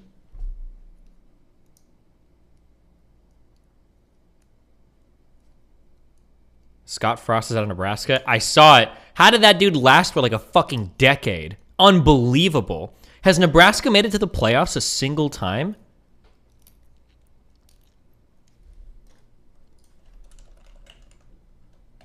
They need to go back. Did they go back to the Big 12 or are they still in the Big 10? What a horrible... I'm pretty sure the conference they moved to is harder. Just what a trash fucking coach. No offense, but like... His record is abysmal. Dude, when I left Nebraska, Frost was just a joke. I can't even believe. I don't know what they were thinking. That dude should have been gone. Imagine kicking out fucking Callahan, who's short like 1 win per season. He's barely missing the playoffs. And you kick him out because you're looking for another Osborne. And you bring in fucking Frost, who's going like 1-11. Okay, 2-10. Are you serious? You bring in what did this guy even do before? Little league coaching? And you're like, oh well, let's hold on to him for fucking 8 seasons, 9 seasons? How long has this guy been in fucking Nebraska? Unbelievable, unbelievable. No offense if he's listening, but holy shit.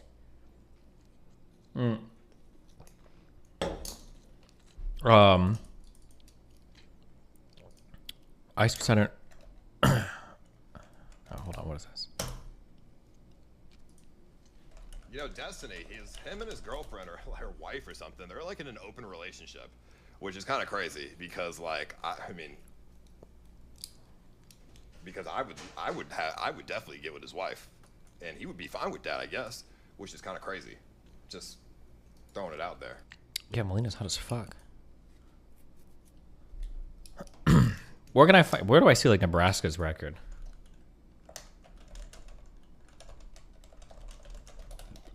Checking out the insane amount of territory Russia lost. Is there a way to see? I don't even know where I would look this up online. I'm just curious. Have they made the playoffs a single season? With scroll down on the Wikipedia page.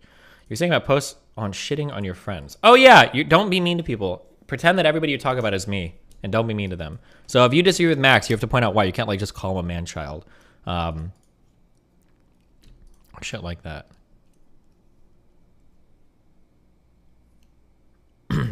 4-8, 5-7, 3-5, 3-9. Like, it's actually disgusting.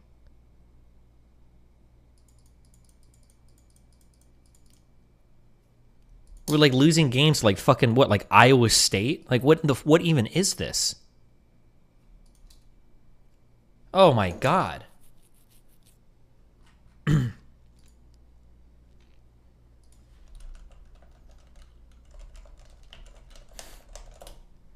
After the Darius drama, there were a lot of unhinged threads about that.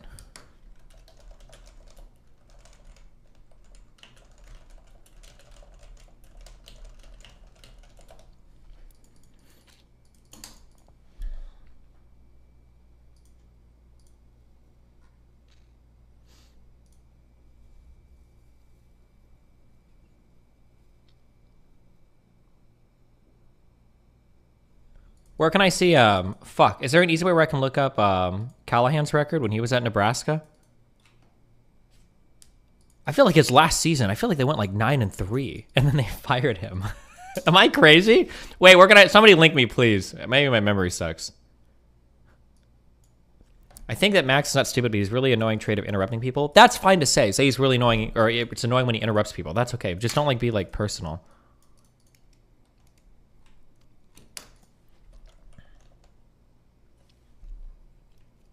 He got fired after this. 8-4, 9-5, not the best. 5-7, not that great. Oh shit, and Pelini did well too. I think Pelini got fired as well, didn't he? Damn, 10-4, 10-4. I keep saying Callahan. Pelini was the guy that I was thinking of. Pelini's the guy that would like blow up and shit, right? Or that might have been Callahan too. I don't remember. 9-4, 10-4, 9-4, 9-4. Riley had a really bad season 2017, and then Frost has just been a nightmare. He was crazy, so he got fired. Was Pelini the guy that would like scream at refs and shit? I don't remember if he's the one that had like the huge fucking breakdowns or not, but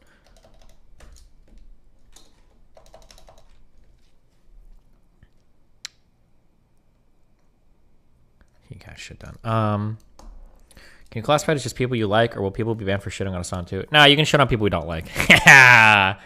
We're okay with that, but not friends of the stream. I need to have like a friends of the stream list. These are the people we don't shit on. He got expelled like 5 times yelling at reps. Listen, Pelini was passionate, okay? Is this hard to play or just sounds difficult?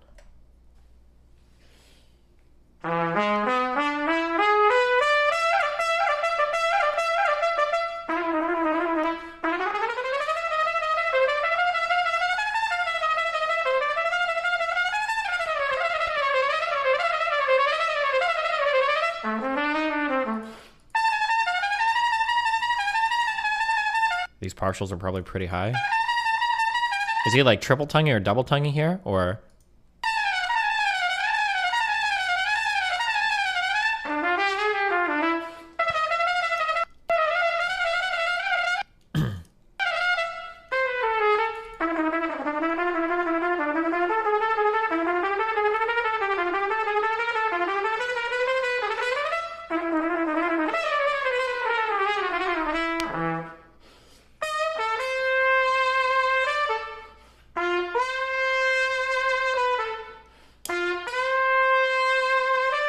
Is this guy like, is it, he must, this is either a good college player for like a professional player, right? Who is this guy? That's pretty clean. And he's got really good tone as well. And before he's like, oh, I'm like a middle school teacher. I don't know. He sounds pretty good.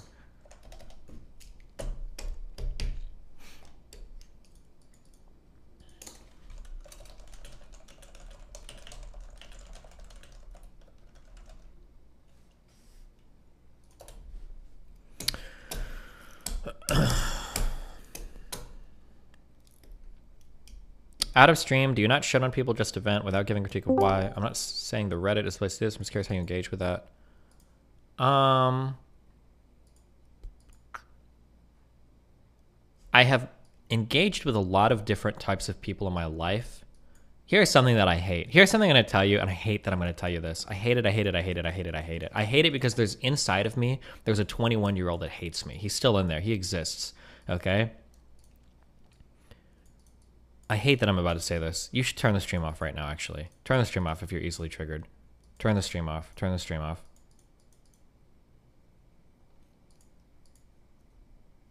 Okay. A lot of the things I feel, and a lot of my positions now, I think are kind of a function of my age. One thing that I've learned as I've grown older is there's a lot of different types of people.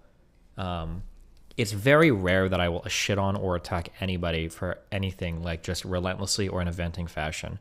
I think if you ask people personal to me, I know if you ask Melina this, I don't know who else I talk to about other people besides her, but I will almost always devil's advocate against a position that like the other person is taking. It's very rare that I'll just like completely and totally relentlessly shit on somebody with a friend in a serious sense. I might on stream like shit on like Hassan or Vosh or something.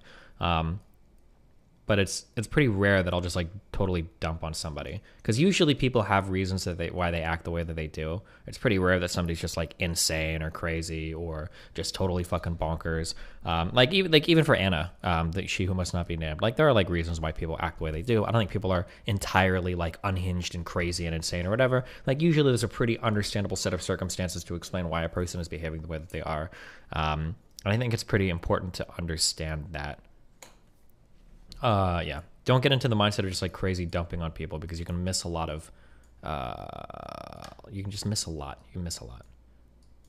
What's up, Lickin'? What up, G? I had something. I had a fucking bullet in the chamber, cocked, locked, and ready to go, and I fucking ejected it when you started your. Oh, dude, just write it down. How do you not remember? I don't know, man. Oh. Yeah, give guidance. Give further guidance. Why don't you like help your community out? Like, you know they're going to be critical of a woman. You already probably have a few ideas of what they're going to be critical of. Why don't you give some examples of how they might be critical of such things in a way the problem that is that like misogynistic? Because of the type of content that I do, my audience is ultra primed to appreciate certain things. And there's a lot of different sides of me that don't come out on stream, or that I don't communicate on stream just because of the virtue of like what I do. So it's annoying because like there are people like, I think conversations with Lav they're interesting to me because it's clear that she's like in a transitionary period in her life. She's a little bit like she reminds me a little bit of Sneeko, in that she has like pretty strong opinions about things. She's like in a huge transitionary period where she's going from A to B. It seems like that transitionary period is causing her to have some pretty like ungrounded opinions. And I'm like, it's interesting to me to explore those mental states in people and to see how they're getting from A to B, or like what that transitionary period looks like. But for a lot of my stream, like people don't give a fuck about that. They want to watch like political conversations or debates or things like that. I can understand why those types of conversations just, they don't give a fuck. And in some ways it'll even come off as like this person is stupid or uninformed, or they're a retard, blah, blah, blah, blah, blah. But yeah, there are people like Brittany's an example too. Like these are people that I could sit and talk with for a long time, because the way that they look at the world, the way they piece things together, it's very interesting to me. But my audience just hasn't been primed for those types of conversations. I would almost need to swap them out with like a totally different type of audience for those convos, because they're just not used to having them. I think it was, so with Brittany, I get it. I get where you're coming from, because I didn't have any real kind of issue with Brittany that much until there were some later conversations, but the most recent one was the erudite, Mr. Girl, you, and there might have been someone else involved. Mr. Girl, Lav, erudite, Brittany. Oh, was that all one night? Wasn't it? Yeah, that was a crazy. Oh, Jesus. That night was nuts, and I don't know if Britt wasn't on her best form, or if she was just like letting it all loose because she was high as fuck. But that was one where I was like, she said some things that are warranting a lot of criticism. Brittany? Yeah. I think that her issue there was that her history with Lav was already really negative, because I think Lav had already attacked her quite a bit, and she was literally dragged onto this panel in the middle of nothing on a day that she didn't normally stream while she was high as fuck to basically debate Lord. That's essentially what we brought her in for, right? Like Lav wants to tear you apart. Mr. Girl and Dan are like coaching her, like come in and do battle. Like that's essentially what she was dragged in for, right? So I think my issue with that one was the lack of ownership of her engagement with her viewers. So it's like, it's cool if you want to say like what I do is not as significant as that of a therapist or whatever, but when ultimately you are to some degree taking on the responsibility of your viewers' personal problems and providing advice, I think she was trying to shirk that. Kind of the way that Joe Rogan says I think that's that's a dumb idiot. Do you know how like with cats or even with dogs, if you want an animal to come to you, you can't usually chase it. Right? You kind of have to like chill, make them feel safe, and then eventually they'll come to you, and then you can rub their belly. Yep. Right? It's very hard if you feel like somebody's going to be on the attack with you to engage with somebody in a 100% honest manner. This is kind of like my conversations with Lauren. I would compare it to that. There are like, I think that, especially like in a private conversation, I can get Lauren to admit, I don't want to say admit, but I can get her to understand a lot of things that's going to come across differently than like either on a stream or with somebody that's like more combative, because she doesn't feel like, or Lav or Brittany or Mr. Girl maybe, when I'm having a certain type of conversation, they don't feel like if they accidentally say the wrong thing, I'm there to assassinate them because they fucked up and I trapped them now. But if people feel that, that you're just trying to trap them, that you're looking for like the mistake, it's going to be way harder for them to open up about a particular thing. And yeah, I think that was kind of, I think if I was talking to Brittany one-on-one, I could probably get her to like approach some area where she's like, yeah, I can understand how some people could view these, maybe these conversations irresponsible, or like maybe there's more like warning I could give her something, like, sure, I can kind of understand that possibly, or I could get her to flesh out the position more. But in a conversation with like Lav and Mr. Girl, who are both very negatively charged against her, that's probably never going to happen, right? Oh shit. Are you late? No, I'm supposed to be cutting my VOD because for some reason when you try to download huge files off of Google Drive, they don't download well. So now there's another 8-hour VOD. He's not gonna be able to download it. It's just fucking annoying. I don't know why that happened. Sorry. Okay, go. That sucks. I'm sorry. No, but that, I think that was just I get what you mean. Like when I'm talking, she did come off as evasive. 100%. I agree with you. Yeah, but I'm just trying to more. I'm not even saying evasive. I'm saying like outright flippant about it. Like, so what? Like just not really acknowledging the. Yeah, exactly. Oh God, I've caught myself saying that a few times since like you started talking to her. Like, because it like humans are gonna human, you know. Well, no, kind of like when someone says it is what it is, right? Like, you know what they fucking mean. Like, people like to joke about that saying being dumb, but when someone says it is what it is, you get the sentiment. And same thing with humans gonna human. I get it. Humans are gonna do dumb shit. They're gonna do thoughtless shit. They're gonna do emotional shit. Humans gonna human. It actually makes sense. I don't think of all the things she gets shit for, that is one of the ones that she's deserving of. But either way, going back to Lav. What do you think that some of the criticism is that you're going to see from your community when it comes to Lav? Most of it is just going to be that she's boring and stupid and hyperbolic. She doesn't think through her positions. She acts too smug about like the things that she says. She interrupts too much. She's dumb. Like it's going to be the smug and that she doesn't seem to be listening when you guys talk. I think would be the two big ones. Do you like talking to her? Yeah, I usually, people that have like way different views than me, I usually always enjoy conversations with those types of people. It's always fun for me. What about the convo with the guy earlier that I came in and kind of stopped? and the reason I asked this for two reasons. I asked genuinely to know what you're thinking because I feel like you seem miserable. But the second reason is because there was one time I came in and I stopped a conversation that it felt like you were trying to get off of with Rem and someone else about philosophy. And I came in just thinking like, I can tell Destiny wants to get out of it. He's not wanting to be rude, and I interrupted it, and then I felt like an asshole. So I guess I want to know like how you feel when you're like in those kind of conversations where it just seems like it's spin. Man, I don't know. We've had a couple weird tier 4s coming in recently, but that was pretty off the wall. I don't know. And I'm not trying to get you to like shit on the guy or anything. I'm just curious like how you're feeling when you're in that, because I can't tell if you're farming it for content or if you're just kind of like I don't know what to fucking do here. I think the biggest frustrating thing that I run into sometimes is it's difficult when people come in with very broad questions or very general questions. So like when somebody comes in and they're like Destiny, I'm just curious, like, what do you think it takes to be a good boyfriend? Like if somebody asks me a question like that, it's like, you're asking me like if I'm in the mood to have like a 2-hour conversation on this topic, because that's not like, I can't give you an answer to that. I don't even know like where the fuck I'm supposed to even begin on that type of topic. And so yeah, sometimes people will come in with those kinds of questions and I don't even know where to begin to engage. That's fair.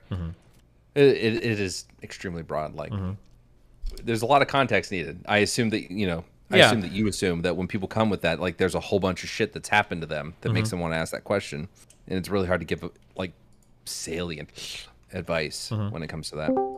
Shit. Uh-oh. Who is it? Wicked? No. Linus. Oh, what up?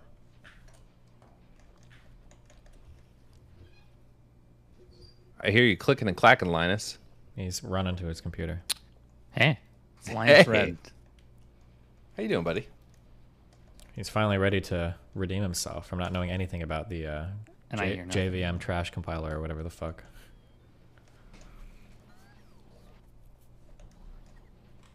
I heard you sold like 50,000 screwdrivers. Good job, dude.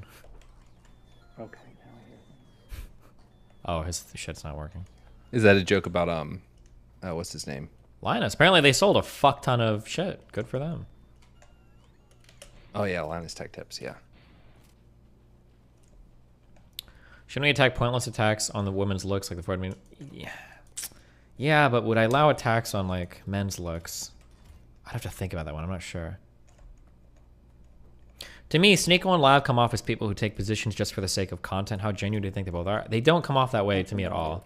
And I hate to say this because I hate the way this sounds, but like, they come off to me as just like 24-year-olds. Like everybody has firm positions about things when they're younger that they don't have like fully fleshed out, but that's like part of the journey of growing up. You should be like that at 24. I like that. There are people that are kind of like passive and meek and timid at 24. I like people that have really strong opinions and are super fucking wrong. It's more interesting. And then you'll learn as you grow older, hopefully.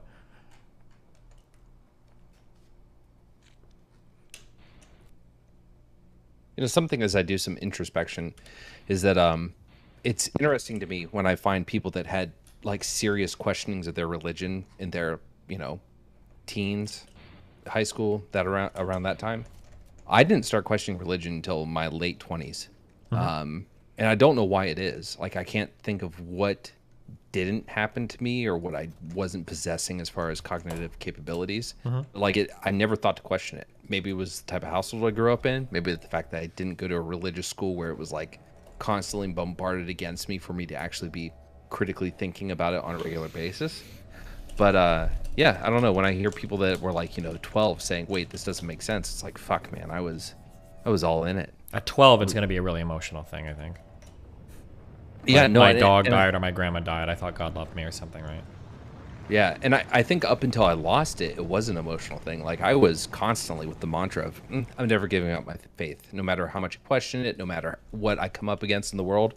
But the reality was, as I got further away from my family and more into, you know, the internet and different aspects of academia, I was exposed to other shit that it just kind of, I don't want to say brute forced it, because it makes it sound like a more traumatic, intense experience, but it was more just... Depending on the level of education you're subjected to, yeah, at some point you're like, Jesus Christ, like, can I be religious? Yeah, I know what you mean, right?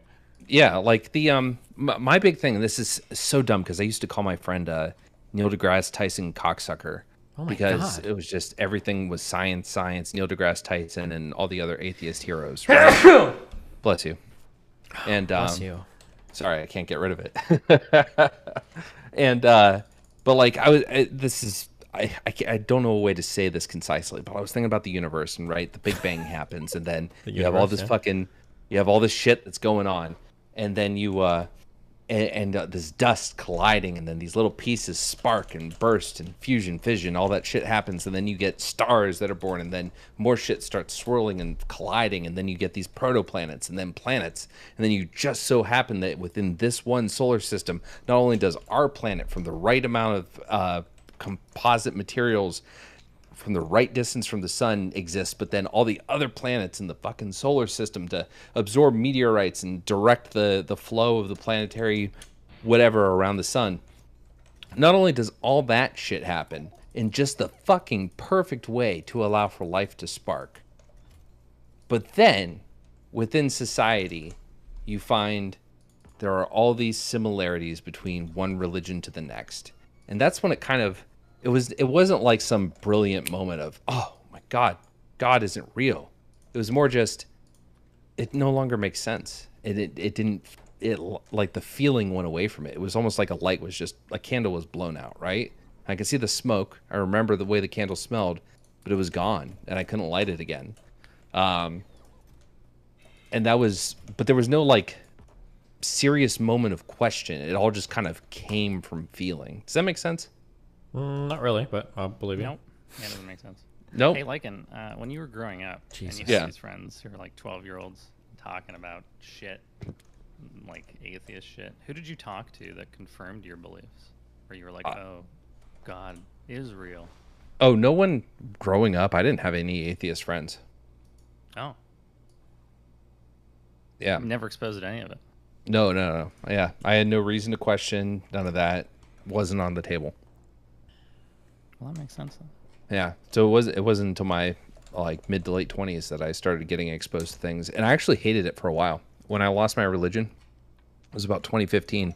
And I resented it because like in times of hardship, times of like personal emotional stress or actual, real life stress, I I didn't have that to fall back on, and that was sad. That was upsetting. Like, and I hated the like /r/atheism because I knew a lot of it came from there. Like a lot of the things that I had been exposed to that brought into question my religion. He's a really nice guy. I love this dude. When you were questioning he's it, helping were you me out talking to, with the stream today that we're going to be people doing. who shared your Christian beliefs and talking. No, I questioning did a lot them? of it internally. Okay, so the only interaction you were having with people about religion while you were losing your religion was people who didn't believe in religion. I wouldn't say an interaction though, because it was never active from other people. It was more me ingesting media, and yeah. And all that media, I assume, was taking sort of the negative approach to religion. No, it was very none of the media that impacted my shift from religion was focused on religion. It was more focused on. No, I'm sorry. So the stuff that was focused on religion was more focused on religion from a I'm forgetting words. From a sociology perspective. But everything else was just science. And God, that sounds really cringy and like tip my lady, but like, yeah, that's really what it was. It was understanding of a lot of different aspects of the universe and the world.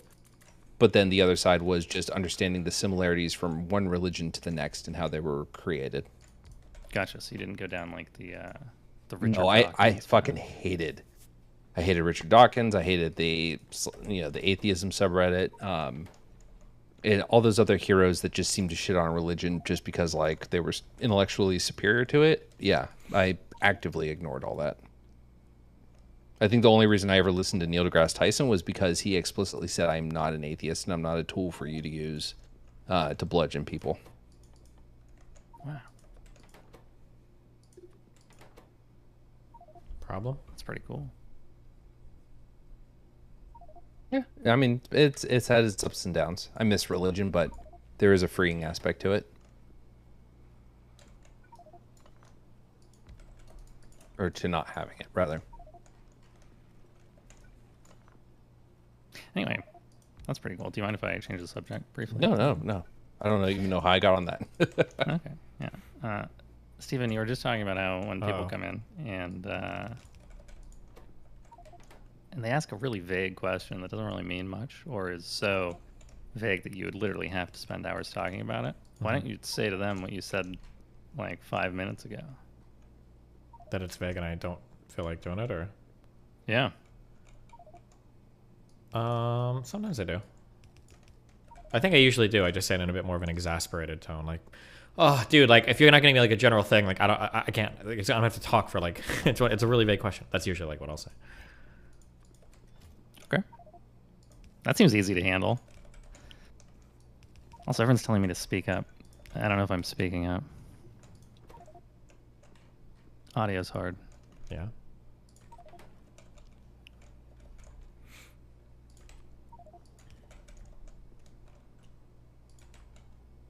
True.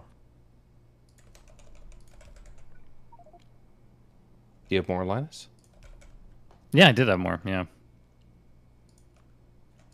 It's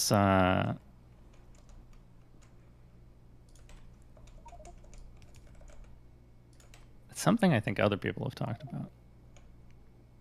But I feel like I feel like you haven't really taken a.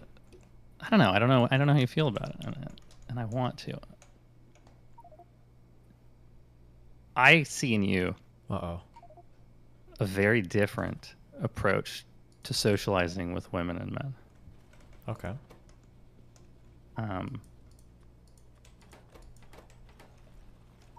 I think that when you are talking to women, your emotional responses to what they say and how you treat them, it all feels very different from when you're interacting with men. I think so. I think so. Yeah, I do. That's what I think. Sometimes it feels frustrating as a viewer to see it happening, and then feel like, wow, this guy, he really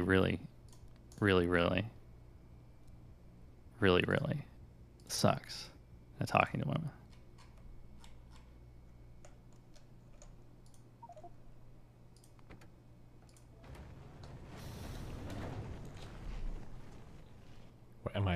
Was that my cue to respond? Sure. Yeah, you respond whenever you want. Here's the difficulty in that interaction.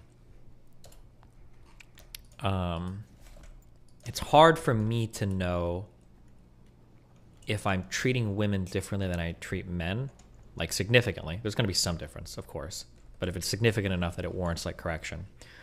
And it's hard for me to know if the people listening to me are shading those interactions differently as well.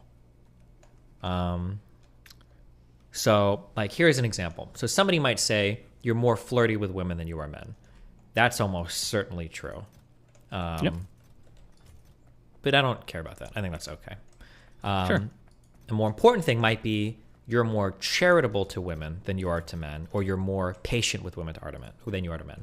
That's not good. That would be bad if that was the case. I guess without going like line by line, what I try to do is I try to imagine other types of conversations, or I try to imagine other people that I've interacted with, and if I could regender them, I wonder how people would interpret those things. So when I go back and I look at my interactions with Lav and Lauren, people generally say I'm simping really fucking hard. Now, I don't know if that's because I'm simping or if it's because when I'm really charitable or nice to a woman, they think I'm simping. Because Lauren is pretty directly comparable to Nick Fuentes, and nobody's accused me of like simping to him for romantic reasons, but they just say that I'm ideologically compromised. So I wonder if I treated Lauren the exact same way, minus maybe a little of the flirtiness, because I'm probably not gonna flirt as much with a man, but if I treated her the same way and she was, Brandon, would people look at that and go, oh no, well obviously he's not simping, but like, yeah, like he's so compromised because he's being nice to fascists, right? Do people only code the interactions as sexist because they have a sexist framing of the interaction? I'm not giving this as like, oh, so this is what I know is happening, so they're all wrong. But I'm saying that's part of the challenge of evaluating those interactions. Because a lot of people say I'm way too charitable to people like Nick, or even Mr. Girl sometimes. But people would never accuse me of like simping for them. But if it's a woman, they'll always bring out the simp, you know? So it's like really difficult to tell. Because I get accused of being too charitable to a lot of different types of people. Yeah, go for it. Sorry. Yeah. I think there's sort of a couple of facets here. One of them is that your audience has a different perspective on when someone is treating a woman nice versus someone treating a man nice, and that there's like simping versus just like, oh, you're being too kind, and those two things feel very different. If someone accuses you of simping, I think that is it's going to affect you emotionally very differently than if you were to be accused of like, oh, you were just too nice to Mr. Girl. Because simping carries with it this idea of ideological compromise or value compromise that I'm engaging that I shouldn't be, right? As opposed to just being nice. Right, or that you've like an ulterior motive, which is usually that you want to fuck the woman. Sure, and, but again, that's not necessarily a problem unless they feel like you're like value compromised. And you're compromising. That goes, sure.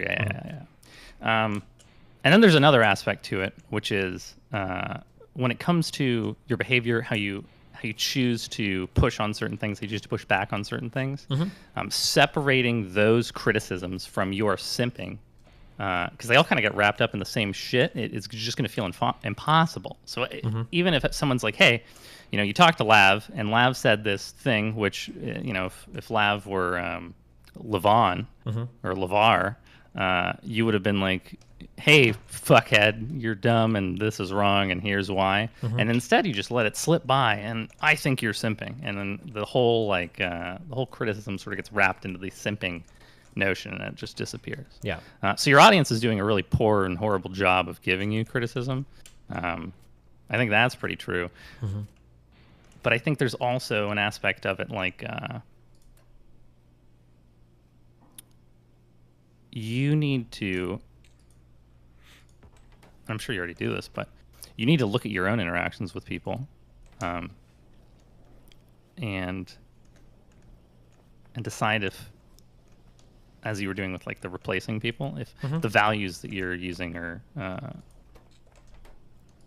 the same for both genders, and then if you can do that and you can distill those values into language, you can solve both in your sort of your own not all the way. You need someone's help to give you feedback as well. Yeah. But you can have a better lens, and then you can also communicate to your audience, these are my values. Yeah, and I can say that, but Yeah. I think the issue is always it's not going to come off that way. Like people always just because then like coke gets spread out, and it's like okay, right? Yeah, that's fine. But you see that? Yeah, you got to embrace you got to embrace Like let's the say copium a little bit. if I had a woman message me, and we started doing streams together where she had an ideology that I clearly fucking disagreed with, but I gave her gentle pushback and guidance on it, and it escalated to the point where we started to hang out in real life on stream and off stream, and we were tweeting each other and texting each other, and I was cutting stream early to go and have dinner with her. Chat would say 100% they're fucking guaranteed.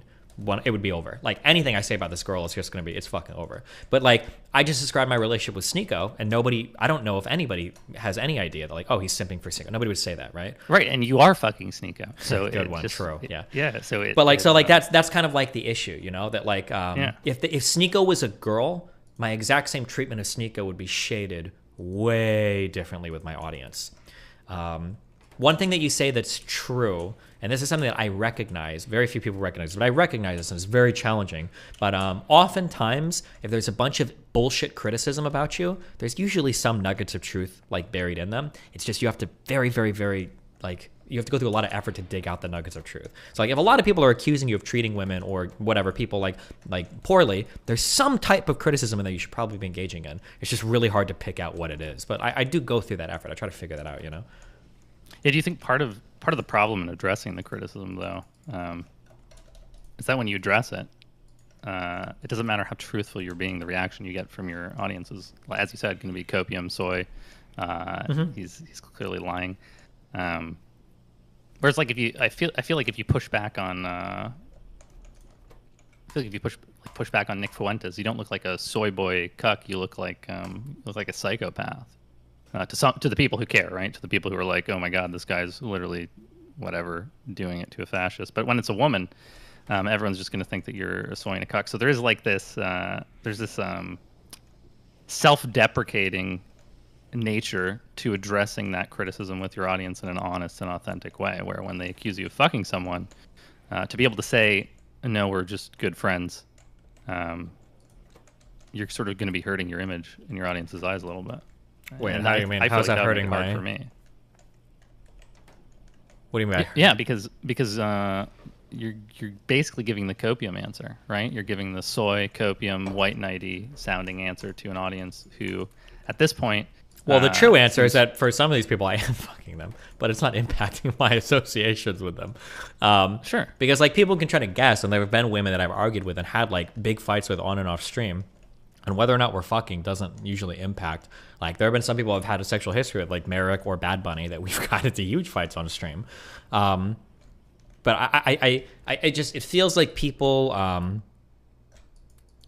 it's frustrating that I'll hear the same complaints about men and women, but then, like, the people will attribute wildly different motives for each. Because I've been accused for a decent amount of time now, for maybe a month or two, I've been accused a lot of being way too right, being way too like lenient for like fascists or whatever, right? But like Nick Fuentes and Lauren Southern, I guess. Or I guess for Lauren, people say like I'm simping, but for Nick, they wouldn't levy that. They have like ideological differences. If you have an ideological disagreement with me, we can fight on that, right? Okay, well, this is why I think I'm not going to call people Nazis, or this is why I'm going to platform these beliefs and try to like fight with these beliefs. Okay, we can have that discussion. But if the discussion is just like, oh no, you're a simp fuck, and you're compromising yourself because you want to fuck this person, it's like, well, there's not really much conversation we can have at that point. Like, because if you believe that that is my mind state, then I'm incentivized to lie about you about everything. I'm not going to admit to you that I'm a simp, and I'm not going to not simp because I'm desperate for pussy. So like the conversation is basically over, you know? But are you simping? The problem is that if I am simping, my answers to you, if I am simping, are going to be the exact same as if I'm not simping, right?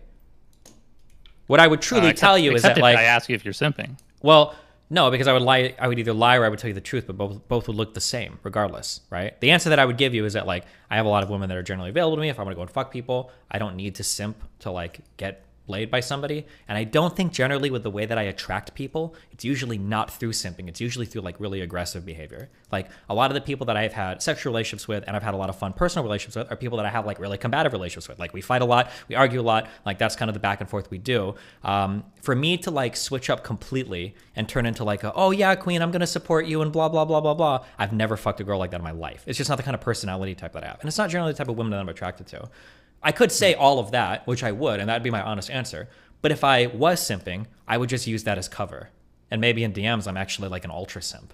Maybe I'm like DMing Lav right now, and I'm like, oh, queen, like, I'm so sorry. Like, I would have stuck up for you more, but the audience would have caught on to us. And like, maybe those are my DMs, right? I mean, like, but what are you going to do? Yeah, you know? so like I think your audience, from the audience perspective, the most insight into this your audience has, unfortunately, is and I don't want to talk about this, but the Anna leak DMs, right? Like there's an aspect to everything that happened where what you were saying on stream and what you're saying in DMs is really different.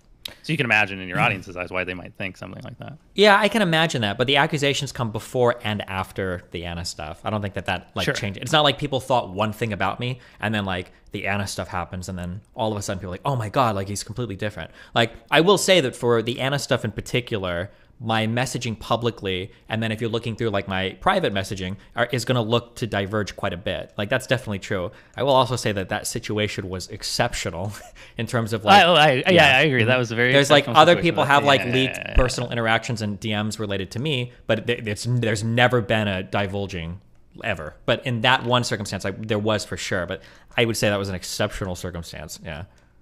Yeah, I think.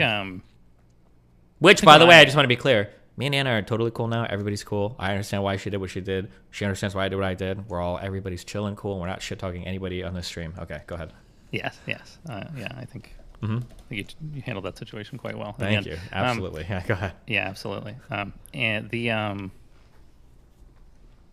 one thing that I think might be useful, it's useful for me, you can consider it, is I think about the ways that I treat my girlfriend, my partner. And then adversely how I treat people of the opposite sex. I sort of compare things there a little bit. Now, this isn't like you can't do like a one-to-one comparison because obviously you're not gonna like cuddle up to your well, I mean some people do, but like cuddle up to your Mr. Girl and be like, oh, you're such a cutie booty, and then like give him a little kiss on the cheek or whatever. But I do feel like that part of how I interact with women. Is heavily influenced on my closest relationships and what I've learned through interacting with my partner, who's usually a woman, not always, but for 90% of my relationships has been a woman. And I find myself sometimes falling into the same learned behaviors that I've learned with my partner, with my female friends. So if I find that my girlfriend is getting upset versus a male friend getting upset, I'm going to color that experience with, well, I interact with my girlfriend being upset all the time, and here's my fucking friend, and he's just like, he's upset, so who fucking cares? There's like there's a different like pattern of learned behaviors that you develop in your relationships, and if the closest relationships you've had to women have been in the context of a relationship, I feel like for me at least, that's heavily colored everything. Gotcha. I think I actually have the exact opposite problem with that, which is something I'm trying to work on.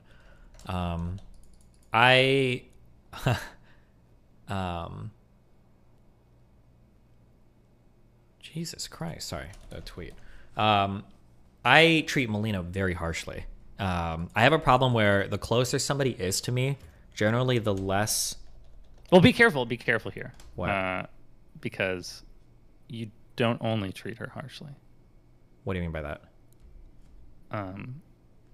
My Mel, you're cute. Come here. Oh, sure. No. I'm not saying that I'm only mean to her. But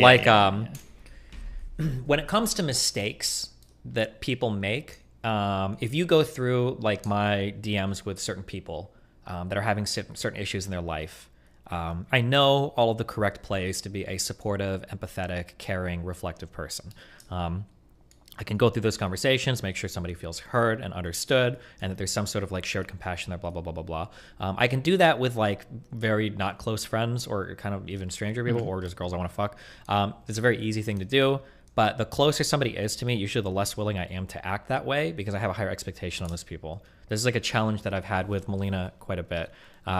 Because sometimes she sees the way that I interact with some girls and she's like, holy shit, like, why can't you be that way with me? And it's like, well, I'm treating this girl like a retard and I have a way higher expectation of you that I don't even, if I treated you like this, I wouldn't want to be dating you.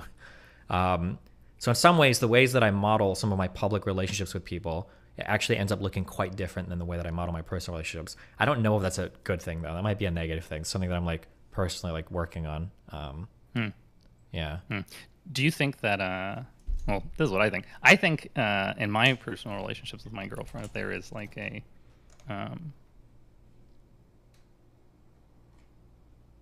as I get closer and closer to someone, I know that they aren't going to detach from me. Whereas if I'm not as close to someone, there's like a, you know, if I fuck up in a certain way, well, they might detach from me. I want to connect to them, and so I can't go as hard, or I can't give them this hard advice, or I can't give them this direct feedback because we don't have that rapport yet. And so I don't know necessarily if I would agree that that what you're talking about is so different from what I've said, because I feel like in my relationship, the only reason that I can be meaner or say things that I wouldn't say to my other friends is just because I know that she won't leave. Okay, I understand what you're saying. Okay. I'm trying to. This is a hard conversation to have publicly because it comes off as really mean and really cold. Oh, I know, but don't worry because I'm I'll try to save you. And okay, thank you. A normal thing. One of the biggest problems that I run into about people around me is there are people that I really love, people whose attention, time, like my engagement with them, I really appreciate, but I'm also able to interact with a wide variety of people. And it's very rare that I'll feel insecure about my relationship with somebody, such that if somebody felt like they wanted to leave for some reason, almost every time I'm willing to just cut that person off. It's like, oh, okay, if you think you can do better, go for it, good luck. And then I'll go find other shit. This usually leads to people that are around me end up feeling very, very, very insecure in ways that they don't normally when they're on their own. There's another issue that I've had working out with people, So I don't think it's so much that like, if I feel comfortable, I just treat people like shit. It's more just that like, I kind of have a general mode of operation where like, I feel pretty comfortable that I can reach out to a lot of different friends, a lot of different types of girls, potentially a lot of relationships. And that like, I don't ever feel the need to chase certain people, generally speaking. And I think sometimes with some of the people I interact with, I think that leaves a really negative impression. That's been a problem that I've tried to sort through for relationships, I guess, if that makes sense. Yeah, you're saying that when you need something from when you have an emotional problem, or when you feel like you need to process something, you're not reaching out to people and being like, hey. I'm trying to more ever since after like last month, a bunch of crazy shit happened. I'm trying to do that more because I think that spreading that out more is probably good for you or is better for you. So that's something I've made an effort to do, but yeah. Yeah, so you're saying like people find it hard because you're not doing this for them, like you're not reaching out as much to them, right? I mean, yeah, I think it's pretty simple. If you don't show people interest, in general, they're going to feel like like you're not interested in them. Yeah. Because you have like the self-actuated, like I don't need other people to feel validated. Like I have my own values. I feel validated. I know that this person likes me because I'm a likable person. Yeah, exactly. And if you didn't, you'd leave, and like I don't feel like any. Yeah. I want to be careful when I'm presenting this. This is just like my point of view. I don't think this is necessarily good or bad. And in some ways, I would say that it's detrimental at the very least. The lightest way to put it, right? Because there are definitely ways that this can negatively impact, or has the propensity to negatively impact a lot of my personal relationships, I think. Yeah, I think for a lot of people, if they were to feel the way that you do, it would get in the way of a lot of their goals in their relationships. Potentially, yeah. Because then your partner never feels appreciated. They feel like they're always undervalued. They always feel under threat. Yeah, it leads to a lot of negative feelings, for sure. Yeah, and it's all about what your goals are. Because if you just wanted to be an independent person who lived in the woods alone, I mean, you'd be set up perfectly for it. Or if you wanted to be a streamer who interacted with tons of people who are living in fake streamer land where everything is colored through this weird non-emotional lens, you'd be perfect for it. But then if you want to develop close personal relationships to someone where they feel loved and validated and secure, then you start running into issues. So yeah, it's just a different way of looking at the world. And it's really not, I don't think it's something someone could even adopt if they wanted to. I think it's so like, so embedded into your experiences. Yeah, you and probably how you develop were this at a raised and pretty grow up. early age. Yeah, it's not very Yeah, malleable. yeah. I've noticed there's a lot of people in your Discord who try to who think they're like you, and yeah, and they're very much not at all, and it's kind of annoying. Guys, stop doing it. Yeah. There's like a lot of, it's but- kind of annoying because in some ways there are parts of my personality that fit like this kind of like edgy anime trope. And I think a lot of people see, because in anime, it's obviously like everybody wants to be Itochi or whatever the fuck these Naruto people are called. And they end up... They want to be Sasuke. Or, They wanna be I don't know what Itachi. the names are. I don't know. who the fuck it is. Itachi's- Okay, I don't know who the Itachi's fuck the a- names are. yeah. But I know that a lot of people idolize this certain type of engagement with the world, and there's two things that I notice with these people. Is that one, they usually idolize it for unhealthy reasons, and two, they're generally nothing like that. Every person I've ever met that's like described themselves as like a sociopath or unemotional, blah, blah, blah, are usually very prone to emotion, are usually very lonely, and have a lot of different problems in life that I think are being inhibited by their limited emotional contact with the world. Yeah, they want to be desired and interested, like the cool anime characters. Yeah, exactly. Yeah. And so they try to give off that image to other people. So because they're like, oh, I like this guy, and so if I'm like this guy, I'll be like this. The weird thing though is that it seems like they never learn or figure out that, like, I think in most anime, generally that has to be overcome. Yeah, like when I linked you that video of Naruto and Sasuke sitting by each other and they were crying. I don't know if you watched it, but I thought it was an apt example of Naruto and Sasuke, they're real good friends in Naruto's eyes, and Sasuke, his whole family was murdered, and so clearly he's suffering from a lot of trauma. Over a very long journey of a couple thousand episodes, in the end, he realizes, oh wait, Naruto actually liked me the whole time, and I had a friend, and I wasn't alone, and then he cries and looks away because he's too ashamed to admit it. Wow. Yeah, it's really deep. I've never seen Naruto before, but yeah. Yeah, well, I don't think you need to watch it. It's kind of a lot of time commitment. Okay. But yeah, I think going back to you, and specifically your girlfriend and how you treat other women and the relationship. My wife thing. But go ahead. Yeah, wife. Sorry. Yeah, wife. Or past girlfriends as well, just relationships. Sure. Okay. Do you feel like in your wife's relationship you suffer from the same sort of proclivity to not give interest, or do you interact differently in regards to attention and interest? Differently to what? Compared to what?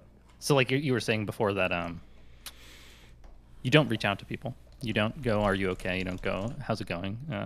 You don't do these things that show interest and build security. Yeah, this is actually, it's hard because there's so much I want to argue personally, but it's hard because a lot of people don't have You're on the stream. Well, no, actually, it has to do with like a lot of the red pill stuff.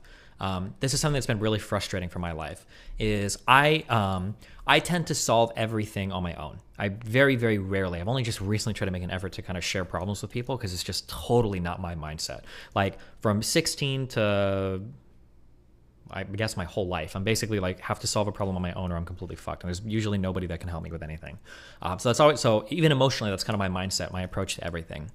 But an issue though, and I get frustrated because red pillars always say this, people hate it when you show vulnerability. Women hate it when you show vulnerability, blah, blah, blah, blah, blah. My inability sometimes to be emotionally vulnerable with people prohibits a lot of developments in my relationships. And it's something that I have to make like an extra effort to do because usually when I am vulnerable with somebody, it's something that they have a really high appreciation for because it's really hard to get out of me. That's a big issue, that's another thing that I'm kind of, I guess we're all works in progress, but that's something I'm trying to work on more, is that like, hey, let me share with you a problem that I have and an issue that's bothering me, because I know that you appreciate, being able to see that side of me rather than me just being a person that's completely and totally self-sufficient in every aspect of my life. Because when you're with somebody that's like that, you start to feel like, why the fuck does this person even need me? I think Melina might even, when we're fighting, I think Melina even asks me that sometimes, like, why do you even feel like you need me around? Like, do you need anything from me? And that's hard. Like, no, not really. It's a difficult thing to deal with. Yeah. When you're fighting, because you describe these fights as being like a main difference between your normal women relationships and your wife relationship. Yeah, for sure. when you're fighting, are you expressing some dissatisfaction? Like, No, I never have dissatisfaction. It's always from my partner. Because so these are Yeah, these go are fights that involve your partner saying something like yeah, because generally they feel like Steven, you're doing this. Yeah, they're usually And I not don't like getting it. some kind of like time commitment or emotional connection or attention from me is usually the problem, and I'm too busy working or talking to too many people or whatever. Gotcha. And why does that develop into a fight? Like, what are you expressing in response to that? Well, the problem that is the fight is that they're not getting enough attention or time, and I was just like, oh well, I'll try better, but obviously you can only say that so many times before people are like, fuck you, right? Gotcha. So they're asking for something. You're saying that I will try to do this, and then eventually these conversations turn into fights because even though you've said 10 or 20 times, "Hey, I'm gonna fucking do this." Yeah, when you have the same problem over and over again, the problem isn't that I'm not trying. The problem is that the interaction is coded in such a way that my partner will start to feel like I don't love them or care about them. That's the issue. It's not really that I'm not. They don't feel. It's not. The issue isn't like you're not trying. It's why aren't you trying? It must be because you don't feel the same way about you that I feel about you, or feel about me that I feel about you. It's usually what my partner will feel. Sorry, that was a lot. Yeah, gotcha. So going back now to the normal relationships, you said that you treated your wife much more harshly than you would treat these normal people. Generally, so maybe, yeah. So is the thing then that when they ask for these things, when you're simping, they just haven't asked enough and realize that they're not going to get it, and so that's why they're not being treated harshly. Because you said you don't instigate things. You said these are in responses to things your partner needs. So I'm sort of confused when you're saying that you're treating your partner much more harshly than these other relationships. I'm sorry, when I say treat harshly, I don't mean that I'm like attacking or shitting at my partner. What I mean is that like I'm willing to, if I'm like, let's say that I'm just like flirting, talking to a girl, there's kind of like a girl I'm kind of friends with, and she's like complaining a lot about like, oh, like I'm upset that like my dad doesn't love me enough or some shit. I know what you're supposed to say, and I know the paths that conversation can take for the other person to feel good coming out of the conversation, and like I'm willing to entertain that to some extent because it's a person I don't care much about. But if it's somebody that's far closer to me, or it's like my partner, I'm usually less willing to entertain that conversation because it's like if this is a thing that you like are legitimately dealing with, and you have like huge problems with this, like we're in such different areas in life that I just don't really care that much about it. It's like a different kind of feeling. Does that make sense? Maybe if you give an example, it might be easier for me to understand. Sure. I'm trying to think of an example that's like not a personal example because that makes it really weird. Yeah. What's the thing? It's hard to have conversations like this when you can't talk about yourself. Sure. Actually, I'll give a real take, okay? So sometimes people will come on my stream, men and women. Sometimes they'll come on my stream and they will say, hey, it feels really hurtful that your audience is super negative to me after we have a conversation because we had a combative conversation, right? Mm-hmm. So if I'm having a conversation with another person, we can say that it's a girl. This is how I might approach that conversation. Oh, well, my audience is primed to dislike women, obviously, so that's a thing you're going to have to deal with. Sometimes when you have combative conversations, people are likely to be emotionally responsive to it, even if it doesn't make sense. Look at these times where they interacted with you and they had positive interactions with you, or we can try to build more positive interactions in the future so that my community isn't like primed to hate you automatically, or like I might go on to that. There's a whole bunch of different conversational techniques I can employ, and there's a whole bunch of different ways that we can navigate that conversation such that like I can try to ease that person's feelings and then get them to feel better about future interactions, right? That might be the way that I approach that. If Melina comes up to me and she's like, I really don't like the way that your audience interacts with me, I would probably say something like, this is part of like dating me. Like you either need to figure this out or we need to break up because I'm not going to sit here and baby you through interactions with my community. That's a really harsh way of putting it. If I was fighting, I might say that. But that's going to be like more of my approach to that conversation with Melina. Does that make sense? Yeah, that does make sense. Okay. So the way that I sort of interpret that is basically the expectation I have for Melina is way, way, way higher. But that's not how it comes off to her because what she sees then is she sees me being super and well, no, it's not. I don't think it's what I express. Well, it's how we act, how she right? interprets it. Yeah, exactly. Yeah, because then what she sees is that like when she has problems with my community, I'm basically saying like figure it out, bitch, or get the fuck out. Like that's it. But then when I'm talking to especially other women, she's like, why can't you talk to me like you talk to this girl? Look at how much you consoled her. Blah blah blah blah. And it's like, well, because she's just a fucking random dipshit. Like I don't know. Like I'm just trying to be nice to this person. Like, but you're like my wife. I have way higher expectations of you as a human being. But yeah, that's my perspective. But from her perspective, it's like, so you love them more than me. You're taking care of this person in a way better way than me. You fucking hate me. What the fuck's Steven. That's how she feels from her perspective, right? Yeah, exactly. And in the Melina case, you are you are in a way expressing shame. You're sort of shaming her. You're saying like, yeah, you stupid bitch. Why are you talking to me about this? You're dating me. You should know that this is a thing that you're going to have to deal with. Shame on you. And then in the other case, you're sort of expressing interest, which is where, well, I'm really interested in making sure that this doesn't get in the way of our relationship. You know, I care about our relationship, and I don't want this to impact it. Sure. So going back to what I was saying about where like it's a security thing, I feel like it's a security thing. For like your Melina, internal or what do you reasoning, your internal reasoning for it might be totally different than the reason you feel all right doing it. Like your thoughts are internally justifying what you're saying, but I don't know if that necessarily incorporates the way that you feel about the relationship into the equation. Like if you could not express to someone that you wanted to build a friendship with, fuck you, this is a part of streaming with me, you idiot. If you get on stream with me, you have to deal with my audience, right? Like that would sort of fuck every single relationship you have with like 90%. Yeah, of course. Yeah. On the platform. Yeah. Whereas once you've literally married someone, now you have that ability to express the shame without the fear that that if you express it, they'll leave because they're really close to you. Well, they might leave. I mean, that's eventually they might leave. You don't want that. You don't want that. But I'm indifferent to it. Well, it's of security. There's two types. Hold on, you're indifferent to I don't think you're indifferent. I'm not indifferent, but there's two realities in front of me. When I present that to a person, what I'm saying is that like you're either the type of person that can handle this, in which case you're good, or you're the type of person that can't handle this, in which case you can leave. I can't help you with that. That's what I mean when I say I'm indifferent. Obviously, I prefer them to be the type of person that's okay with it. But if they're not okay with it, like that's kind of like a hard line part of a relationship for me. Like if this is something that sincerely bothers you, like we're probably never going to work. If this is something that bothers you, we are probably never going to work. And that would be like a key compatibility thing that I just look for in another person. Yeah, that's fundamentally different than the way that I view my close relationships. Sure, I understand, which is why people around me probably feel a bit replaceable, I think. Yeah. Yeah. If I like or love somebody, I sort of just make that decision and decide that I want to connect to them, and so I try to connect. If we run into something where, like my girlfriend does this thing where she'll, when I get angry, and I do get angry,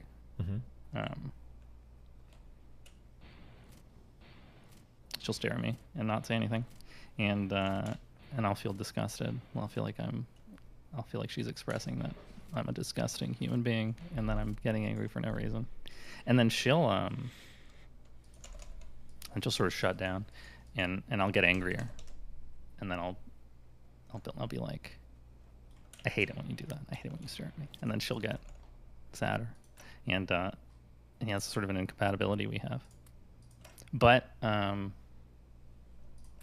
mean, we've been together like 6-7 years now. And over the course of time, we've been able to communicate enough and build up enough understanding of ourselves and our emotions that I know her past. I know how it reflects on the reason that she does that. And she knows my past and the reason that it reflects on the reason I know that. And because we've connected and we've expressed these deep-seated, authentic, emotional experiences that we've had, it's easier for me in the moment now when she does this, for me to feel the anger, recognize I'm being angry, and then go to her boundaries, which have been clearly communicated to me, and then express like, hey, I understand that you're feeling this way right now. I'm feeling this way right now. Do we need to like take the time apart, even though it's really hard for me because I'm angry and I want to anger is like a motivating emotion. I want to keep digging into this conversation. I want to keep resolving the problem, and she wants to back away from it. I know that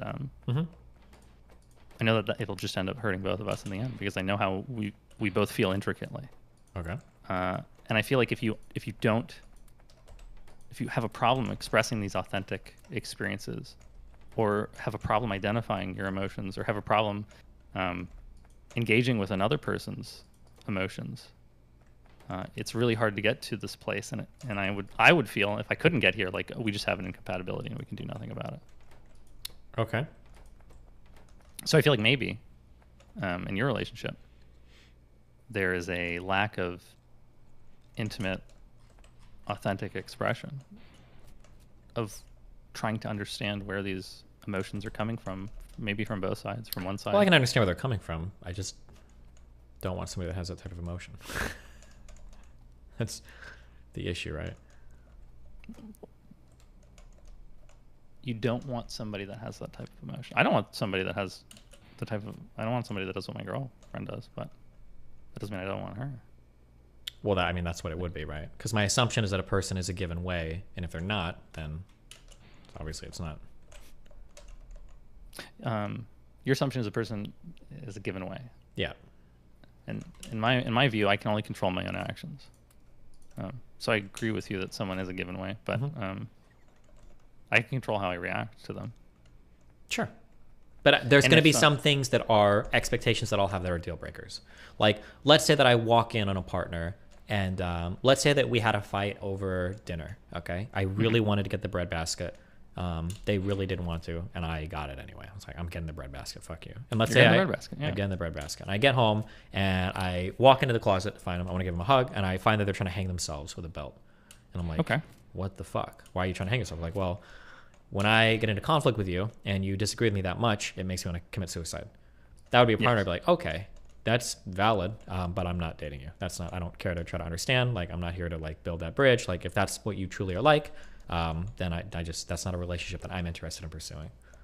Yeah. That's I mean, everyone has these extremes, and we could walk down this path of like, okay, how did they react to the bread basket from suicide to like being like, I'm a little sad that I wanted the bread basket, and somewhere along the way you're gonna have a line, right? Yeah, of course. Yeah, I think that being said, though, you are still in control of where that line is.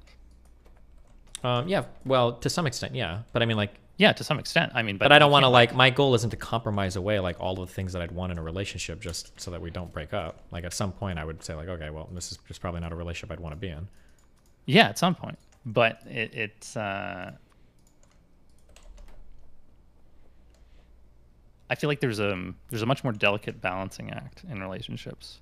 And the deeper and deeper you get into them, I feel like you get a lot more leeway in managing these expectations that you have of people. So, you know, if you date someone for 3 months, the amount of things that you are going to be okay with is going to be very different than 10 years down the line. Yeah, of course.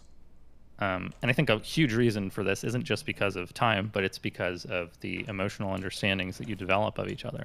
Yeah. And if you've lasted that long, there's probably a lot of positives along the way too. You don't just want to toss out over 1 or 2 negative things, of course. Yeah, for sure. So like, I think examining why these things are deal breakers, like taking the suicide example, you don't want to be in a relationship with someone who commits suicide at the thought of a bread basket because they're going to die and you would lose them. And that would be horrible. Okay, yeah, that could be one thing. I mean, why would you? I just wouldn't want. I don't want to deal with somebody that has suicidal feelings. That's just not an extra burden that I want in my life. You don't want to deal with somebody that has suicidal feelings. No. What would that look like to you emotionally? Like, how would you react to that? Like, well, it's going to require a lot of emotional labor. It's going to require me being very cautious with a lot of my interactions. It's going to require me to like pick up and practice several different techniques for dealing with suicidal people. There's going to be a pretty high extra burden of just emotional labor that I'm going to be expected to take on to be in a relationship with somebody like that, and that's just not something I'm interested in at all. Right. So that seems pretty reasonable to me. Now going to something like the viewer thing. Mm-hmm. One of the biggest reasons why I dated Melina in the beginning is that early on she seemed relatively, and she still is to a large extent, to be fair, but she seemed relatively impervious to online pressure. And dating me involves a lot of challenging public interactions. My life publicly is incredibly chaotic, like 27 standard deviations off the norm. And her ability to kind of like float through those interactions better than most people that I dealt with was a huge pro. And if I find out that like that's not the case, then it's like I have to reevaluate that, you know? That it's not the case? Yeah, if I find out that like there is a limit to her imperviousness. Well, no, I mean, I'm sure there's a limit reasonably. I would expect there's going to be some limit, right? Like if it comes out that like yeah, of course. Yeah. So if there's a limit, there's a sort of reaction that you have when that limit gets crossed. Like suddenly she's like, okay, I'm not cool with your audience calling you a huge Nazi because you marched with a Nazi flag on your Twitter in a video for a funny joke. Sure. And, you know, this is really hurting me or whatever. Like how does it make you feel when someone does that? Like it's not just like you have this arbitrary reason in your head that you've decided this is your limit and this is where it is, and like you are feeling something, and that emotion is difficult to process when you feel it, so you don't want to be exposed to it. You're like sort of in a way you're trying to escape or repress an emotional reaction that you're getting. And wait, what do you mean by that? Say that again. So like let's say that someone like fucking pisses all over your shit. Okay. You know, if you literally didn't react to that and you didn't care about your shit at all, you wouldn't have an emotional reaction. And you'd just be like, well, this is okay. But that's not the case. When someone pisses on your shit, you care about your shit, you're gonna get fucking angry at that person. You don't want to be hanging out with someone that makes you angry all the time. There's a logical reason for why you're getting angry, and there's a bunch of thoughts involved in why someone pissing on your shit sucks. But at the end of the day, you're just getting angry at them. I guess. So when Melina or whoever in your relationships, if they started to be unable to handle your online shit and all the shit that comes with it, what emotion is that making you feel that you don't want to feel? Probably annoyed. Annoyed? So like frustrated? Well, because it means I'm gonna have to put in a whole bunch more emotional labor that I don't really feel like putting in. Yeah. Do you is that the person that you want to be? Is that the person that I want to be? Yeah. Do you want to be the kind of person that can't put emotional labor into something? I mean, even I if it could. matters to you? I just don't think that's the partner that I want. I can get along with a lot of different types of people. I could subject myself to all sorts of surprising relationships. But like, on one end, I could say, do I want to be the type of person who can't put in the emotional labor for his wife or whatever? But on the other end, I would say, do I want to be the type of person that's willing to settle for or compromise what he wants in a relationship just to maintain some air of civility or whatever? I don't think so. That's one way to put it. I've got to draw a line somewhere, right? You do have to draw a line somewhere, but I think at the end of the day, regardless of the person, there is no person in the entire world that you could date that would not at some point require you to put in some kind of emotional labor. Yeah, for sure. I don't have a problem putting in emotional labor. I think I can do that pretty well. But it's going to depend on the topic, right? Like if somebody's like dog died or a parent died, or they had like a really negative interaction with a friend or a really challenging interaction, you know, with their job or whatever. Like I can be supportive in those events. That's totally fine. But if they're like really, really, really emotionally distraught because like the sun and the moon's alignment is fucking up, like I'm not interested. Or because of your stream. Or because like my subreddit is mean to them. Yeah, I'm like, okay, this is not something that like, this is probably going to be a line for me. Yeah, but what I'm saying is that line is arbitrarily drawn based on an emotion that you are feeling. Yeah, of course. But that's like my emotional disposition, right? I could try to recode all of my emotions so I'm tolerating like a much larger set of things, but why would I do that? Why not just try to find a partner that's more compatible? I think that if I was like single for like years and years because and years, you can control that, and you can't control the partner that you find. I can. Very well. I can find all sorts of partners. You what can't. Do you mean? I don't think you can. I think you and anyone else in the entire world has a better chance of being able to better process your emotions than you do meeting someone, dating them for years, and then over that entire time, figuring out that the things that they do are the things that you want.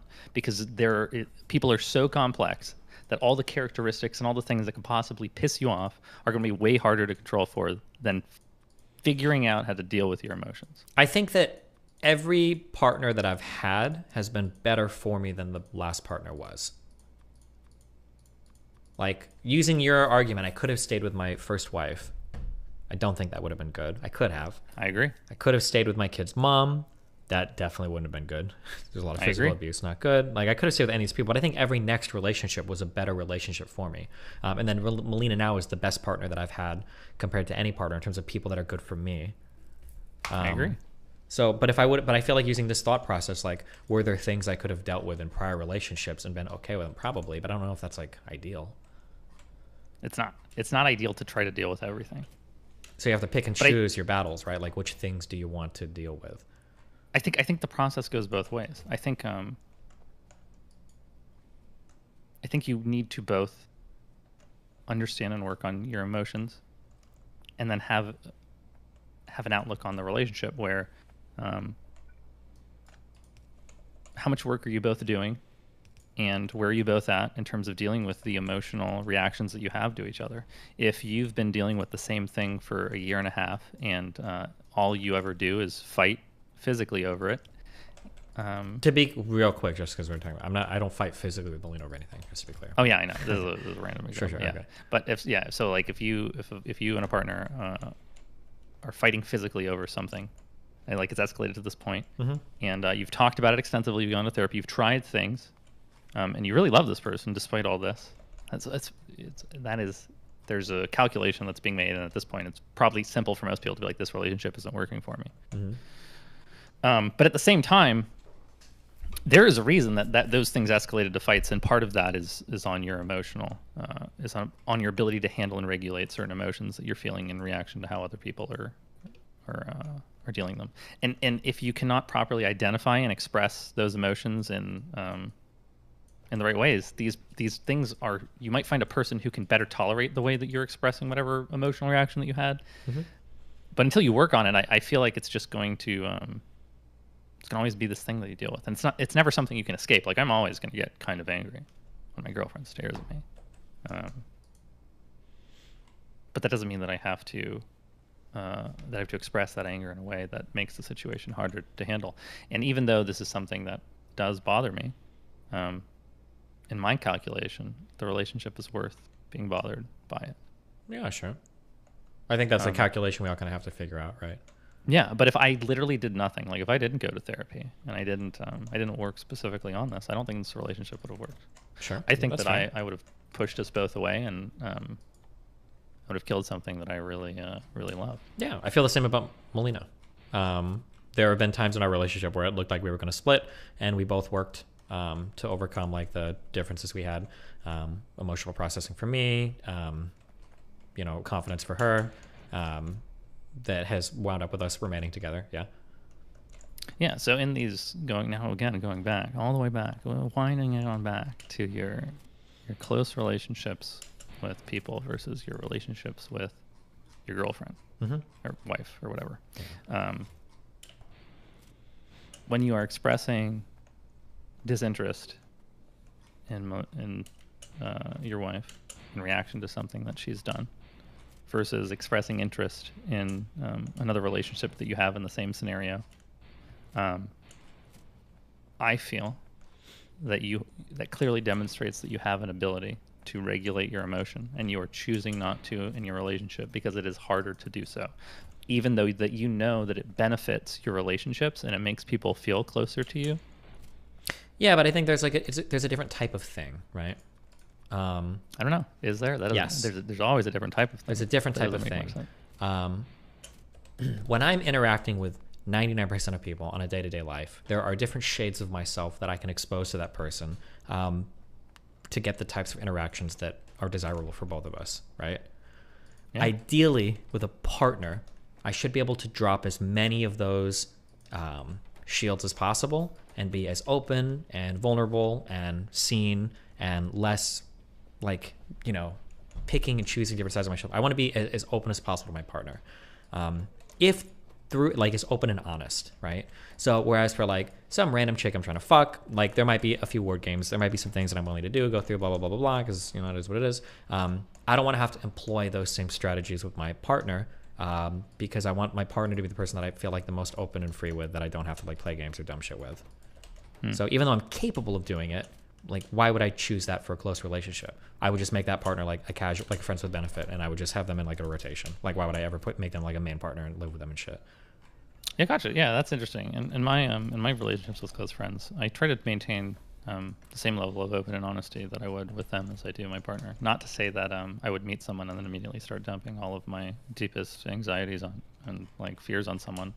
Obviously there is a rapport that you have to build up, but yeah, I want to expose my friends to who I am, so that so they can see me, and otherwise it just feels like I'm not connecting to them. Gotcha. Like if I had a friend and my friend did something like that kind of pissed me off, I'd be like, what you're doing is kind of pissing me off. Mhm. And like, that's not your problem. I'm letting you know how I feel though. Like this pisses me off. I don't want you to change, but I am pretty fucking pissed off. Just know that when you do this, I get pissed off. Sure. Because I feel like if you don't do that, now you're building a relationship where this person's going to keep doing the thing that pisses you off. They're never going to know it's going to piss you off, and you'll feel like, oh wow, this person really likes me now. But now it's like they like you because you wanted them to like you, and you did things that made them like you, and now they're like attached to you in this weird way that isn't reflective of who you actually are. Well, I mean, there are a lot of different sides of yourself you could theoretically show to people, right? Like I'm not 100%. No, I don't agree with that. I don't Really? think that there's like yeah, I think that people who say like there are different sides of yourself that you show to people, it's more like you are just lying to people to make them like you. I mean, a little bit, but isn't that kind of like, yeah, when I do that, when I'm at my job, I'm lying to people to make them like me, right? Because that's the social environment of the office. We all have to lie a little bit to maintain professionalism. When when I have a personal relationship with someone who I want to be my friend and I want to be close to them, if I were to do the same thing, they wouldn't like me, like for who I am and my authentic values and my authentic expressions, my authentic emotions. They would like me because I lied to them to make them like me. I mean, I guess we can call it a lie. I just like. I mean, I call it a lie because I view it as a negative thing. So I'm framing it as a negative thing. Like, if I were to meet a girl and we were to go out. Yeah. Like almost a perfect type of interaction. Let's say Lauren is single. If I could go out to dinner with somebody like that and we spent the whole time autistically fighting about like politics, that would be a keynote evening for me. That'd be a 10 out of 10. Hell yeah. Yeah. But if I've got like just like a normal girl, somebody I met off Tinder or some other random fan or streamer or whatever, and we go out to eat, I'm not going to sit there probing for like, what do you think about Roe v. Wade? Or do you have strong opinions on Ukraine and Russia? I'm not going to sit there probing those topics because I know that they're probably not interested in shit like that, right? Yeah. But so you're not only interested in that shit either. I'm not. I mean, you're not telling me that you go out with this person and you're bored the entire time and you're just doing this to make them like you, so you fuck them, right? Like that's not what's happening.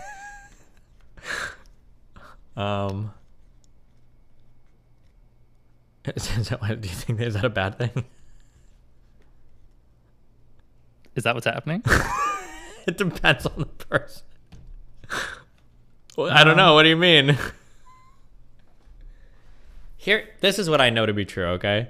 I've broken from my manipulative side of my 20s. Okay, fuck you. I'm not like that, okay? Here's what I know to be true, okay? I have a wide variety of interests, a wide array of things that I'm interested in, and I know a lot about random shit.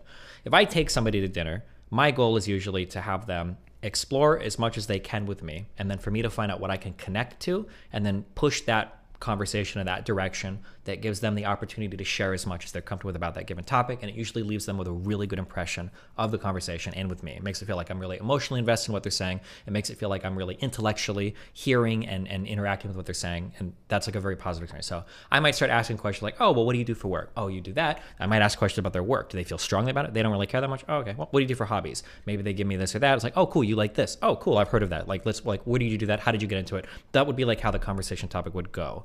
But it wouldn't be like something where I would come away at the end of the evening thinking like, oh my God, that was so fun. How I like got to find out all about like their rock climbing and blah, blah, blah, blah, blah.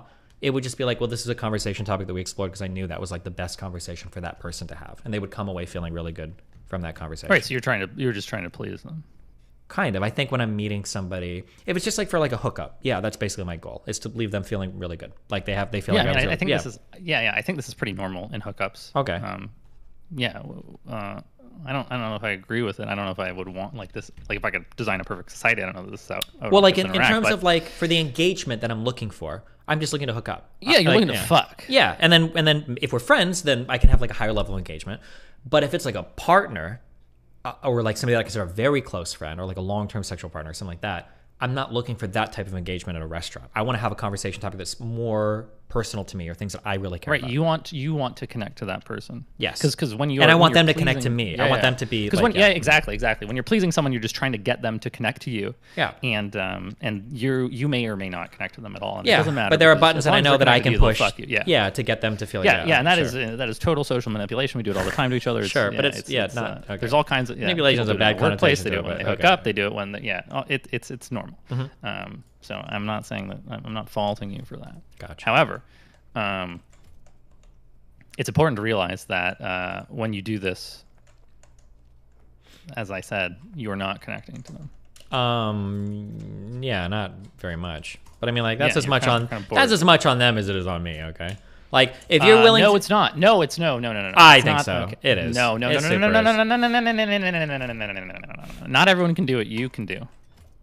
Not everyone can do what you can do. This is like if you took someone who had Down syndrome, or we call it Down syndrome. I don't know. If you took someone who had Down syndrome on a date, and you did the same thing. Well, it's kind of on you. Yeah, but right? Sure. If they literally had Down syndrome, sure. Yeah. Okay. So now let's say that you're like you are as smarter than the average person, as the normal person is from someone with Down syndrome. I think it's still on you a little bit. The thing is that like, if I am here's like the reality. Oh shit. We're about to dip into some ultra red pill territory. Okay. If I'm out with a girl and I'm having a conversation with her, I'm almost completely invested in trying to make sure that she is having a good time and she's having a good impression of me, because it usually makes her feel safe and it makes her feel like I'm connecting with her on a level that she feels like understood, appreciated, and interested in. I think very rarely does the other party seem to express that same interest in me, because it feels like that's just like the way that the dating or the hookup kind of culture goes. If it is the case that other person is expressing that interest and they're actually like asking me questions or trying to figure stuff out about me, usually that's going to elevate to more than just a hookup. That's going to become like a close friend. So like there are some like partners that I have where I'll see them, and when we chat, it's not just these types of conversations. They're way better conversations because they're more interested in me, and then we go down that path. But whether or not we go down the route where we're mutually engaged in a conversation is going to depend on their interactions with me, and not me trying. Like I can't bait somebody into being interested in my life or into not being. Yeah, like, totally I mean to put everything that you're saying Yeah. simply, if you can connect to what the other person is saying and the way they're having a conversation with you, and that it's on your level, you are obviously going to feel way more interested. Yeah, but you have the social intelligence to be able to make nearly anyone feel connected to you, whether or not you actually are expressing authentic values that reflect on who you are. Sure. You can dig for things and pick up certain topics and describe things that you know will make someone, oh yeah, this guy is so cool. He likes all this stuff that I like. He's very interested in me. Yeah. Expressing interest. People like that. Most people can't do that. Sure, and maybe not, but so it's not, but it's on you don't have to play games to. So like, here's something that I'll say, right? Like in a way, I'm kind of playing a game, but not really. I'm just aware of the social. Well, I wouldn't describe it as playing a game. Yeah, because generally, if I'm talking to somebody, I will be like genuinely interested. I'm not like, I don't have like a sheet of questions I'm reading off. Like I am genuinely digging through like the topics, and there is a genuine engagement. Yeah, you're with what they're trying to saying. see if this is someone you can connect If they're to. genuinely, if they're genuinely interested in the process, though, if you find out that they are not someone you're interested in, you don't say, "Oh, I'm not interested in you." Sure, but like I'm saying that they don't have to be socially aware to engage in that same type of game with me. They could just be genuinely interested in me. They don't have to know any of the strategies. They could just be like, "Oh, this guy's cool. I'm going to ask him questions." And I've probably met people like that before that aren't like these. Yeah, but if they were to say, or they say, "How are you feeling about me?" You would not give them your authentic and honest expression, which is, "I'm not interested in you. I'm just trying to fuck you." Well, I mean, how would I answer that? I don't know if I've ever. I think generally, if it's a hookup, I think we both usually have an idea of what's going on. More often than not, like it's pretty rare. Like if I have a really large exclusionary process for people that are throwing up like red flags. Like if I'm talking to somebody and they get upset whenever I mention Melina, if they're reticent to mention any partners, if they feel if I bring up say in the process of talking about sexual things, if anytime I bring somebody else up, they get uncomfortable, if they're getting upset that I'm not responding fast enough to messages, or if they feel like there's like a whole checklist of interactions where it's like if somebody's acting a certain way, I'm like, oof, okay, this is a red flag. Right, you go, oh, the emotional experience I'm having now is too negative and not worth the No, manipulation. it's that, oh, this person is looking for a deeper connection, probably something that I'm not going to be able to provide this person, or not willing to. Because a lot of people will say that like they're cool with like the casual hookup thing or something like this, but then upon further investigation, you find out that they're looking for something a lot more serious than what you're capable of giving. Or they're just looking to connect. No, well, hang on. I think there is a sort of, like, I don't know if what you're doing now. Okay, let me. Give me 1 sec. I gotta think. Go for it. Dr. K, I need a minute of silence.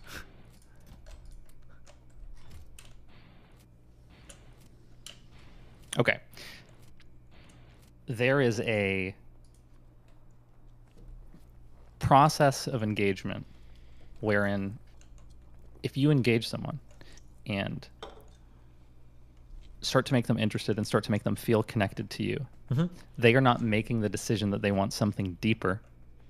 They are feeling a connection to you, and they are wanting to nurture and get closer to that connection. And a lot of people, when they start to feel connected to someone, in my experience, have a pattern of behavior where, oh, this is someone I can actually connect to and be intimate with. And once whether or not they consciously realize, like, oh, now I'm asking more and more of this person, they just want to deepen that connection. Sure, but there's a difference between like, say, where if you're like tricking people into, I wouldn't say tricking, where if you're socially engaging with someone in a way that makes them feel very connected to you, and you are not yourself feeling very connected to this person, I don't think it's on them that now they've decided that, oh, I want to be closer to you, because they are feeling a genuine. Yeah, I understand what you're saying. It's hard to explain. Unless you want to throw up some examples. I'm finding more and more that I enjoy going through examples because it flushes stuff out more than these kind of big hypotheticals. I like direct feedback with examples. That's in engineering manager training. That's what we learn. Okay, good. Yeah, it's good because who the fuck knows what you're really talking about with all this shit? Exactly. If somebody wants a genuine connection, that's fine. I prefer that. I don't really like one-night stands. Like, my ideal is like long-term sexual partners because the sex is better, the friendships are deeper. Those are things that I tend to prefer. I don't ship around, or I'm sorry, I don't shop around a lot for like just a ton of one-night stands. That's very unfulfilling. It's not even fun sexually. And the novelty is worn off. I'm 33. I've fucked enough people. I don't care. So if somebody wants to explore something deeper, that's fine. But oftentimes, people want to explore something deeper with some level of exclusivity or jealousy that makes it incompatible. Those are usually the red flags I'm looking for. Or some level of like time commitment that I can't even give to Melina. Like when people are getting upset that I'm not responding in a timely manner to DMs, or that I'm like not sending them like a good night, good morning every day. Like these are things I don't even do with my main partner normally. And if those expectations are developed, it's not just that they're like, oh, well, Steven, because I understand that the kind of line of logic you're laying out is like, well, you're basically playing mind games with people to trick them into thinking that like you having a deep emotional connection, and then when they form an emotional connection, you're almost punishing them for it by cutting them off. But I don't think that's the case. There are some friends that I have. Right, as long as you can tolerate the emotional connection. I like those emotional patterns of attachment. Yeah, I enjoy that. That's super. Hold on. In these situations, I think it's pretty clear to point out that you are not always developing an emotional connection to them. If it is only when they are the way that they feel connected to you is tolerable that you will continue. Yeah, that's always true. Sure. If somebody starts to develop a deep emotional connection to me and I don't feel it 100%, but that's probably going to be a relationship that I kind of have to phase out. Is it? I mean, it has to, yeah, because eventually from what you've described, you've basically told me that I get these people to feel connected to me, and until they start doing these things that I don't like, I'm just going to keep it going because that's how I like it. If I feel like the person is getting an unhealthy attachment, then I'll pull back. So like if that, sometimes there'll be like somebody will like randomly drop like, I think I'm in love with you, and I'm like, oh shit, this is probably fucked. But I won't just like, I won't string a person along and be like, oh, okay, as long as we can keep fucking, like you can love me all you want. Like that's right. That You, be, like, you won't string them along until they say I love you, and then you're done. Yeah. Well, no, because like there's going to be like some equal. There are people that I have like really deep emotional connections to that aren't Melina, and we have sexual relationships, and that's cool. And I'm totally fine with that as long as they're okay with that. I don't know. To me, the way you're talking about this, it feels like this is. I would say that you are horrible at managing these relationships. I think the relationships are managed horribly, but I don't think that's because of me. I think that's because of there's another. Well, I don't agree. I don't agree. I Sure. think this is a pattern of behavior that you Okay, have. I'll tell you why. And- I'll tell you the issue. Okay. Oh, yeah, please tell me why. So this is the reality is that like polyamorous relationships or open relationships don't truly work. Okay, that's the issue. Okay, so here's the problem. One of two things will happen when one of three things will happen. Either one, I hook up with a girl and it's like a one night stand, and then that's it. Or two, I'll hook up with a girl and it really works. And there's like cool shit happening there. There's an emotional connection. We're like super friendly. There's a lot of chemistry. The sex is good. That's awesome. That relationship can only ever go one of two ways generally. Either one, the other person gets a little bit mind fucked because I'm technically in the perfect position. I've got a wife that I love, I live with, I cuddle with her, I travel with her, and I've got another person that I've got a strong emotional connection with. It's fun, it's fresh, it's awesome, I'm getting great sex. But the other person is kind of like hopelessly stuck on the side, always probably wanting a little bit more from me than they can actually get because they see themselves as being like, fuck, I kind of want to be like the main partner. It's not fun just to have you sexually and kind of emotionally. Like I want some level of like bigger commitment or exclusivity from you. So those will eventually burn out because of that. Or two, it's a person that I connect with. They're really great. They do enjoy that emotional connection. Everything's fine, but they're like a really healthy person. They're cool. And then eventually they start dating somebody else. And then you're like, oh shit. And then they're gone. Gotcha. So have you ever met anyone who is in your position and who you've emotionally connected with? Someone who's got a really great life, an established partner. Mm-hmm. You emotionally connected them. You feel connected. They feel connected to you, and then things just keep trucking along. There are a couple people like that. So there are a few girls that I know who are like, when they're dating somebody, I don't have access to them. And then when they stop dating somebody, we're like cool again. Some of them I'm even like long-term friends with, but generally the sexual contact is not there because like they're dating somebody right now. It's like, oh, well, okay. Gotcha. So you've never met another person in your position who's doing poly shit. The problem is most people that are in poly open relationships are fucking insane people. Yeah, like they're manipulating people. No, like they're just like weird and fucking crazy. Okay, And like there's a whole stereotype for like people in this lifestyle that are just fucking weird. I'm trying to think if I ever messed around.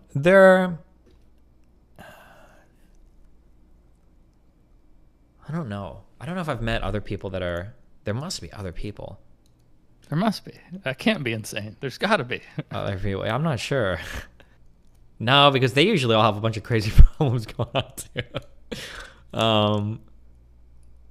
I mean, look. Let's look at in your mind, if you look at the example of Anna, and then the example of whatever happened a month ago, which I don't actually know much about, and you. If you look at these two examples, do you see yourself, like, if you saw another person doing that, would you judge them as, like, the crazy person who's in a poly relationship? Well, like, remove all the intimate so the details issue is that, so here's the issue, okay? The issue is that the craziness from my life, I love her to death. She's so cool, okay? She's really, really, really cool, okay? But I'm usually fine with everything. The issue generally revolves around Melina getting super fucked by things. That's the issue. Like, when things get really dramatic between me and another person, I'm usually pretty good, like, cutting and running. Almost every time. But the issue is that Melina gets really affected by the craziness or the drama or the explosiveness that can, like, revolve around those other people. And then that's where usually most of my problems come with. Because I generally don't have problems like, ooh, this shit is fucked. Like, see ya. Or, like, I'll walk away, or I can have some engagement with it, but I know that it's, like, really toxic and really fucky. But, like, my own emotional and psychological foundation is super stable. I'm not getting fucked around or fucked up by, like, other crazy people. But there's a lot of, like, you always say that. You always, this is where I disagree with you vehemently. Okay. I do not think your emotional foundation is as stable as you say it is. I think you are really awesome at repressing your emotions and not expressing them. Sure, but the issue is that, like, I can't... you're not coping. If you were coping, you'd be dealing with your emotions. I think you just repress them and don't express them. I know, like, people say that, but, like, there's no way I can disprove that. And I can't find evidence of that. Like, how do you You're never going to find evidence of it. Yeah, but then so it's an unfalsifiable claim. What would Popper say, right? What am I supposed to do? How am I supposed to deal with that? So, like, you're telling me right now that I'm repressing something. I don't think I am. So how do we figure that out? How do we figure the truth of the matter? I think if you could work on your emotions. What do you mean work on that? I think they're worked on. I think they're fine. I think they're totally in check. Right, you think they are, and you always will, but you don't. You haven't spent any time. I've spent a lot of time developing. Done a lot of drugs. Done a lot of introspection. Been to fucking none of therapy. Drugs and introspection. You can't.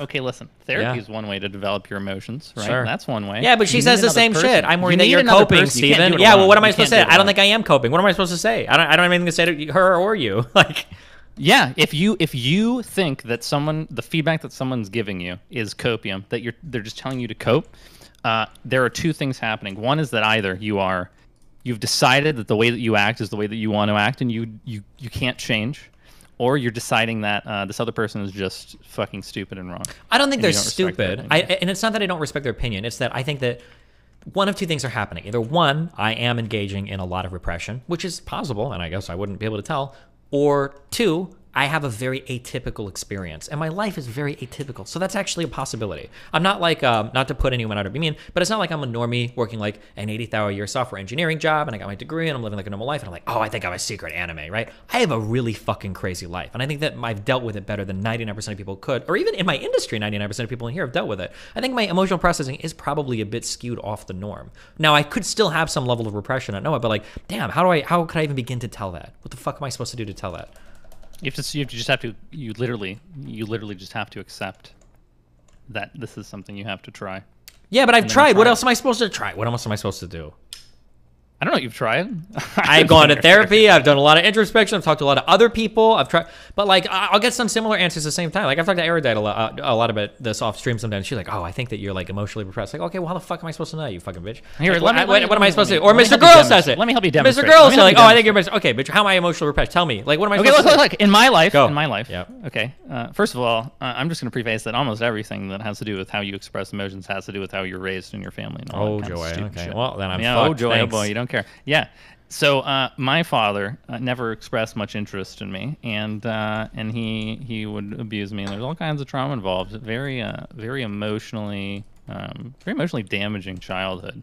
And for the first 26, 27 years of my life, I believed that I was someone who could tolerate other people really well, that I could process emotions in this super duper healthy way where like people say things to me and then like I can just sort of like repress it and bury it down and not bother them. But at the same time I was doing all this crazy fucking shit. Like I had a relationship where I was like the crazy, extremely clingy guy who was like super jealous whenever my girlfriend wasn't expressing interest in me. I would feel like if I felt left out, instead of being like, guys, I feel left out, I would just like internally start shunning everyone and be like, actually, I'm super cool alone and I don't need you and I don't want to hang out with you. And I did all these things that I felt were like, oh, I'm just great at handling people who are great at handling these emotions. And like things work out for me and look at me, I'm super successful. I got a great job. I have tons of friends who like me. But at the same time, I was hurting myself and I was hurting my relationships in ways I was totally unaware of until I talked to a therapist who's also a psychiatrist, which I think is important because not all therapists are actually like people who are smart. Some of them are just people who do therapy, and psychiatrists at least have like the medical degree going on. So if you're going to find a therapist, I always recommend finding a psychiatrist who's also a therapist. Okay. But anyway, I met this dude, and he had like this emotional framework that he had designed with an engineer, and so like it mapped really well into my brain in a way that I could take his emotional framework and map it onto my own experiences and then sort of measure up against what I was doing was what this framework was like I could be like, okay, this framework says if I do this, this will happen. And then I do that a bunch. And then I'm like, oh, it turns out, yeah, I'm actually just like doing things that are hurting me and my goals and everything that I want in life. And I should probably now start to consider changing how I'm expressing and processing these emotions. Sure. Okay, I kind of feel that, but like the problem is I don't have these goals that I'm not meeting, or I don't have these things that are fucked up in my life. Like if I was running into issues where it's like I can't connect with my partner and I'm like I can't find anybody to be my friend and I've got like if that was an issue at some point I'd be like, okay, I need to figure out like something emotionally is not working with me. But so far I feel like even if it is maladaptive, like it served me, my emotional processing things. What if like, you have really a maladaptive problem where you can't actually figure out if you have? Yeah, but that's the issue. So now I'm Dunning-Krugered myself. I've got lemon juice all over my face, and I think it's going to make me invisible to security cameras.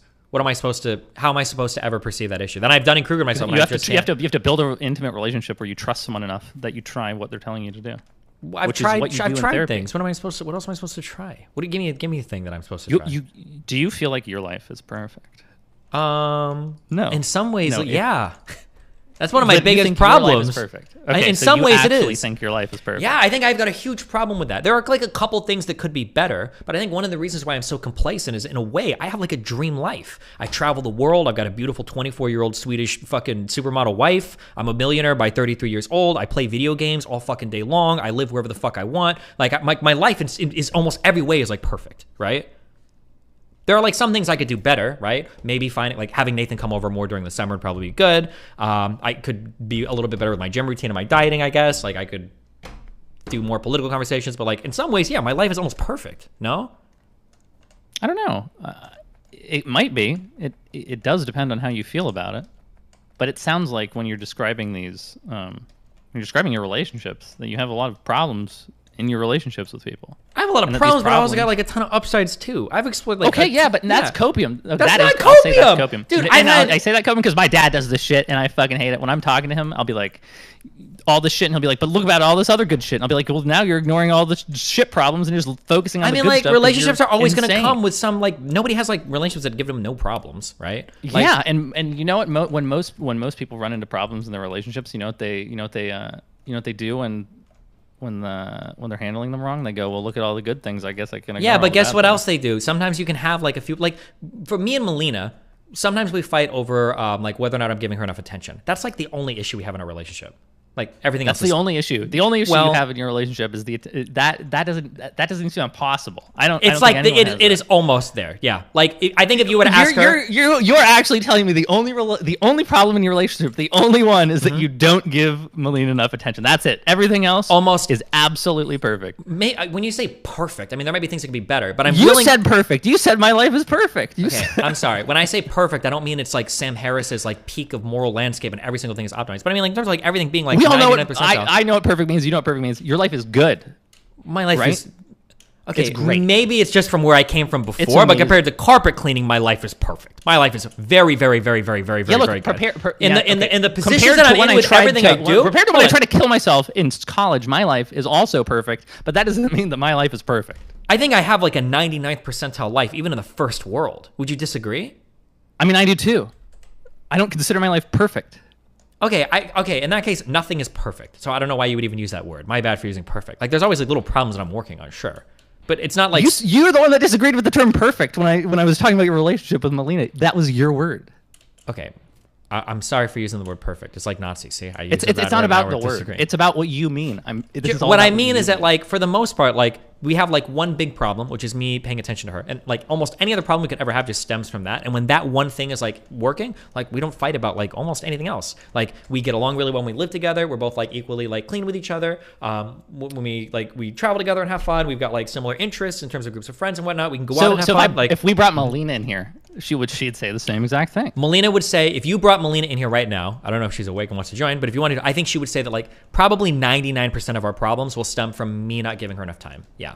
There might be other problems that we like have, but those are artifacts of me not giving her enough time. So like, for instance, she might be mad that I'm like hooking up with other people too much. But if she is, she's not really mad at that. And she'll even say that. She's just mad that she feels like she's not getting enough time from me. That would be like an issue. So like, it seems like, oh, we've got like 3 or 4 different problems. No, it comes down to whether or not she feels like she's getting enough time out of me. That would be like a thing. So all of the problems in your relationship come down to how Melina feels about the relationship. Generally, because I'm a pretty laid back person. I'm like pretty chill with a lot of stuff. Yeah. And how you feel about the relationship doesn't impact at all how Melina feels about the relationship. As long as you're giving her enough time. Well, I mean, if I started to feel unhappy with a relationship, I'm sure that would impact her. But I don't generally feel like she's a really cool partner. She's like amazing. She does a lot of fun stuff around the house. She's fun to be with, a lot of chemistry, like traveling with her, like doing things with her, fun to talk to, fun to be with. Like, yeah, I don't. Well, then why can't you give her more time? It's a complicated. Oh, yeah, it sounds a little more complicated than just this one problem, isn't it? No, that it is the one problem. That's a complicated issue. Oh, what you're describing is a reason that you have come up with in your relationship. No, to, here, like, okay, make your here's an issue. Here's an issue. Sound really No. good. But part of the reason that I don't get enough time as a thing is because of all of the problems that you have emotionally. No. And being able to engage. No, you're in what projecting a she's ton. expressing to you. Hold on. You're projecting. I and you're seeing absolutely. patterns, Everyone yeah. projects what they're feeling Sure. on other people. I know. That's how this works. Okay, let's back up. Okay, I can explain this issue. Okay, yeah. let's So back up. apparently we're going to talk about everything in my life right now. Okay, so the issue is that what Melina wants from me generally is a feeling of quality time. that she feels like even if we spend a lot of time doing things together, she feels like she doesn't get quality time where I'm like super invested or super present or super emotionally into whatever it is we're currently doing. That's an issue that she has. Yep. And the reason why she feels that way is because when I'm with other girls, it seems like I'm super invested in them. And to some extent, the problem is that to some extent that's true, but it's for different reasons than she knows. So if there's like a partner, if there's like a friend that I only hook up with like once every like 4 or 5 months, or if it's a new girl that I'm just meeting for the first time, if I go and I see that girl, we're going to have an amazing weekend together. We're going to be talking to each other constantly. We're probably going to be doing a lot of fun activities. We're probably going to be fucking 3 or 4 times a day. It's going to be an amazing fucking weekend. It's going to be awesome. But the reason why is because I've never seen that person before, or I see this person like twice a year, right? That's my engagement with them. But the problem that Melina will have is that if I come back from an engagement like that, she'll look at that and she'll be like, why the fuck were you able to give all of that to the other person? But then when you come back, I'm like a couch that's in the house.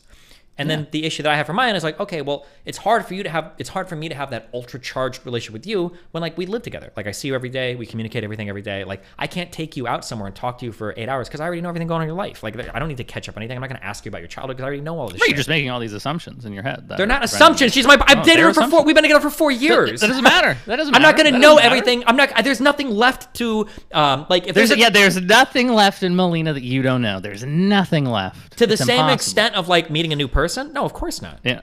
Let me project on you more. I used to, and still do, and it hurts me, assume that I know all this shit about someone else. And when I do this, it makes my relationships worse.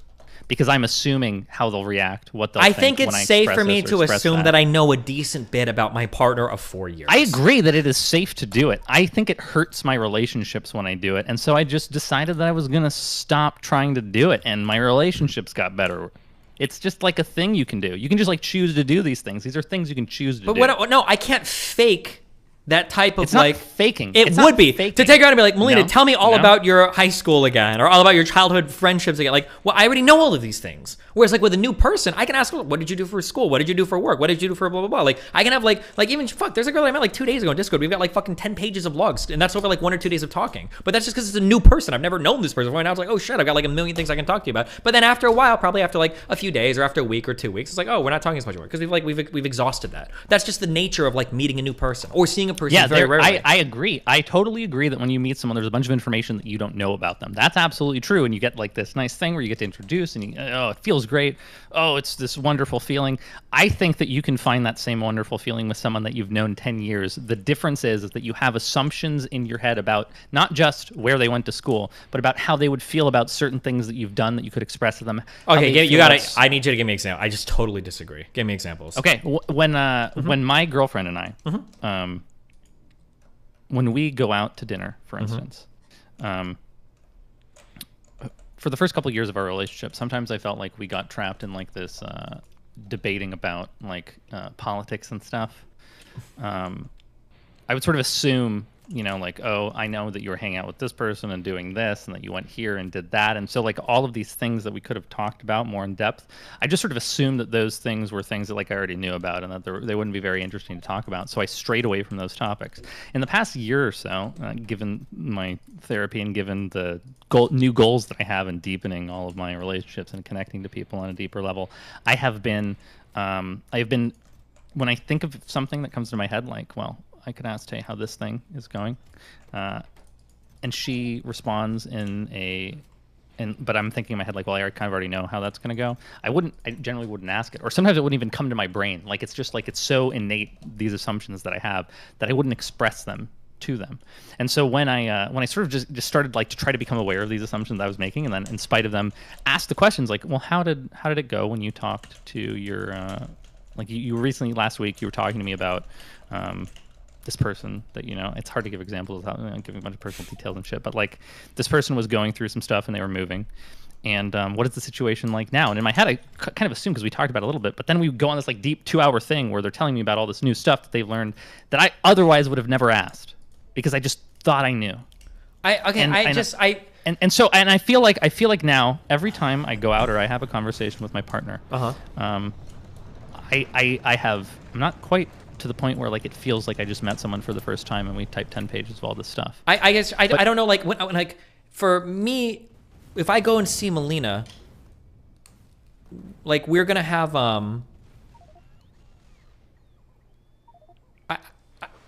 give me an example conversation I could even have with this. I don't even know how I could begin to engage with this. What does Melina do on a day-to-day basis? She'll wake up. She usually has coffee, or she'll order coffee or make coffee for her in bed. We'll chat maybe for a little bit. I'll start streaming. She'll usually do her streaming, or she'll talk with friends or like catch up with people. Then she'll stream. After usually we'll go back and forth and we'll see each other during the day. I'll go out, give her a hug. We'll mess around a little bit. Usually when she finishes streaming, she'll either go out and hang out with friends, or she'll go to the gym sometimes if I'm not gymming that night, or she'll talk to other friends online or catch up with people. Maybe she might call her mom or dad or do stuff like that. And then I'll finish streaming and then we'll either watch TV, go out to eat, go to the gym, do stuff like that. But that's generally her day, assuming she's not like traveling or going somewhere. Cool. And how much of that do you feel like you just kind of like it just doesn't interest you? You already kind of know how it's gone and what's happened. It'll depend on what's going on, but if any big event is coming up, she's almost always talking to me about it. Like when we're gymming, like I'll be like, "Oh, what's going on?" And she's like, "Oh, you know, like my friends, like NNN and Total or not Total Biscuit, NNN Biscuit Raider, were talking about this thing or this happened on stream today or blah blah blah." Like usually she'll like fill me in on like stuff that's going on in her life, or like she's having this conversation with this person or whatever. Like I generally will know because she'll talk to me while we're gymming. Yeah. So what's different about that than meeting someone for the first time? Oh, because meeting someone for the first time is like I can ask you, like, well, what are your interests? What are you interested in? What did you go to school for? What was your life like growing up? What are your hobbies? Like, tell me some, like, I can learn new things about them. Like, what are some crazy events that you've been involved in over the past, like, year or two? Like, what's, like, the favorite place you've gone to for traveling? Where are the places that you want to go? Like, what do you want to do with your life? Like, what are your hopes and dreams? Like, there's, like, what do you like sexually? Like, what are you in? Like, what are your favorite experiences? Like, there's, like, so many new things I could do. I could have a whole weekend where I'm, like, mining a person's brain for new information on things. Like, what do you like to do? Yeah. When someone's telling you about like their interaction with their friend or whatever happened on stream, what types of lines of questioning do you have for that? When somebody's like someone's like, I was talking to NNN today. They're telling you about NNN. Yeah, or you should just ask, what were the conversations about? What was going on, and then basically that's more or less. It sounds like you haven't really developed a skill for conversing.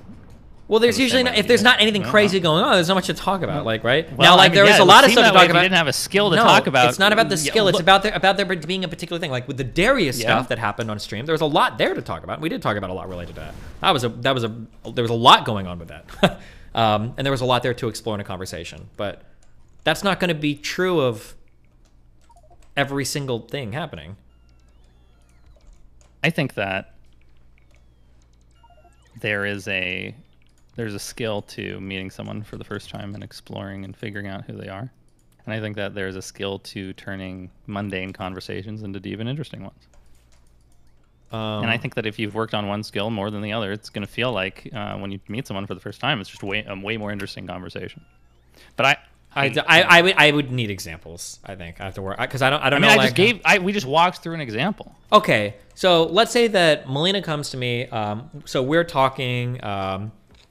So we're doing gymming, and then she's like, "Oh, like one of my mods has like a crush on another one of my mods. I think that's cute. That's funny." And I'm like, "Oh, okay, cool. Like, who are they? Like, they're this, and they've been modding for this long." It's like, okay, that's probably about as much as I can talk about that. How else can I explore this conversation?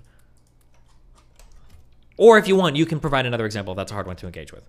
For something you think she might bring up to me about like a day. Oh, sometimes she'll talk to me about like, oh, like there's this guy that I saw, we were gonna hook up, but he had like some weird drama going on with his girlfriend. Or there's some guy that I met and he's got like a huge crush on me and it's really awkward. So we might talk about like, or I might talk about like a hookup that I did. Like maybe stuff like that'll come up. Like we might talk about like our experiences there with other people. But like, there's only so much to engage with there. There's not much to like, yeah. I don't know. I feel like in these moments, sure. How deep the conversation can get comes down to how much you've assumed in what the person has said. So if you are talking with whatever example, and you just say like, when you're saying you felt this way. Well, why did you feel this way? And then you sort of dive down. You're diving down a rabbit hole of like. She's I have an assumption. I already know. She's my wife. I generally know how she feels. About I know, and things. That's what I think too about the person I've been with 7 years. But I'm wrong so fucking consistently now that I've stopped doing it. That I'm like, well, fuck. I guess I'm wrong. Okay. Okay. I'll try that for future combos. I'll ask questions that I think I know the answer to, and I'll see how surprised I get. And maybe I'll be really surprised for a lot of things. Okay. Yeah, you could be, and maybe not. I don't know. Anyway, I think that conversation sort of reached its end. Okay.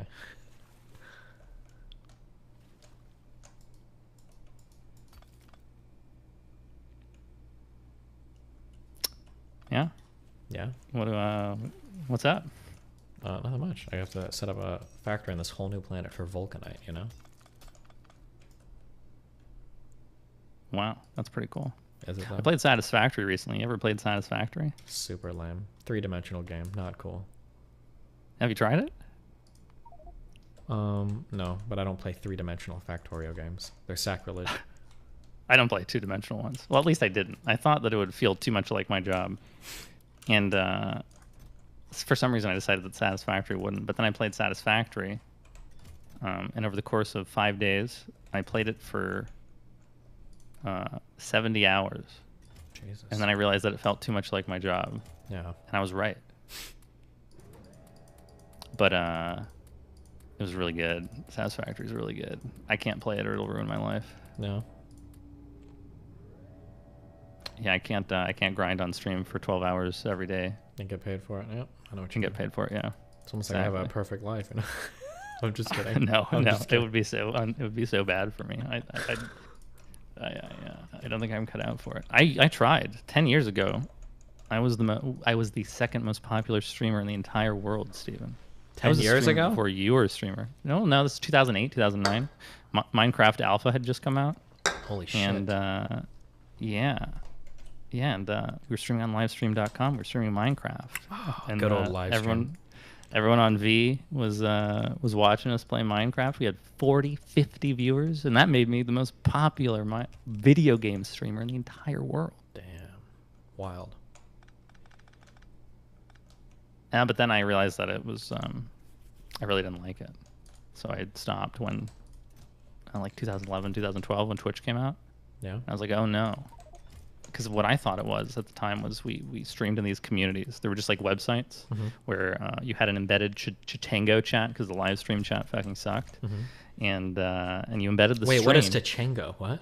Chitango at the time was a Flash-based chat that was better than it was more similar to Twitch chat. Like it had embedded images. And okay, you could change the nickname of your color. Yeah. In my Just a community, better chat. we went the way of. Were you ever there for like the Ryzen days? Oh, I was there. I was there for everything because I was on livestream.com. Okay, good. Yeah. I was on Ustream and Livestream and then all that shit. But yeah, we fucking streamed in these groups. Like you would have one stream and like 10 people would be streaming on it, right? And like you just like take shifts, so it'd be 24/7. Like Minecraft, every day was the name of the stream. There was when in that stream passed through many different places. There was one called Ghost in the stream, one called Brocraft, one called Emma's stream. There was V. I think the only one that lasted was fucking Vsauce. Not the YouTube Vsauce, but the Mushroom guy. That guy just used to be like a conglomerate of streamers. But yeah, when it became like individual streaming, I didn't like it anymore because I was like, well, I just liked hanging out with people, and this seems stupid, and so I stopped. Sometimes I wonder if that was the right decision, or if I would have actually ended up enjoying it more than I thought I would. But I don't know. I think your life is on a pretty good trajectory, just on the little bit I know of you. Yeah, I think so too. But could I have been ultra famous? Maybe. Would I have enjoyed being ultra famous? I don't know. Good I'm not question. sure. I don't know. It's hard to know. But if I was, I could play Satisfactory for 12 hours every day. True. You could be the biggest Satisfactory streamer in the world. Yeah. And I could just talk to people about how they feel all day while playing Satisfactory. Damn, base.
True. Hmm? I said true. True. Well, is there any other aspect of my life you want to tell me I'm inadequate in, or? I don't think you're inadequate in your life. Although I know that how I express things made you feel that way. Then maybe that's insight right there. Well, I think part of that is that I'm on stream, so how I'm talking about things sort of has this like this color to it, where I'm sort of performing in a way, right? Okay. And I know that that is a disconnecting thing for you. And like if we had this conversation offline, it I don't might have assume felt you're differently being for both of us. I don't think you're a performer. I don't view it that way. I think you're being pretty genuine in what you're saying. I think I'm being genuine too, but I think that the way in which I'm expressing something, I might not like I might not play it up as much as I do when I'm on stream. Like I'm not consciously doing this, but I've noticed that I do this. Well, what do you whenever I'm in front of an audience? Give me an example of something you think you've said, and I'll explain it back to you, and you can tell me if you feel like I've understood you or not. Because I think I've understood everything you've said pretty well. No. I think you've understood everything I've said too. But I'm saying that the way in which like I don't think if we were talking offline that I would have said something like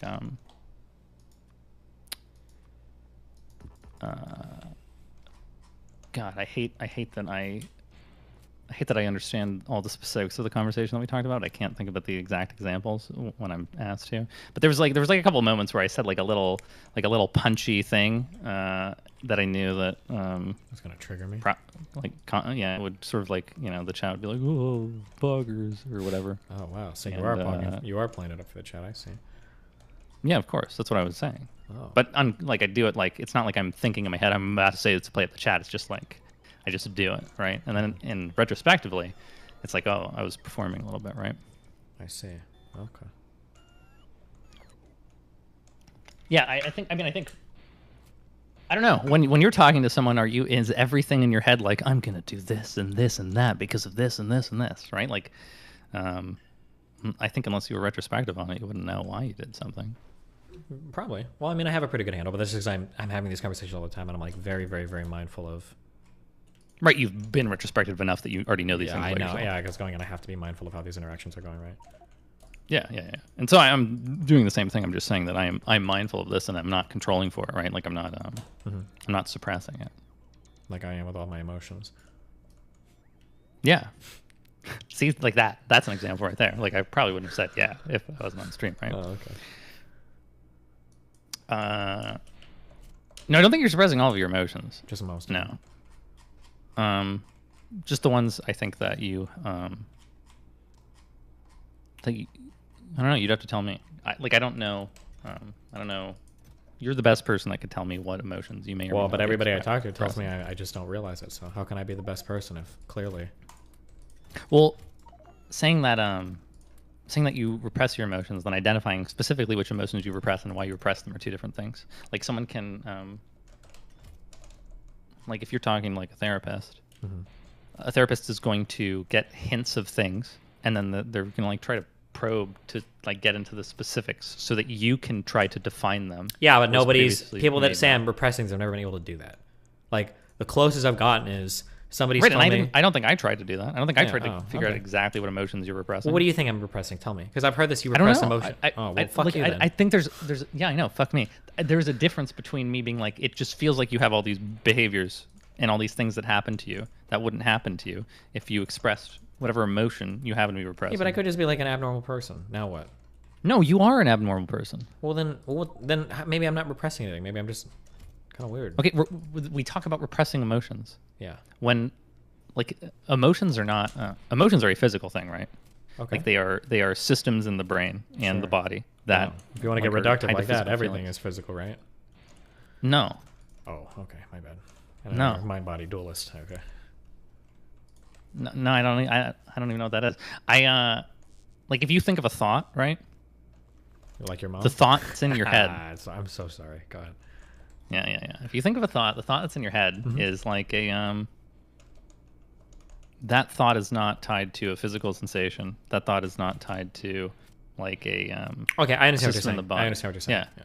Yeah, but any emotion like anger, sadness, fear, Their feelings, interest, like if wonder, somebody joy. if somebody touches my skin and I get a sensation, we wouldn't say that that's a thought. That's like something that's happening to you, kind of, or it's like a physical sensation of the body, the same way that a feeling might be a physical sensation. The feeling of warmth might be the same as like the feeling of sadness. It's like a response to some external thing that you don't necessarily have like all this cognitive control over or something, right?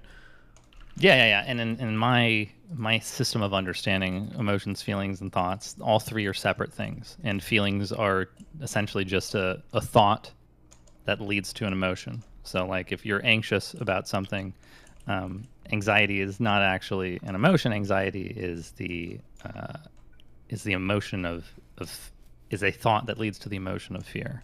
Okay. And the thought itself is just like an idea, and when you associate that idea with leading to an emotion, that is the feeling. So like in my framework, these things are separate things, and there's like 8 real sort of like emotions that I have defined. Okay. And so when I'm talking about emotions, I'm talking specifically about those. And those emotions are interest, surprise, joy, sadness, disgust, fear, shame, and anger. Okay. There's like a whole diagram, and I always post it because it's a meme thing. But it works really well for me just to help me sort of like identify and solidify what emotions I have. But I feel like if you like when you talk about suppressing emotions, if you don't have a good framework for like understanding what emotions are or being able to define emotions in like a really solid, specific, grounded way, like some like basic axioms for emotional expression, how the fuck are you gonna know what emotions you may or may not be repressing? Okay. Yeah, so that's all I'm saying is like you could be repressing emotions, but like if you don't have this like really good way to think about all your emotions, and you can't just be like, actually I'm not repressing emotions, I knew exactly what I felt right here, and I knew that I wasn't repressing it because I was expressing this in this way, blah, right? Like I don't know if you can do that. Can you do that? I don't it doesn't feel like you can. I feel like I can. I mean, if you want to test me, I can tell you. I don't want to test you. Okay, well, I think I don't want to test you. I think I can really well. You think you can really well? Yeah, I think I generally pretty much know what I'm feeling at most points in time. I take a step back, and especially during crazier events, I've got to go back and do retrospectives on how I felt about things, or if my feelings were matching up with what was happening. Yeah. But I guess there's no way, because maybe I lied to myself, or maybe I was wrong. How would I know? Right? No, I think it depends on. I don't know. When you try to figure out what emotion you're experiencing, what are you looking at? Like, how do you describe it? It's gonna. It's hard to say without like a specific example. Like, it's gonna depend on what happened for me to figure out. Like, yeah. So let's say when you were on, you did that. I remember I watched that event you did with that. There was that fucking God, I hate ADHD. Fuck. You were at like some fucking political con thing, and you were on stage with like these 3 other people, one of whom was a writer, one of whom was a dude, and then there was that like crazy guy who like at New York City, the Minds event, yeah. Yeah. Who was that guy on stage? He was, he was kind of like I don't know his name, but I know you're talking about Tom Clancy guy. I use the Tom Clancy. Yeah, the Tom Clancy guy. Yeah, so when the Tom Clancy guy responded to you in the way that he did with his Tom Clancy shit, what were you feeling? I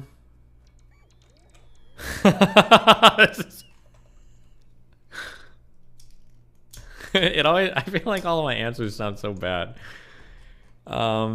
Generally, if I see a person that presents himself in a very professional manner and they come across as like very composed and they're trying to present themselves as very intelligent, I feel like when I can provoke an emotional response to that person without being unhinged myself, I feel a sense of great accomplishment, because I feel like I've said something that that person knows is really true and is striking like at a core of like an argument they've made.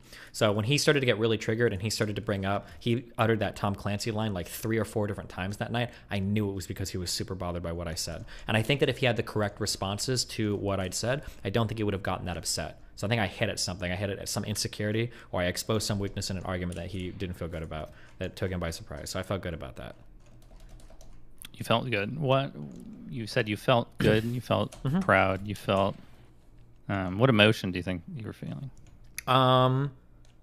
I think for him it was more of like this would have been just like a baser like gotcha feeling. It's not like a very intellectual. Well, what were you feeling? Who cares about it? Well, that's what I'm saying. Well, no, because it's not like I feel like, wow, I prepared so well for this argument, and in a like really fleshed out debate I got him. It was more just kind of like I'm glad that I was like witty enough to come up with this particular thing at the time, and I know that it bothered him. Like, that's kind of the feeling I got. The feeling that you got is that you were glad So you glad, joy. Joy is an emotion. Does joy Sure. describe? Yeah, happy, yeah. You're feeling joy. Yeah. I would say so. Cool. Sure. And that for that particular thing, not for the entirety of that night, but for that particular thing, yeah, that was a that was a feeling I had. Yeah. So throughout that debate, were you feeling just joy the entire time? No, there were a lot of different feelings. One was a feeling. We tend to cycle through feelings. Yeah, of really course. fast. I felt really frustrated when I made the ivermectin comment. I realized after I made it that I should have phrased that differently. So it was a frustrating feeling. I felt a little bit anxious that sometimes when it was coming up to be my turn to speak, the expectations on me felt very high because it was like a 1-on-4 conversation in that debate. And I feel like I'm always kind of like representing my ideology and my community when I go forward into these environments, and I'm all on my own when I do it. And it's a hostile crowd and it's a hostile panel. So I feel like there's a lot of pressure to perform well in those situations. So there can be a little bit of anxiety in the beginning until I get into the rhythm of things. That might be a feeling. After statements and after going back and forth, I generally felt like I felt pretty relieved, and I felt pretty happy that most of my responses to back and forth were pretty good. Yeah, I think, I don't know what other ones I would have been cycling through for that. It sounds like you're feeling a lot of emotions. Yeah, of course. Yeah, it's a lot. There's a lot that I'm juggling on stage like that. You have to balance out like a certain level of humor. I have to be mindful of my body language. I think I cross my arms too much when I speak. I have to figure what is the appropriate eye contact. When am I speaking to the audience and what am I saying to the audience versus when I'm speaking to a fellow panelist and what am I saying to a fellow panelist. I usually have to figure like, am I trying to hit this guy rhetorically, or am I going for a fact-based answer, or am I doing fact followed by rhetoric? What is the level of combativeness that I want to be? Is it going to be equal across all members on the panel?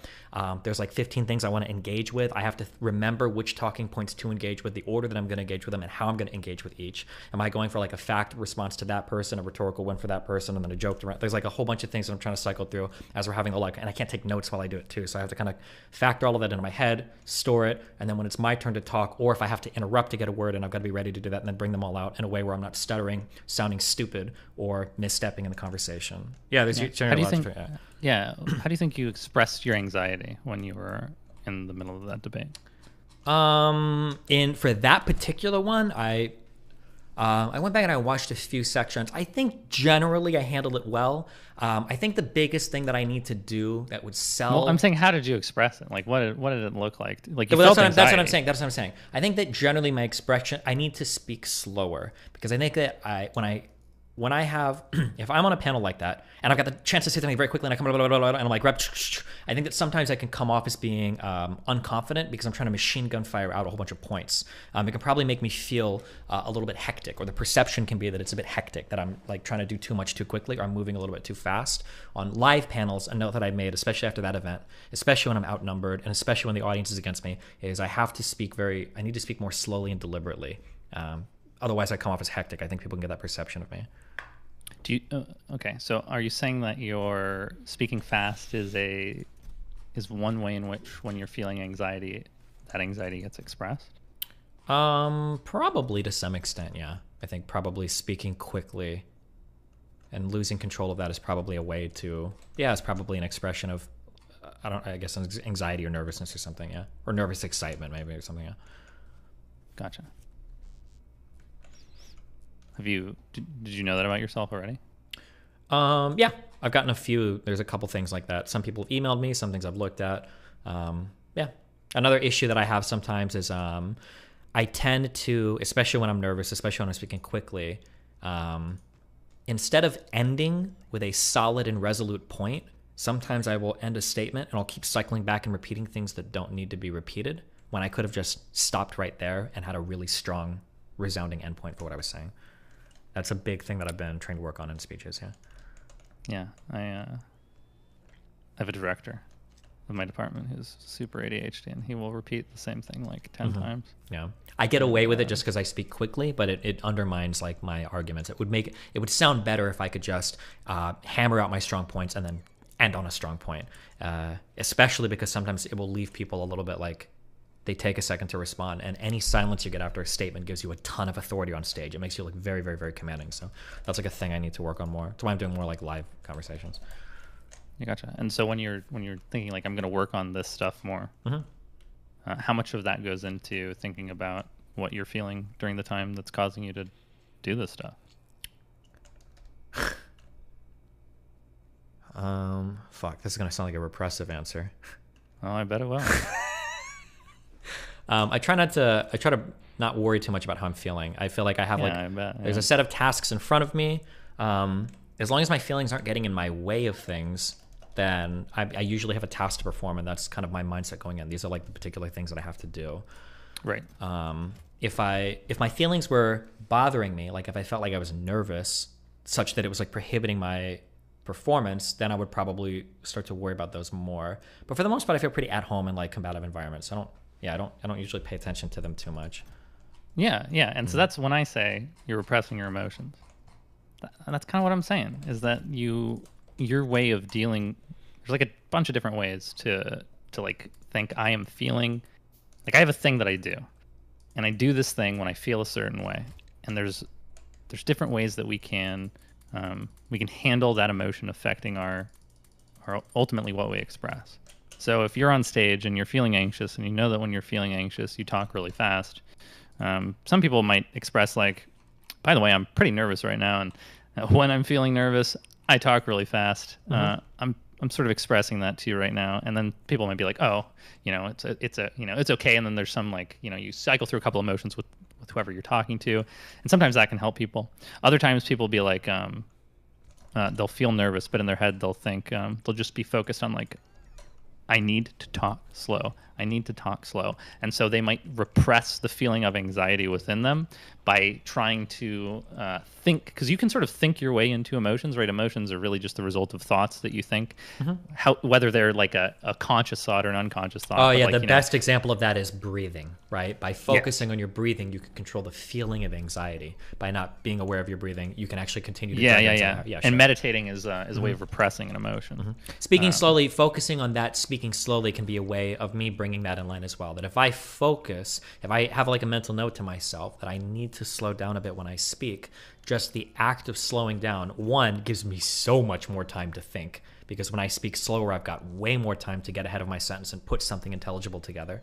And two, just the act of speaking slower, that cadence, calms me down a ton, because it's way less hectic than trying to keep up with a 50 million mile an hour conversation while I'm trying to respond to like 15 different people on stage, right? Just like doing that is like putting me, like elevating my heart rate, and it's like getting me more. Whereas if I speak slowly, it brings the emotions in line, kind of, just by the physical action of doing so. Yeah. So that I would consider that to be a form of emotional repression. Now it's not always bad to repress your emotions, right? Like if you are in fucking war and you're like, you can't express and properly process your emotions to other people while you're in a firefight. You need to develop techniques to repress your anxiety and fear so that you can take the shot and get the kill, which, by the way, Call of Duty next event, September 14th or 15th. Be sure to tune in. Anyway, when you are repressing your emotions, though, in situations where it's not appropriate, like when you are engaged in an intimate conversation with your partner, I feel like that is where people start to give you the criticism of you're repressing your emotions, because emotional expression has a couple components to it. There's an authentic component. Are you expressing what you are authentically feeling? There's an appropriateness component, which is like is what you're saying right now appropriate to the situation, appropriate to what you need to do, appropriate to like what the goal of this emotion is expressing a need or want or have for, right? Like if you are if you're feeling anxiety and you're at a party and you're someone who gets social anxiety, you're feeling anxiety, but that anxiety is not, it's authentic, but it's not appropriate. You don't actually want to be afraid at a party. You may not want to be, so it may not be appropriate for you.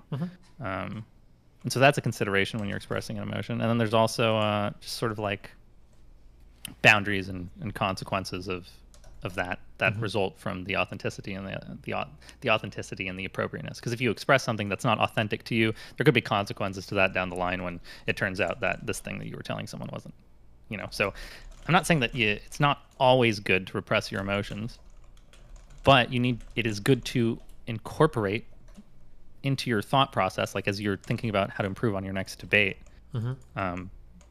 how you're feeling about things and how you're dealing with those emotions in the moment, and what emotions you can resolve on stage by expressing them, and what emotions are better kept repressed while you're on stage.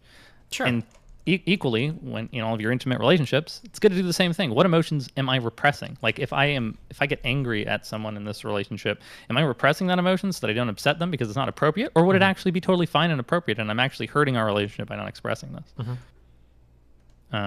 So when I say you're repressing emotions, it's not like you have no idea what emotions you may or may not be feeling, what emotions you may or may not be repressing. Sure, I guess it's like a different. But if you're not considering them, yeah, sure, because repression can mean a lot of different things. Usually, to me, that when I hear that, it implies some level of like complete unawareness of a feeling or whatever is what I'm thinking of. It can, yeah, but I understand sure what you're saying there. Yeah, sure, that you're just not like expressing them maybe in an appropriate manner. Might be another way to say repression or whatever, right? Yeah. Or you're repressing them despite knowing you're feeling them because you think it's for the best. Sure. And I think that's where it gets into like the therapy, close friend, intimate help part, right? Like what is and isn't appropriate for you. I don't think it's something you can figure out entirely on your own, because you're dealing with how does my expression land on someone else? And the assumptions in your head are not enough to figure that out. I mean, you can get like really good at manipulating people and stuff, but you can't. You'll always have blind spots. Sure. Okay. I don't know. I'm still figuring it out. Yeah, but this is very good. Is there anybody that feels like they've solved their emotions? Yeah. I think they're called monks, narcissists. Oh, okay.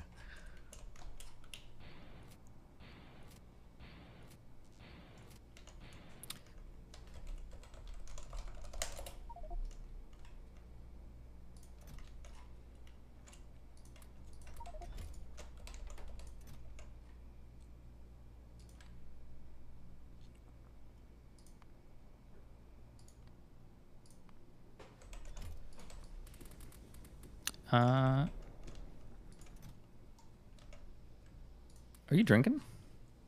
Right now? No, why? Just, on the reg. Oh, like in general? Yeah. No, it's very rare. Usually when I drink, I have a huge emotional breakdown and everything comes rushing to the surface, so I try to avoid that as much. I'm just kidding. I hate the taste of alcohol. If I drink, it's usually to get like super fucked up with a friend. So maybe like twice a year I'll get like smashed. How many times did you drink this year? This has been a fun year. Probably 3 or 4 times this year. Just 3 or 4? Yeah. You sure? Yeah, why? Wait, did you hear differently? I don't know. No, you didn't. It's probably been 3 or 4 times. Okay. 3 or 4? Yeah, okay. I know last time we talked, you said, you briefly, I don't want to prod, so you tell me. You're going to have to hold your own boundary here. Yeah. You briefly mentioned whatever drama happened, there was a bit of drinking involved. It's just such an unbelievably complicated situation. It's like unbelievable. It would be a lot. Yeah. Okay. Yeah. Maybe we could talk about it off stream. Sure. Sometime. That was like it was a different type of thing. It was one of the few times I drank in my life where I knew it was a bad idea, but the other person really wanted me to, and I was like, okay, fuck it. Yeah.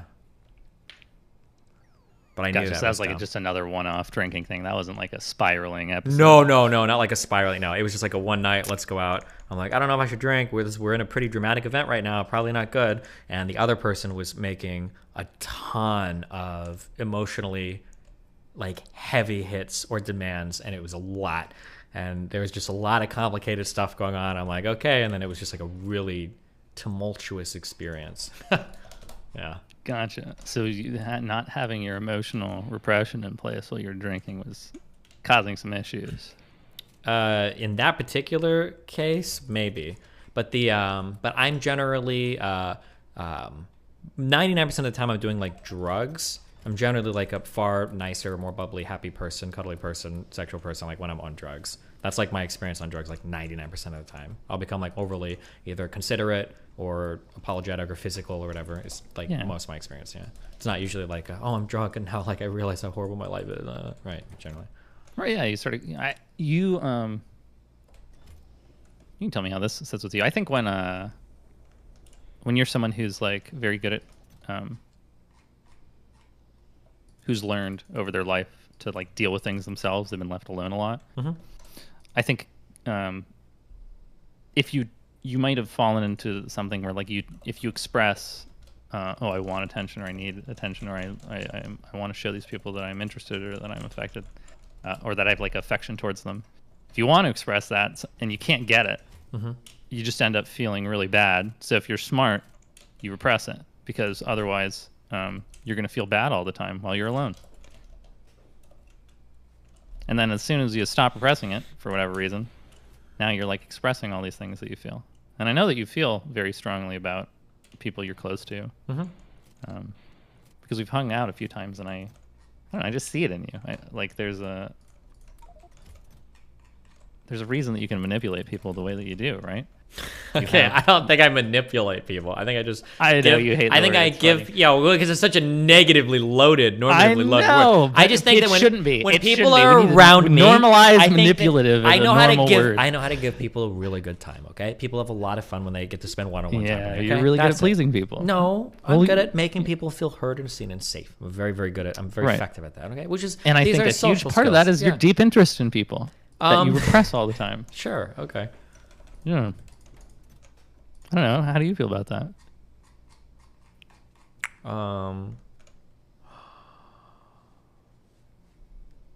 Like when you're being when Melina's taking those dreaded Instagram videos of you in the gym. I've only seen one of them, so I don't know. Yeah. And you're being like this cute, cuddly guy. I'm not. Yeah. How much of I don't know. Sometimes I like to be a cute, cuddly guy to my friends. Yeah, I'm a super cute, cuddly guy with Melina. Yeah, that's just how we interact. Yeah. Yeah. But I'm not like a cute, cuddly guy on stream. It's kind of weird. Like I just don't think I would interact with my fans on stream that way. Yeah, but I mean, would you interact with like a close friend off stream that way? Yeah, for sure. Or maybe a girl. Yeah, probably not a guy, but maybe a girl. Yeah, just a girl. Well, I'm very hetero. We brought it all the way back. Hetero-romantic. Yeah. I'm a very hetero-romantic person. Okay, guys are gross when it comes to that kind of stuff. No offense. I don't know. I think is that expression of like cute and cuddliness? Is that purely like a sexual thing for you? Not sexual, but it's like a quasi-romantic. It's romantic. So that is a romantic thing. A bit, I'd say, yeah. Okay, that's fair. Like I don't think I could engage with a guy that way.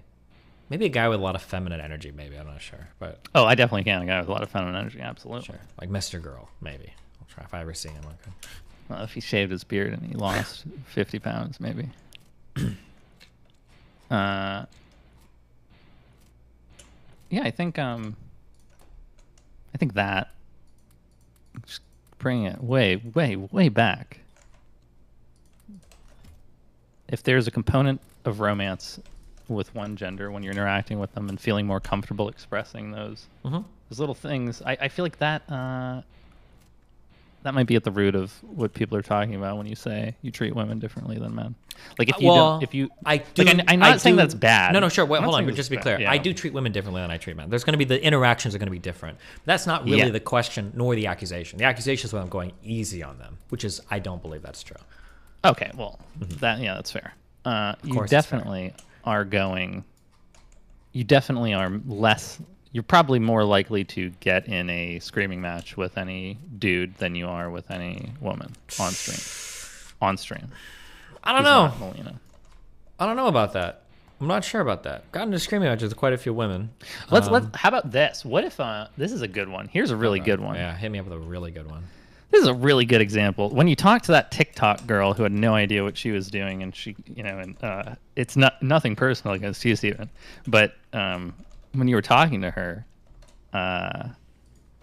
if she was a dude, if she's like a bro, and she was broing up, she's like, nothing personal, dude. I was just, saying what I felt here on the platform. I think you would have been like, okay, buddy, and then lit him up. I super don't agree. Really? Yeah, and I know people will say this, but like, this is a person that if I'm being totally honest with you, I know they have no interest in me sexually, if for no other reason because of the bisexual thing. Okay, let's ignore the interest in sexual. Let's just assume that has nothing to do with this. So even with a girl I have no chance with, people think I'll simp over her? Or interact differently? I don't think you're... just interacting differently. You already said you interact differently with men and women. I mean, I'll be a little bit flirty, but like, I don't think in that conversation, I don't think I was... that's just... Even chemistry-wise, I don't think that we connected at all that way. Like, I don't think I was even remotely flirty Yeah, with I'm that not person. accusing you of... I'm not accusing you of simping in that conversation. I am Okay. accusing you of going easy. Not because you're simping, just because she's a woman. Yeah, but like... So then am I going easy on like Nick Fuentes for a completely different reason? Am I going easy on like any other guy that I've talked to for a completely different reason? I think that... Isn't it more consistent to say that like... I don't think you treated that girl the way you treated Nick Fuentes. That's true, but why? I think I had good reason not to. That was totally No. independent of her gender. I think you were very patient with her. Yeah.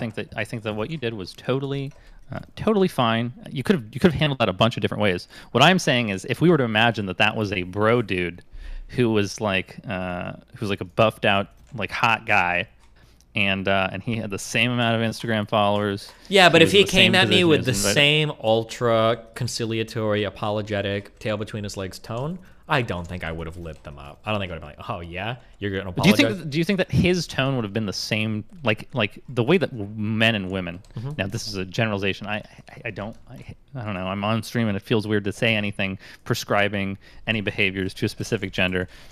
Ugh, but they're men and women do express things a little differently socially in general. I don't know that you would have found a man in his position who would have expressed things the same way, even though they might have felt exactly the same way. I mean, if we're going that hardcore, then I guess, yeah, it's always going to be a little bit different, sure. Yeah. Yeah. If you think about the root of like, what do you think she was feeling when you stepped on stream and started talking to her? Probably a lot of apprehension. I think she was like really nervous coming to that interaction. I think she hit it well, but I think she was really scared. Yeah, so she sent me an email afterwards. Even I'm post rationalizing that, but she sent me an email afterwards. I think she thanked me. She was like, "Thanks a lot. Like I heard a lot about you, and people said that you could have went way, way, way hard on me. So I appreciate that. Like you were as nice as you were. So I mean, like, yeah. So if a dude's feeling apprehensive, Mm-hmm. how do you think he's going to react? A dude who's apprehensive. I think men are probably more likely to be aggressive rather than withdrawing. Like a more masculine person is probably going to lash out more than withdraw, as opposed to a more feminine woman, right? Yeah, Mm-hmm. absolutely. So in this case, two people experiencing the same things, fear and anxiety. The woman expresses it in one way, the man expresses it in another. People see like, oh, this woman is fucking scared. And if a dude was fucking scared and he was coping, Steven would be giving this guy he'd be going in. He'd be like insulting him. He wouldn't be giving him the same consideration, would be giving him the same patience. I've gone pretty hard on women. I remember somebody linked me this clip. I know you have. But it's going to come down maybe to the masculinity or femininity of their response, which could come from a man or a woman. But then in that case, at the very least, we can say like, you're more likely to treat women this way, but not because they're women, but because of how they act. I could agree with that probably. Yeah. But I've also gone, there have been like some men that have come on that are kind of like bigger, kind of almost manly men that I've been like very, very, very gentle with. There was one guy when I was playing Elden Ring who was, even when he was on stream, he was saying some wild shit. Like, I think that all women and men could compete equally across every sport. He was saying crazy shit. Like, yeah, I was very gentle in that conversation. And he went on afterwards on Twitter to call me a pedophile or some shit. But like, yeah, and I think you've even said yourself that like you were trying to be more gentle and charitable and or go the fucking whole like Sam Cedar, holy shit. I went way too soft. That was one of the softest, stupidest conversations I've ever had in my life. You're talking about that one where... With Rittenhouse. I should have fucking crucified him. He started that debate off in the worst way possible, and I let him totally walk away with it. He actually proved the entire conversation I wanted to have in the very beginning, but when I brought up the Kenosha shooting guy. Fuck, who the fuck was his name? James Brown is what's coming to my head. Obviously, that's not his name. No. Jacob Blake, yeah. Jacob Blake, when he said, oh yeah, like when Jacob Blake was shot and killed, he opened the debate with that. I'm like, he's not dead, dog. You're proving my point. But I didn't. I let him walk away from that in the most gentle way possible. But that was a guy. And you're thinking like, oh, I should have gone in.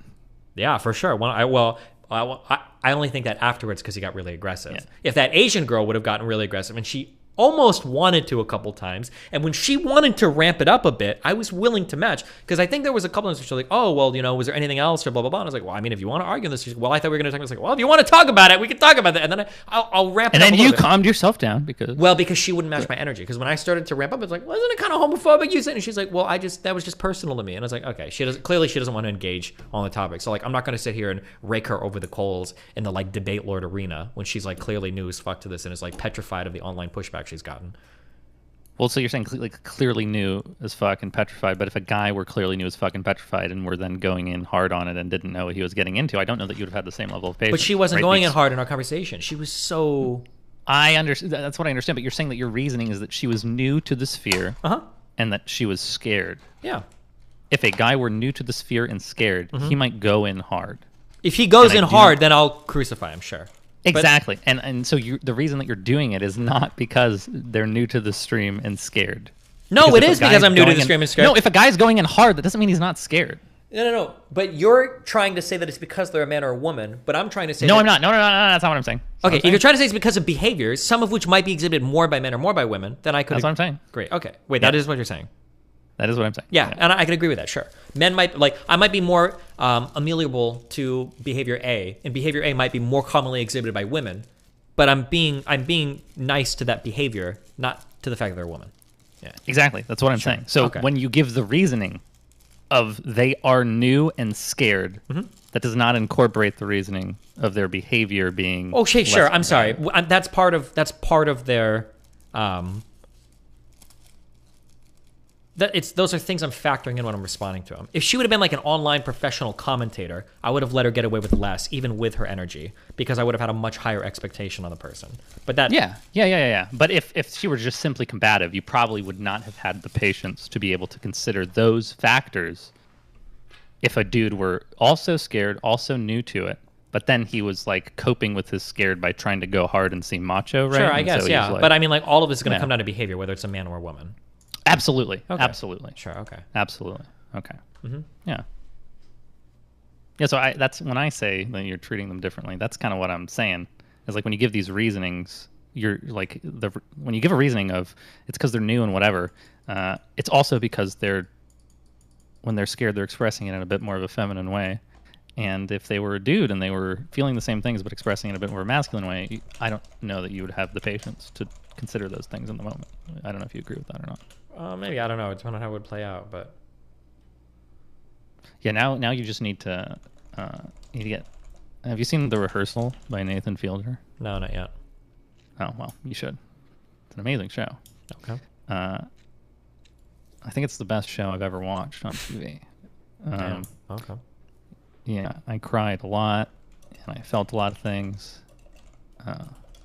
You should watch it. It's only 6 episodes. It's pretty quick. But what you need to do is you need to set up an elaborate rehearsal where the same exact thing happens so that you can get a dude in the same position and see how you'd feel. And then, only then, can you truly know. True. And then I can prove to my fans, look. And then you can prove to them live. Yeah, exactly. But really, you should really watch that show. I think that show, I think you'd get a lot out of it. Okay. I think there's a lot of... just the level to which you deal with people and connect to people and talk to people. That show explores so many aspects of expression and how people think about their lives and how people prepare for things. Okay. I feel like you take a lot away from it. Gotcha. You should watch it. Okay, maybe I will. It'll give me a Melina something, so that's always good. Maybe you should watch it. Just watch it. It sounds like you're not going to watch it. No, I will, because me and Melina need something to watch, and I don't give a fuck about the Lord of the Rings shit or the Game of Thrones shit. Oh, yeah. So this is quick. This is good. Yeah. Sweet. Yeah, great. You're going to watch it. Awesome. Perfect.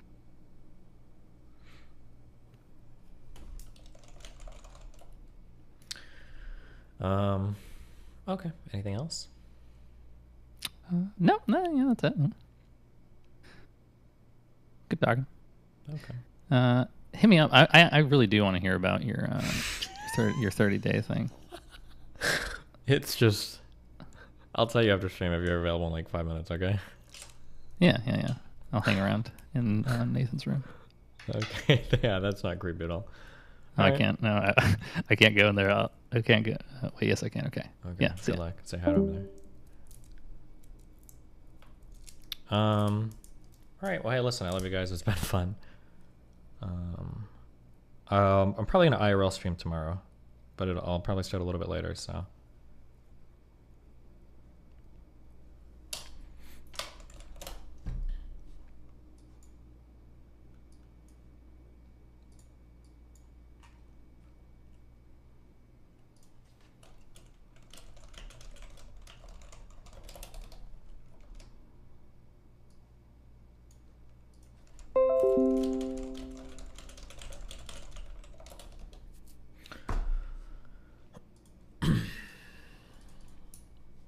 It was super easy on that guy who argued that vaccines could be a plan to eliminate stupid people, so it's not just women. Yeah, I know it's not just women. I know that, but you guys don't know that.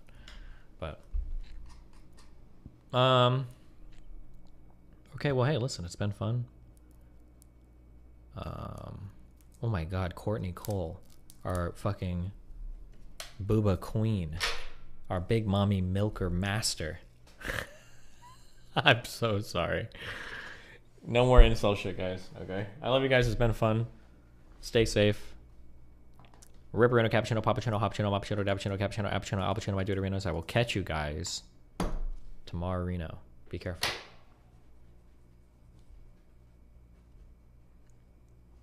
Oh, buy merch before they're all gone. September 15th, guys. Last day to buy merch. Good luck. Peace out.